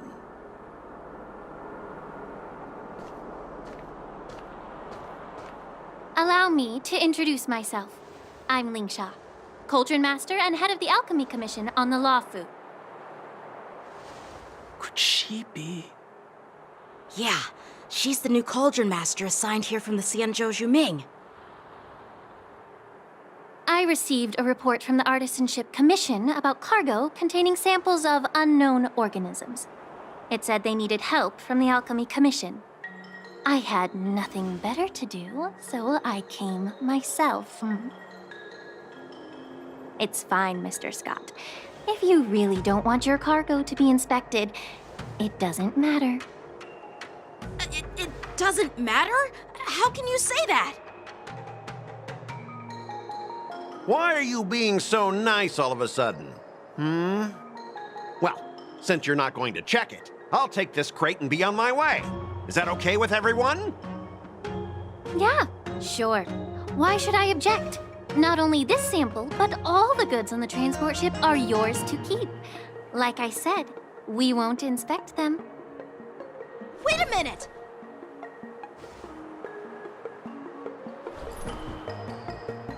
Well, that's more like it. If only the young displayed a more reasonable attitude, we could have sidestepped that altercation just now. Our ship will leave in a few days once the engines are repaired. Your ship can leave whenever you want, but I'm afraid I can't say the same for your cargo. According to the import and export regulation signed between the Xianzhou and IPC, all biological shipments can only leave the port when they have confirmed to be of no threat, or when all biological activity expires. Since we can't determine if your shipment is safe for the environment, I guess we'll have to wait for its biological activity to expire. Let me check the previous cases. Normally, it'll only take around 47 star calendar years. Only 47 years? Why so surprised? You're still young and full of energy. I'm pretty sure you'll live a few more decades. Have some confidence in yourself. Ha! Typical of a long-life species. Your words are dripping with sarcasm. While you may not care about time, I do. I'll be demanding double compensation from the Skyfaring Commission for every minute wasted. Sure thing, Mr. Scott. You seem pretty confident that your career and life will last long enough to witness this victory unfold.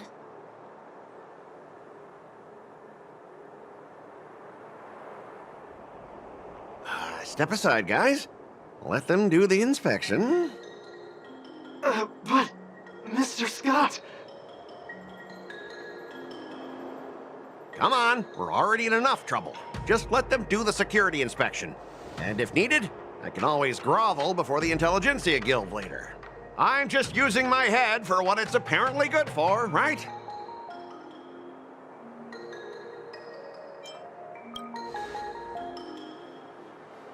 Well, honestly, at least you're not as annoying as that woman.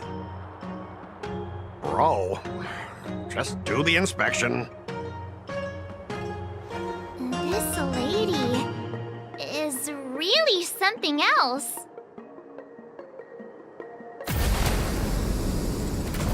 Is this the IPC product? Listen up. Any damages caused by inspections will be filed with the IPC.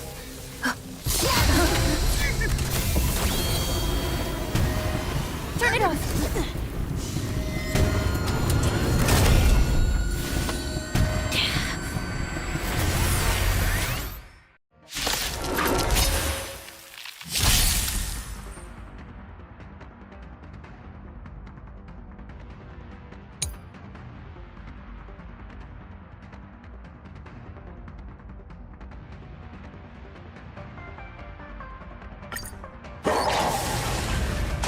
How unexpected. That was a surprise. Watch this awesome move!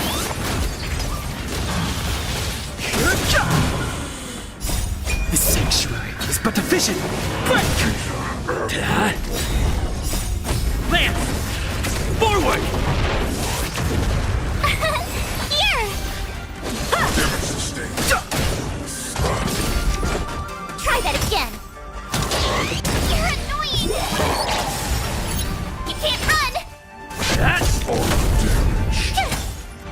Strike with heart! Not a scratch. Try that again. Watch this awesome move. Hit! Blade and flight!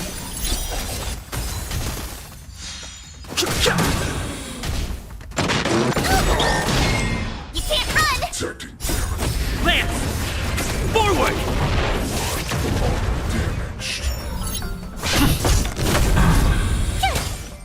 Strike with heart! Swords descend! The sanctuary is but a vision! Break! Try that again. Watch this awesome move. Cute.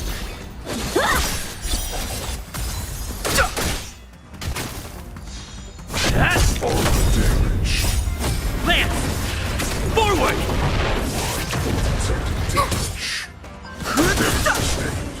Blade and flight! Try that again. You can't run. Hit! You're annoying. Watch this awesome move.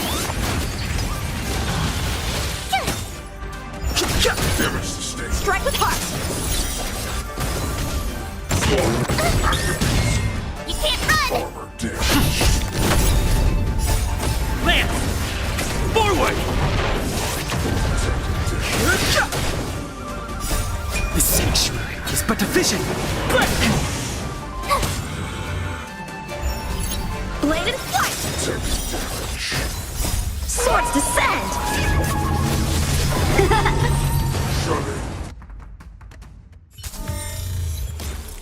Were you seriously planning to leave this stuff unchecked at the dock for days? That's way too dangerous. I had no idea about it. You must have accidentally triggered the cargo's defense program. I don't think trying to shift the blame is a wise choice. But seriously, I don't know why that thing suddenly started moving. I swear on the Amber Lord. Enough. Miss Shikwe, please escort our IPC guest to the Skyfaring Commission. I'm on it. Please follow me, Mr. Scott.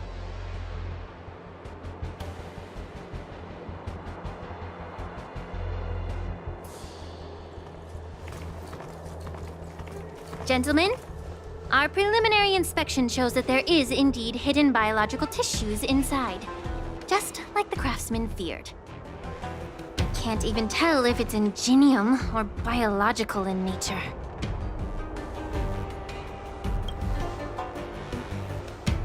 The core of this device is what they call wetware in industry slang. To put it simply, this machine operates with a kind of biological nerve as its control center. I'll take some samples for the alchemist to analyze and figure out where the biological tissue comes from. Why would the Intelligentsia Guild use such unethical technology? Perhaps they're trying to create a new weapon? Whatever the reason is, it's probably why the Borison attacked the ship. No wonder the IPC were trying to obstruct our inspection. I'll contact the Ten Lords Commission and ask the judges to come and give their final verdict on this. According to our rules, all prisoners and weapons involving dangerous creatures must be taken to the shackling prison for further sentencing. After all, it's the safest place on the Luofu. As for you, Mr. Craftsman, please go with the Cloud Knights and explain the situation to the judge.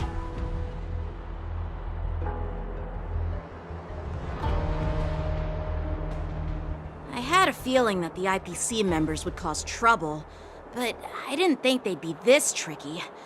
Thanks for your help, Miss Linksha. I should thank you for saving my life. Your sword skills were impressive. Taking down that big guy. I thought the General's retainers were all burly martial masters. I didn't expect Yenqing to be so...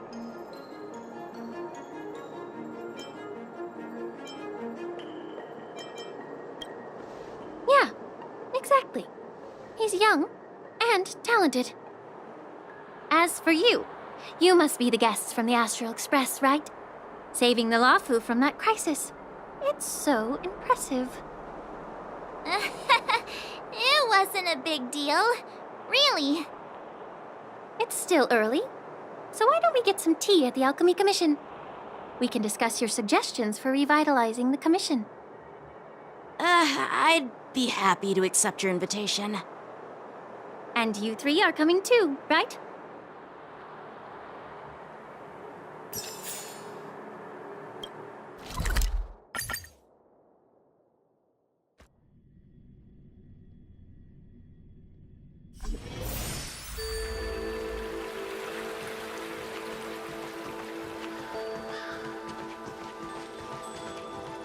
I'm here to pay my respects. All these years, and the view at the Alchemy Commission hasn't changed a bit. The tides come and go, but the ancient sea remains the same. For us Vidyadhara, there's nothing more nostalgic than our homeland. You're a Lawfu native, Miss Lingsha? Yes, I grew up here, listening to the sound of waves while researching prescriptions with my mentors and peers at the Alchemy Commission. It's kind of sad, isn't it? Everything changes but somehow remains familiar. Just like you, Don Hung, I traveled far from home, and now I've returned. Seeing the familiar scenery brings back a hint of nostalgia. The view here would be even better without the ambrosial arbor. Oh, really? I think that towering tree looks pretty impressive. Even if it's impressive, it's a plague mark. The Xianzhou have been fighting abominations for thousands of years. And now that the ambrosial arbor has been reborn, it's only natural for everyone to feel uneasy. Well, once a seed is planted, no matter how long it takes, it'll eventually sprout and bear fruit. In my humble opinion, the rebirth of the ambrosial arbor and the resurgence of the disciples of Sanctus Medicus were inevitable. The seed was already planted when the ancestors of the Xianzhou sought immortality.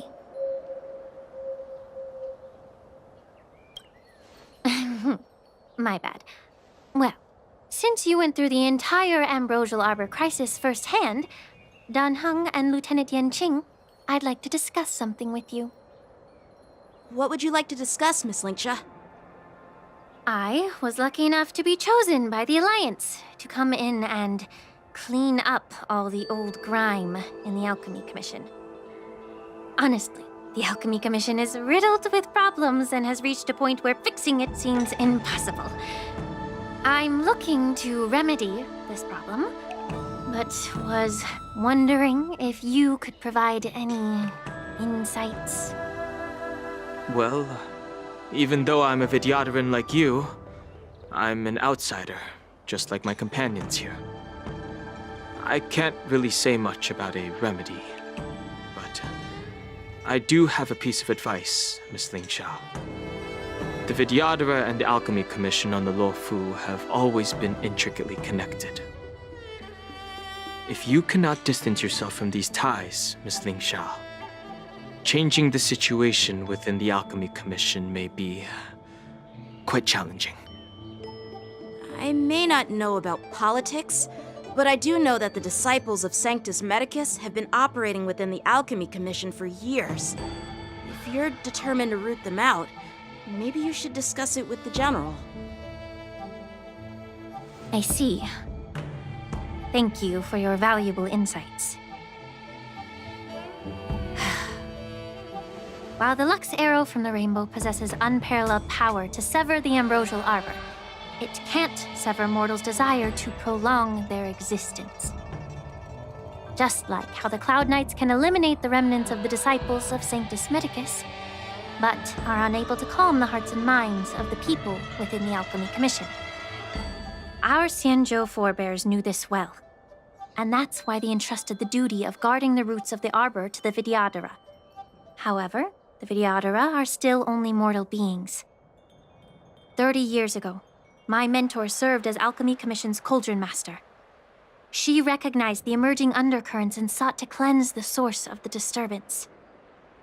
Unfortunately, even though she was skilled in the art of healing, she didn't understand the human heart or how to eliminate the sickness lurking within the depths of the Alchemy Commission. In the end, she was framed and exiled to the Juming.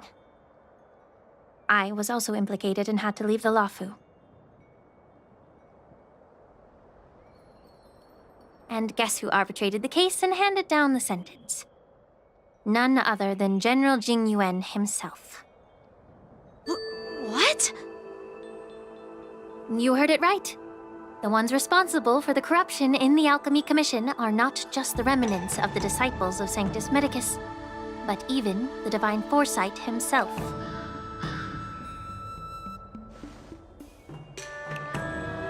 Alas, why is your face turning pale, Yanqing?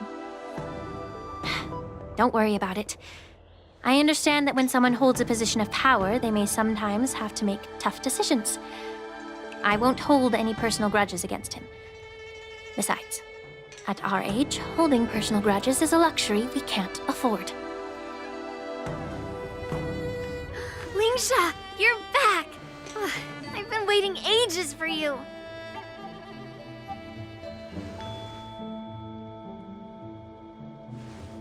Yunli! Why aren't you with your grandpa? What brings you to the Alchemy Commission? Well, let me take this opportunity to introduce you to Yanqing. What a small world. You stole my sword! Give it back! I see. Let's skip the introduction part then. Why do I keep bumping into you? Are you stalking me or something? Of course not. Unlike you, Miss Yunli, I have important things to take care of. You, on the other hand, seem to have all the time in the world to wander around without returning my sword. Grandpa used to say that a sword reflects its master. I talked to your sword, and it told me that you've been distracted. You hesitate when you should strike, and you struggle to stay calm when your sword is unsheathed. Now that I see you again, I realize your sword was right. It wasn't me who took your sword. It was you who lost focus. Do you really expect me to believe that nonsense? I've been taking it easy on you because you're a guest from the Juming, but you're not taking the hint. Don't people from the Juming know you're supposed to return what you've borrowed? Just look at this flying sword. Even if I gave it back to you now, it'd just be taken away again in a few hours. You know the Cloud Knight saying, a Cloud Knight must never let slip their weapon, yes? Well, sure, I can give it back to you now, but on the battlefield, that's a whole different story. Poor flying sword.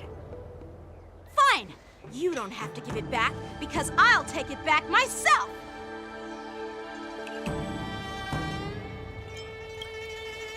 Between these two, who do you think is tougher? Don't get me wrong, I'm just curious. Get ready to separate them.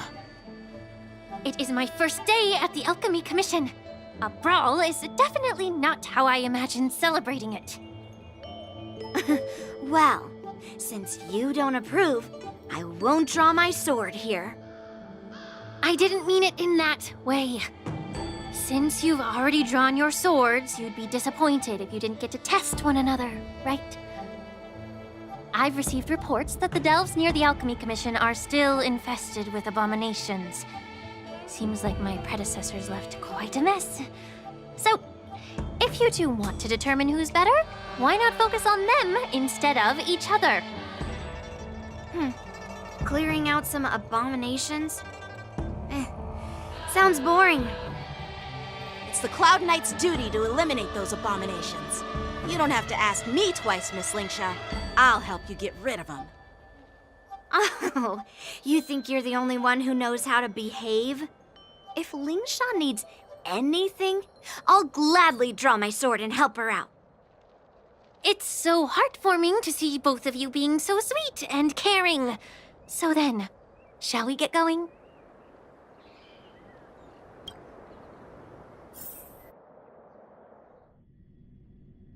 Ever since the disciples of Sanctus Medicus were eradicated, their experimental abominations have been festering here.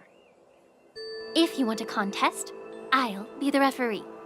The one who kills the most abominations within an hour wins. Lingsha, as always, you're still an expert in making unpaid work sound so noble and grand. It's for your own good, little Yunli. While you desire to compete against each other, I don't want to see either of you getting hurt. That's really thoughtful of you, Cauldron Master. So, are you both ready?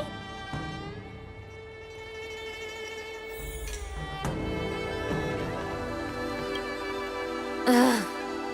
Looks like my predecessors left quite a mess. Let me say it again. The one who kills the most abominations within an hour wins. Be careful when you draw your swords, and make sure you don't hurt each other. Can we start now, Lingsha?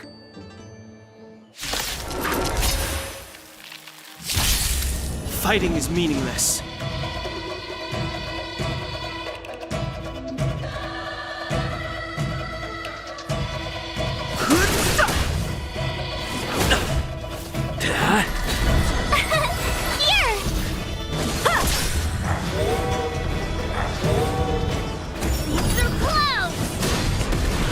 Wields her sword with ease. I shouldn't underestimate her. Watch this awesome move! Strike with heart!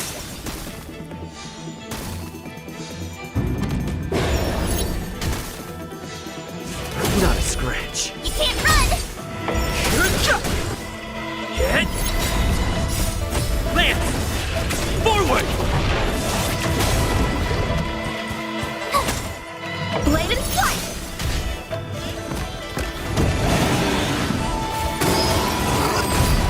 Try that again! Down to earth!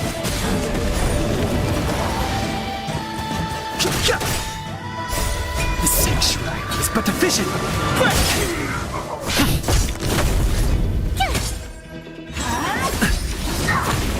You can't run!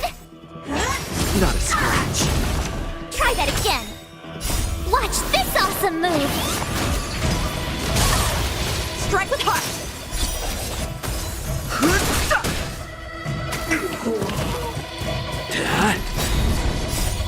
Lance! Forward!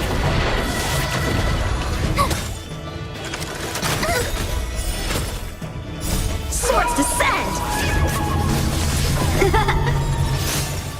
Through clouds!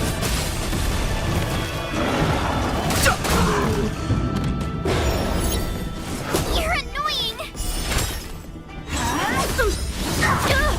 You can't run! Here! Watch this awesome move! Strike with heart!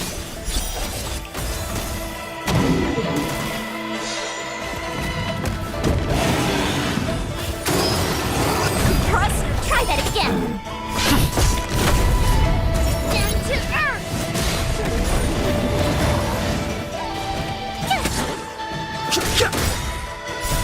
The sanctuary is but a vision! Blade and flight!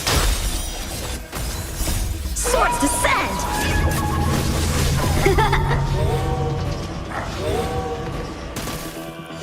Hit! Lance! Forward!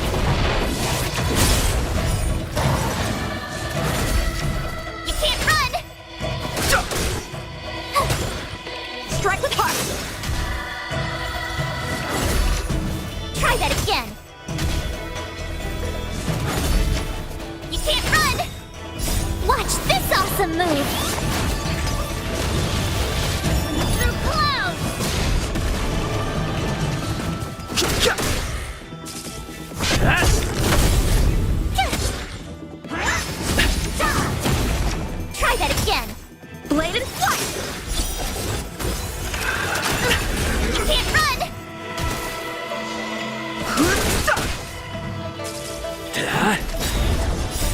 Lance!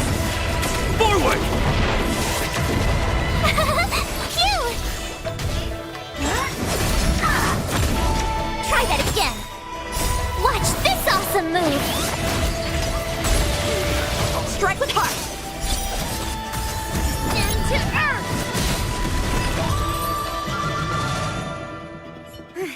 See? I won. Your technique was all over the place, and you relied too much on speed. Is this really all the Cloud Knights of the Lawfu can muster? So disappointing. All you did was chop down a few monsters. Don't get carried away with yourself. Oh, well then I'll give you a chance. Defeat me or hand over all your swords. If you're trying to pick a fight, just ask, because I'm ready for you.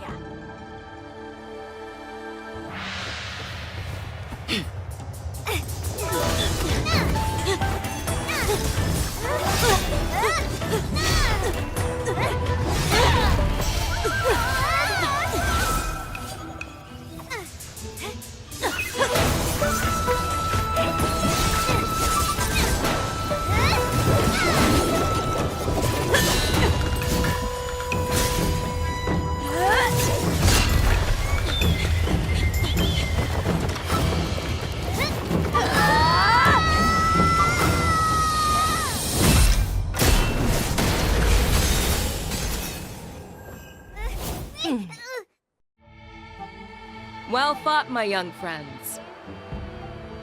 However, both of you have shortcomings.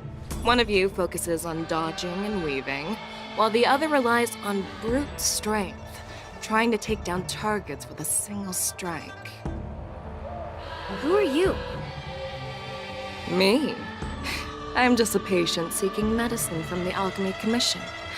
A passerby, if you will.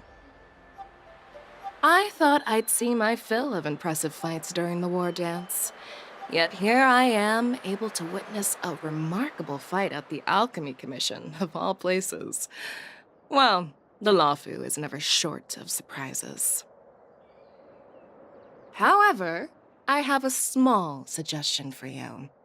Why don't you settle this dispute fair and square in the war dances ring? That way, you can resolve your differences with a proper duel and put your grudges behind you. Grudges?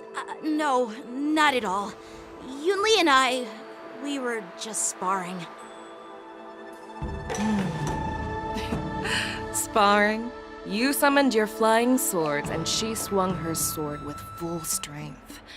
No grudges between you. I don't believe it. Aha! What brings you here, Lady Fei Xiao? Have you finished your health consultation with the Dragon Lady? Fei Xiao?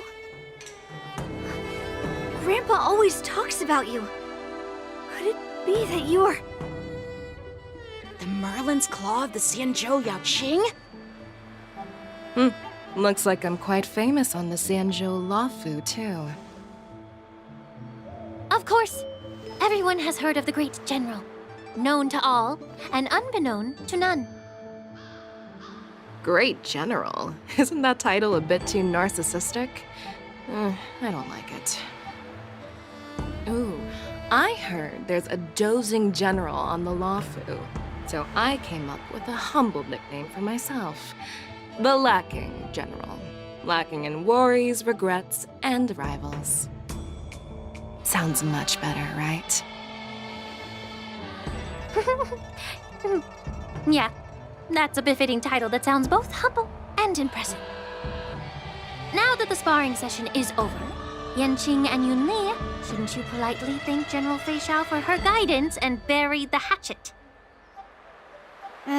Here's your sword. Keep it safe. Or it might get taken away again. By the way, we haven't settled the score yet. I'll defeat you fair and square next time we fight. This is how she apologizes? Now that I finally got my sword back, I should report to the seat of divine foresight. I'll take my leave, General Feixiao.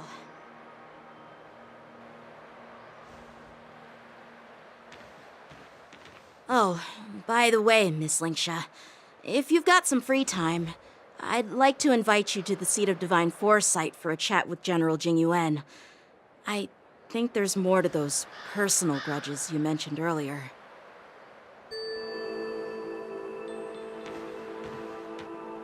Thanks for stepping in, General Feixiao. Otherwise, I'd have had to knock them out with my incense. Not at all. Just doing what you asked. How about we call it even as payment for the healer lady's consultation? Sorry, but even a general needs to pay their bills. We don't do credit here. And let's not forget, you'd have been waiting decades for a chance to see the Dragon Lady if it weren't for me. Well, you can always send the bill to the seat of divine foresight and say it's for mentoring those kids.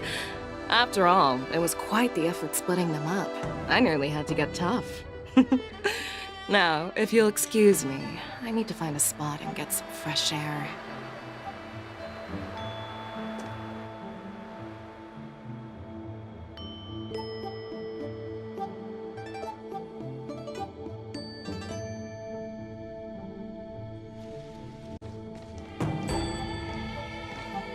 Back already?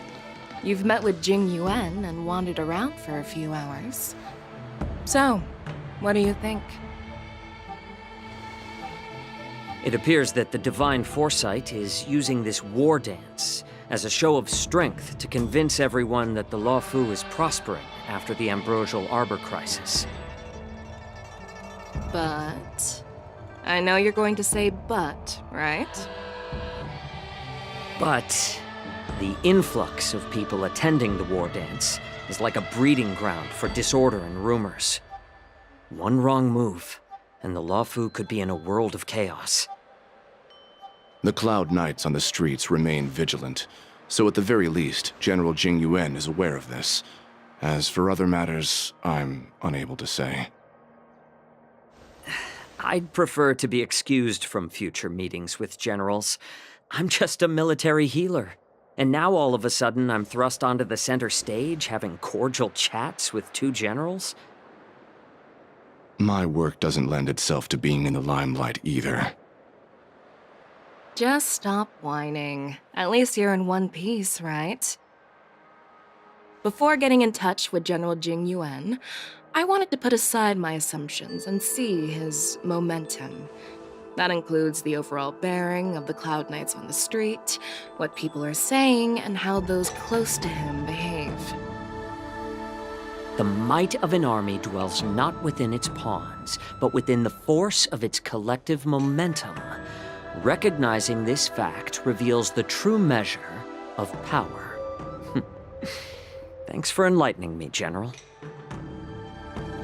A perfectly clear statement turned confusing thanks to your translation. You've made me lose where I was now. Anyway, this is how I operate in battle, so you might as well get used to it. Are you treating General Jingyuan as your enemy? The longest-serving general of the Xianzhou Luofu. Do you think he'd have only a few enemies? By the way, General, you met the healer lady, yes? Could you show me the medicine she prescribed you? Well, the healer lady couldn't do anything about my condition. She just told me to enjoy some tasty food. So not even the famed healer lady could help? Don't worry. I'll fulfill my promise and find a way to cure you. Actually, I've found some leads. Well, life and death, Zhao Chou. It's all predetermined.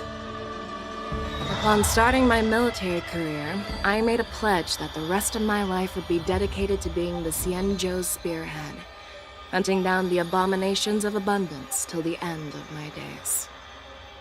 As long as I can fulfill that deep-seated desire, I don't care how long I live. You asked if I view General Jing Yuan as my enemy. No. My real enemy has always been myself.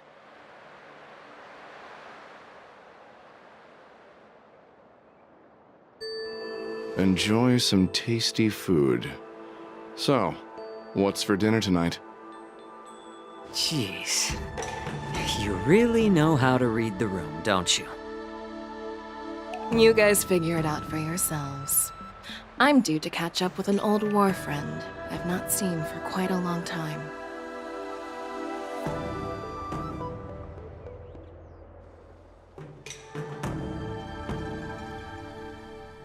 Hey! Was that the Yaoqing general who just dropped in out of nowhere? Oh, she's so awesome!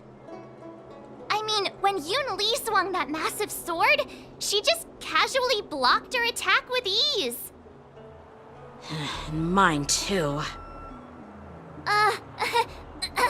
Yeah. But to go up against Yun Li is quite impressive, you know? That aura of heroism and grace. It almost makes me want to learn Xianzhou swordplay. You think so too, right? I agree. General Fei Xiao is indeed impressive. I was actually hoping you'd give Yanqing some praise. Thanks for the kind words, Miss March. The war dance is coming up, and I've been chosen to represent the Cloud Knights in the ceremony. I've had my fair share of defeats lately, and even though I know there are always more skilled swordmasters out there, seeing General Fei Xiao's skills today has made me feel a bit uneasy again. Don't underestimate yourself. After all, generals won't fight in the ring during the war dance. Just remember the state of mind you had when you single-handedly took on me and Blade, putting life and death aside. With that mindset, you can prevail against most challengers. I see. Thanks for the advice, Master Dan Heng. By the way, now that today's events are over, General Jing Yuan wants to invite all of you to the Seat of Divine Foresight. He has something important to discuss. I bet it's about how to deal with the generals from the Yaoqing and the Zhuming. I really don't want to get caught up in grown-up games so soon. I just hope Generals Fei Xiao and Huaiyan can see the truth. We don't need any more chaos on the Luofu before the war dance.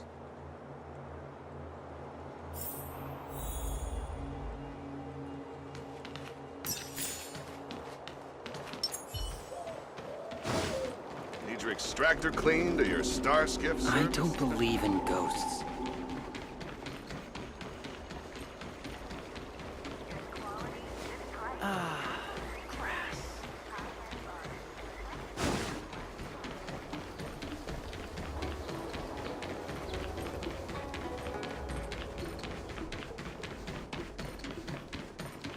What is your purpose for entering the Seat of Divine Foresight?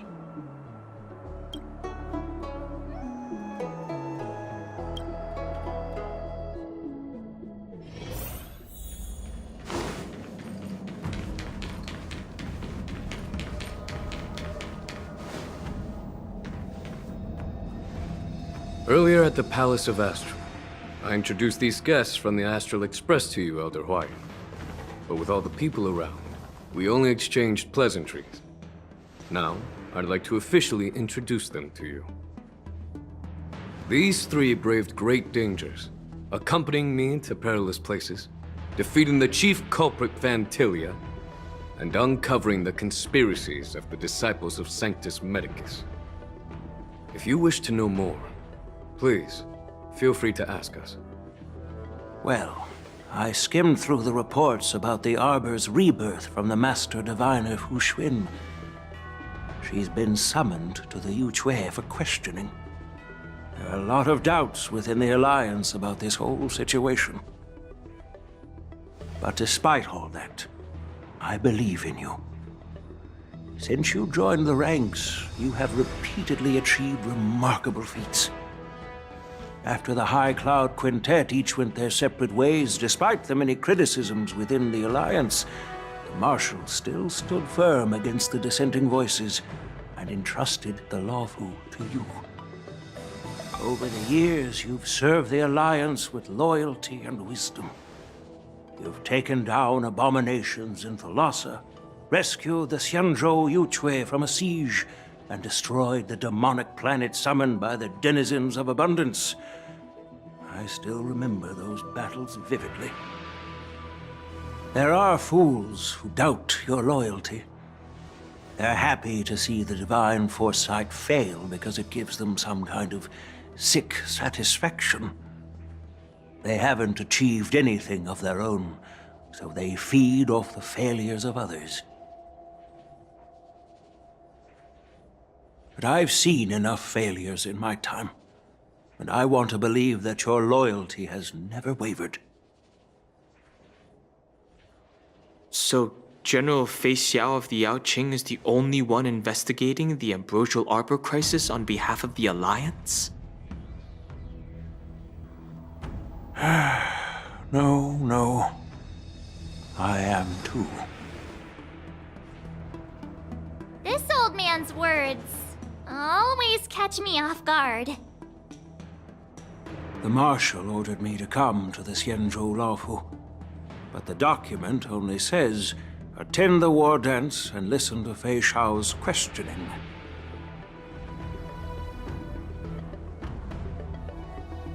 No need for that. You're all important witnesses. The Marshal is well aware of Jing Yuan's purpose in holding the ceremony, and understands the situation he is facing. She mentioned it because she believes both issues are important. Thanks for your kindness and sincerity, Elder Huayan. But is it appropriate to tell everyone here about the Marshal's orders?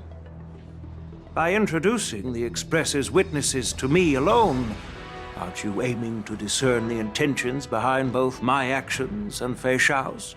And whether there's any discord between us? Well, since I'm being open and honest with you, I encourage you young folk to do the same. As for the Ambrosial Arbor crisis, all I need to do is listen. General Fei Xiao will be the one asking the questions. To be honest, I'm more concerned about the timely start of the war dance. Oh, by the way, I've prepared a gift for the war dance.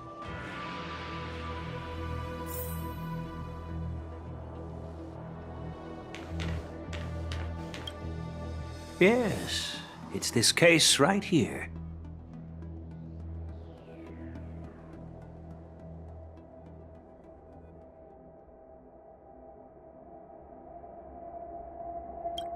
There will be numerous contests and celebrations during the war dance, and the main event will be the Ringmaster's Challenge. The host will dispatch a skilled warrior to take on challengers from all over the cosmos, showcasing the excellent martial arts of the Xianzhou Lawfu. When you mentioned that the Astral Express would be attending the ceremony, I thought the High Elder of the Lawfu would be the Ringmaster. You humor me, Elder Huayan. The healer lady is just a young lady who knows nothing about martial arts. How can I assign her as the ringmaster? I'm no match to you when it comes to joking. What's this box for? Why don't you open it, General Huayan? This sword case is intended for the War Dance's award. It's empty now, but in a few days, a precious sword will be delivered and stored inside. I don't mean to boast about our skills, but this sword represents the pinnacle of the Zhuming's craftsmanship. It has a legendary history, full of heroic tales from foreign lands, tales that are too detailed to be summarized in just a few words. Since the delegation delivering the sword hasn't arrived yet, I'll just leave the case here for now. I've been wondering who would be worthy of such a sword. And then it hit me. I can award it to the champion of the Ringmaster's Challenge. The ceremony's champion is sure to be a perfect match for the sword. Moreover, I hear that Yanqing is an excellent swordmaster, and that he will be representing the Lawfu as the ringmaster, so it seems like a perfect gift for him. Thank you for your generosity, Elder Huayan. If you want to give me a sword, just say the word, Grandpa. No need to beat around the bush. You've got confidence, my girl, but I don't think you can best Yanqing. I know you're all about swords, Miss Yunli. It's just a shame that it's the sword that ultimately chooses its rightful master. Yeah, and even if someone gets their hands on such a precious sword, it'll probably end up in someone else's. The outcome of our duel at the Alchemy Commission is still up in the air. Since you're interested, why don't you represent the Xianzhou Juming and challenge me in the ring? That's exactly what I had in mind. Nobody knows who's gonna come out on top. It could be me, could be someone else. It'll probably be me. But whatever happens, it won't be him.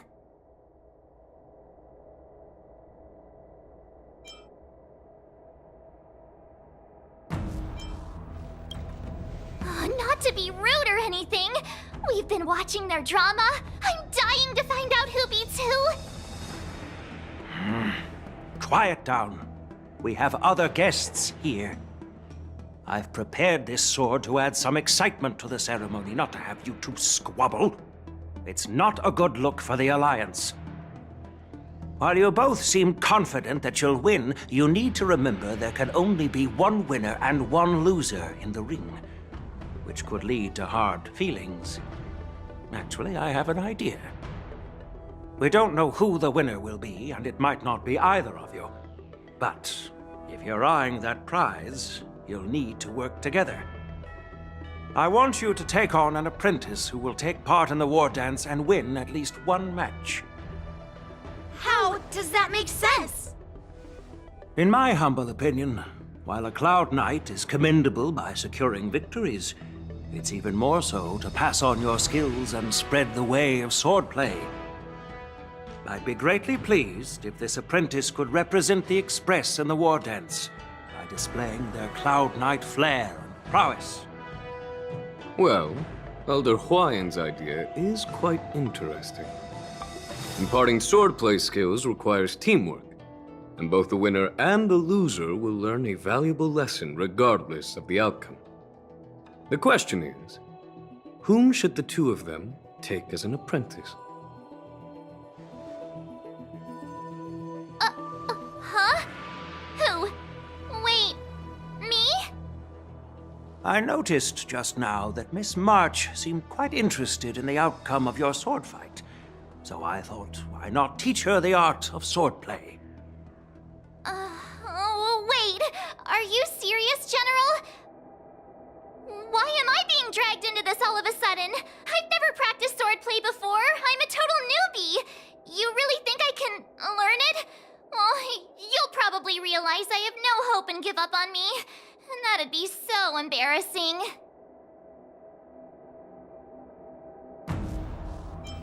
Isn't this a perfect chance for you? I remember you mentioning that you wanted to learn some sword moves. Yeah, I did say that. But this is all happening so quickly, don't you think? Miss March is like a piece of jade in the rough, just waiting to be shaped.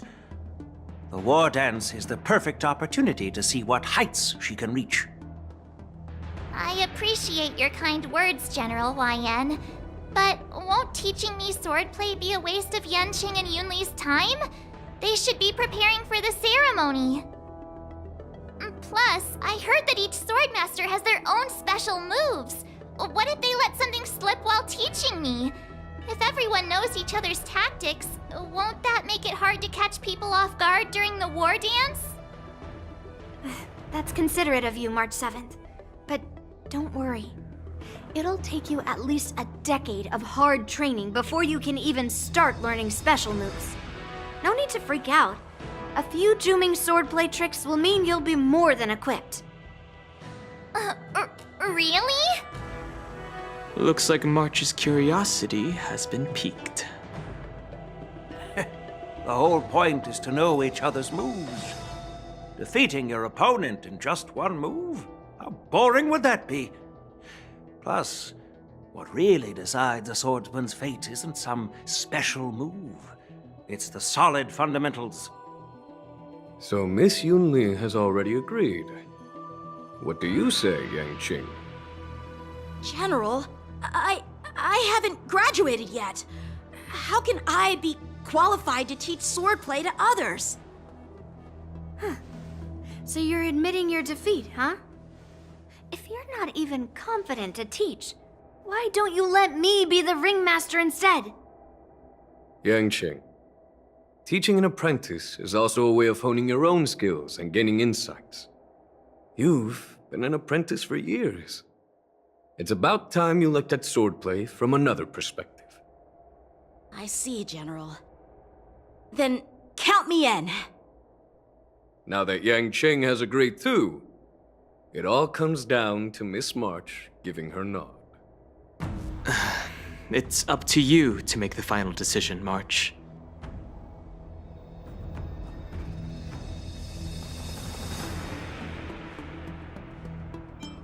I understand. Then I'm on board. Thank you for your kindness, General Huaiyan.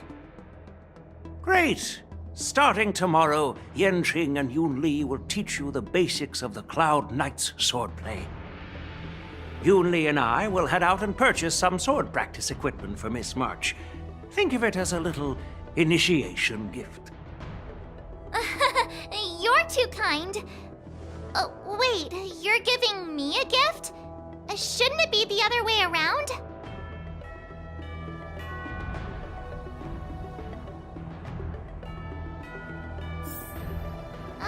General Huaiyan's gone. Wait, why does something feel off about what we talked about?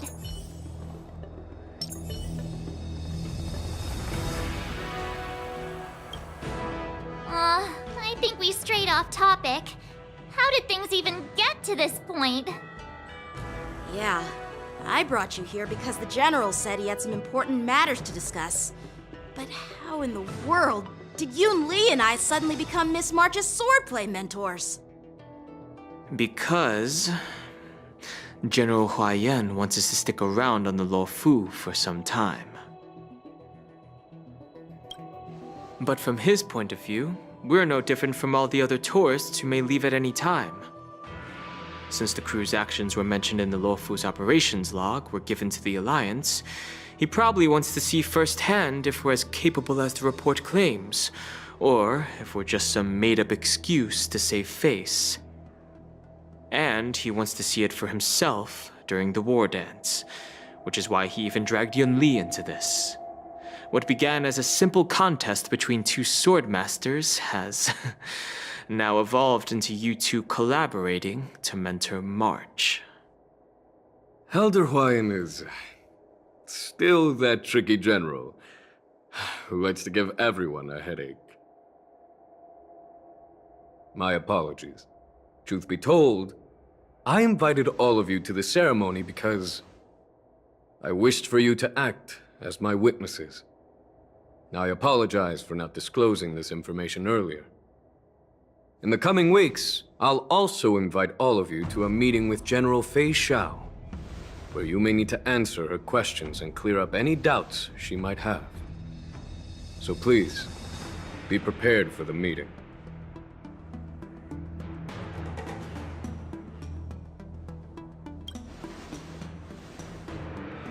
Don't worry, General. No matter what happens, I'm prepared to stay here as the Express's witness and answer any questions. Thank you, everyone. General, I know there isn't much I can do to share your burden, but... As the Luofu ringmaster, I won't let anyone defeat me in the war dance.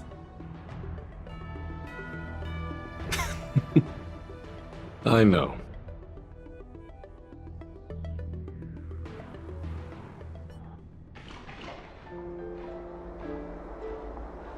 The illustrious Merlin's Claw waiting for me? And for so long, too? It's quite an honor. It's been a while, General Feixiao. It's been 30 years since we last saw each other. Right, Yukong? Yes. Back then, you were the vanguard of the Yao Qing's Verdant Knights, and I was a pilot of the Law Fu's Rainbow Orbit Fleet. Who would have thought that upon meeting again, you'd be a general, and I'd have given up flying? Really does feel like a lifetime ago. Well, I wouldn't say I haven't seen you in 30 years. After all, your great victories are announced through the Yellow Bell resonance system every day. So I'm well aware of your great feats.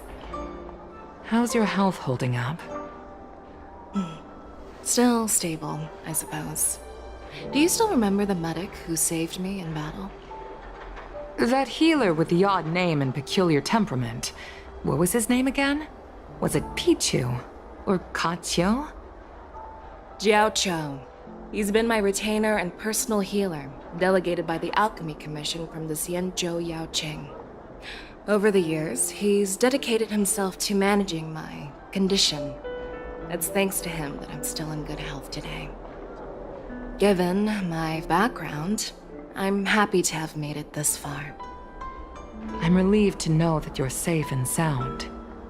Well then, since you and Elder Huayan are here, I imagine you must have received orders from the Marshal?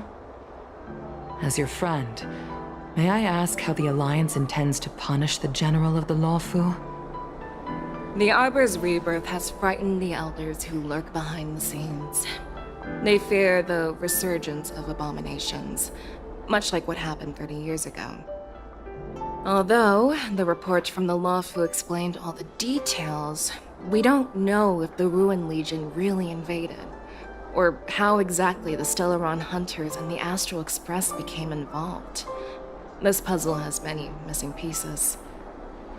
As you know, the fugitive Jing Liu, who mysteriously disappeared many years ago, has resurfaced. This time, she has brought along an Outworlder and a coffin, claiming to offer the Marshal a method to fight against the Eons. The Lawfu Preceptor has also leveled accusations against Jing Yuan for neglecting the Alliance's principles. She asserts that Jing Yuan enabled the exiled Imbibitor Lunae to re-enter the Lawfu, thereby unlocking the lunarescent depths within Scale Gorge Waterscape, which in turn disrupted the Vidyadhara's dutiful watch over the Ambrosial Arbor. It is for these reasons that I have come here to the Lawfu today. Well, duty calls. Perhaps I shouldn't have mentioned all of this to an uninvolved person, but since we once fought together, I didn't want to keep you in the dark. Perhaps pretending you didn't hear any of this would be for the best. I understand. I'm sorry. I was out of line. I know I shouldn't be defending General Jing Yuan right now, but... well, you know how I am. The Lawfu has enjoyed centuries of stability since the end of the sedition of Imbibitor Lunae, much of which can be attributed to General Jing Yuan's masterful strategizing. Unfortunately, for a long-life species, enduring through the ages always culminates in a failure that undoes all previous achievements. A moment that our adversaries relish. That's true. And that's why I'm also here for another purpose. To visit Hule. Hule? You mean that Hule? The Borisin warhead? The same Hule who has been imprisoned in the Shackling prison for over 7 centuries? The nemesis of the Foxians who will never be forgiven and shall be imprisoned until the end of the cosmos. I can't quite remember the exact wording, but yes, the very same Hule. Usually, only emissaries from the Xianzhou Yao Qing Skyfaring Commission visit him once every century. Why do you have to visit him now, of all times? The Foxians and the Alliance made a pact to combat the abominations, aiming to achieve justice and free their kin. That werewolf monster is to be forever imprisoned in the dark recesses of the shackling prison, facing unending retribution. Given the situation on the Luofu, those on the Yaoqing are concerned about Hulei's imprisonment. I'm afraid that the routine visit every century is no longer sufficient to ease their concerns. That's why I was sent here, to reassure them. It's all bad news. Well, not everything. There might be a silver lining. Oh, by the way, I found some clues about the thing you asked for. Tell me more. The Verdant Knights followed the route you mentioned and discovered the wreckage of the Whistling Flame ship. Unfortunately, there were no survivors and no cargo. However, someone had already been on the scene before we arrived. Our people? Or someone from the IPC? No, neither. Yukong, have you heard of a person named Ron May?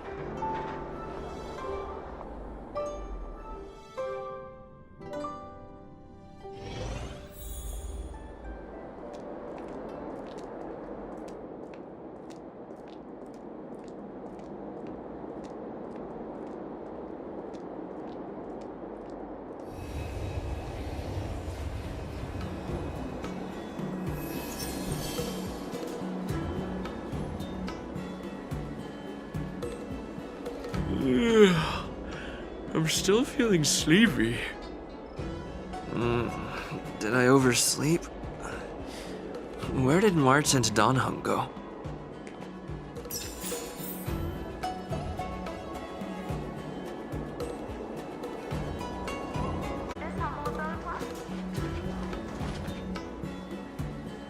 There you are.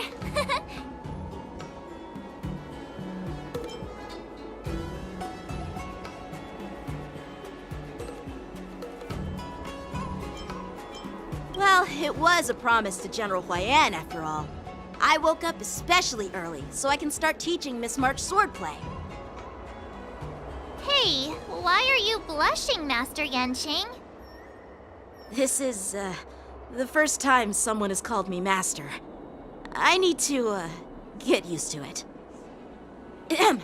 Let me make it clear. Swordplay training is about improving your body, mind, and strength. It's not a casual game you can master overnight. I promised General Huayan that I'd teach you Cloud Knight swordplay, so you can participate in the war dance and defeat at least one opponent. I'll do my best, but if you break your master's rules... Is it too late for regrets? I'm already regretting my impulsive decision. Honestly, I'm not sure what I'll do either, because I've never been a teacher before.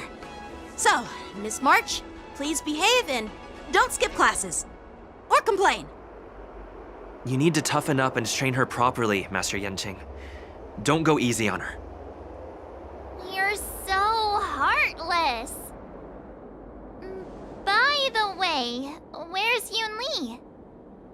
I've found a quiet spot in the back garden of the Palace of Astrum for our first lesson together.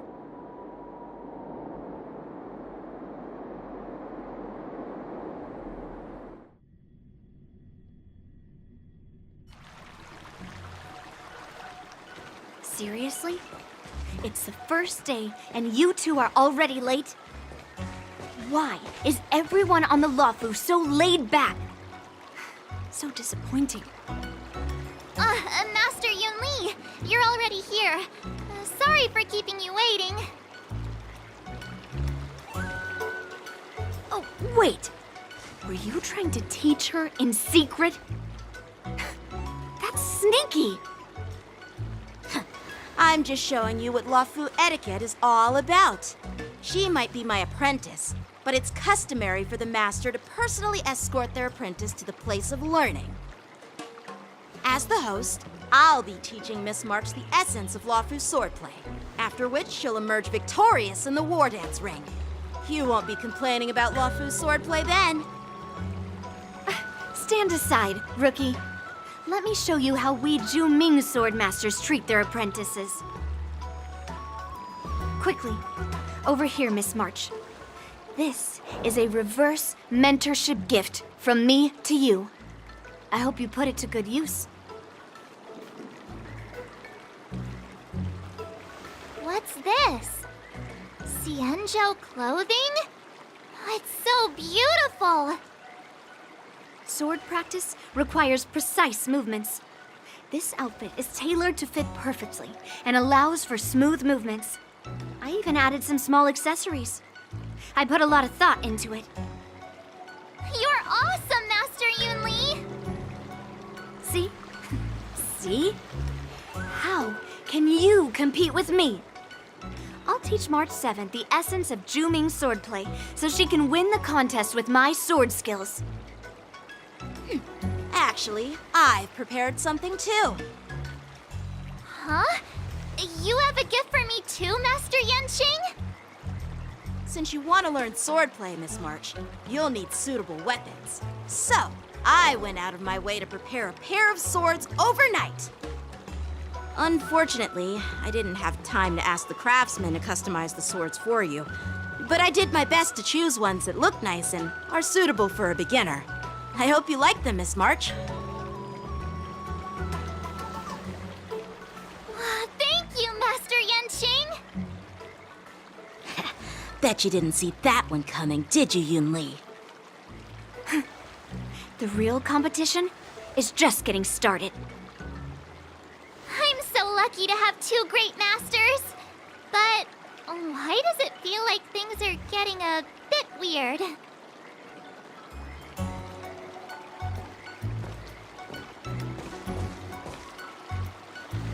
So what do you think, Masters? Does this outfit suit me? Perfect. I chose it carefully. It's perfect for beautiful young swordswomen like you and me. All right, let's get started with the training. The person next to me is a Cloud Knight instructor I've brought in. For your first lesson, try exchanging a couple of moves with him. Wait. We're having actual combat training for the first lesson? Isn't that a bit too intense? Well, I heard you have some experience with archery and martial arts. The first thing we're going to do is see just how strong your fundamentals are. Come on, step forward and strike with the sword in the most natural way you can think of. It's important for us to grasp your natural movements so we can decide where to start and what you need to learn. If you're ready, let's begin. Okay.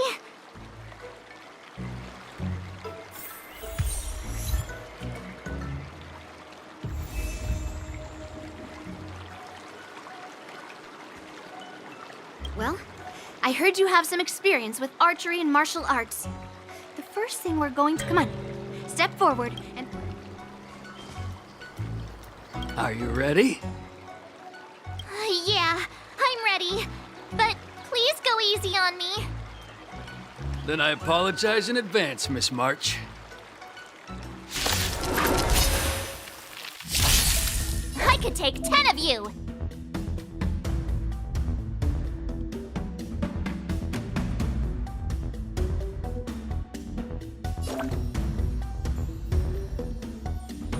Please have some tea. Pay close attention, Miss March. Luofu swordplay is all about being swift and agile in your movements. Strike with heart! Right on time! Practice is over! Swords descend! Ignore him. Strength is everything. Like this? Well done! Here you go, Master. Blade and flight! Yes, you! What are you made of? Strike! I'm starting to get the hang of it.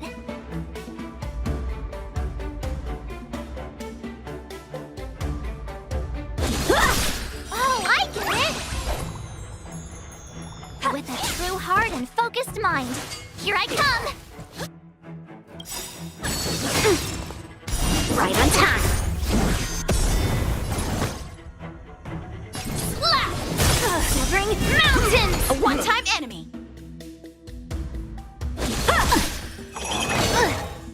Yes, you! I could take 10 of you! Nice job! Time for swordplay. Time to show you what I can Azure Dragon, White Tiger, less cards! What's this? What are you mumbling about? Isn't this, sword technique? Shouldn't I be saying something cool?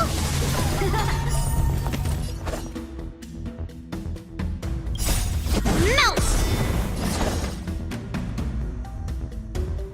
Strike with heart. You'll make good practice. Yeah! Lead through clouds!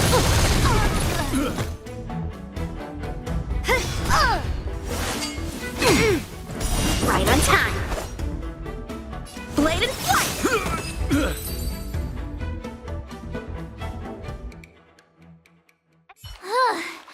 I didn't expect the first lesson to be so intense. Miss March has quick hands and a flexible body. She's a perfect fit for practicing Lawfu swordplay.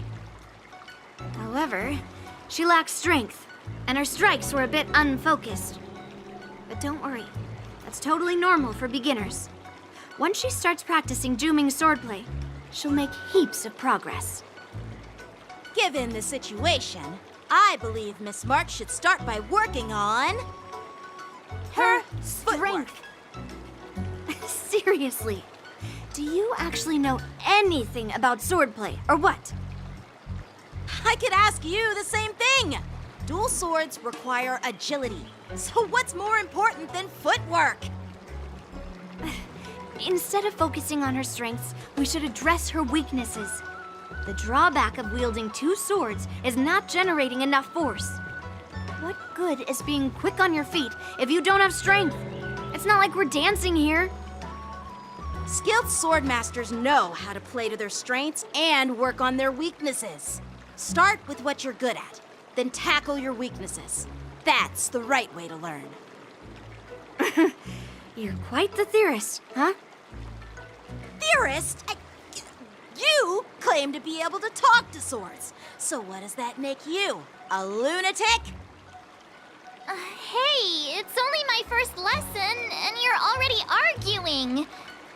Come on, calm down, masters. I'll have to improve both my footwork and strength anyway, so it doesn't matter which one comes first. But it does matter. Just listen to me, March 7th. Aww.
enough skills. Let's train some more.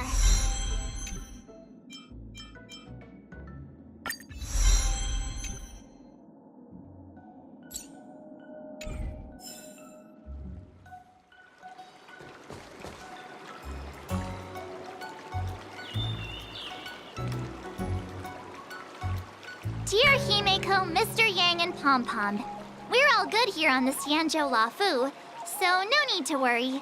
By the way, how's your trip going? As for me, I've somehow become the apprentice to 2 Cloud Knight sword masters, and I've been honing my sword skills with their guidance. One of them is Yanqing, the boy we've all met before. The other is Yun Li, the granddaughter of General Hua Yan from the Xianzhou Juming. Both masters are super strict, giving me a real taste of how hard sword training can be. I tried to drag him into this, but he refused. Then I tried to rope Dan Heng in, but Master Yanqing wouldn't have it. Still, I didn't let the difficulty get to me. In just a few weeks, my sword skills have improved a lot. Both my masters think I have unique talents in swordplay, and are literally fighting each other to teach me their skills. Thanks to their guidance, I've actually made some progress. When I get back to the Express, I'll definitely show off my skills and impress you all. Looking forward to your reply. Yours, March 7th.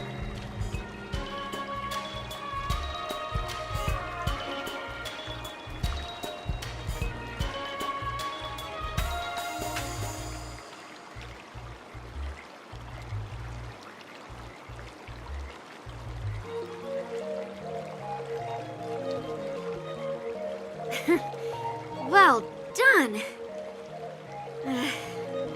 Let's call it a day.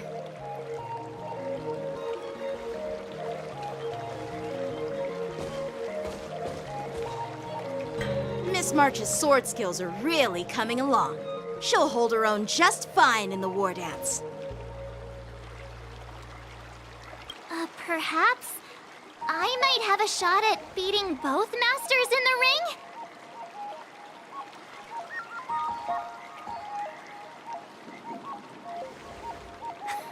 Get real. You've only been practicing for a short while. How could that possibly happen? With your talent, Miss March, if you dedicate a few more decades to training, you might eventually be able to defeat Yun Li. Decades? But I'll be an old lady by then. No. Can you believe it? March 7th has actually become a pretty decent swordmaster in such a short time. Now I understand why Grandpa always had a grin on his face while training me. Are you sure he wasn't laughing at you? Oh, shut up!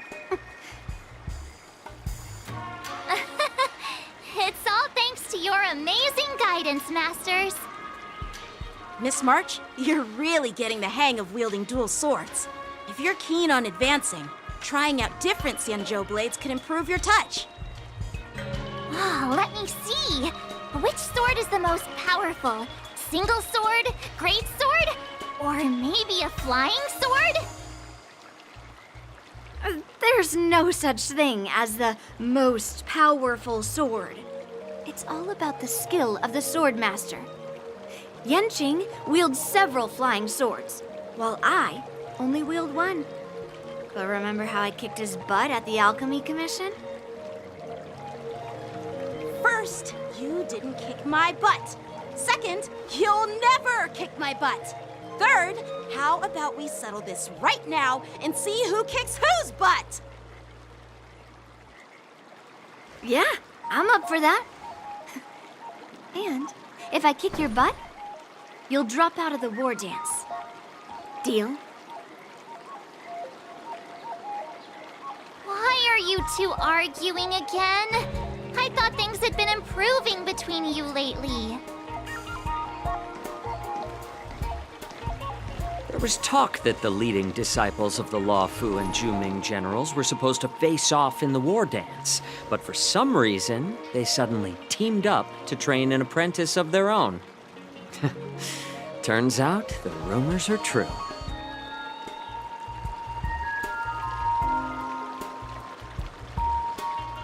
Tomorrow is the big day of the war dance. Shouldn't you two be focusing on honing your skills instead of teaching swordplay here? You're... Oh, that's right! You're the pink-haired fox from the Yaoqing! This is Mr. Jiaoqiu, the healer working for the general of the Xianzhou Yaoqing. Ah, got it. So, you're the participant attending the war dance on behalf of the Yaoqing. And you were trying to sneak a peek at our training? Sorry for the misunderstanding. I don't know anything about martial arts. I'm just here on the general's orders to take care of some official business. I didn't mean to interrupt your training. I'll be on my way. If you know nothing about martial arts, why were you smirking earlier? Well, my curiosity got the better of me, I suppose.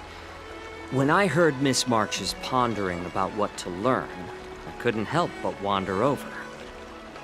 From my professional experience, cleavers, slicers, chopping knives, and carving knives are all just tools. Kind of like frying, sautéing, boiling, and deep frying in cooking. They're just ways for people to show off their skills. How you use them really depends on the ingredients you're working with. It's like your sword teaching methods. If you align your ingredient, in other words, your apprentice's natural tendencies, with the right cooking method, by which I mean the teaching method that best suits her, she'll make double the progress in half the time. For example, golden eggplant tastes best when fried, cloud peppers when stir-fried, and yellow boulder beef when simmered. It's all about discovering the nature of the ingredients. Apprentice. All this talk about food is making me hungry. Aren't you a healer? Why are you talking about food? Well, it's just a metaphor. The medicinal school I follow on the Xianzhou Yaoqing is called the Ranja School, that specializes in food therapy. So it's only natural that I know a thing or two about cooking. So, you're the general's cook? I'm a healer. But anyway, a cook who isn't interested in health doesn't make for a good advisor. Fine. Call me a cook if you want. Seeing the way you're looking at me, it's obvious you think I'm just some feeble academic who likes to blabber on about martial arts. But, in reality, I know a thing or two about killing. After all, the art of healing inherently encompasses both life and death.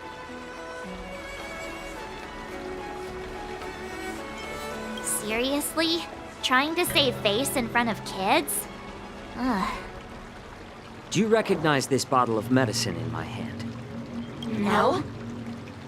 This is called tumble dust, an extract from an exotic flower named Yabra. Is it poison?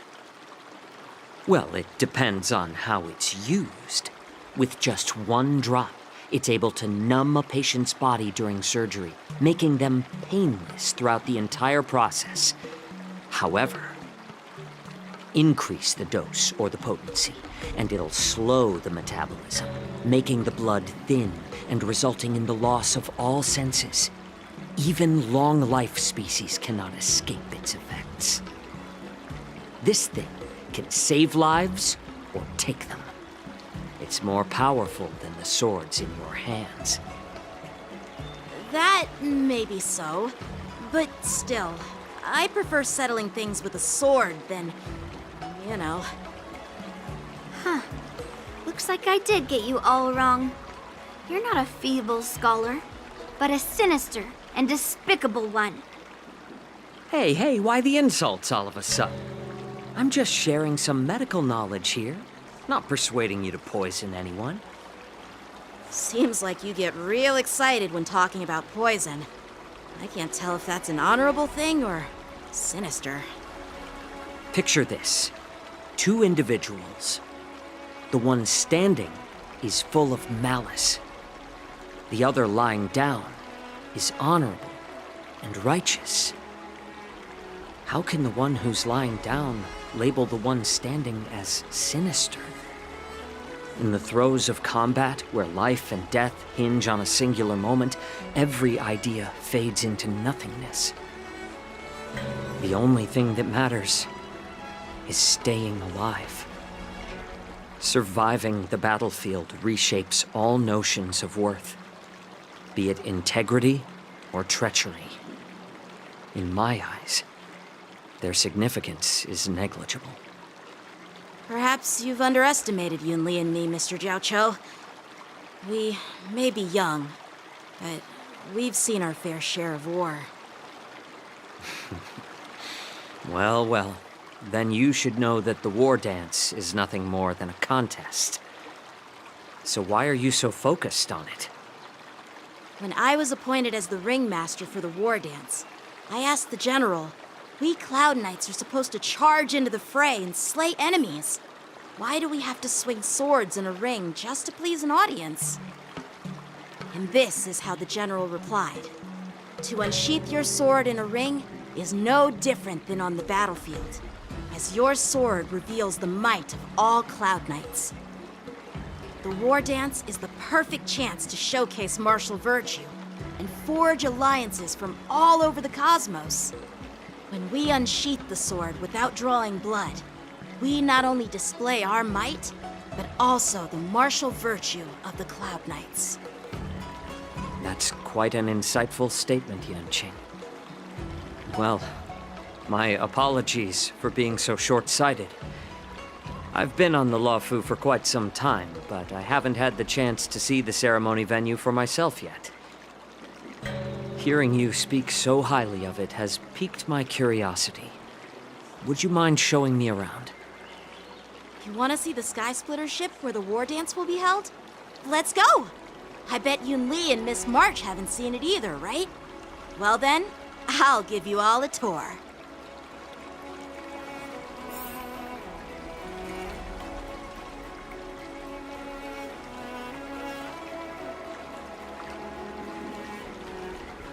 Let's go.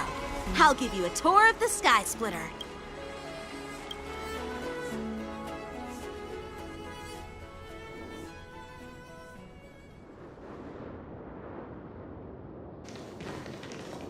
Looks like a lot of other visitors have also come to catch a glimpse of the Sky Splitter.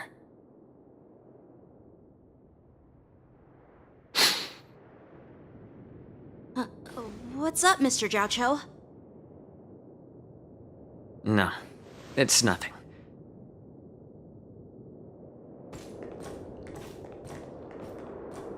Do you see that airship in the distance?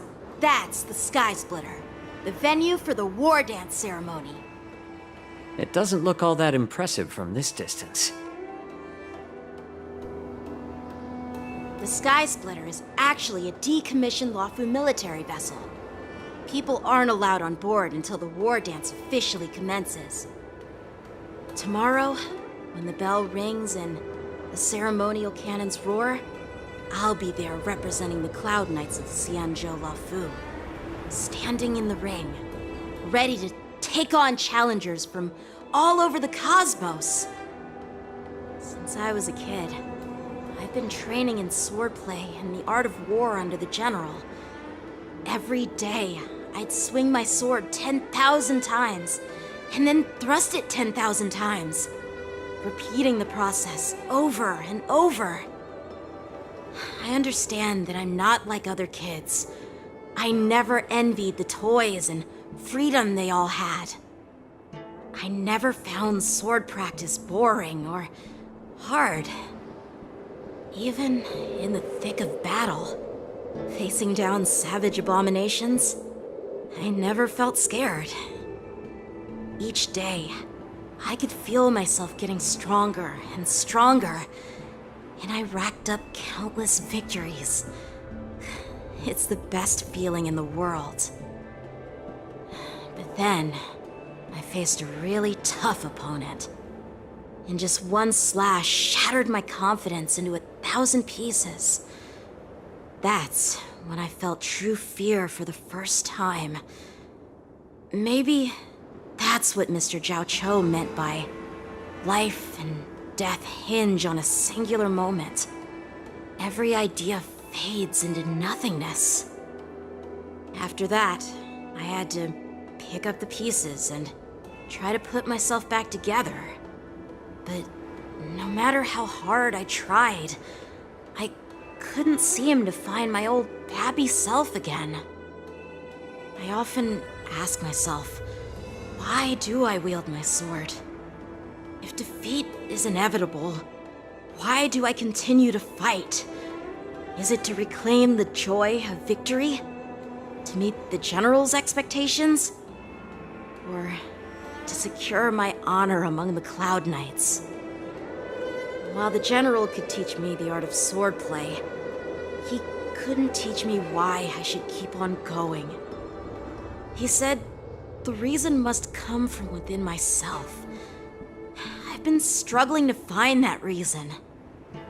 But after talking with you, Mr. Zhao Cho, I think I already have that reason in mind. As a member of the Cloud Knights and the General's apprentice, I've had a weight on my shoulders. And I know there's still more to shoulder. But when I wield my sword, it feels like I'm letting go of everything.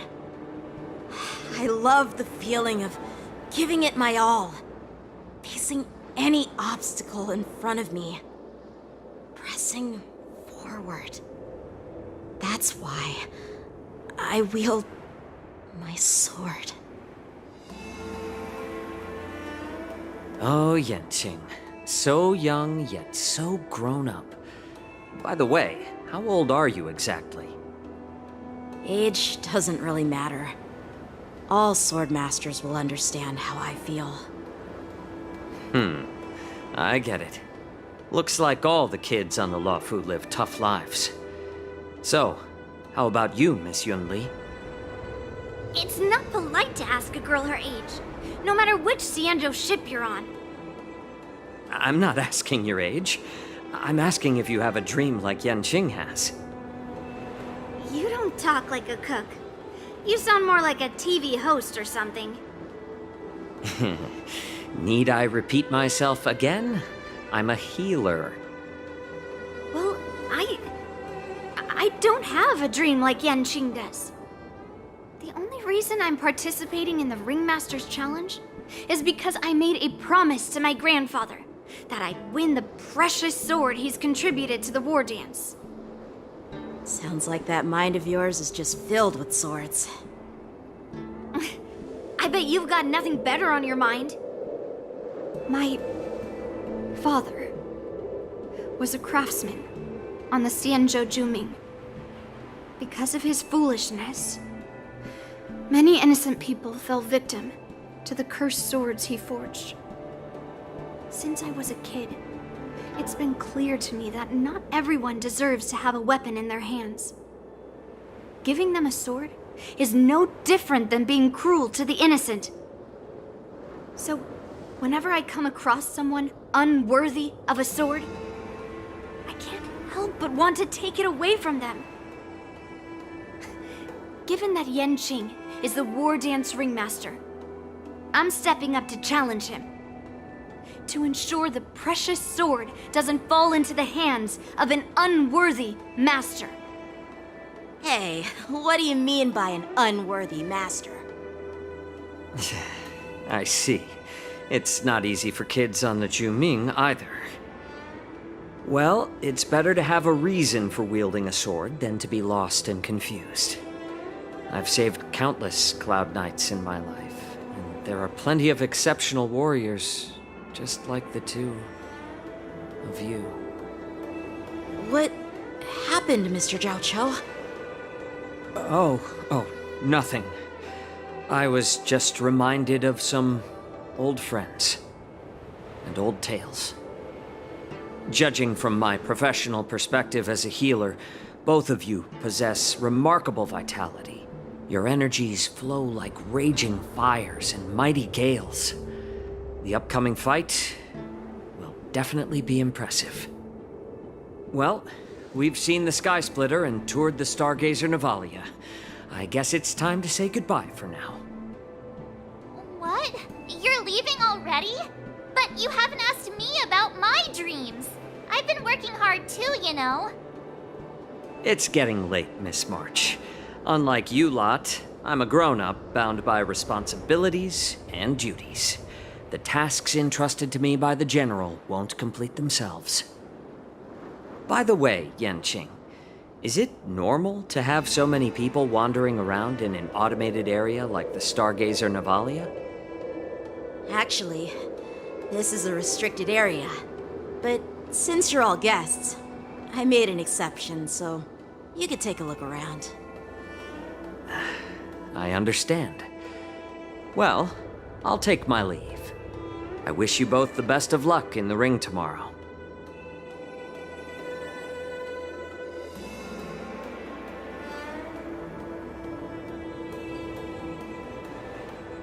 Seriously? I just spent so much time thinking about my dream, but he didn't even ask me. Now that we're done with our tour of the Sky Splitter, shall we continue with our training? Why don't we take a day off? What? You want to secretly practice swordplay by yourself? Dream on. You know cramming before a fight never works out. For some reason, seeing the Sky Splitter has boosted my confidence. So, I've decided to conserve my strength for tomorrow. All right, I'll take you out of the Stargazer Navalia.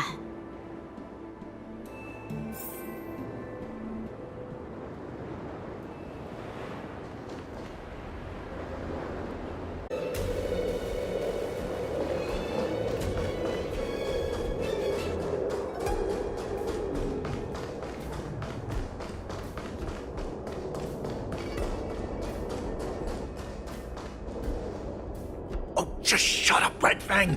This is not a beast ship. I need some time to take care of things. You willingly donned the skin of a lowly beast to join this mission, dedicating yourself to our glorious cause. And now you're telling me you can't handle it? Do you realize how many ships we need? I'm doing my best, all right? It takes time to figure all this out. When the guns go off tomorrow, all eyes will be on it. That'll be our only chance. How's that? Who's there?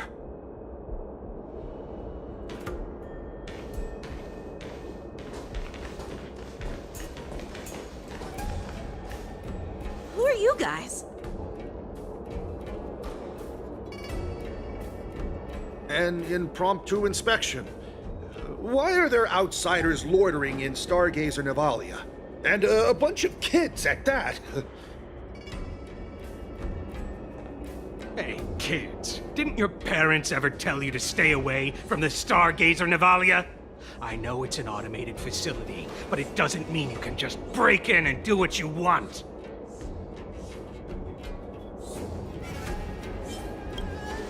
First of all, I'm an adult.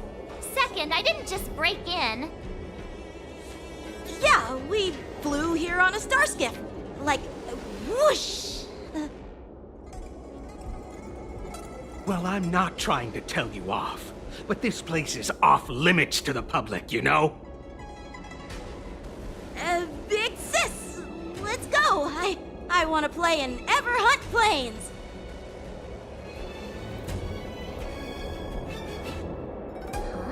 Everhunt Plains? Yeah, sure. Big Sis will take you there.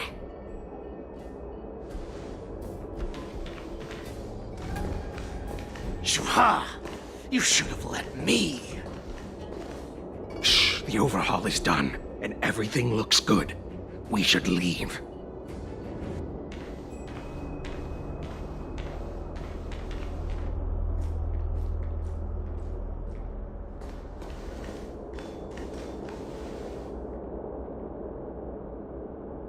Could you repeat what you just said, Yanqing? What did I say? Big sis, let's go. I want to play in Ever on Planes. Come on. Can't you read the room? Something is definitely off about the 3 people we just met. Yeah, anyone could see that. I just wanted to hear you say it again. That pink-haired fox tried to say something. I'm pretty sure he sensed something fishy. Since he's not familiar with this place, he just dropped us a hint. But you didn't seem to be paying attention at all. I knew that from the beginning.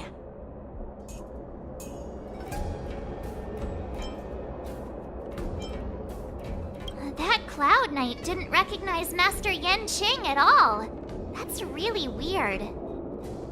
What? Is he famous on the Luofu or something? Not even the Cloud Knights on the Juming, who all know my glorious name, might recognize my face. You have a point. A Cloud Knight, a member from the Skyfaring Commission, and a craftsman. They're from various departments, and the reason for the overhaul seems legit. But one of them blurted out some weird language just now. Did you hear that? I have a feeling that if we secretly tail them, we'll definitely catch these guys in the act. Follow my lead, and be careful not to blow our cover.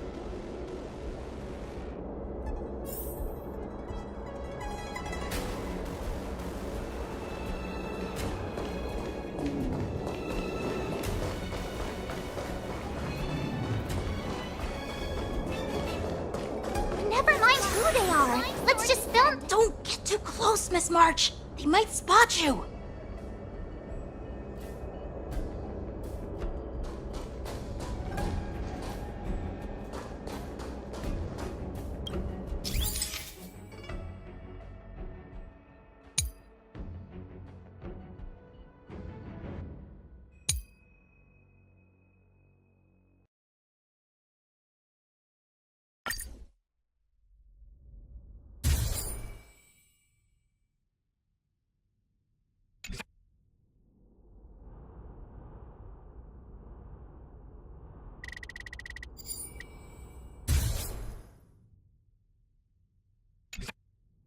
We should have just killed those lowly beasts. Those little brats won't take up much space. There are boxes all over this place. Just dump them into one and no one will notice. Cut the theatrics, Grulok. Even the slightest slip-up could interfere with Lord Moktok's plans. So where are we heading next? To check the freight skiffs. We've got a lot of preparations to do. Also, don't forget to take those crates with you.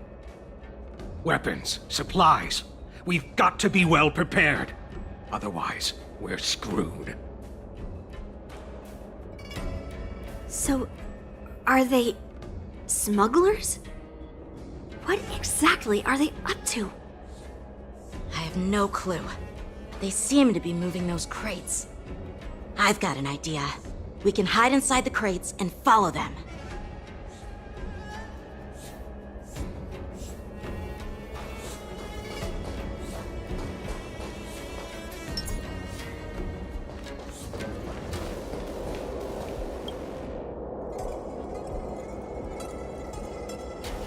Ugh, so cramped in here. I can hardly breathe. Just hang in there.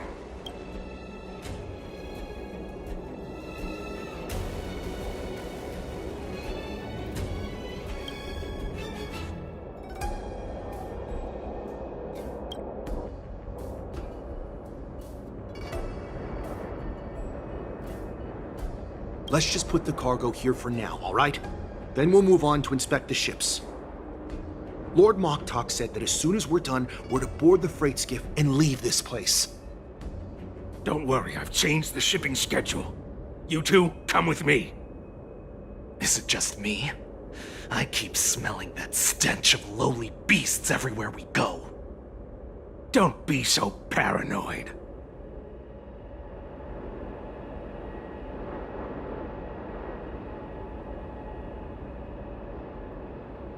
Looks like they're planning to escape on the skiffs in Stargazer Navalia. They keep talking about their plans, but where do they come from? And what do they want to do on the Xianzhou? They're definitely up to something bad. Wait, they disappeared! Let's catch up to them.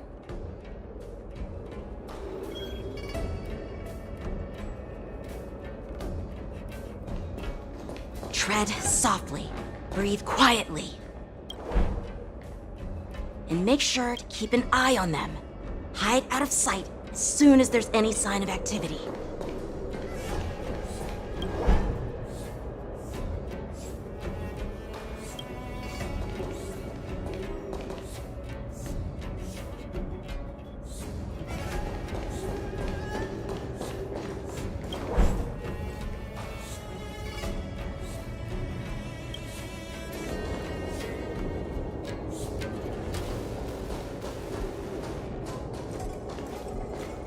Watch out! You're on high alert!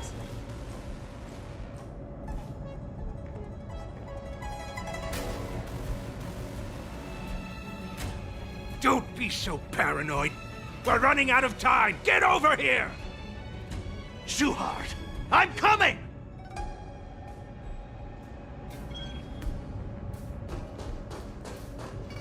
They're leaving. We should catch up to them. Quickly!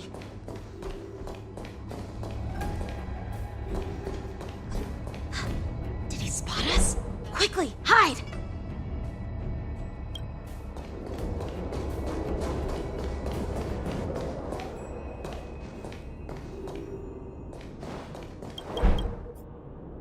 What are they up to? They're all wearing official uniforms, but I'm pretty sure they're not members of the Skyfaring Commission, the Artisanship Commission, or the Cloud Knights. This is way too suspicious. Never mind who they are. Let's just film them. That way, if they do anything bad, we'll have solid evidence against them.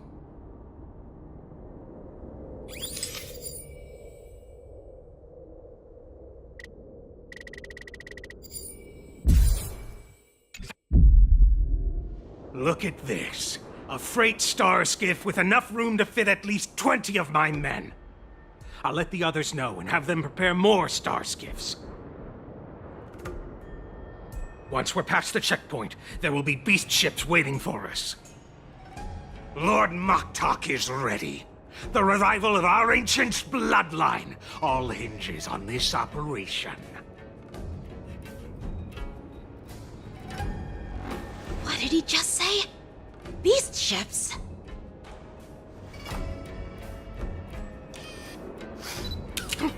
Who's there? It's those brats! I told you to get rid of them, but you didn't listen, you idiot! Wipe them all out!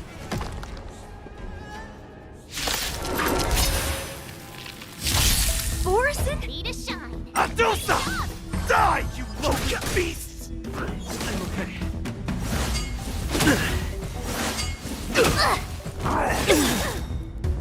Swords descend! Hit! Lance! Forward!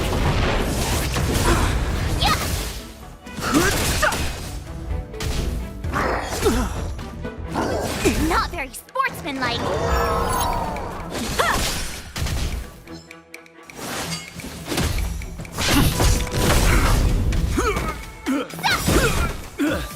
Azure Dragon, White Tiger, less cards! Watch this!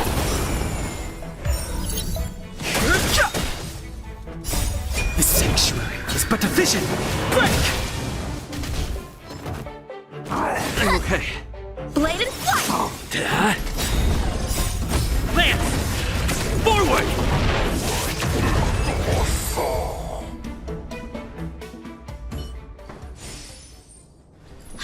How is this possible? How did these Boxians change their appearances like that? They're not Foxians at all. They revealed their true form. They're Borisin, just like the bandits I defeated on the IPC ship. Wait, that means...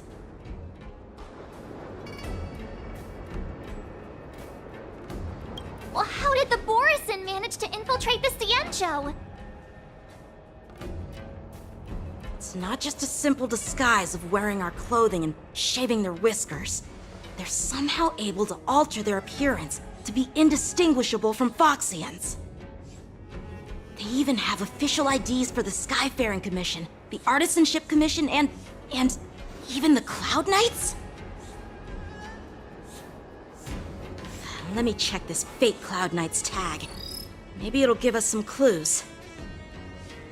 Lujun, an officer of the Patrol Defense Squad? Wait! What's the matter?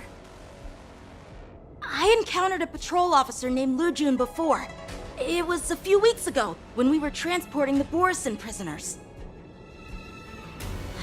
They can forge official identities and move around the Cienjo without raising suspicion. Oh no, this is bad. Even worse. If you find one cockroach on the Express, it usually means... There are more Borisin hiding on the Cienjo. I bet their plan is much bigger than just stealing information. We've got to report this to the Seat of Divine Foresight.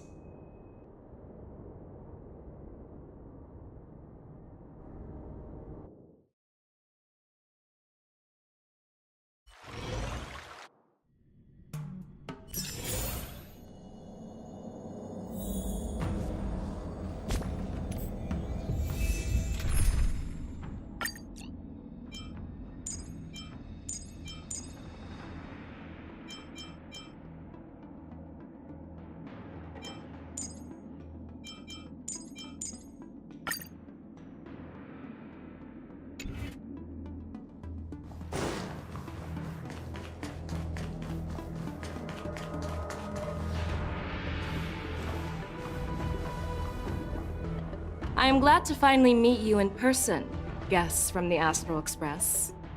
I'm Fei Xiao, the General of the Cienjo Yao Cheng. Let me introduce our guest to you. The one dressed in green.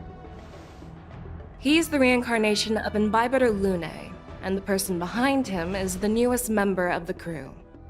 I've heard a lot about you. Outside the reports from the Law Fu, the Skyfaring Commission of the Yaoqing has also gathered plenty of information about both of you. I've been eager to meet you face to face for reasons that I'm sure General Jing Yuan has explained, right?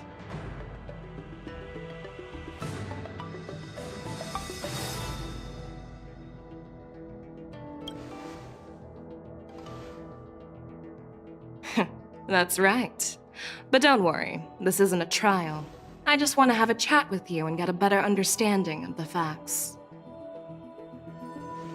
According to General Jing Yuan's report, the Ruin Legion is to blame for the Ambrosial Arbor crisis, and all Arbiter Generals should pay attention to the Ruin Author's movements. Over the years, the Destruction's minions have wreaked havoc on countless worlds, and the Alliance has been keeping an eye on them, but no one expected them to join hands with the remnants of the Abundance. The damage caused by the Ambrosial Arbor crisis was far less severe than expected, which is good news for us. However, it was quite different from the Ruin Legion's usual style of destroying life wherever they go. While I trust the bravery of the Divine Foresight and the Nameless, I'm curious about some details missing from the report. I'd like to take this chance to have an exchange with both of you. Let me be clear, the questions I'll ask might not reflect my actual thoughts, so please don't take offense if any of my questions seem a bit harsh. Please go ahead, General. But keep in mind we can only answer based on what we know.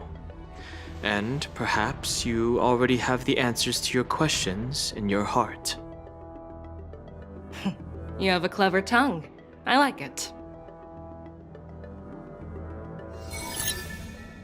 The Merlin's claw is quite articulate.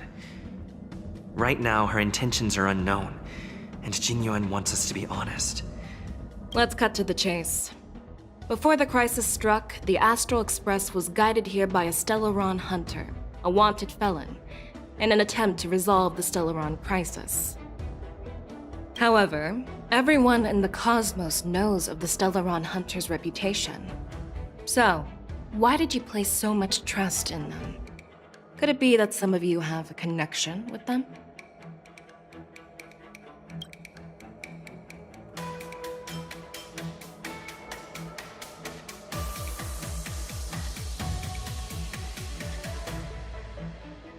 You know what? Maybe I do have a connection with Stellaron hunters. Oh, now that's interesting. Looks like you're quite close to the Stellaron hunters. However, I must warn you that they are wanted felons.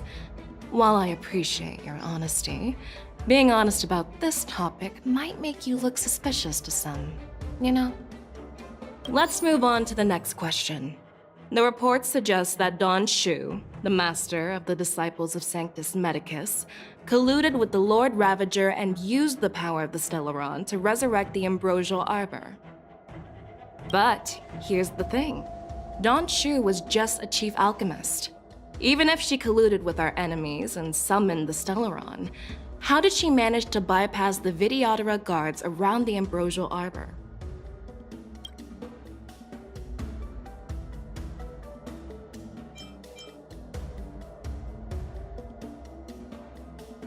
If the Luofu hadn't exiled Danheng, leaving the Vidyadhara with no leader, they wouldn't have fallen into chaos, and there wouldn't have been the opportunity to bring the Stellaron to the roots of the Arbor unnoticed.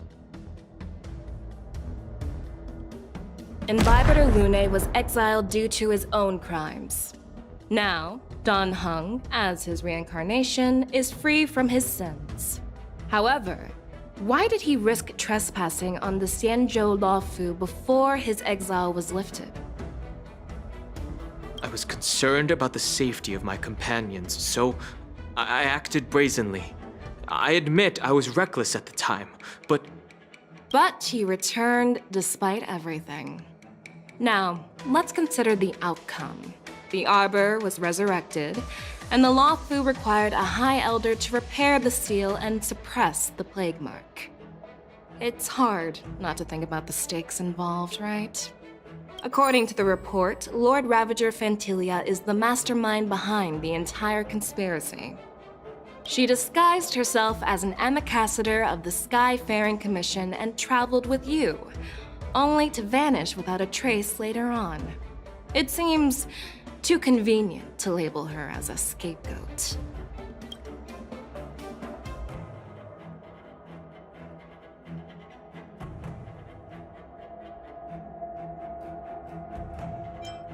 I was there, fighting Fantilia alongside General Jingyuan, but she absorbed the power of the Ambrosial Arbor and gained an almost indestructible physical form.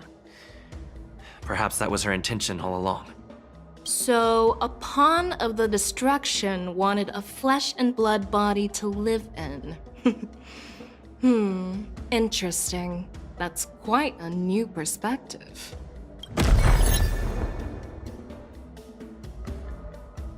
Well, it appears that you are still unable to give explanations for several details about how the Nameless got involved in the Ambrosial Arbor crisis. Generals, I am finished with my questioning. So, what do you think, General Fei Shao? Have the doubts in the report been cleared up? The two Nameless have been honest in their answers. Even though there are some tricky details, my intuition tells me there is nothing wrong. However, the 3 questions I posed earlier were not just for the Nameless, but for you too, General Jingyuan. First, the disciples of Sanctus Medicus grew uninterrupted on the Luofu, yet the 6 charioteers were not aware of it. That was a dereliction of duty. Second, you believed in the Stellaron Hunter's prophecy and entrusted outsiders to solve the crisis, even granting them access to the Plague Mark.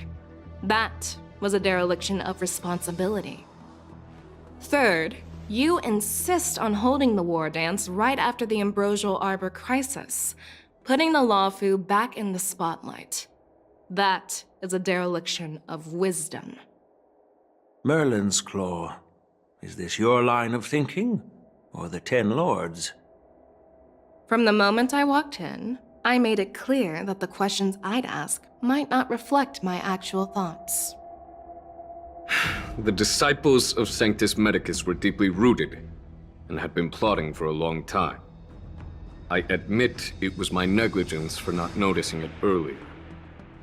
As for the Stellaron Hunter's prophecy, I didn't believe all of it, but in the end, the Lawfu did survive the Ambrosial Arbor crisis.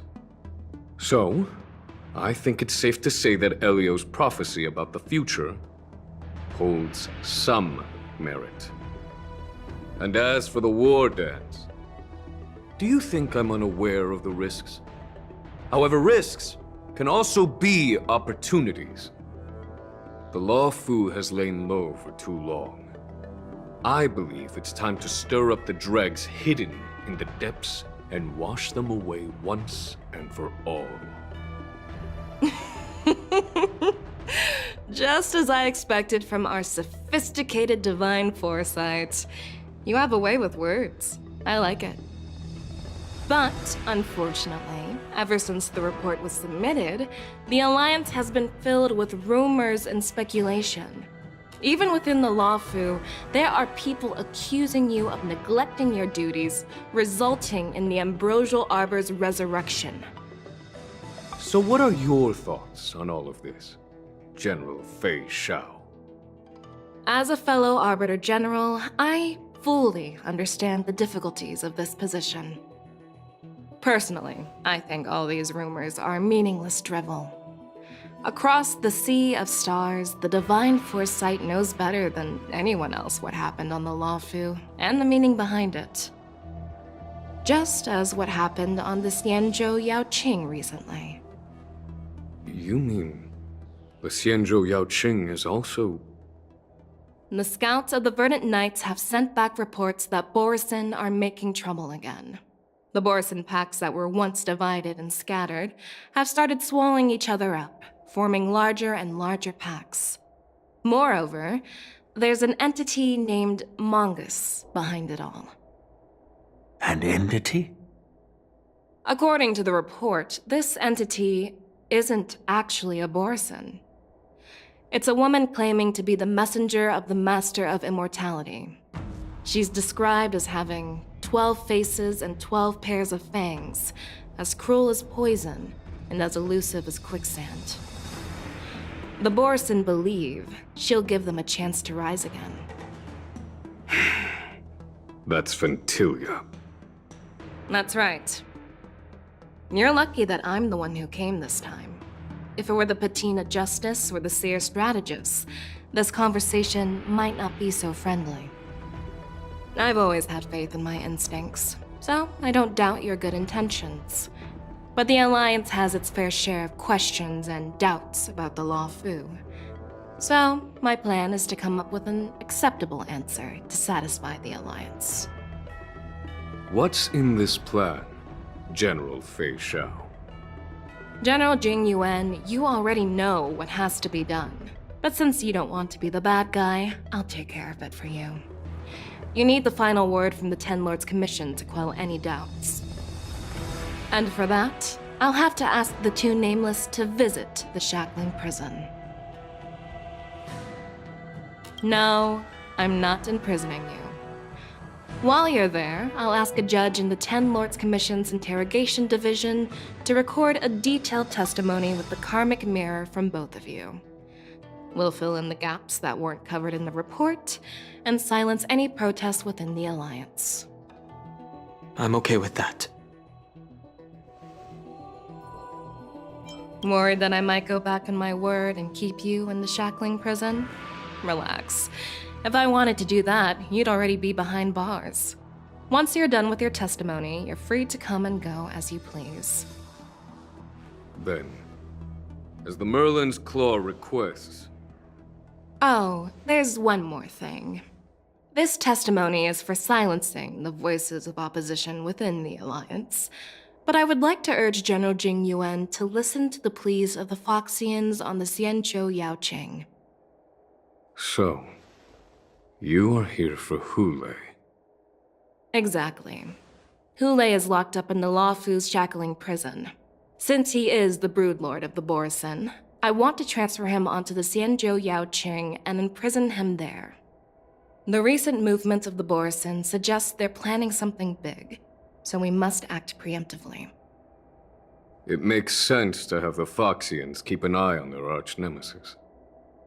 Since you trust my judgment, I'll repay that trust. What do you think about all this, General Huayan? I was worried this would turn into a heated argument, but it seems like both of you are on the same page, solving each other's problems. I couldn't have asked for a better outcome. And as for Hule, I'll send my lieutenants Zhao Chou and Moza to check on his condition in prison and ready him for transport. If there are no more questions, shall we get this started?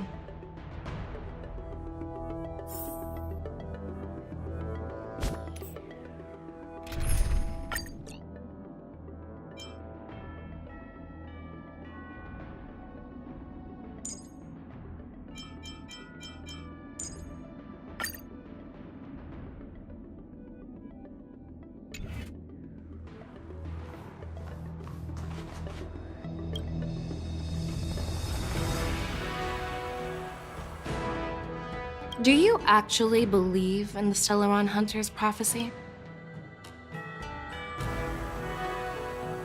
No, I don't. That's why I'm here. To prove that the prophecy is not real. I understand.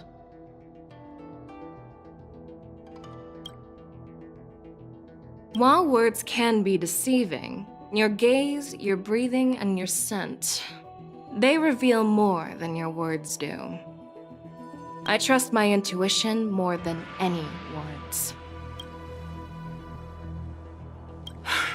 I'm really sorry about all this. But the testimony in the shackling prison won't take up much of your time. I'll call for a messenger to take you to the interrogation division. You just need to give your testimony, and then you can head back. So no need to worry. As you wish, General.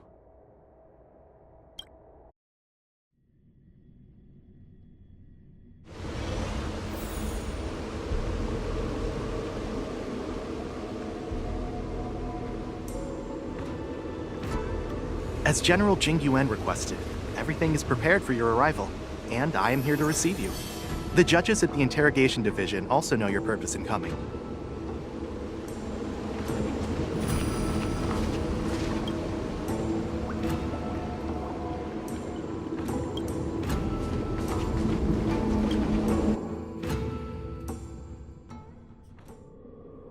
The shackling prison. I didn't expect to be back here after all these years. Dan Heng. Don't worry about me. If you're ready, I'll open the gate for you.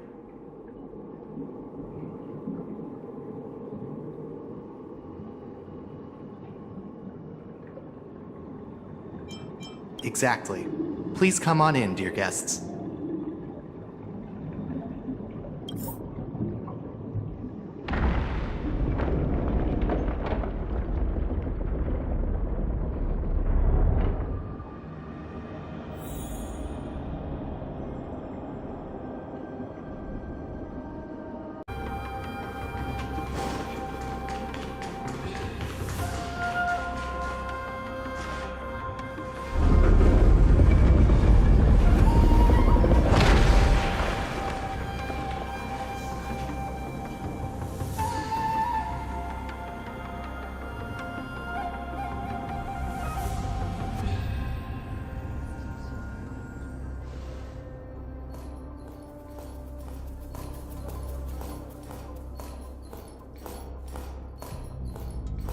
What are you looking at?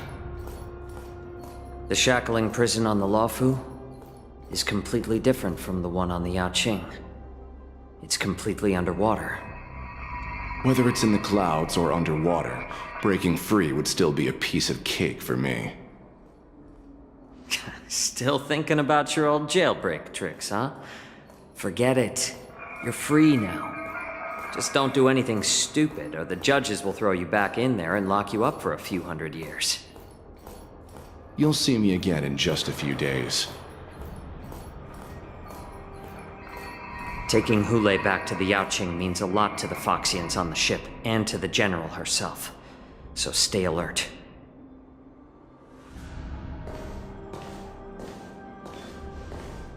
Guests, my name is Shui Yi, and I'm here on orders from the Incarceration Division of the Ten Lords Commission. We're Jiao Chou and Moza. General Fei Xiao sent us to extradite the Borisin criminal Hule to the Yaoqing.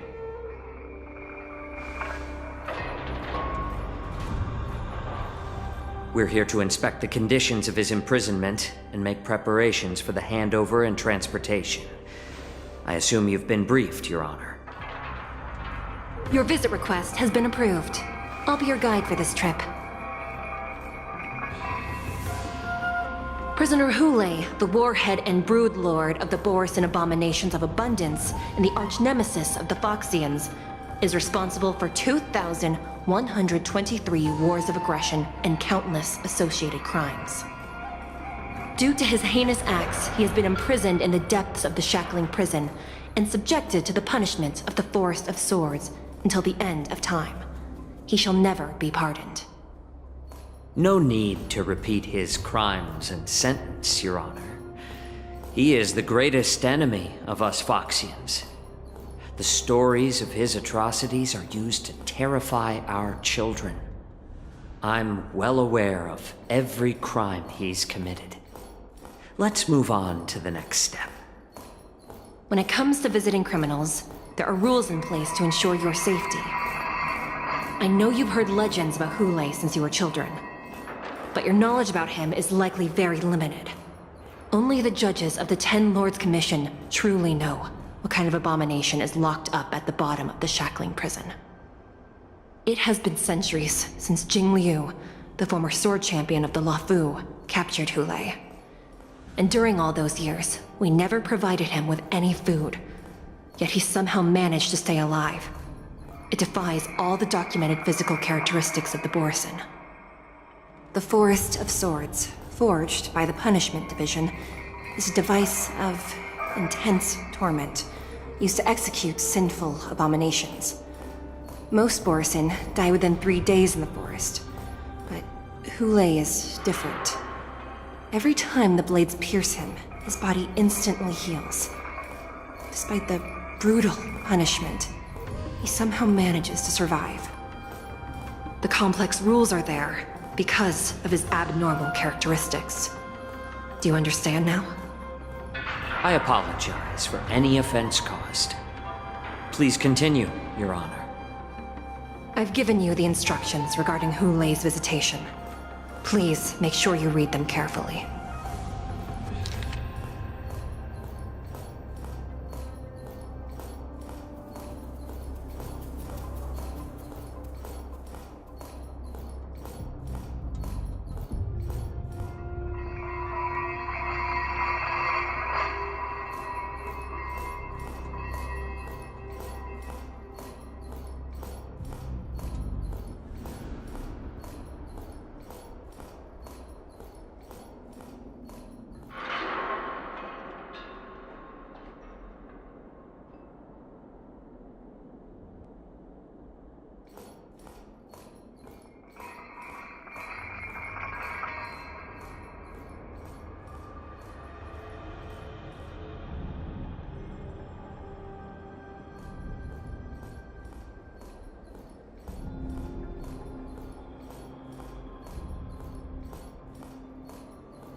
And please, take this pellet before proceeding.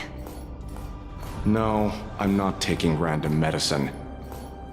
Then you won't be allowed to visit Hule. Just swallow it already. Hule is like all Borisin. He can release a pheromone called lupatoxin that induces fear. Thousands of years ago, we Foxians were enslaved by the Borisin. Not because we were naturally weaker, but because of their lupatoxin. This pill is for our own mental well-being. I understand. I knew you were a reasonable person. Now that we've taken the medicine, let's proceed.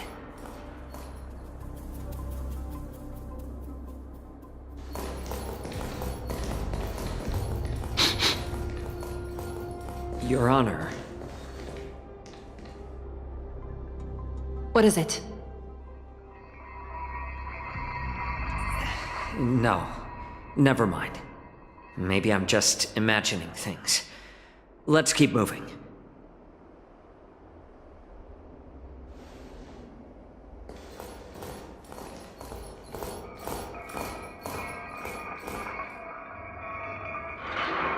Here we are. Her Honor hasn't arrived yet. Please wait a moment.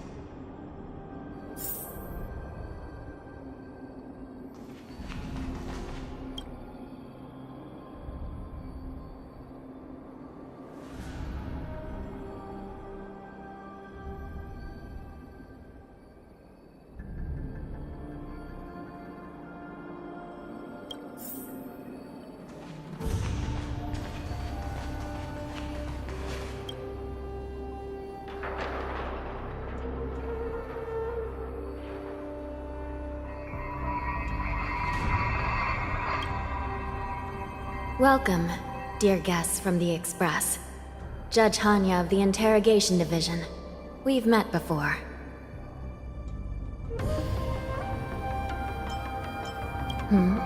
You don't want to see me? Well, in that case, I can call in the judge who's an expert in acupuncture, or the one who's handy with axes and saws, or the one who knows all about whips and ropes. We've got plenty of options here, and we'll find one that suits your taste. Just kidding. We judges work in shifts, and it just happens to be my shift. Maybe we're destined to cross paths. Please allow me to express my gratitude to you again for subduing the demons in the Fixtral Garden. Looks like while March 7th and I were clueless, you already made many friends on the Shenzhou Luofu.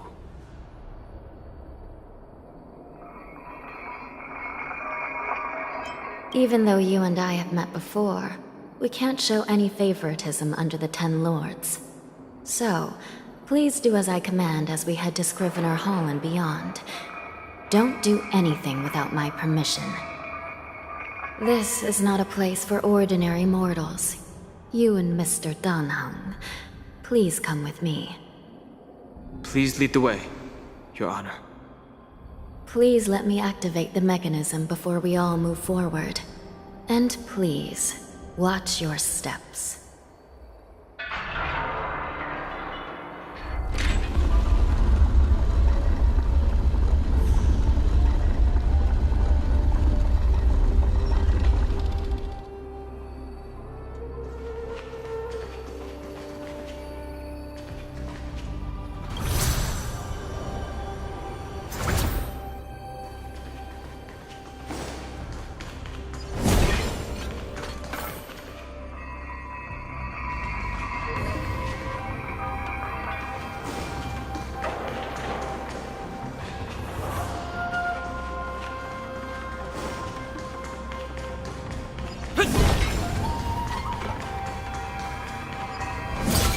Will of preservation!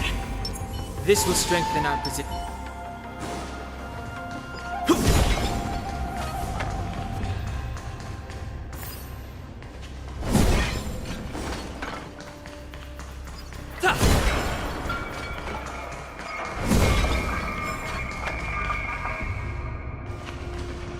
I heard the war dance is about to be held in the mortal world. I remember watching a sword duel at the war dance with my sister when we were young. The Cloud Knight, who was the Luofu's ringmaster, was an amazing swordsman, and their sword flashed like lightning. The Outworld Challenger had fiery red hair and a hand made of steel, which roared like thunder.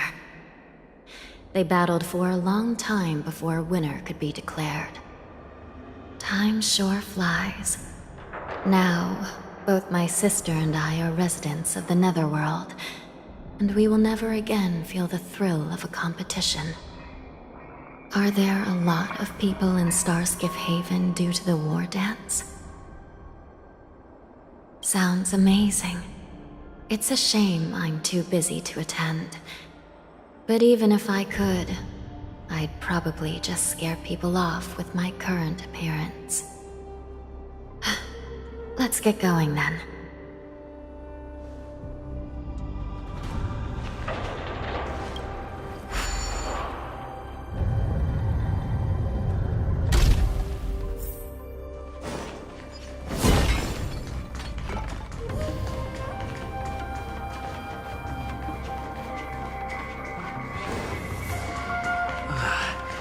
It's freezing. This place is filled with the cold air from the northern peak of the polar delve. Even the toughest long-life species would have a hard time enduring this.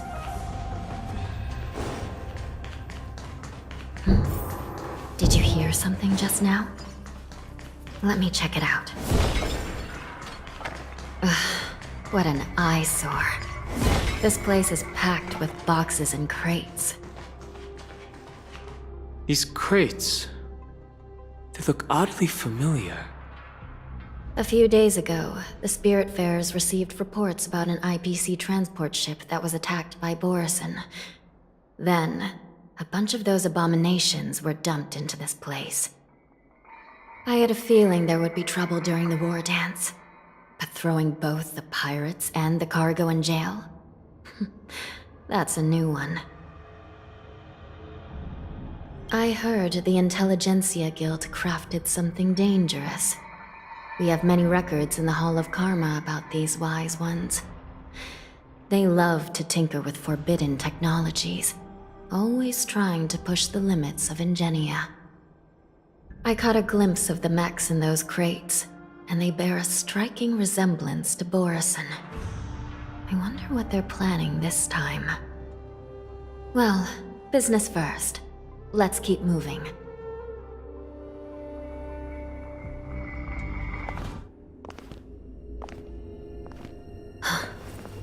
Strange. I don't remember checking the containment facilities a second time.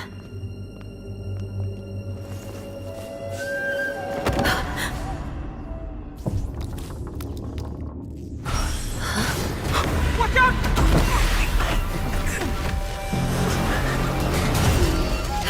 Emergency! All wardens prepare for action! Emergency! All wardens prepare for action!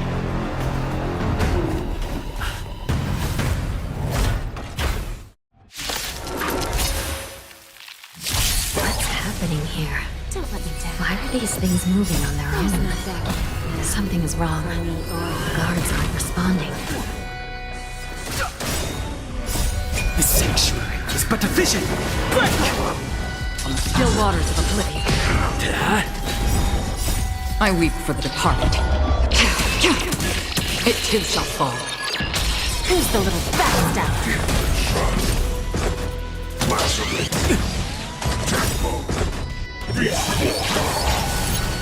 This thing is going wild, just like a Borison. Looks like we're on our own for this one. Destined for oblivion.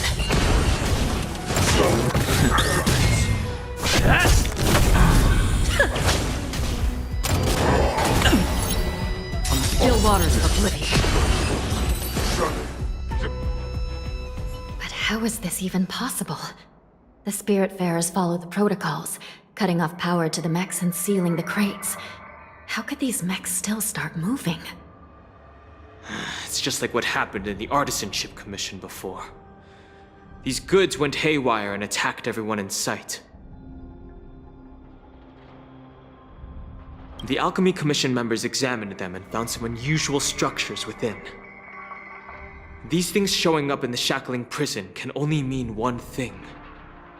A prison break. And whoever delivered these goods clearly wanted them to go through the Xianzhou's strict inspection process to show the Skyfaring Commission and Cloud Knights how dangerous they were. They wanted these mechs to end up right here, in the shackling prison. If these things already started taking action while nobody was paying attention, then the whole prison is in trouble, I'm afraid. And to make things worse, another group of visitors just entered the depths of the shackling prison, the messengers from the Xianzhou Yaoqing. And the prisoner they came to visit might be the target whom these wolf-shaped mechs were delivered here for. If that vicious beast manages to break free, it will be a catastrophe for the Xianzhou Luofu.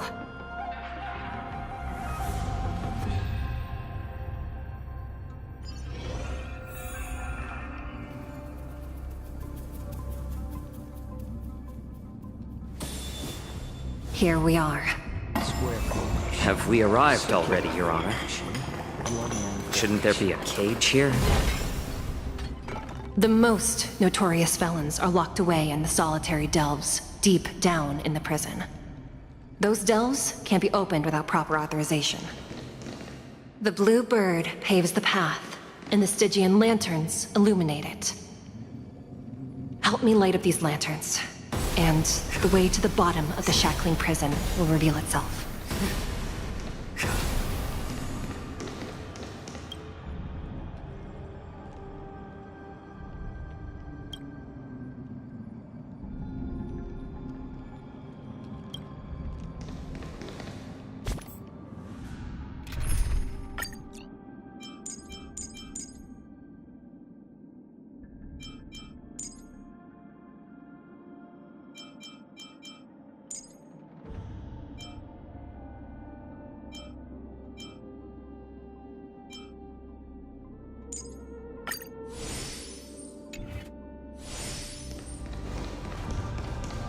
I've given you the diagrams for lighting the lanterns.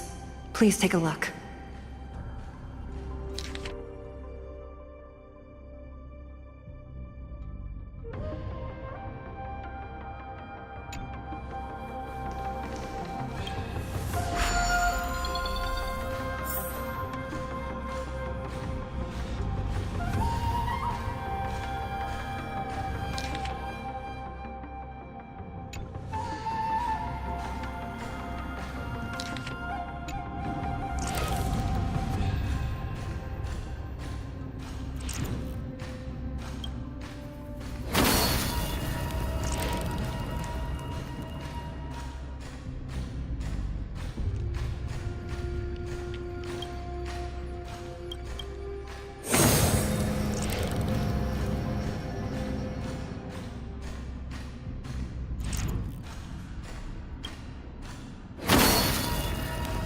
It's better to use your brain and save your strength.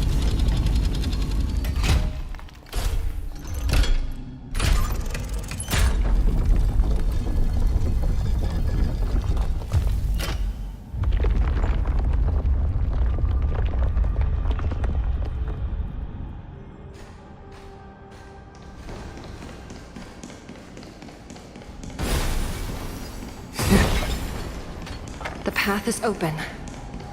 Once we descend to the bottom of the prison, please do not do anything reckless.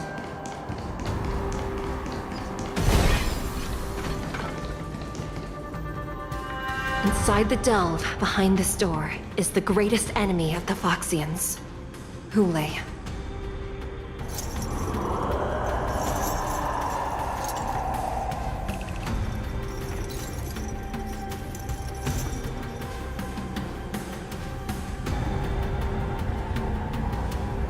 According to custom, envoys from the Yaoqing visit the Xianzhou Luofu once every century to check on this abomination's imprisonment and condition. Even though the Ten Lords Commission sentenced Hulei to the Forest of Swords, suffering every day for the rest of his life, I understand that the Yaoqing messengers want to see him dead. Unfortunately, for the past 7 centuries, they've had to return disappointed.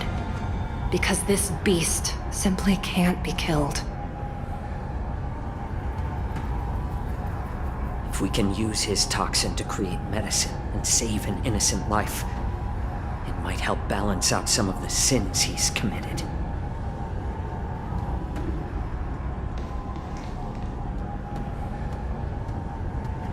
Could you be the key to a cure for the General, Hulei?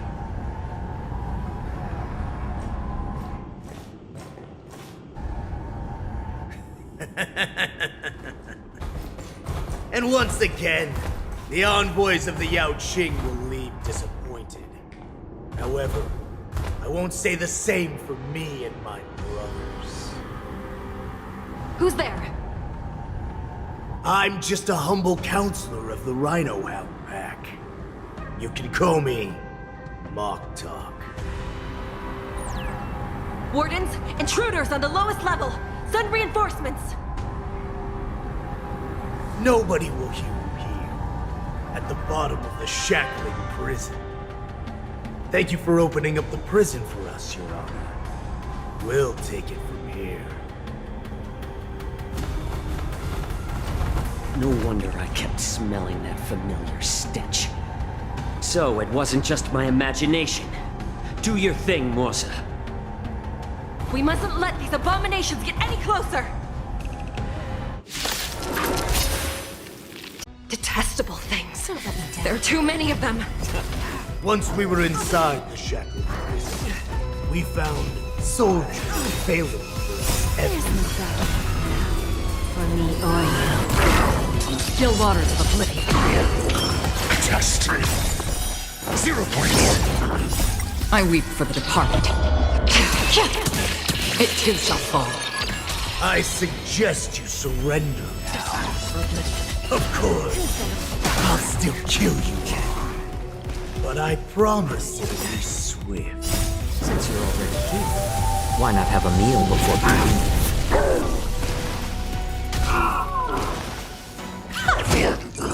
Answer me. How presumptuous. Die now! Leave if you can, Moza. It's not time yet. Knowledge, the measure of truth and falsehood. Still waters of oblivion. 0 points. How familiar. I weep for the departed. It too shall fall. Self-inflicted misery.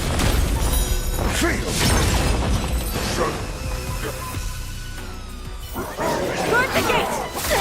They can't be allowed in!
Been a long time, boy. Welcome back.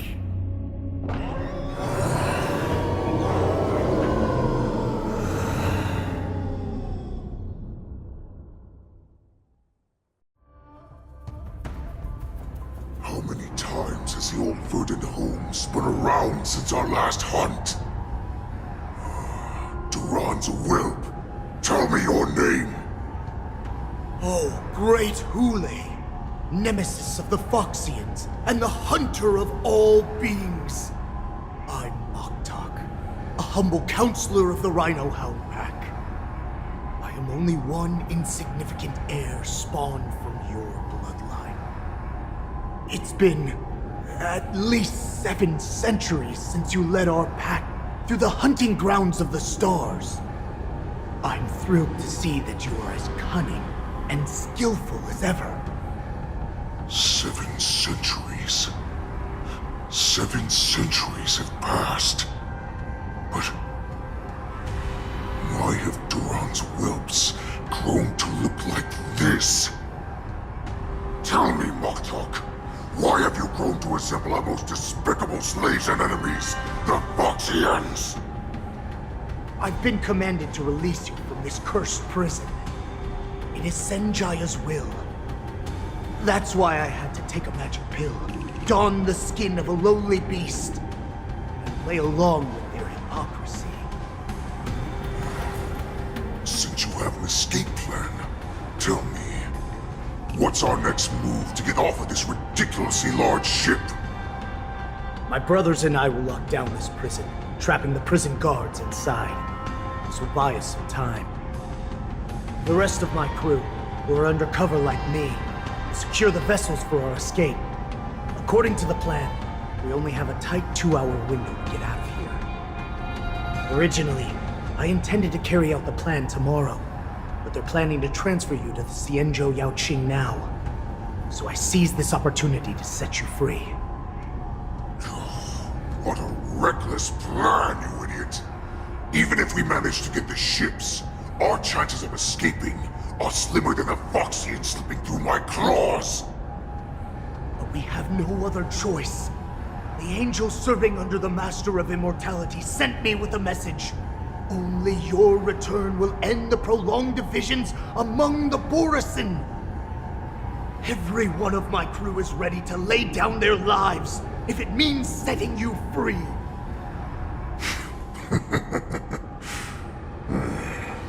The sneaky weakling like you is actually showing some reckless bravery with this plan.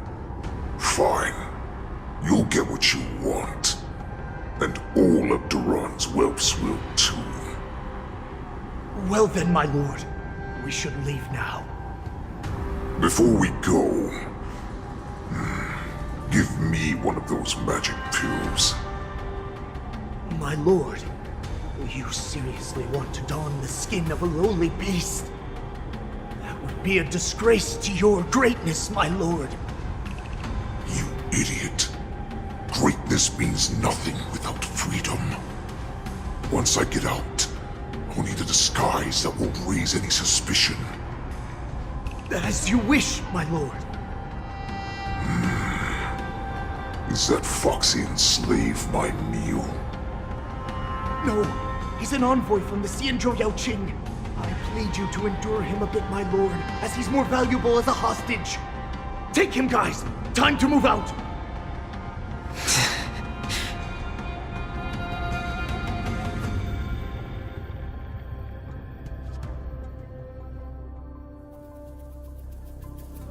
Madam Hanya, the wardens in all areas are regrouping. Those Ingenium enemies are wandering around and causing heavy casualties.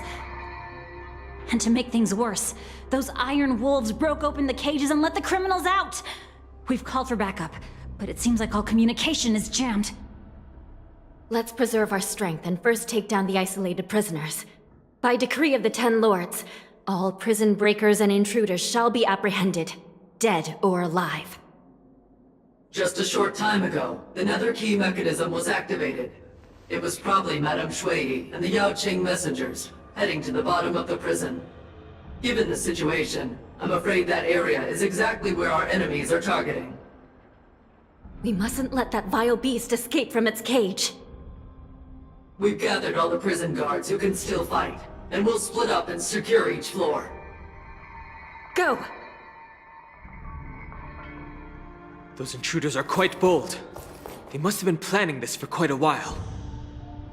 Indeed, but Borisin tend to favor direct and aggressive approaches. Crafting careful and precise plans like this is simply not their style. Let's focus on the current situation right now. Please help me.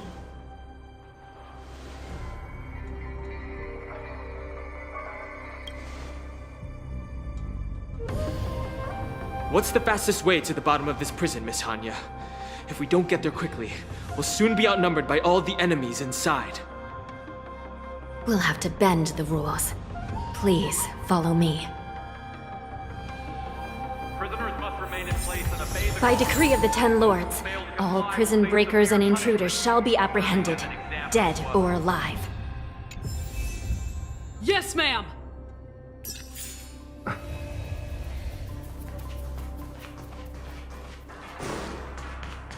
Will of preservation! This will strengthen our position.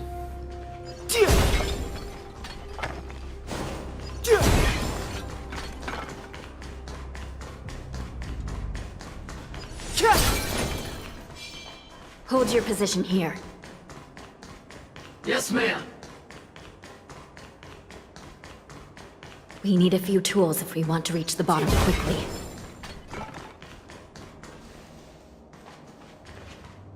Follow me to the next floor. The path is cut off. Someone must have altered the mechanism. No matter. It'll just require a bit more work to get through.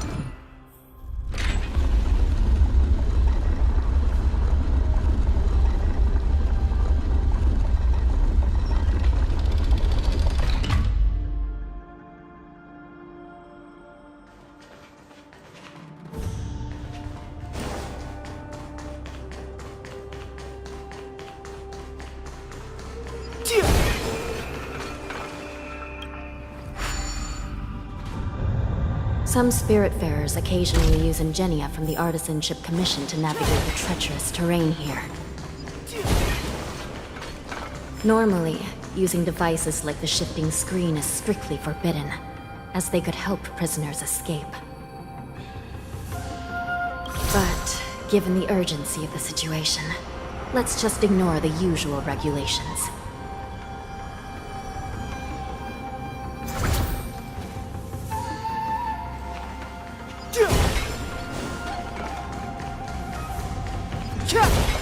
The nether key has been activated. I hope we're not too late. Hang in.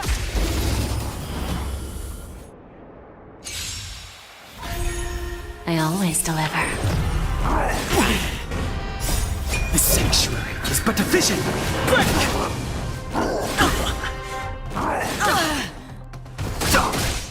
Destined for oblivion. I weep for the departed.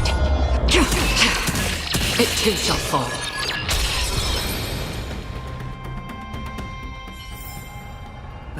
Past victories don't guarantee future ones.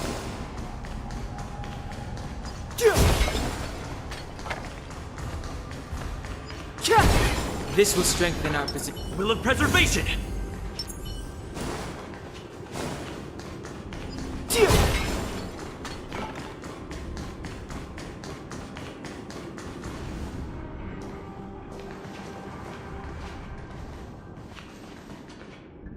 Looks like there was a fierce battle here not long ago.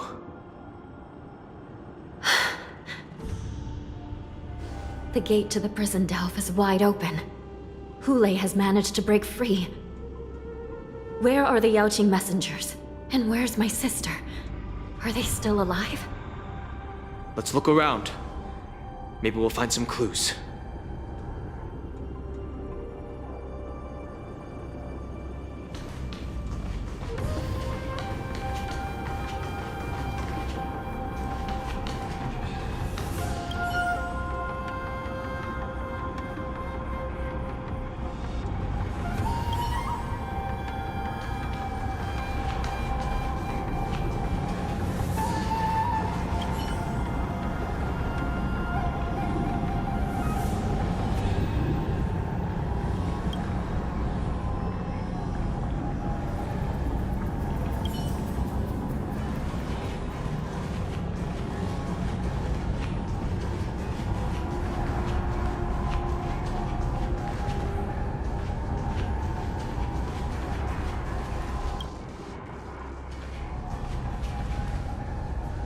Xueyi is here.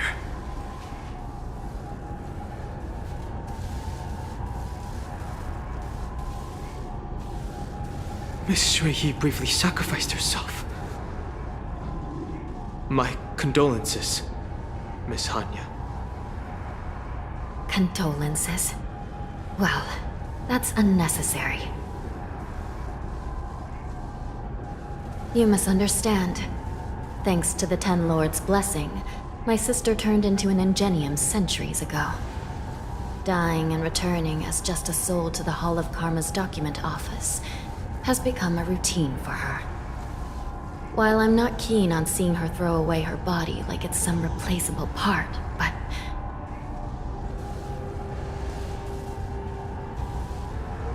By the way, have you seen bodies that might be the Yaoqing messengers? One of them is a Foxian wearing exquisite clothes, and the other wears a dark cloak, like a fugitive. No. I haven't found any Foxian bodies. Only Borisin ones. So, the intruders and Hule are holding the Yaoqing messengers hostage. This is the worst situation. With hostages in their grasp, the prison guards can't do anything about the prisoners. If anything happens to the messengers, the relationship between the Yaoqing and the Luofu could be irreversibly damaged. We must rescue the messengers, get out of here, and spread the news. We mustn't give up as long as there's a glimmer of hope.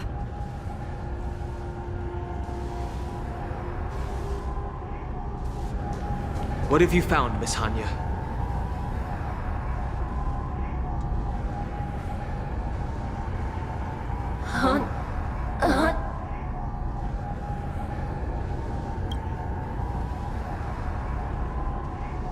Reconstruct. It's my sister. Looks like her soul hasn't returned to the Hall of Karma yet. At such a critical moment, her death can give us information that we can turn into an advantage.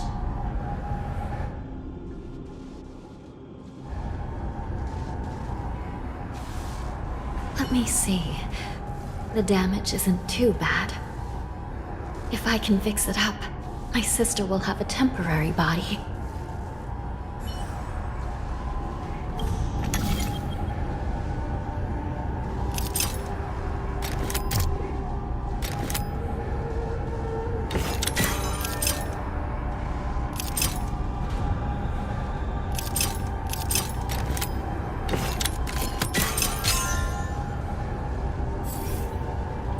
Hanya, I'm back.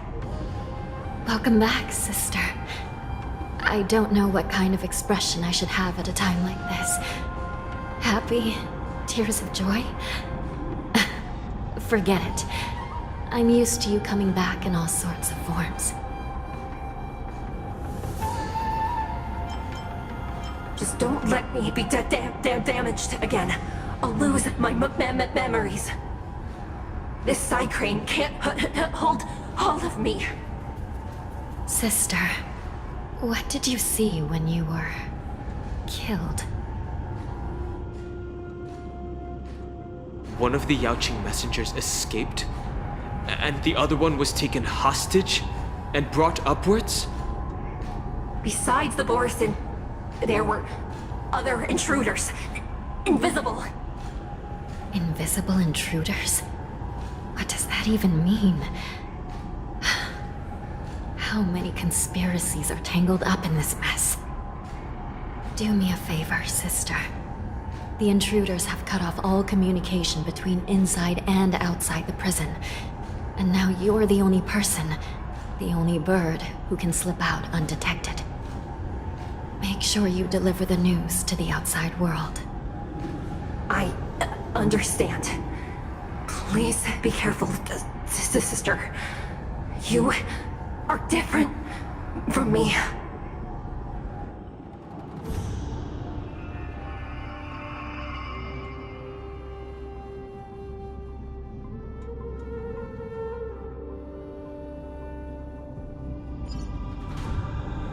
Time is running out, Miss Hanya.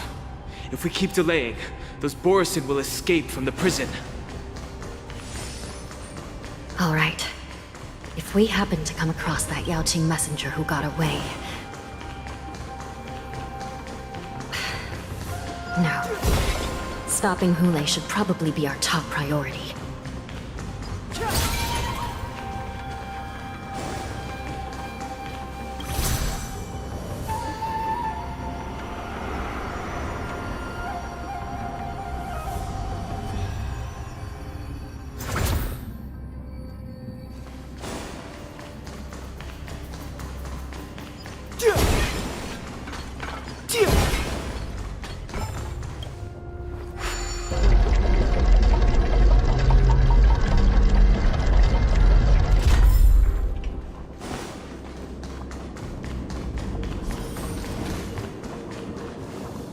Wait! Something feels off. Something's approaching us. The invisible intruders? Watch your back!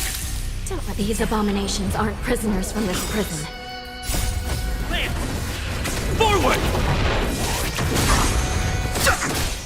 Destined for oblivion. I weep for the departed. It too shall fall.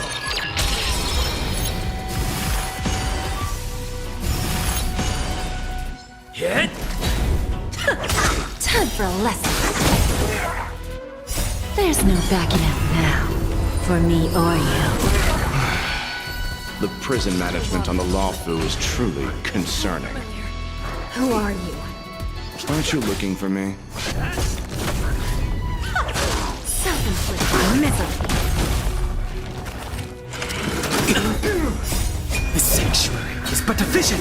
Break! Destined for oblivion. I always deliver. Careless.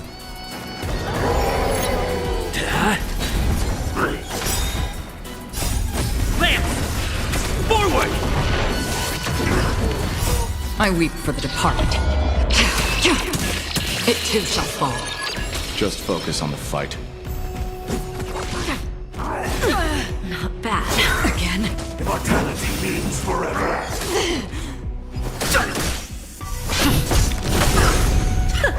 Who's the little backstabber? There's no backing out now, for me or you. Still waters of oblivion. A miracle.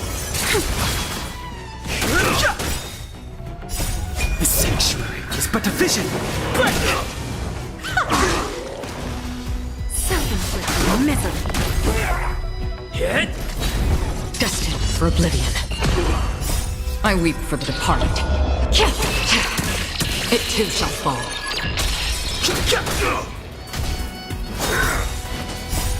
Lamp! Forward!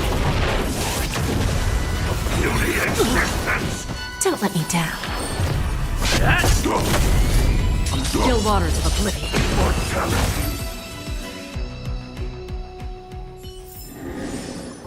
Past victories don't guarantee future ones.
The prison management on the Lawfu is truly concerning.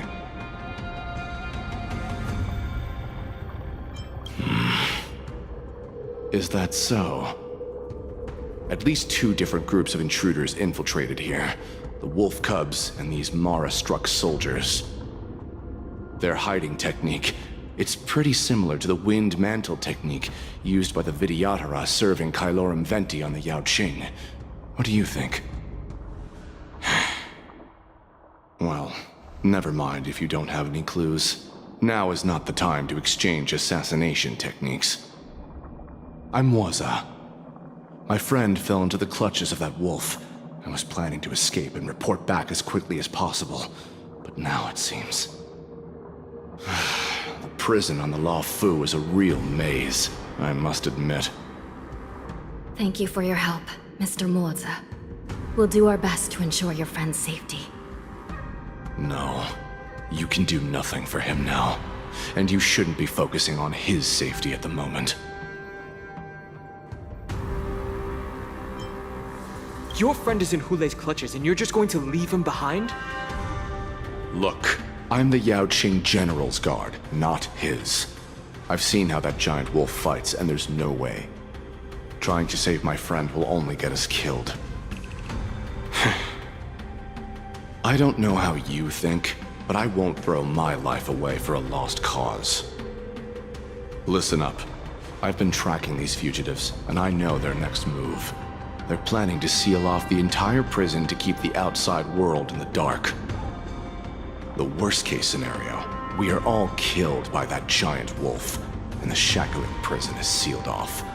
No one will know about us or about their escape until it's too late. And the best-case scenario...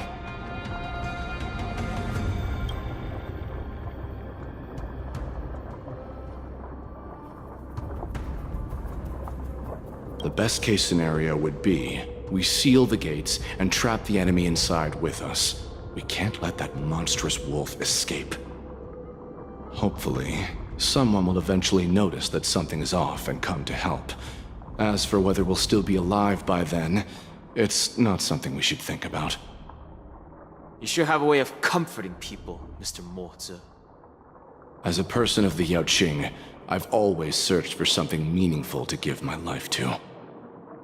I have to make it out alive. My companions are waiting for me. As a netherworld dweller, I've already died once.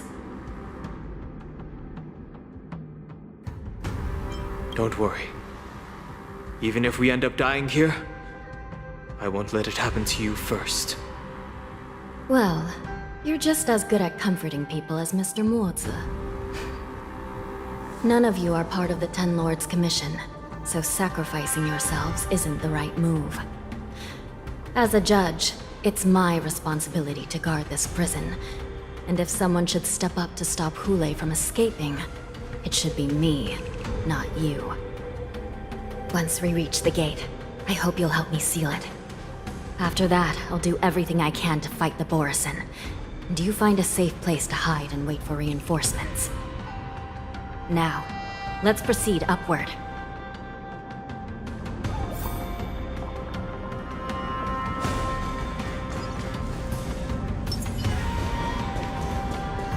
Stream 4.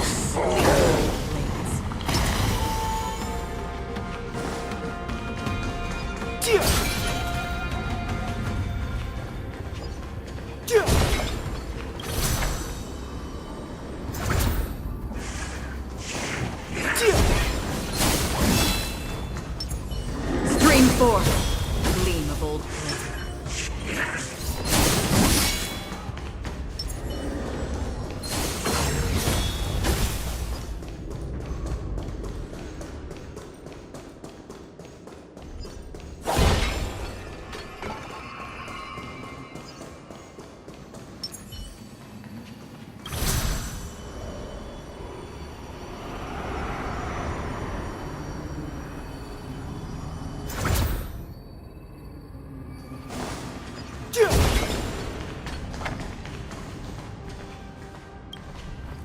We must seal the entrance before the Borisin fugitives get out.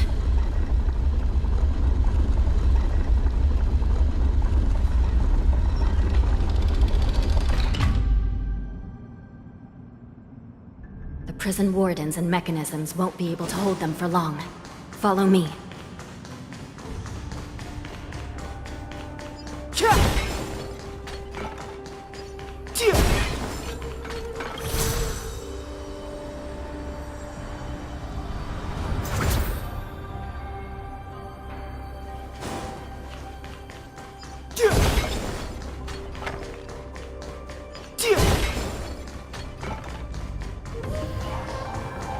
This will strengthen our will of preservation!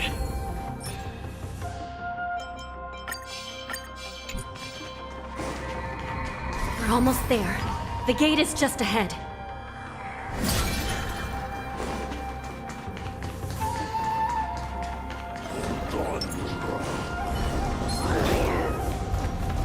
Stream 4. Gleamful.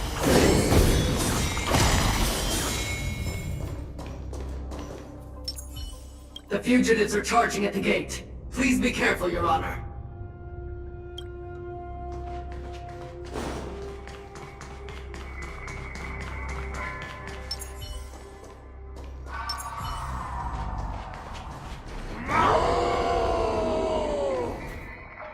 I will hold them back. Don't let Hule escape.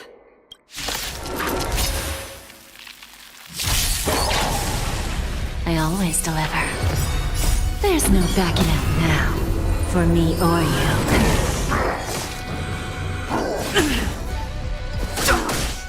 Destined for oblivion. I weep for the departed. It too shall fall. Miserable.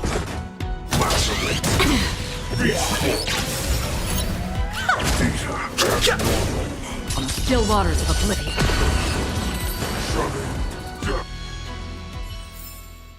Reach the end of the story in your own way.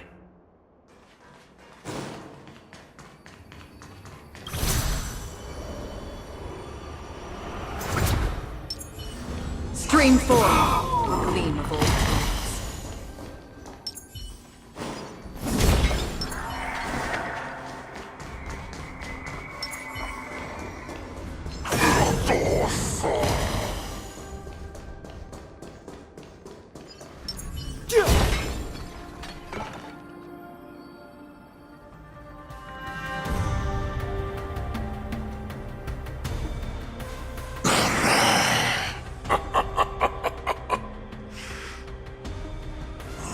This brings back such familiar memories. Memories of chasing, gnawing, and tearing. Oh, they're back. They're back. They've all come back. My lord, we're just one step away from freedom. As we pass through the gate, no one will be able to stop us. So this hostage is useless now. Kill him, Moktok. He's getting away. Do something, Jiao. It's just like the old days, you useless loser. Just do something! Maybe this Yao Qing messenger can strike a deal in exchange for his life. He can use his status to help us escape from the Xianzhou. What do you think, Mr. Jiaozhou?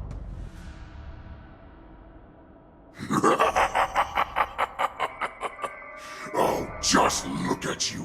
Fallen so low during my absence. You're even negotiating with livestock. As far as I recall, no one from the Yao Qing would ever consider a deal with Duran's offspring. I've got to make this beast stay here, whether it's for the sake of Fei Xiao or the Yao Qing. Deal. I certainly have more value alive. My identity, my knowledge of the Xianzhou, and my understanding of many things that your minions have no knowledge of. They'll all be valuable.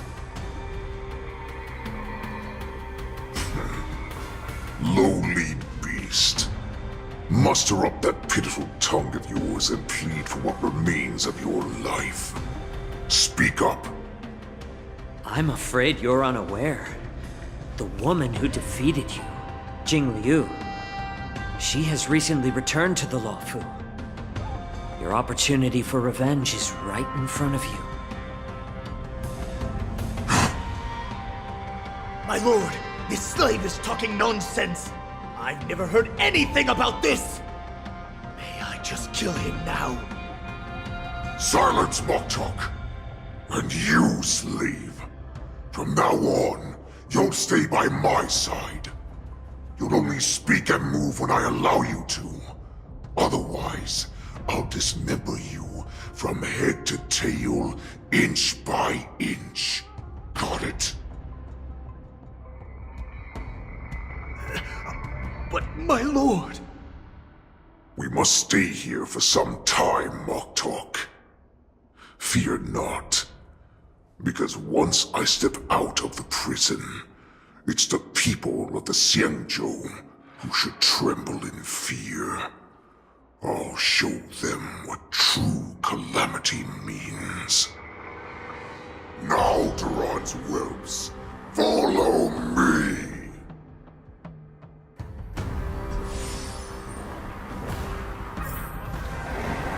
Prison guards! Stop them! Run right for Gulai!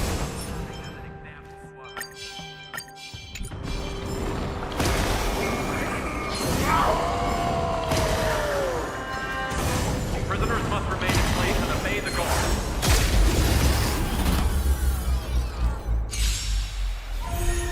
Don't let me down. The sanctuary is but a vision. Break!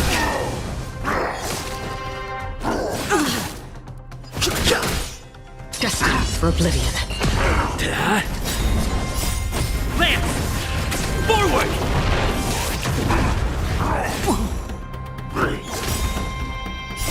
I weep for the departed. It too shall fall.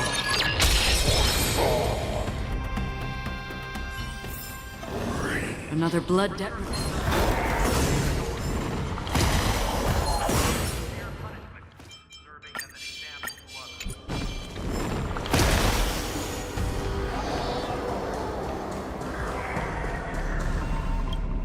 Prisoners must remain in place and obey the guard.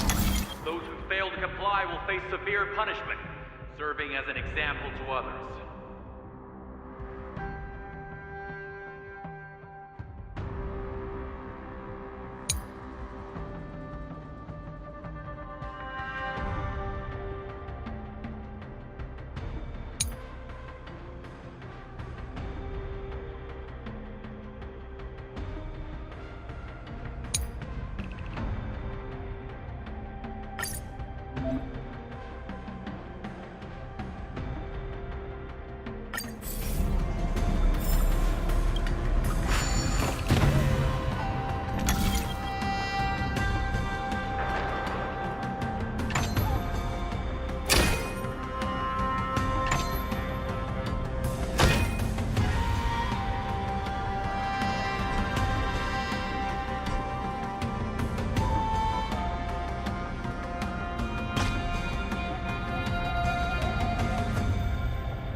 Perhaps there's more than one right answer.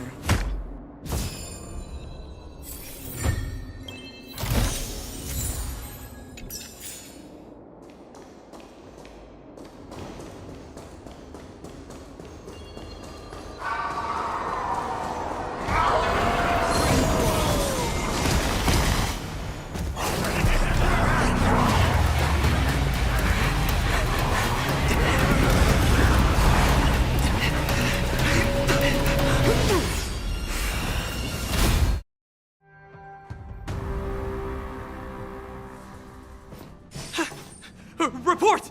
After we lost contact with the shackling prison, we received a message from a Psycrane. The prisoners have revolted, and the criminal Hule is nowhere to be found! What about the Yaoqing messengers and the Nameless? No news at the moment. We're trying to restore contact with the Shackling prison as soon as possible. I see. You're dismissed.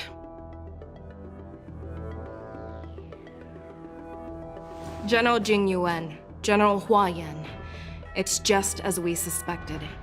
The rise of the Ambrosial Arbor was not the end of things, but the beginning. The hand of the Ruined Legion has already sown the seeds of destruction. From this moment on, the Xianzhou Alliance will face an even greater challenge, from both the abominations of abundance and the destruction itself. If this is what they want, I'm always up for a challenge.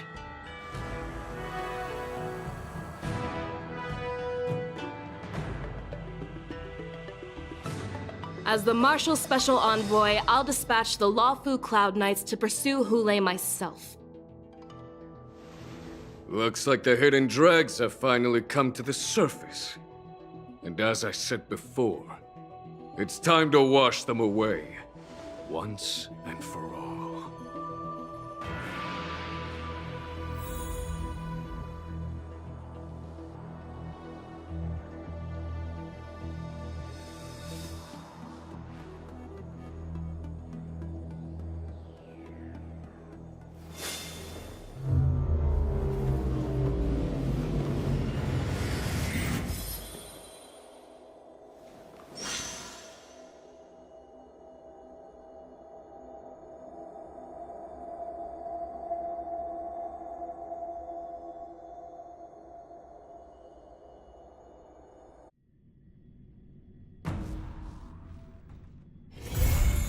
Haven of memories.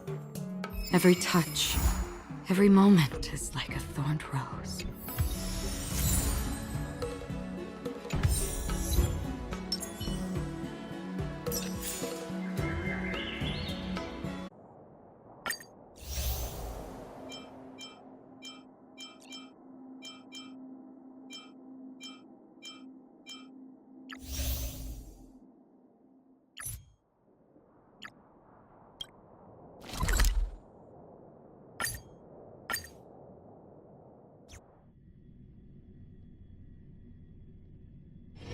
Wonder if I'll discover any rare swords.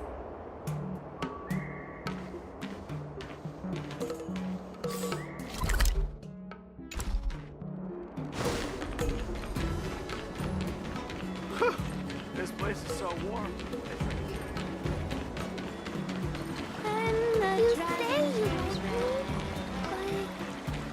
Ever since March started learning swordplay from Yanqing and Yunli, her voice has been absent on the Express. I wonder how well she's progressing. Where has she been these days?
There you are. I was looking around before you got here. I already looked everywhere, but March 7th is nowhere to be found. Nope. Let's just assume she successfully skipped class. Actually, she's been quite diligent in her swordplay practice and hasn't taken many breaks lately. I think she deserves a day off. Besides, I used to skip classes even more than her back when I was still learning. If I was in the mood, I could train for 3 days straight. But if I wasn't in the mood, none of my seniors could find me. So, I can understand where she's coming from. No need.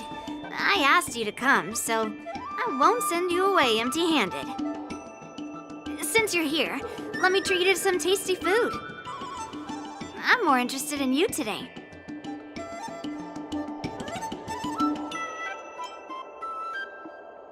Let's walk and talk.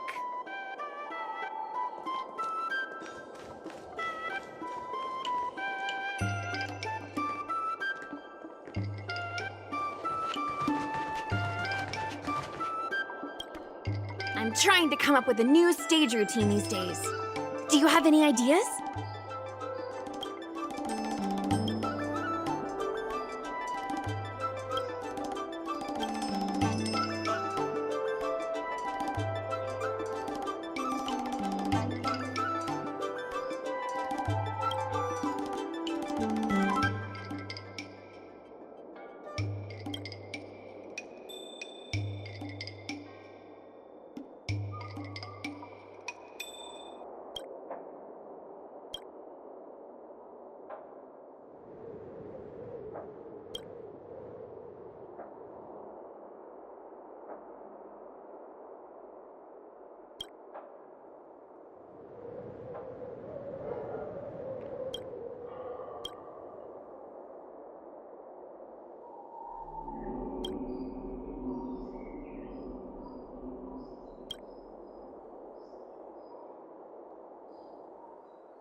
Dad told me there's tasty food in Arum Alley.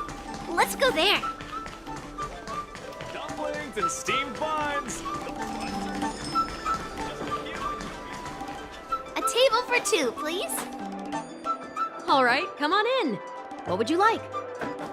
Well, we'll have one of everything on the menu. The entire menu? Do you think it'll be enough?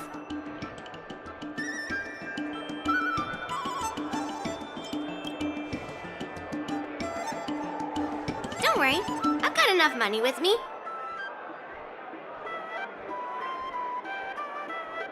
Well, then I'll start making a few dishes, and if you need more, just let me know. Thank you.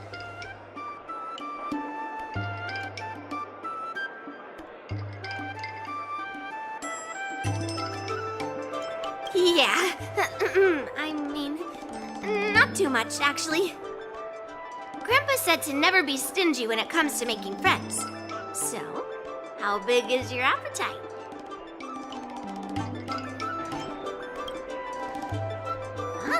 Then eat to your heart's content. No, I've thought about it. She deserves a day off. Well, to be more precise, I'm interested in your sword. Yanqing mentioned you before. He said that you're not to be underestimated, and that your weapon has a unique shape. So, I've always been curious about your sword. How the weight is distributed, what material it's made of, whether it contains any special ingenia, and what kind of sword techniques you use.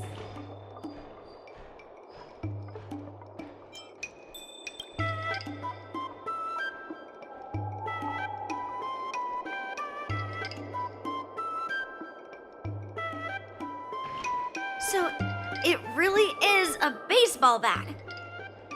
Grandpa said that a sword doesn't have to be constrained by its shape, so, in a sense, your bat is a sword too. He also said that a weapon mimics its master, so your bat actually reflects your habits in nature, you know?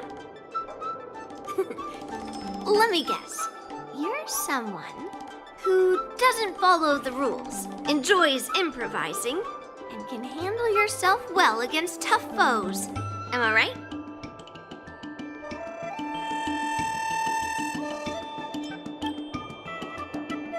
Oh, really?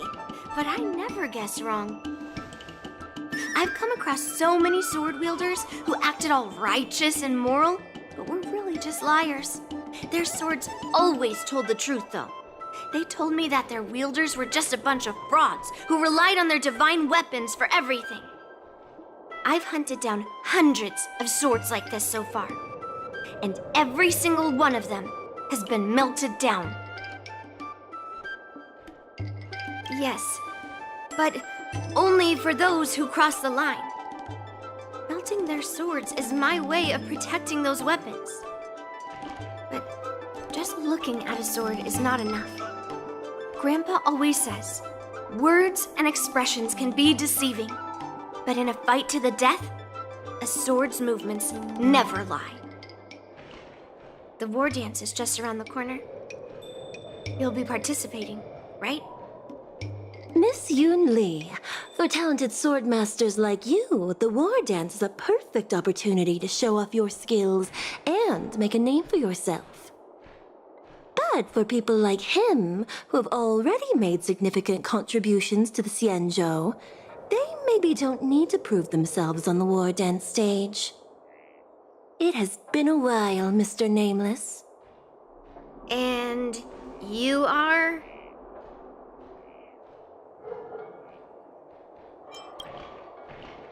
Thank you for your introduction, Mr. Nameless. I'm Shi Kuei, and I work in the Palace of Astrum as the secretary for the Helmmaster. I apologize for interrupting your conversation. I happened to hear you discussing the war dance, and since this person is an old acquaintance, I thought I'd come and say hello. Yes, with the war dance approaching, many guests from afar are pouring in. Mr. Pavo here is one of them. He's from the distant planet Kalevala. Mr. Pavo's planet recently joined the Pan-Cosmic Trade System. He brought his delegation here this time, not only for business, but also to return something that belongs to the Xianzhou. Miss Shi Kuei, the word gift is perhaps more fitting than return. While it did once belong to the Xianzhou, we faced many tribulations to be able to deliver it here, so it should be considered a gift. I apologize for my poor choice of words. Mr. Pavo's delegation brought a legendary Xianzhou sword that had been lost for centuries. General Huayan plans to personally thank them at the Palace of Astrum and present the sword as a prize to the champion of the war dance. Mr. Pavo and I were actually on our way there. Since you two were talking so enthusiastically about the war dance, maybe you'd be interested in joining us at the Palace of Astrum?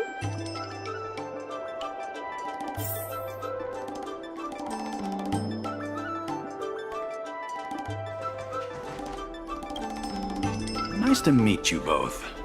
The journey to the Xianzhou Luofu wasn't an easy one, but the scenery here is worth it. It's completely different from my homeland. Once the formalities at the Palace of Astrum are finished, I'll find a quiet spot on this street and plant a seedling, and then my mission will be complete. The Sword of Heroes will finally be returned to its rightful owners. I couldn't be happier.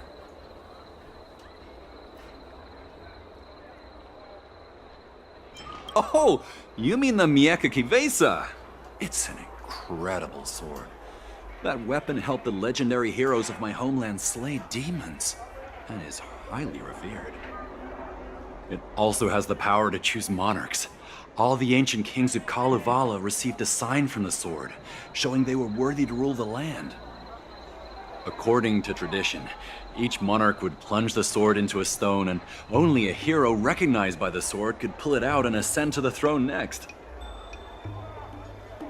Well, those are just legends from the past. No one today has witnessed it firsthand. Oh, you're interested in my home planet? That's great. Your Excellency is welcome to visit us at any time. Even though the trade route just opened, it still might take around 200 system hours to get there from Pier Point. But our planet is really great. Yeah, sure, it's a bit cold and the food is a bit repetitive and our houses aren't as fancy as those on Pier Point, but that doesn't matter. We've discovered massive supernium deposits, and we're on the path to prosperity. Well, times have changed, and now that we have a council in place, the idea of a sword crowning a king has become a joke. Besides, it wasn't a native of Kalevala who last pulled out the sword and recognized its connection to the Xianzhou ship. It was a visitor from afar. While the sword holds great historical significance for Kalevala, it doesn't truly belong to our world. The old-timers on council had a heated debate about whether to return the sword. They eventually unanimously agreed to let the Mieka Kivesa return to where it truly belongs. That's the best possible outcome. Wonderful. It's an honor to have so many people witness the sword's homecoming.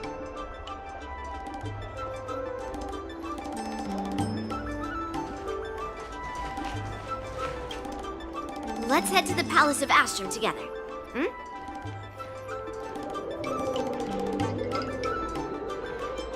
I know, right? Thanks to March 7th skipping class, we get to join in on the fun. Grandpa always asks me to go look at swords with him, but he hasn't said anything about this one. It's really weird. But now that we're invited, let's go and check it out.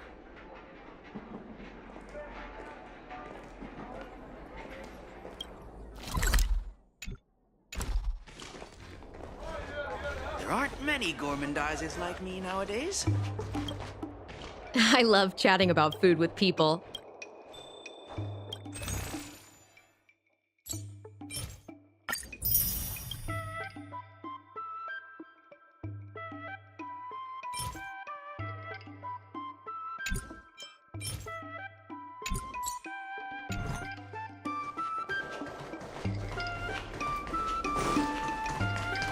Dumplings and steamed buns! The buns are huge! Oh, hello there, dear. Oh.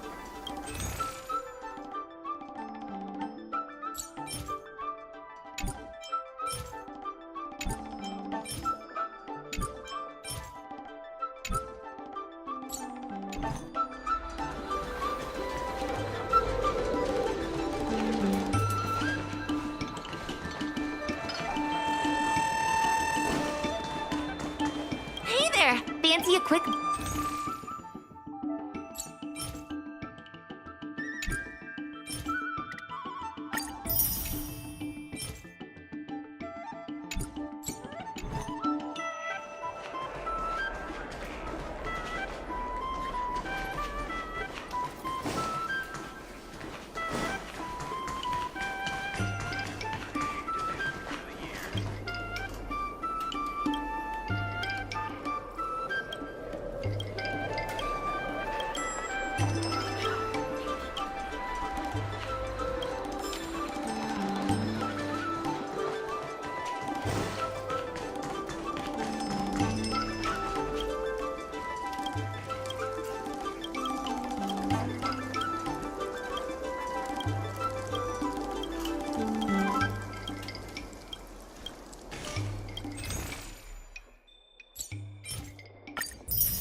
Dragon Spring Brew, Apricot Blossom Reserve,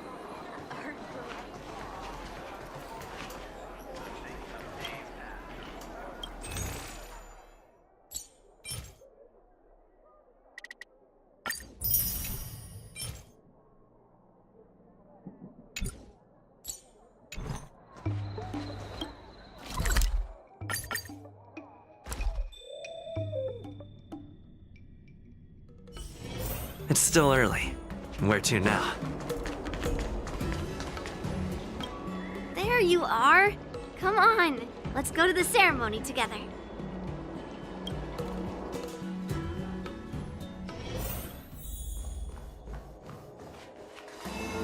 Please allow me to offer a sincere compliment, my fair lady. Your beauty is as pure as a snow-white iris. Well, if it isn't my dear friend! Glad to meet you again. Who is this weirdo? Who is this knight?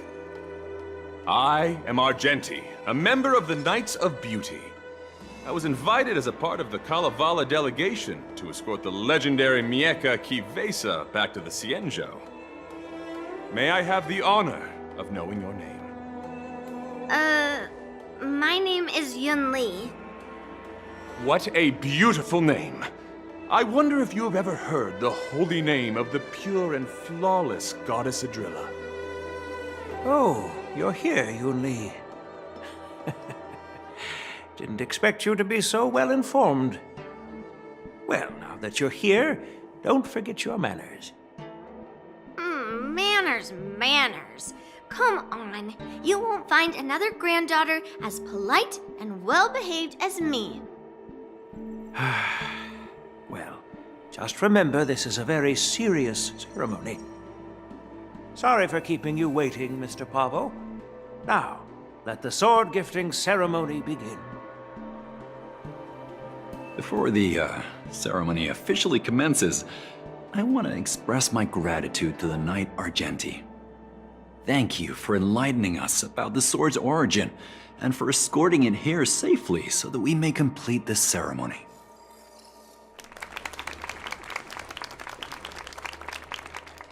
On behalf of the Kalevalan delegation, I, Pavel Kalistaya, am here to return the legendary Mieka Kivesa to the Xianzhou Alliance, its rightful homeland. I'm truly grateful for Kalevala's noble act of returning the sword and for the Knight of Beauty's chivalry. Now, as we gather here on the Xianzhou Luofu, I officially welcome the sword back to its homeland. Mieka Kivesa. It's a fitting name for a sword with such a legendary past. I still remember the name engraved on this sword the day it was forged. Guyin.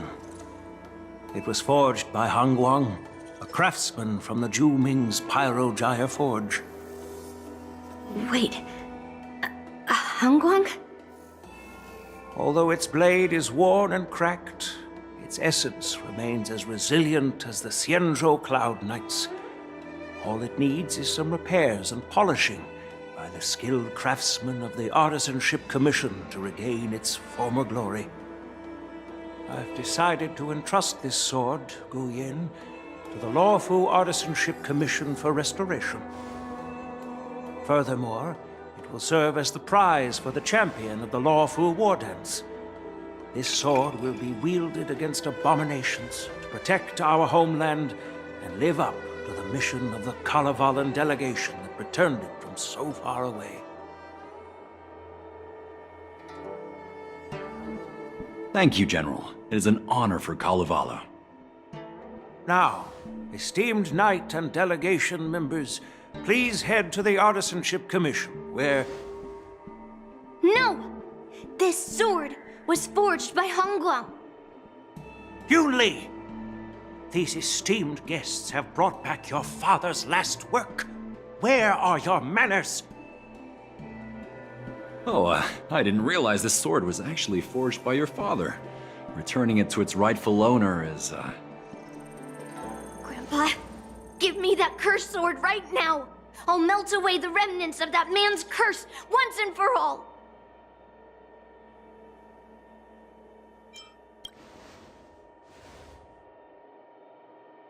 Don't be rude, Yun-Li. Apologize to our esteemed guests from afar. I'm sorry. I'm sorry for making a scene. But I have to melt down this cursed sword. I won't let it fall into anyone else's hands.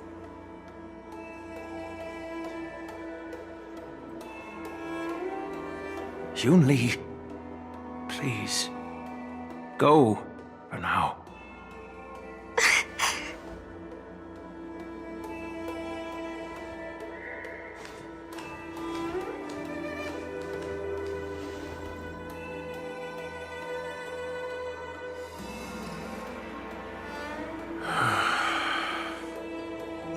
This is exactly why I didn't want Yun-Li to know about this. I didn't want to create trouble, but trouble found its way here anyway. Perhaps it really is divine intervention. Could you, please, keep an eye on Yun-Li for me?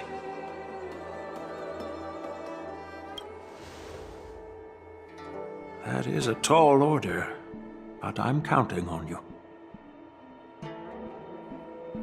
I apologize for the unfortunate interruption. Let us move on with the ceremony.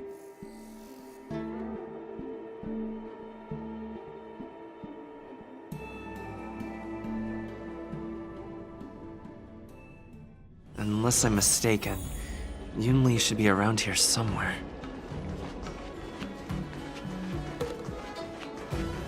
Nothing in this report makes sense. That's a hefty battleship there. Did you put up the ad? Look! It's rolling up! An ancient game to make your brain feel brand new.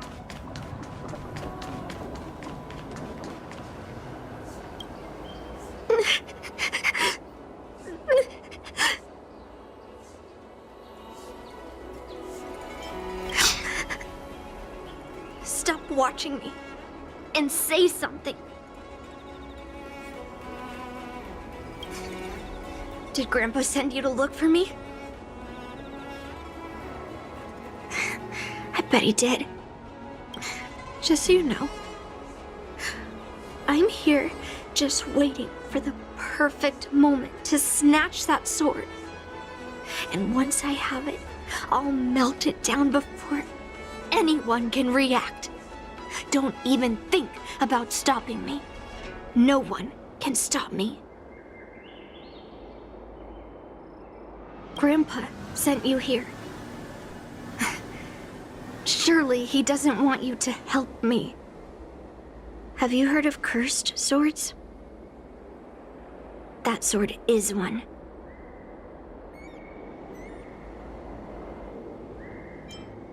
You've clearly heard a lot of folktales. But that's not the kind of cursed sword I'm talking about. A cursed sword lets anyone, even a complete novice, wield it with insane skill. Just by holding the hilt, even the weakest rookie can brandish it with incredible speed and strength. I'm not joking around. And I'm not making up some crazy story. While a cursed sword grants instant abilities to its wielder, it comes at a cost. It's like continuously adding fuel to the forge. With each swing, the sword drains the wielder's blood and essence. Day by day, the fuel will run out, leaving nothing but an empty husk. Soon enough, it will no longer be a person wielding a sword, but a mindless, killing machine, consumed by bloodlust and murderous thoughts. I wonder if you've ever heard of a creature called a heliobus. It loves to feed on human emotions and memories, and excels at manipulating its hosts. There was a lunatic swordsmith who infused metal blades with heliobi. as he was obsessed with turning weapons into living things. And this is how cursed swords were made.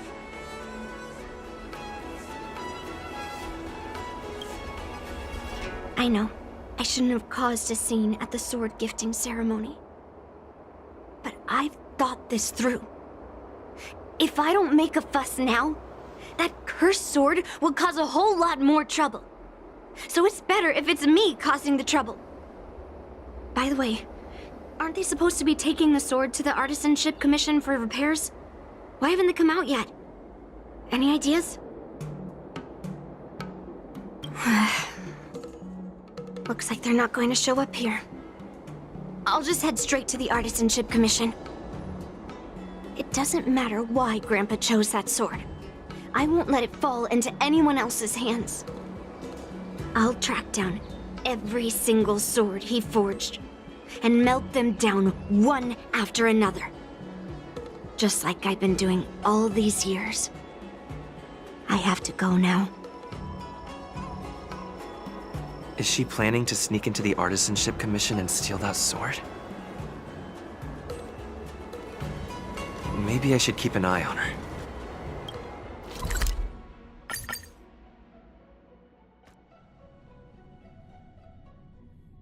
The Artisanship Commission is so big. Where could she be?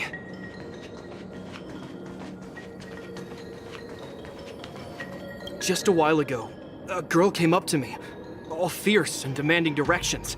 She said she's a member of the Artisanship Commission. Do you know her? No idea who she is. If she really works here, how can she not know her way around? Oh, I see. That explains it then. Explains what? It explains nothing at all. She said something like, I'm a member of the Artisanship Commission. Where do you keep your precious stuff? I got scared and pointed her toward Master Gongshu's warehouse, where he stores his arumatons. Wait, why did you give her directions?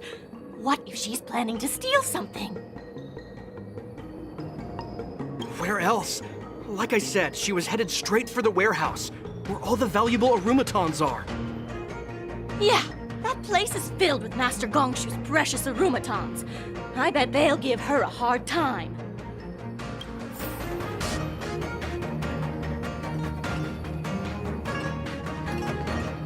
Good quality, good price.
Stream 4. Good quality, good price. Hassle free chartering. High Day Bars, the best choice for galactic commerce.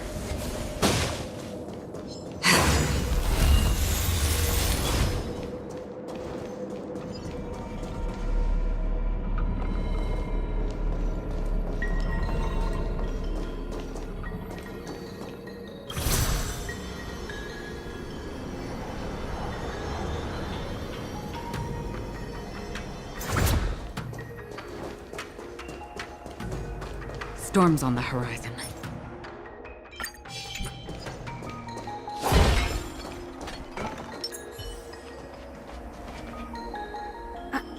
What are you doing here? Look, if I get into trouble, it's my problem. I don't want to drag you into it. Fine.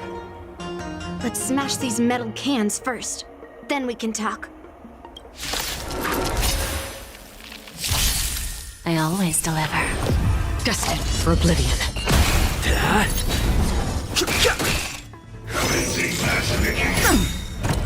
There's no backing out now, for me or you. I weep for the departed. It too shall fall. Who's the little backstabber?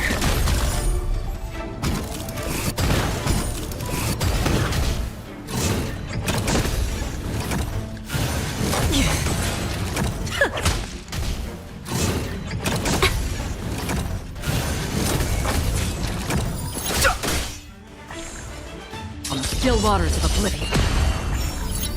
Lance!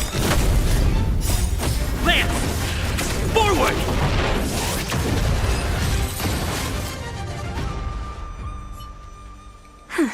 That was the last of them. Thank you for helping me out. This place is heavily guarded, but there's nothing but arumatons. Where is the arsenal? Seems like not even those craftsmen know where the arsenal is. At this rate, we won't find anything. And Grandpa might take me away before I can do anything. You're not really here to help me.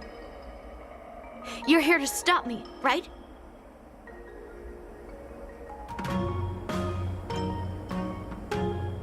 No, it's not.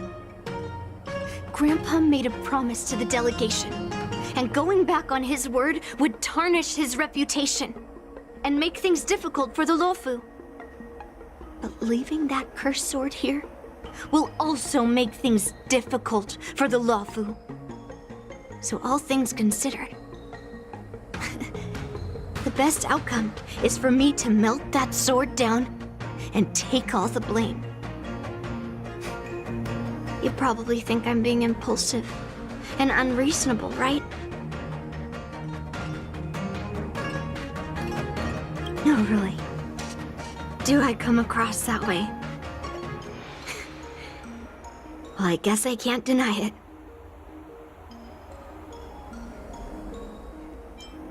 You're sharp. Yeah. You could say it's a sensitive topic.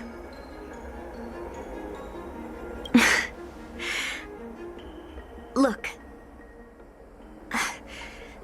I owe you an explanation. But this isn't the best place to talk. We need to find somewhere else. Let me be clear, though. I'm still pretty riled up. This is just a temporary break. I already told you about Guyan. The sword that was returned during the ceremony. It's a cursed sword, with a heliobus inside. And Hongguang, the swordsmith who forged it, is my father. I rarely mention his name to anyone other than Grandpa.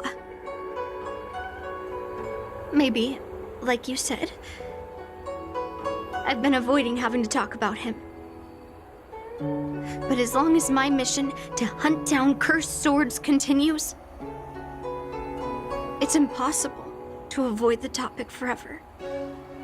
For some reason, I feel like I can open up to you. Honestly, I don't remember much about him. All I know is that the Pyrogyre Forge used to be a bustling place, with people from all over coming to get one of his swords. They called him the greatest master craftsman since Yingxing.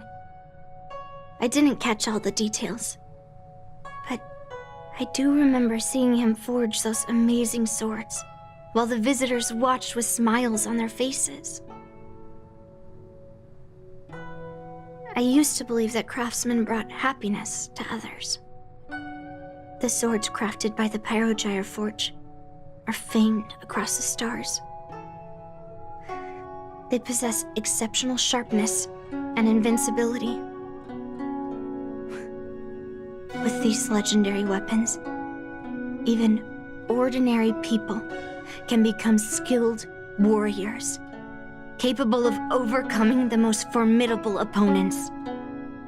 But then, he became obsessed with becoming a famed swordsmith, and started crossing all sorts of lines. He forged cursed swords that should never exist. And all those people who desired those twisted swords started flooding into the palace. However, just like Grandpa said, those who excel with the sword will eventually suffer by it. The palace was overrun with visitors from afar. Some left empty-handed. Others got swords that didn't fulfill their desires. And some even resorted to stealing. And in the midst of all the chaos my father created,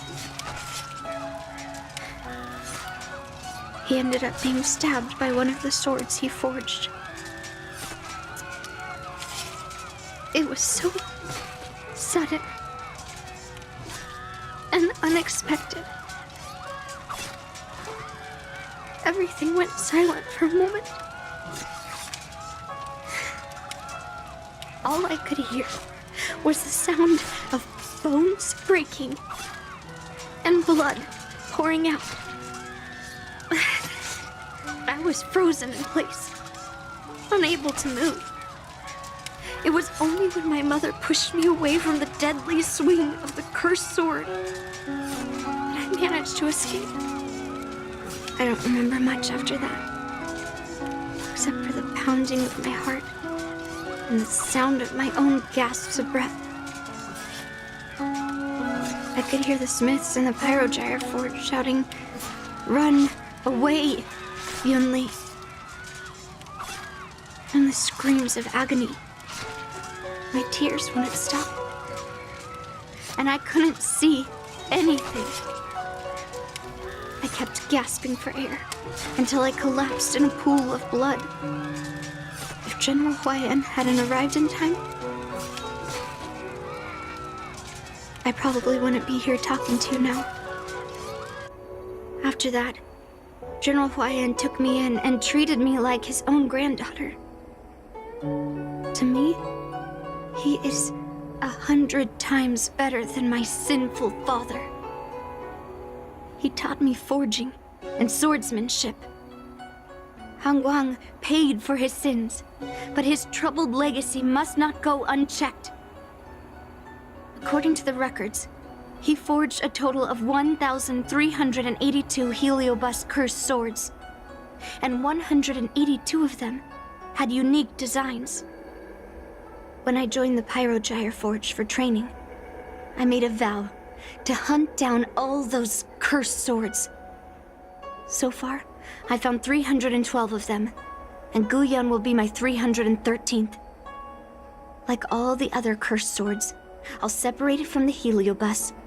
Then, I'll melt it down and make it part of the Blade of Forged Remnants. I've said my piece now. Even though it'll be tough for Grandpa, I still have to melt down the sword. Those travelers who came seeking Han Guang's swords all came in the name of justice and honor. Most of those so-called great heroes were heartless killers. They are only called heroes because they won.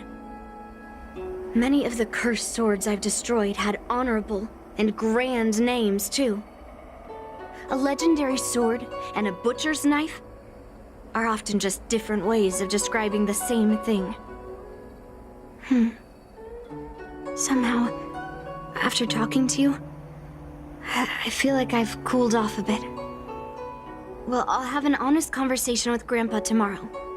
And I won't take any action against Guyan until he gives me his reasons. Yeah, I shouldn't have done that in a public place.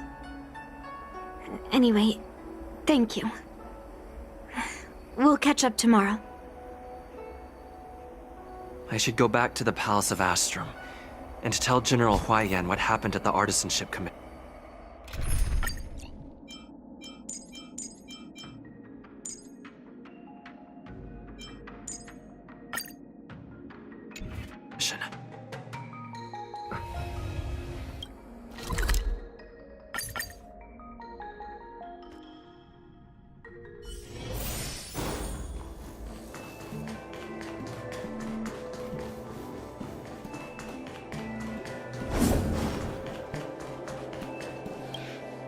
My granddaughter didn't cause any trouble, did she, young man?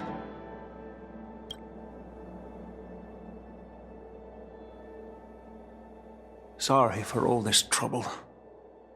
Yun Li told you quite a bit. Now it's time for this old man to tell my side of the story. Han Guang was my beloved disciple. A rare genius not seen in the Pyrogyre Forge since Yingxing. However, talent can sometimes be a curse. He had an unusual fervor for forging, and he dreamed of forging a sword with self-awareness that surpassed that of humans. He believed it would make warriors invincible without any training. According to him, while weapons of mass destruction like Zhu-Ming flames and alchemical arrows can destroy many enemies, true victory lies with soldiers who fearlessly fight, ready to lay their lives on the line. Usually, Xianzhou swordsmiths infuse a basic level of awareness into their swords to make them easier to wield. But even then, soldiers need to experience countless battles to overcome fear and sharpen their instincts. So,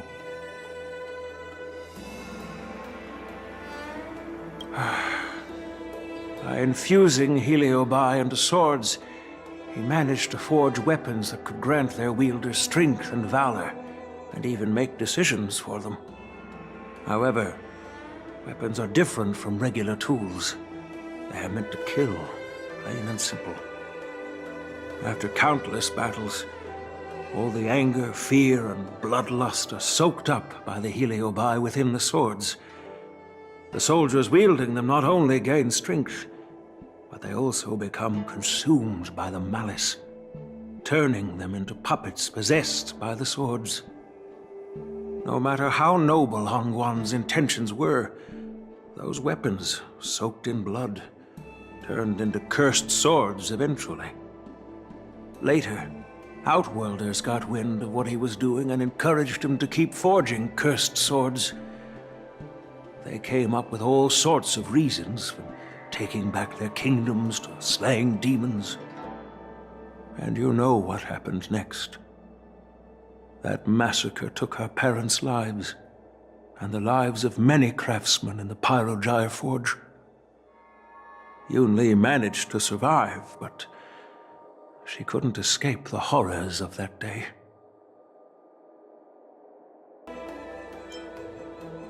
Hu Yin is indeed one of the cursed swords forged by Han Guang.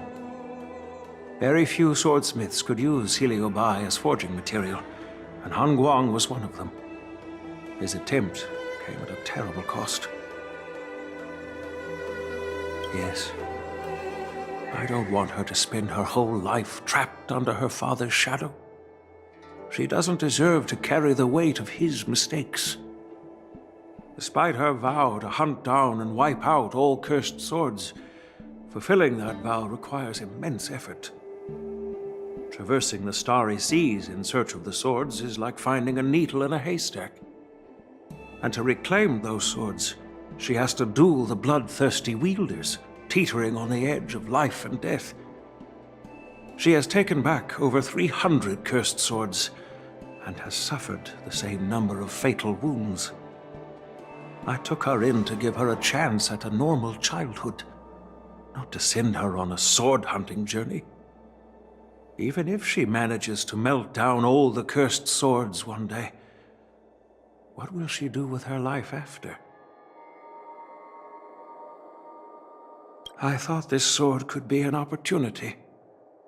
I wanted to tell her that her father wasn't all evil, that even the man she resents so much managed to forge a true sword of heroes.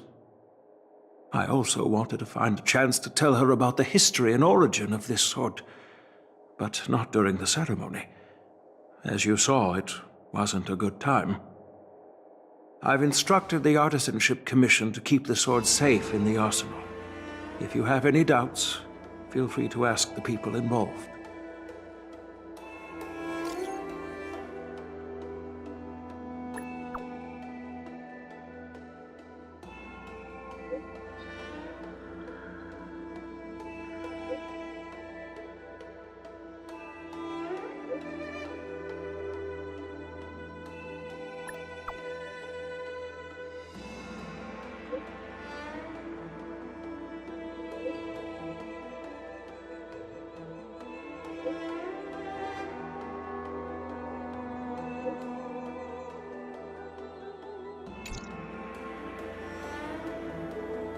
Since my granddaughter mentioned talking to me tomorrow, I'll be waiting for her. By the way, you watched over her for quite some time. You must be exhausted, aren't you?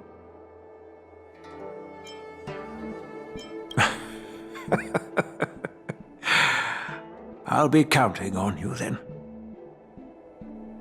Time to go back and find that class-skipping March 7th.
All right, everyone is here.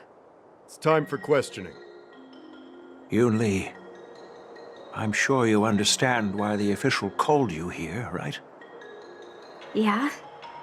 But I didn't steal the sword.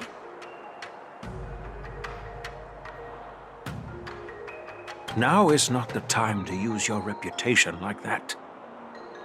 If we don't recover the sword, we will be breaking our promise to the Lawfu and betraying the delegation. We're counting on you to find the truth, Official Daha. Yes. It's my duty to thoroughly investigate the case. Even though Yun Li is firm in her words, we can't just rely on her testimony. After everything, the sword still got stolen. They should have given it to me from the beginning. In this case of Gu Yun's theft, everyone involved seems suspicious to some extent. Miss Yun Li is the main suspect. First, during the sword gifting ceremony, Yun Li openly expressed her intention to steal the sword. She even mentioned it multiple times. After the ceremony, she broke into the Artisanship Commission and destroyed arumatons in an attempt to get the sword. Am I right? That's true. The Realm Keeping Commission inspected the arsenal where Gu Yun was stored, and there were no signs of forced entry through the doors or windows. The only possible entrance or exit was a small window gap, just a few inches wide.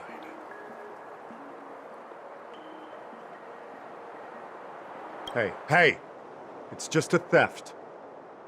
The box containing Gu Yun was opened and the sword went missing. but none of the other swords in the room were touched. Which means... Yeah, I don't think it was stolen on a whim. Exactly. The suspect had a clear motive and took only Guyun. So, besides the ceremony participants, only the delegation members had access to the sword.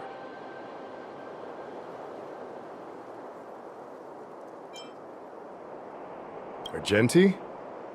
Oh, that Knight of Beauty.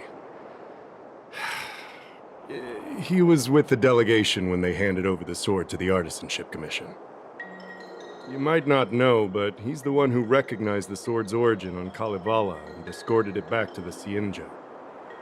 In other words, he's the one who made it possible for the sword to come home. So, he wouldn't have gone through all that trouble to bring it to the Law Fu if he wanted to keep the sword for himself, right?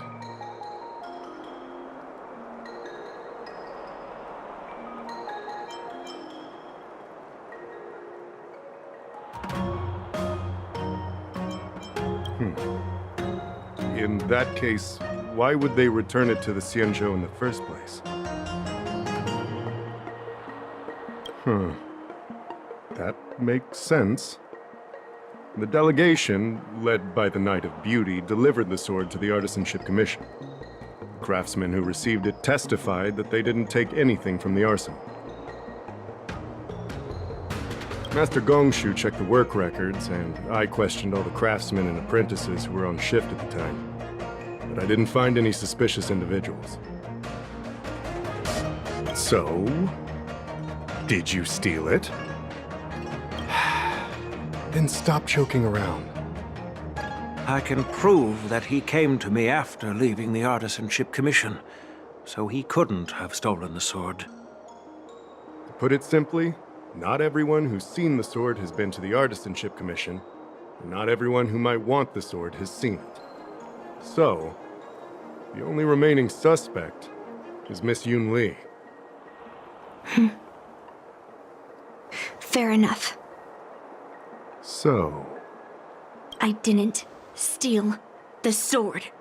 Well, when you've eliminated the impossible, whatever remains, however improbable, must be the truth. If you want to prove me wrong, you'd better come up with some solid evidence. Let me gather my thoughts. I need to help Yun Li clear her name. Did we miss any clues?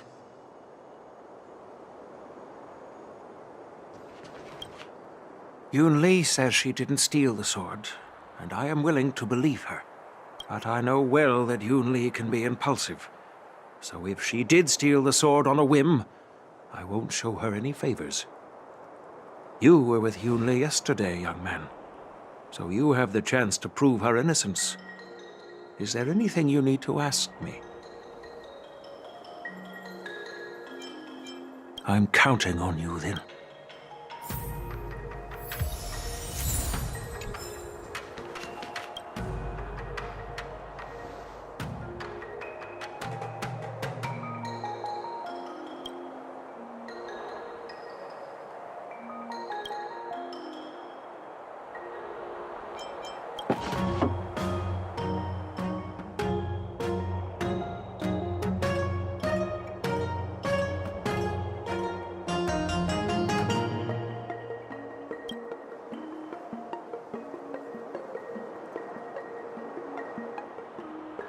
Why is this flower petal inside the case?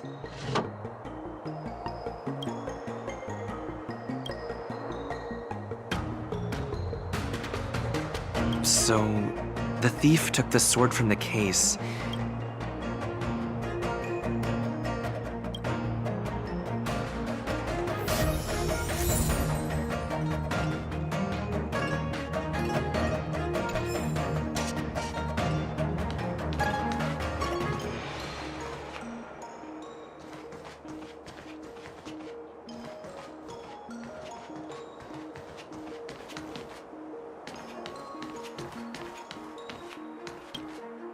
Who could have thought that the Mieka Kivesa would be stolen? And that the prime suspect is General Huayan's granddaughter? Regardless, we've accomplished our mission, and now it's the Xianzhou's problem. By the way, why did that girl call it a cursed sword? It's quite upsetting.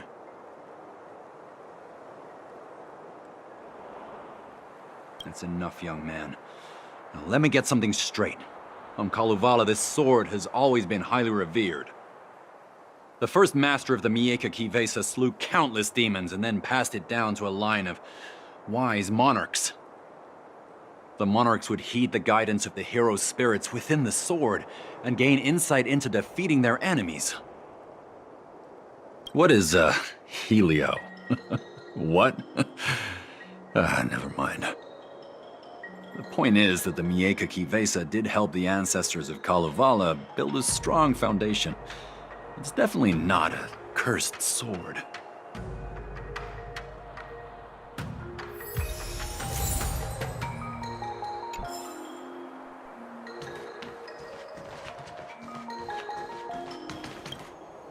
I don't want to make things difficult for official Dahao.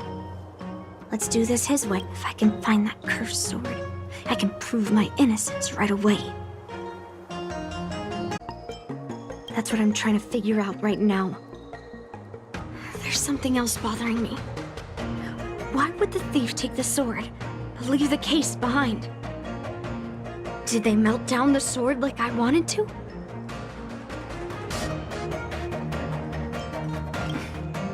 Yeah, maybe. But if the case was too much trouble, wouldn't it be too conspicuous to carry around the sword like that? In plain sight?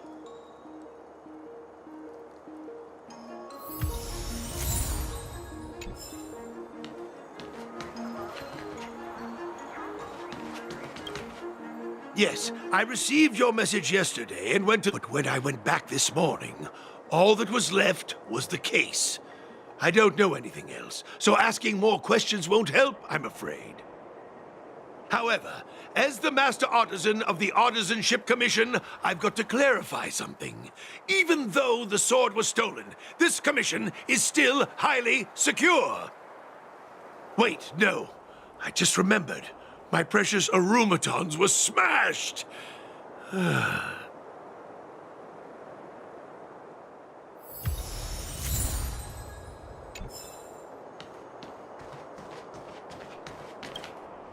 If you've found any clues, feel free to tell everyone. Thank you. But I'm not sure if I can convince Mr. Dahao. 100% sure. Fine. Let me go through my reasoning again. Miss Yunli caused a ruckus at the artist after bidding farewell to you. After Yunli and I went our separate ways, I messaged Master Gongshu to inform him about the incident. And much later, Master Gongshu told me the sword was confirmed safe. So up until that point, Yunli couldn't have stolen it. Can I prove this? After bidding farewell to you, Yunli pretended to leave, but snuck into the arsenal alone, and we haven't found any other suspects or evidence. On second thought, maybe let me... Take your time. We haven't found any other suspects or evidence. I found this in the crevice at the bottom of the case. A rose petal? Huh. I must have missed it during the search. Why was there a petal inside the case? I don't know. But I do know that wherever that Knight of Beauty goes, he always leaves behind a trail of rose petals that's almost impossible to clean up. My thoughts are a mess. Let me sort them out. The sword case was never locked, which is evidence that only someone who delivered the sword could have done that. And the rose petal was probably left behind by that Knight of Beauty. But how did he manage to take the sword from the Artisanship Commission? Why did he steal it after returning it here? And why would he leave that petal in the case? I know. Guyun flew out of the case on its own. The Night of Beauty only unlocked the box to aid its escape. Don't be ridiculous. How can a sword escape from a case on its own? You've never seen a flying sword before? I've only heard about the Mieka Kifesa being able to fly in legends. But even if it could fly, why would the Night of Beauty do this? Like I said, the sword contains a heliobus. Argenti must have been under the control of the sword. Maybe he was under its control even before you arrived on the Luofu. Official Dahao, where can we find that knight?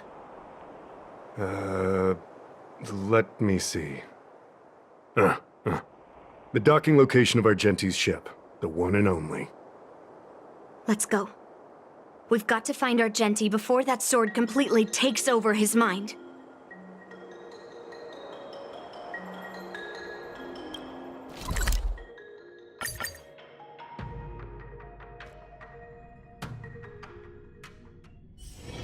It's still early. Where to now? Success and failure. You can't change it no matter how hard you try.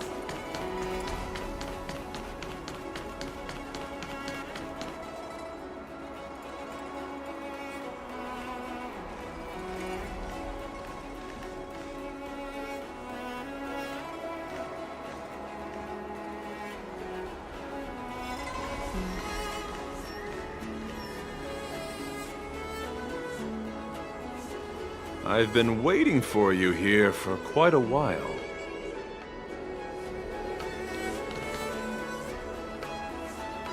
Night of Beauty. You're the one who stole Guyun, right? Hand it over. You have no idea how dangerous that cursed sword is. Dangerous? In my humble opinion, the real danger is always the hand wielding the weapon. Please allow me to correct your statement. I never attempted to steal this weapon. As a Drilla's knight, I've sworn to live in poverty and possess only what is necessary. What? What do you mean? I agreed to assist Master Guyun in its escape from the Xianzhou. As the person who pulled it from the stone monument, captivated by its beauty, I must not let it down. I couldn't stay in the arsenal to convince the craftsman, nor did I want to take the sword like a thief. That's why I left behind a small piece of evidence that pointed to my identity in the hope of an open and honest conversation with you. Whatever your reasons are, you're planning to take the cursed sword away from the Xianzhou. Hand it over to me! Back then, it was the beauty of Master Guyun that impressed me. So I willingly embarked on the journey to return the sword. But unfortunately, Master Guyun's homeland is no longer the ideal place for it to return to. As a Knight of Beauty, I must not abandon it halfway. Oh no. He's completely captivated by the power of that cursed sword.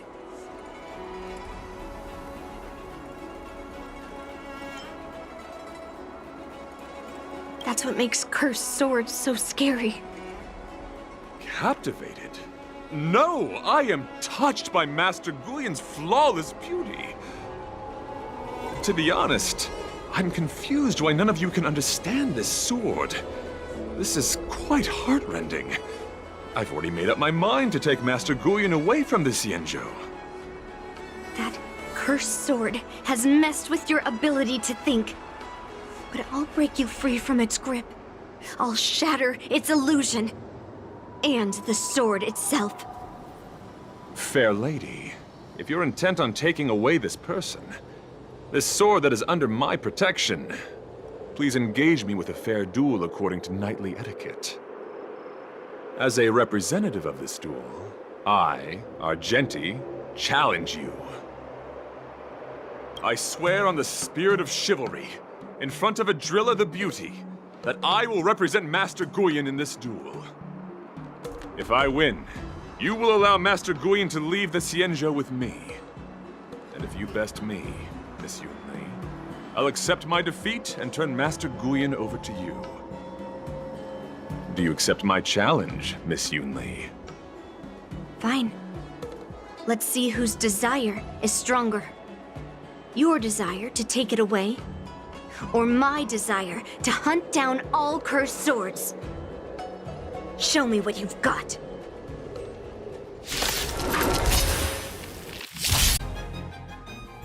You're not going to use Guyan to fight for victory? Well, I know a thing or two about swordplay. In a proper mood like this, a knight should rely on the skills he's honed day and night. You're a real weirdo. I weep for departed. It too shall fall. Let the duel commence. Put forth all your might. Steady. Answer me. 0 points. Just flesh wound. Rise to the challenge. Destined for oblivion.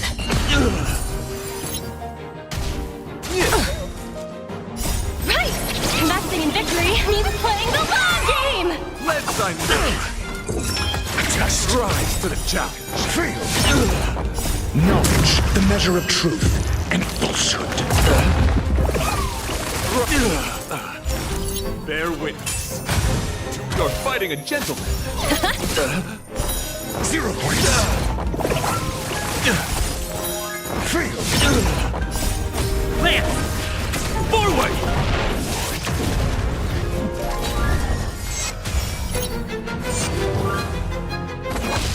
Confess! I weep for the departed. It too shall fall. Put forth all your might. Undercut our losses.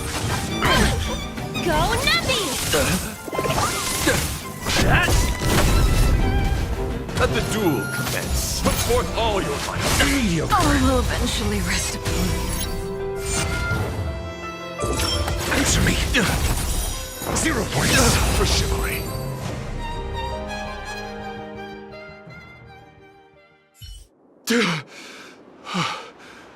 I've lost. According to the rules of a knight's duel, I should keep my promise and hand over the sword to you.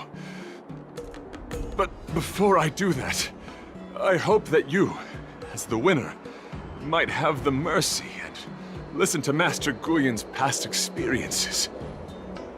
This sword has been cursed since the day it was forged. Place it in front of me, and let me destroy it. Do what she says, knight. But... You've done so much for me already. It's time for me to face her alone.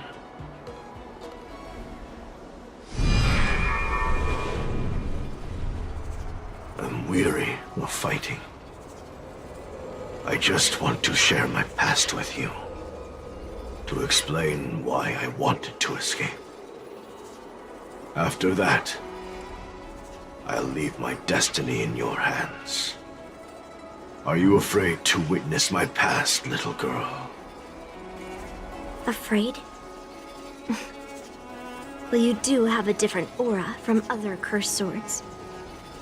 But you're just trying to use my curiosity to lure me in. Well, you know best that a single touch won't snatch away anyone's sanity.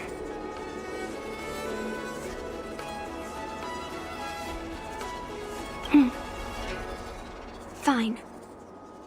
Show me your past.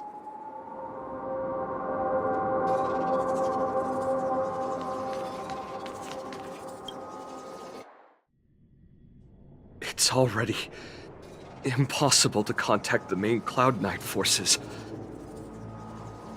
What awaits me will be a long and lonely war. Follow me. Is this your memory?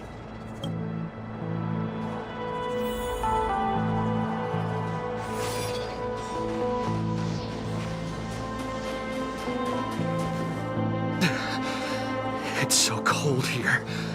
I didn't feel it when I was in the thick of battle, but now it's freezing me to the bone.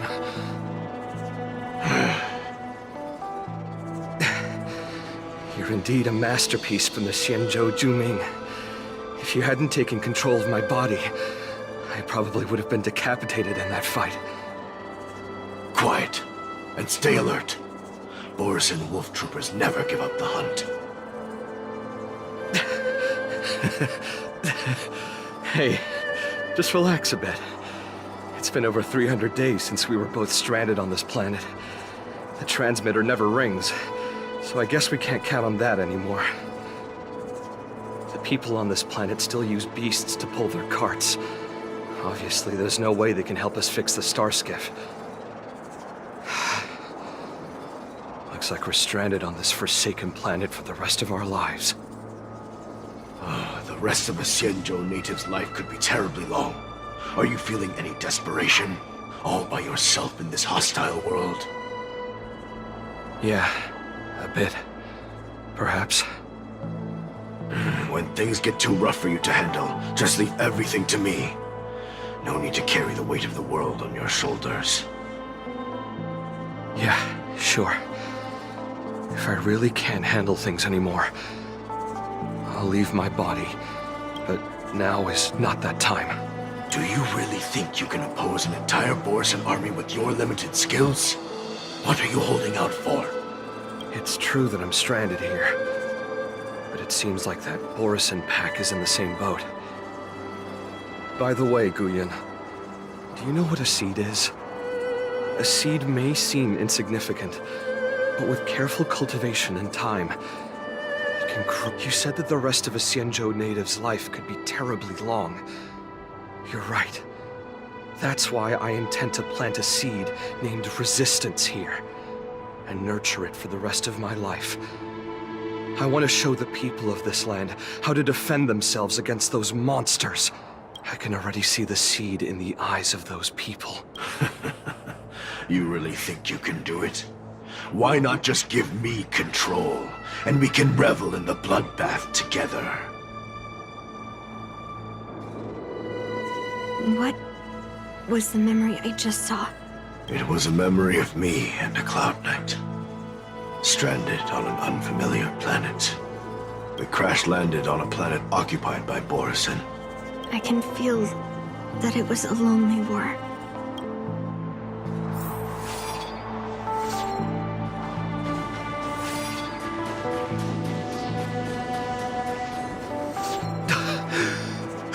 I'm alive. All the young people in the village. They died. They died for you. They died because of your big promises. Promising them a life free from the... I tasted their despair before death. They didn't see it coming. And neither will you. We can't stay here. Let's move on to the next village. Why? What's the point? You and your sorry excuse for an army have been fighting for over 3 decades, and you haven't won a single battle.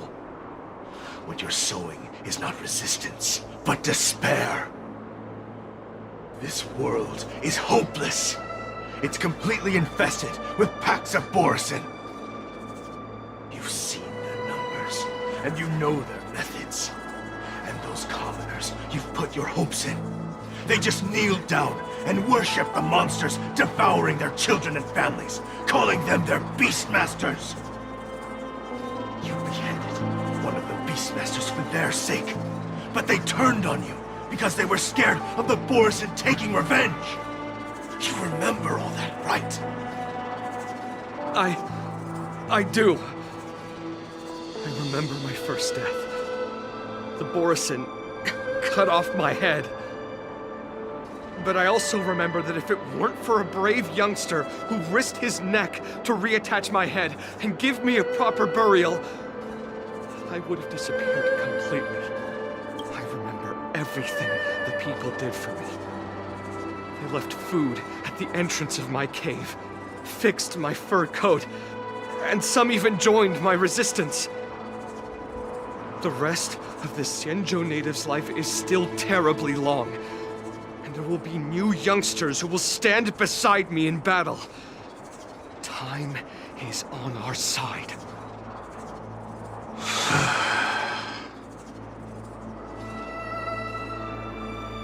You said it was a lonely war. No. It wasn't a war filled with loneliness, but with despair. So much despair that I don't want to ever taste it again.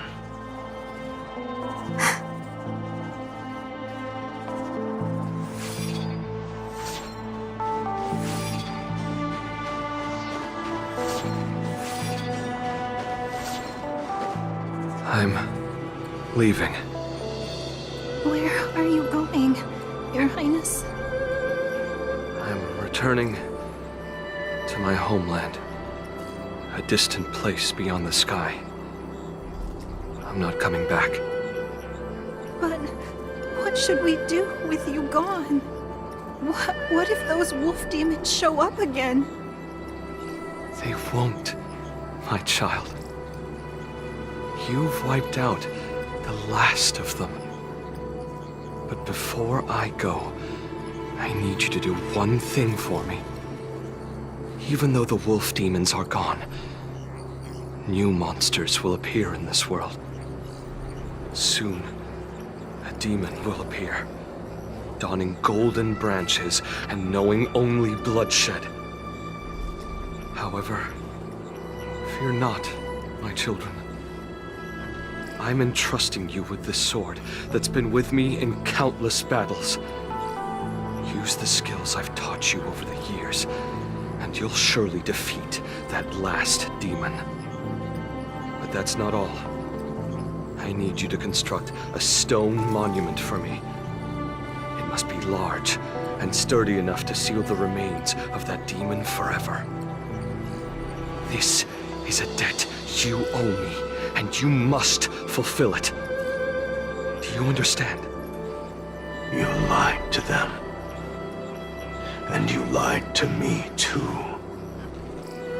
Oh?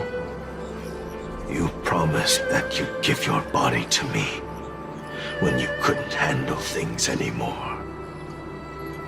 Well, this Xianzhou native's life has finally come to an end, my old friend. How about one last chance for revenge? Come and bid me farewell for the final time. He had long since come to some understanding. I could sense a mix of intricate emotions flowing out. It wasn't bloodlust, or anger, or fear. What he had left for you was hope. They've learned how to fight monsters. But there's still one last monster lingering in the world. Kill it, my old friend. He left me there without ever looking back.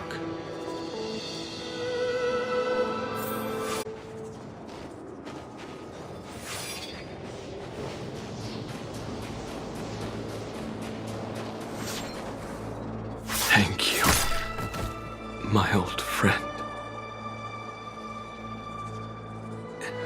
Heliobi can taste human emotions. How do my emotions taste? My old friend.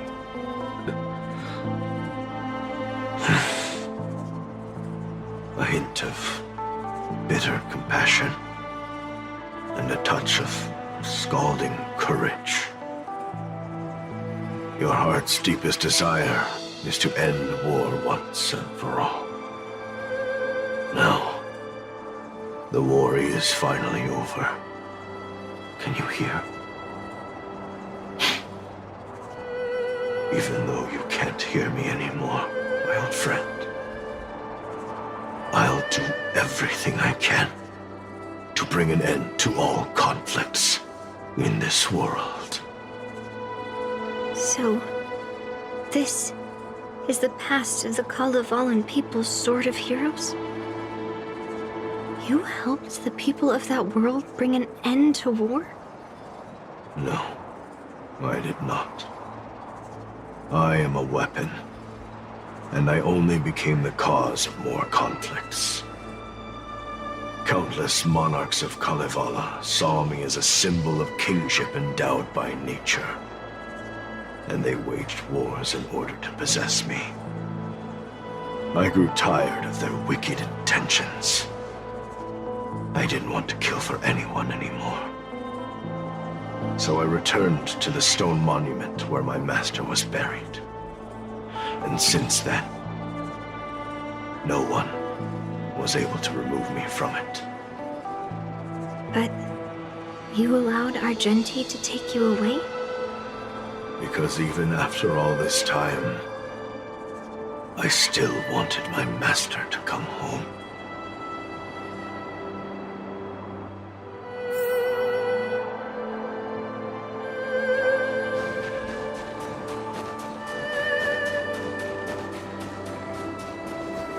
During the sword gifting ceremony, I felt anguish when I learned that I would be handed over to the most skilled swordmaster and once again become a tool for killing.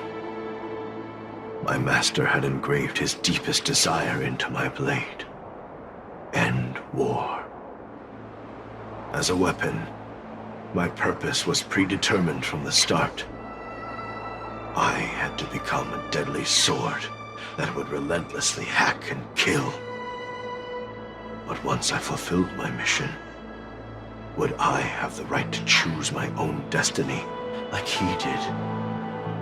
So, I asked the Knight of Beauty to help me break free from this never-ending cycle of bloodshed. These thousands of years have naturally turned into memories of mine. I think I understand the beauty the knight was talking about now. I don't want to be a sword that brings death. My war ended long ago. The years spent as a tombstone were my finest.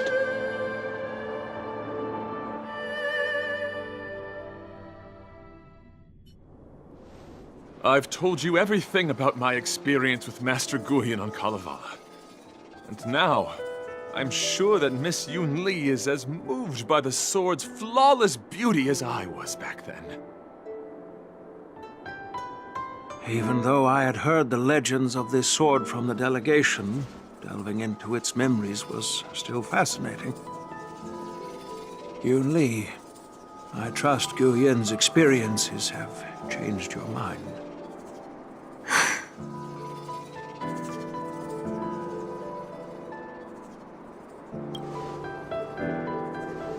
It wasn't until I held Guyan in my hands that I could sense its thoughts and unspoken words. I always thought a cursed sword infused with a heliobus would only bring rage and slaughter. I never thought someone could leave behind the desire to end war, and even change the nature of the cursed sword. My position was too extreme. Guyan is truly a sword of heroes. I apologize to all of you for my behavior. I'm sorry.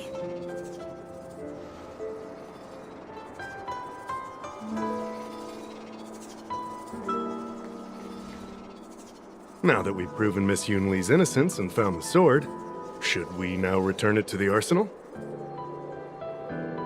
No. I'm still going to melt down this sword.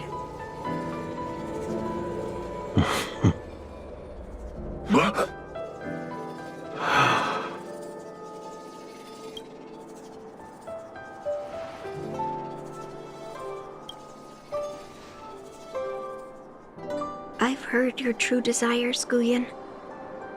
I can sense that you're tired of being a sword. Constantly serving new masters and fighting battles you no longer want to be part of. Right?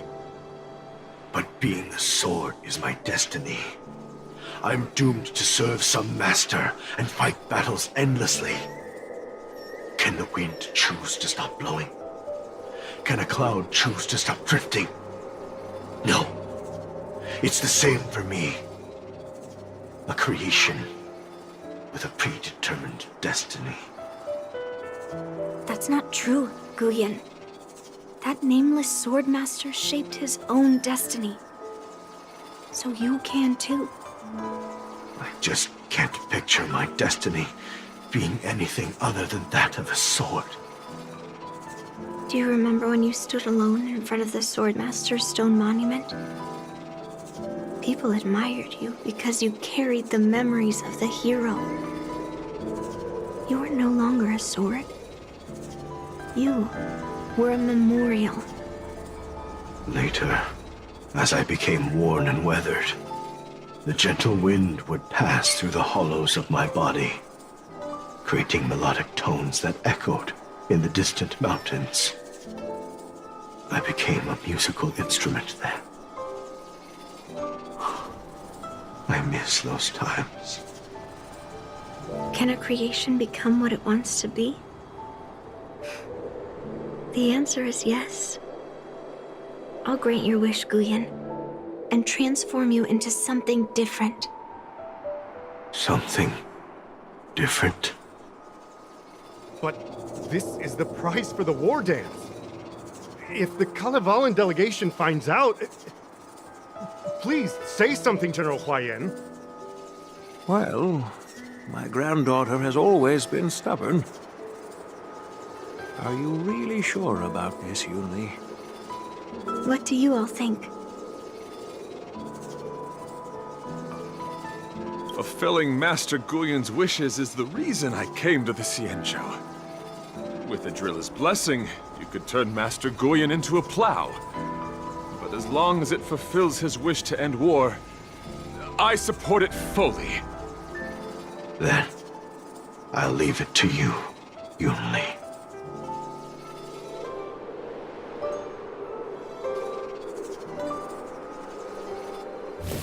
It's been an honor getting to know you like this.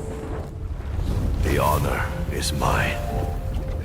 Thank you, Yunli.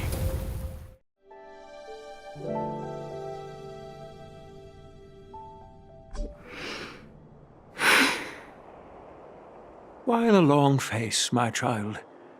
Are you feeling regret, perhaps? You were completely determined when melting down the sword. So, why the sudden change of heart? Grandpa, I melted down the prize for the war dance. How are you going to explain this to the Lawfu? Oh? Am I hearing right? This little girl is worried about her grandpa. Didn't see that coming. If only I'd talked to you from the beginning, Grandpa. Maybe things wouldn't have escalated like this. But at least Guyen got what it wanted. I have no regrets there. When it comes to swords, you and your father are cut from the same cloth. So, are you planning to continue melting down the rest of Hongguang's swords? Yeah. Guyen is unique. But the other cursed swords are still too dangerous for anyone to handle. But maybe I'll try to be more patient next time. Be more patient. Well said. Remember what you learned today, because there will be many more situations in the future that will require you to be more patient. Understood. But what about the prize? Well, ever since you showed up at the ceremony, I had a hunch. So I prepared another sword as a backup plan.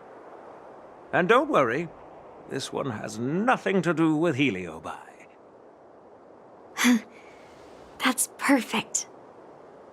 By the way, the ambassador from Kalevala and that knight went to Arum Alley. They're looking for a spot to honor the hero. Why don't we go take a look together?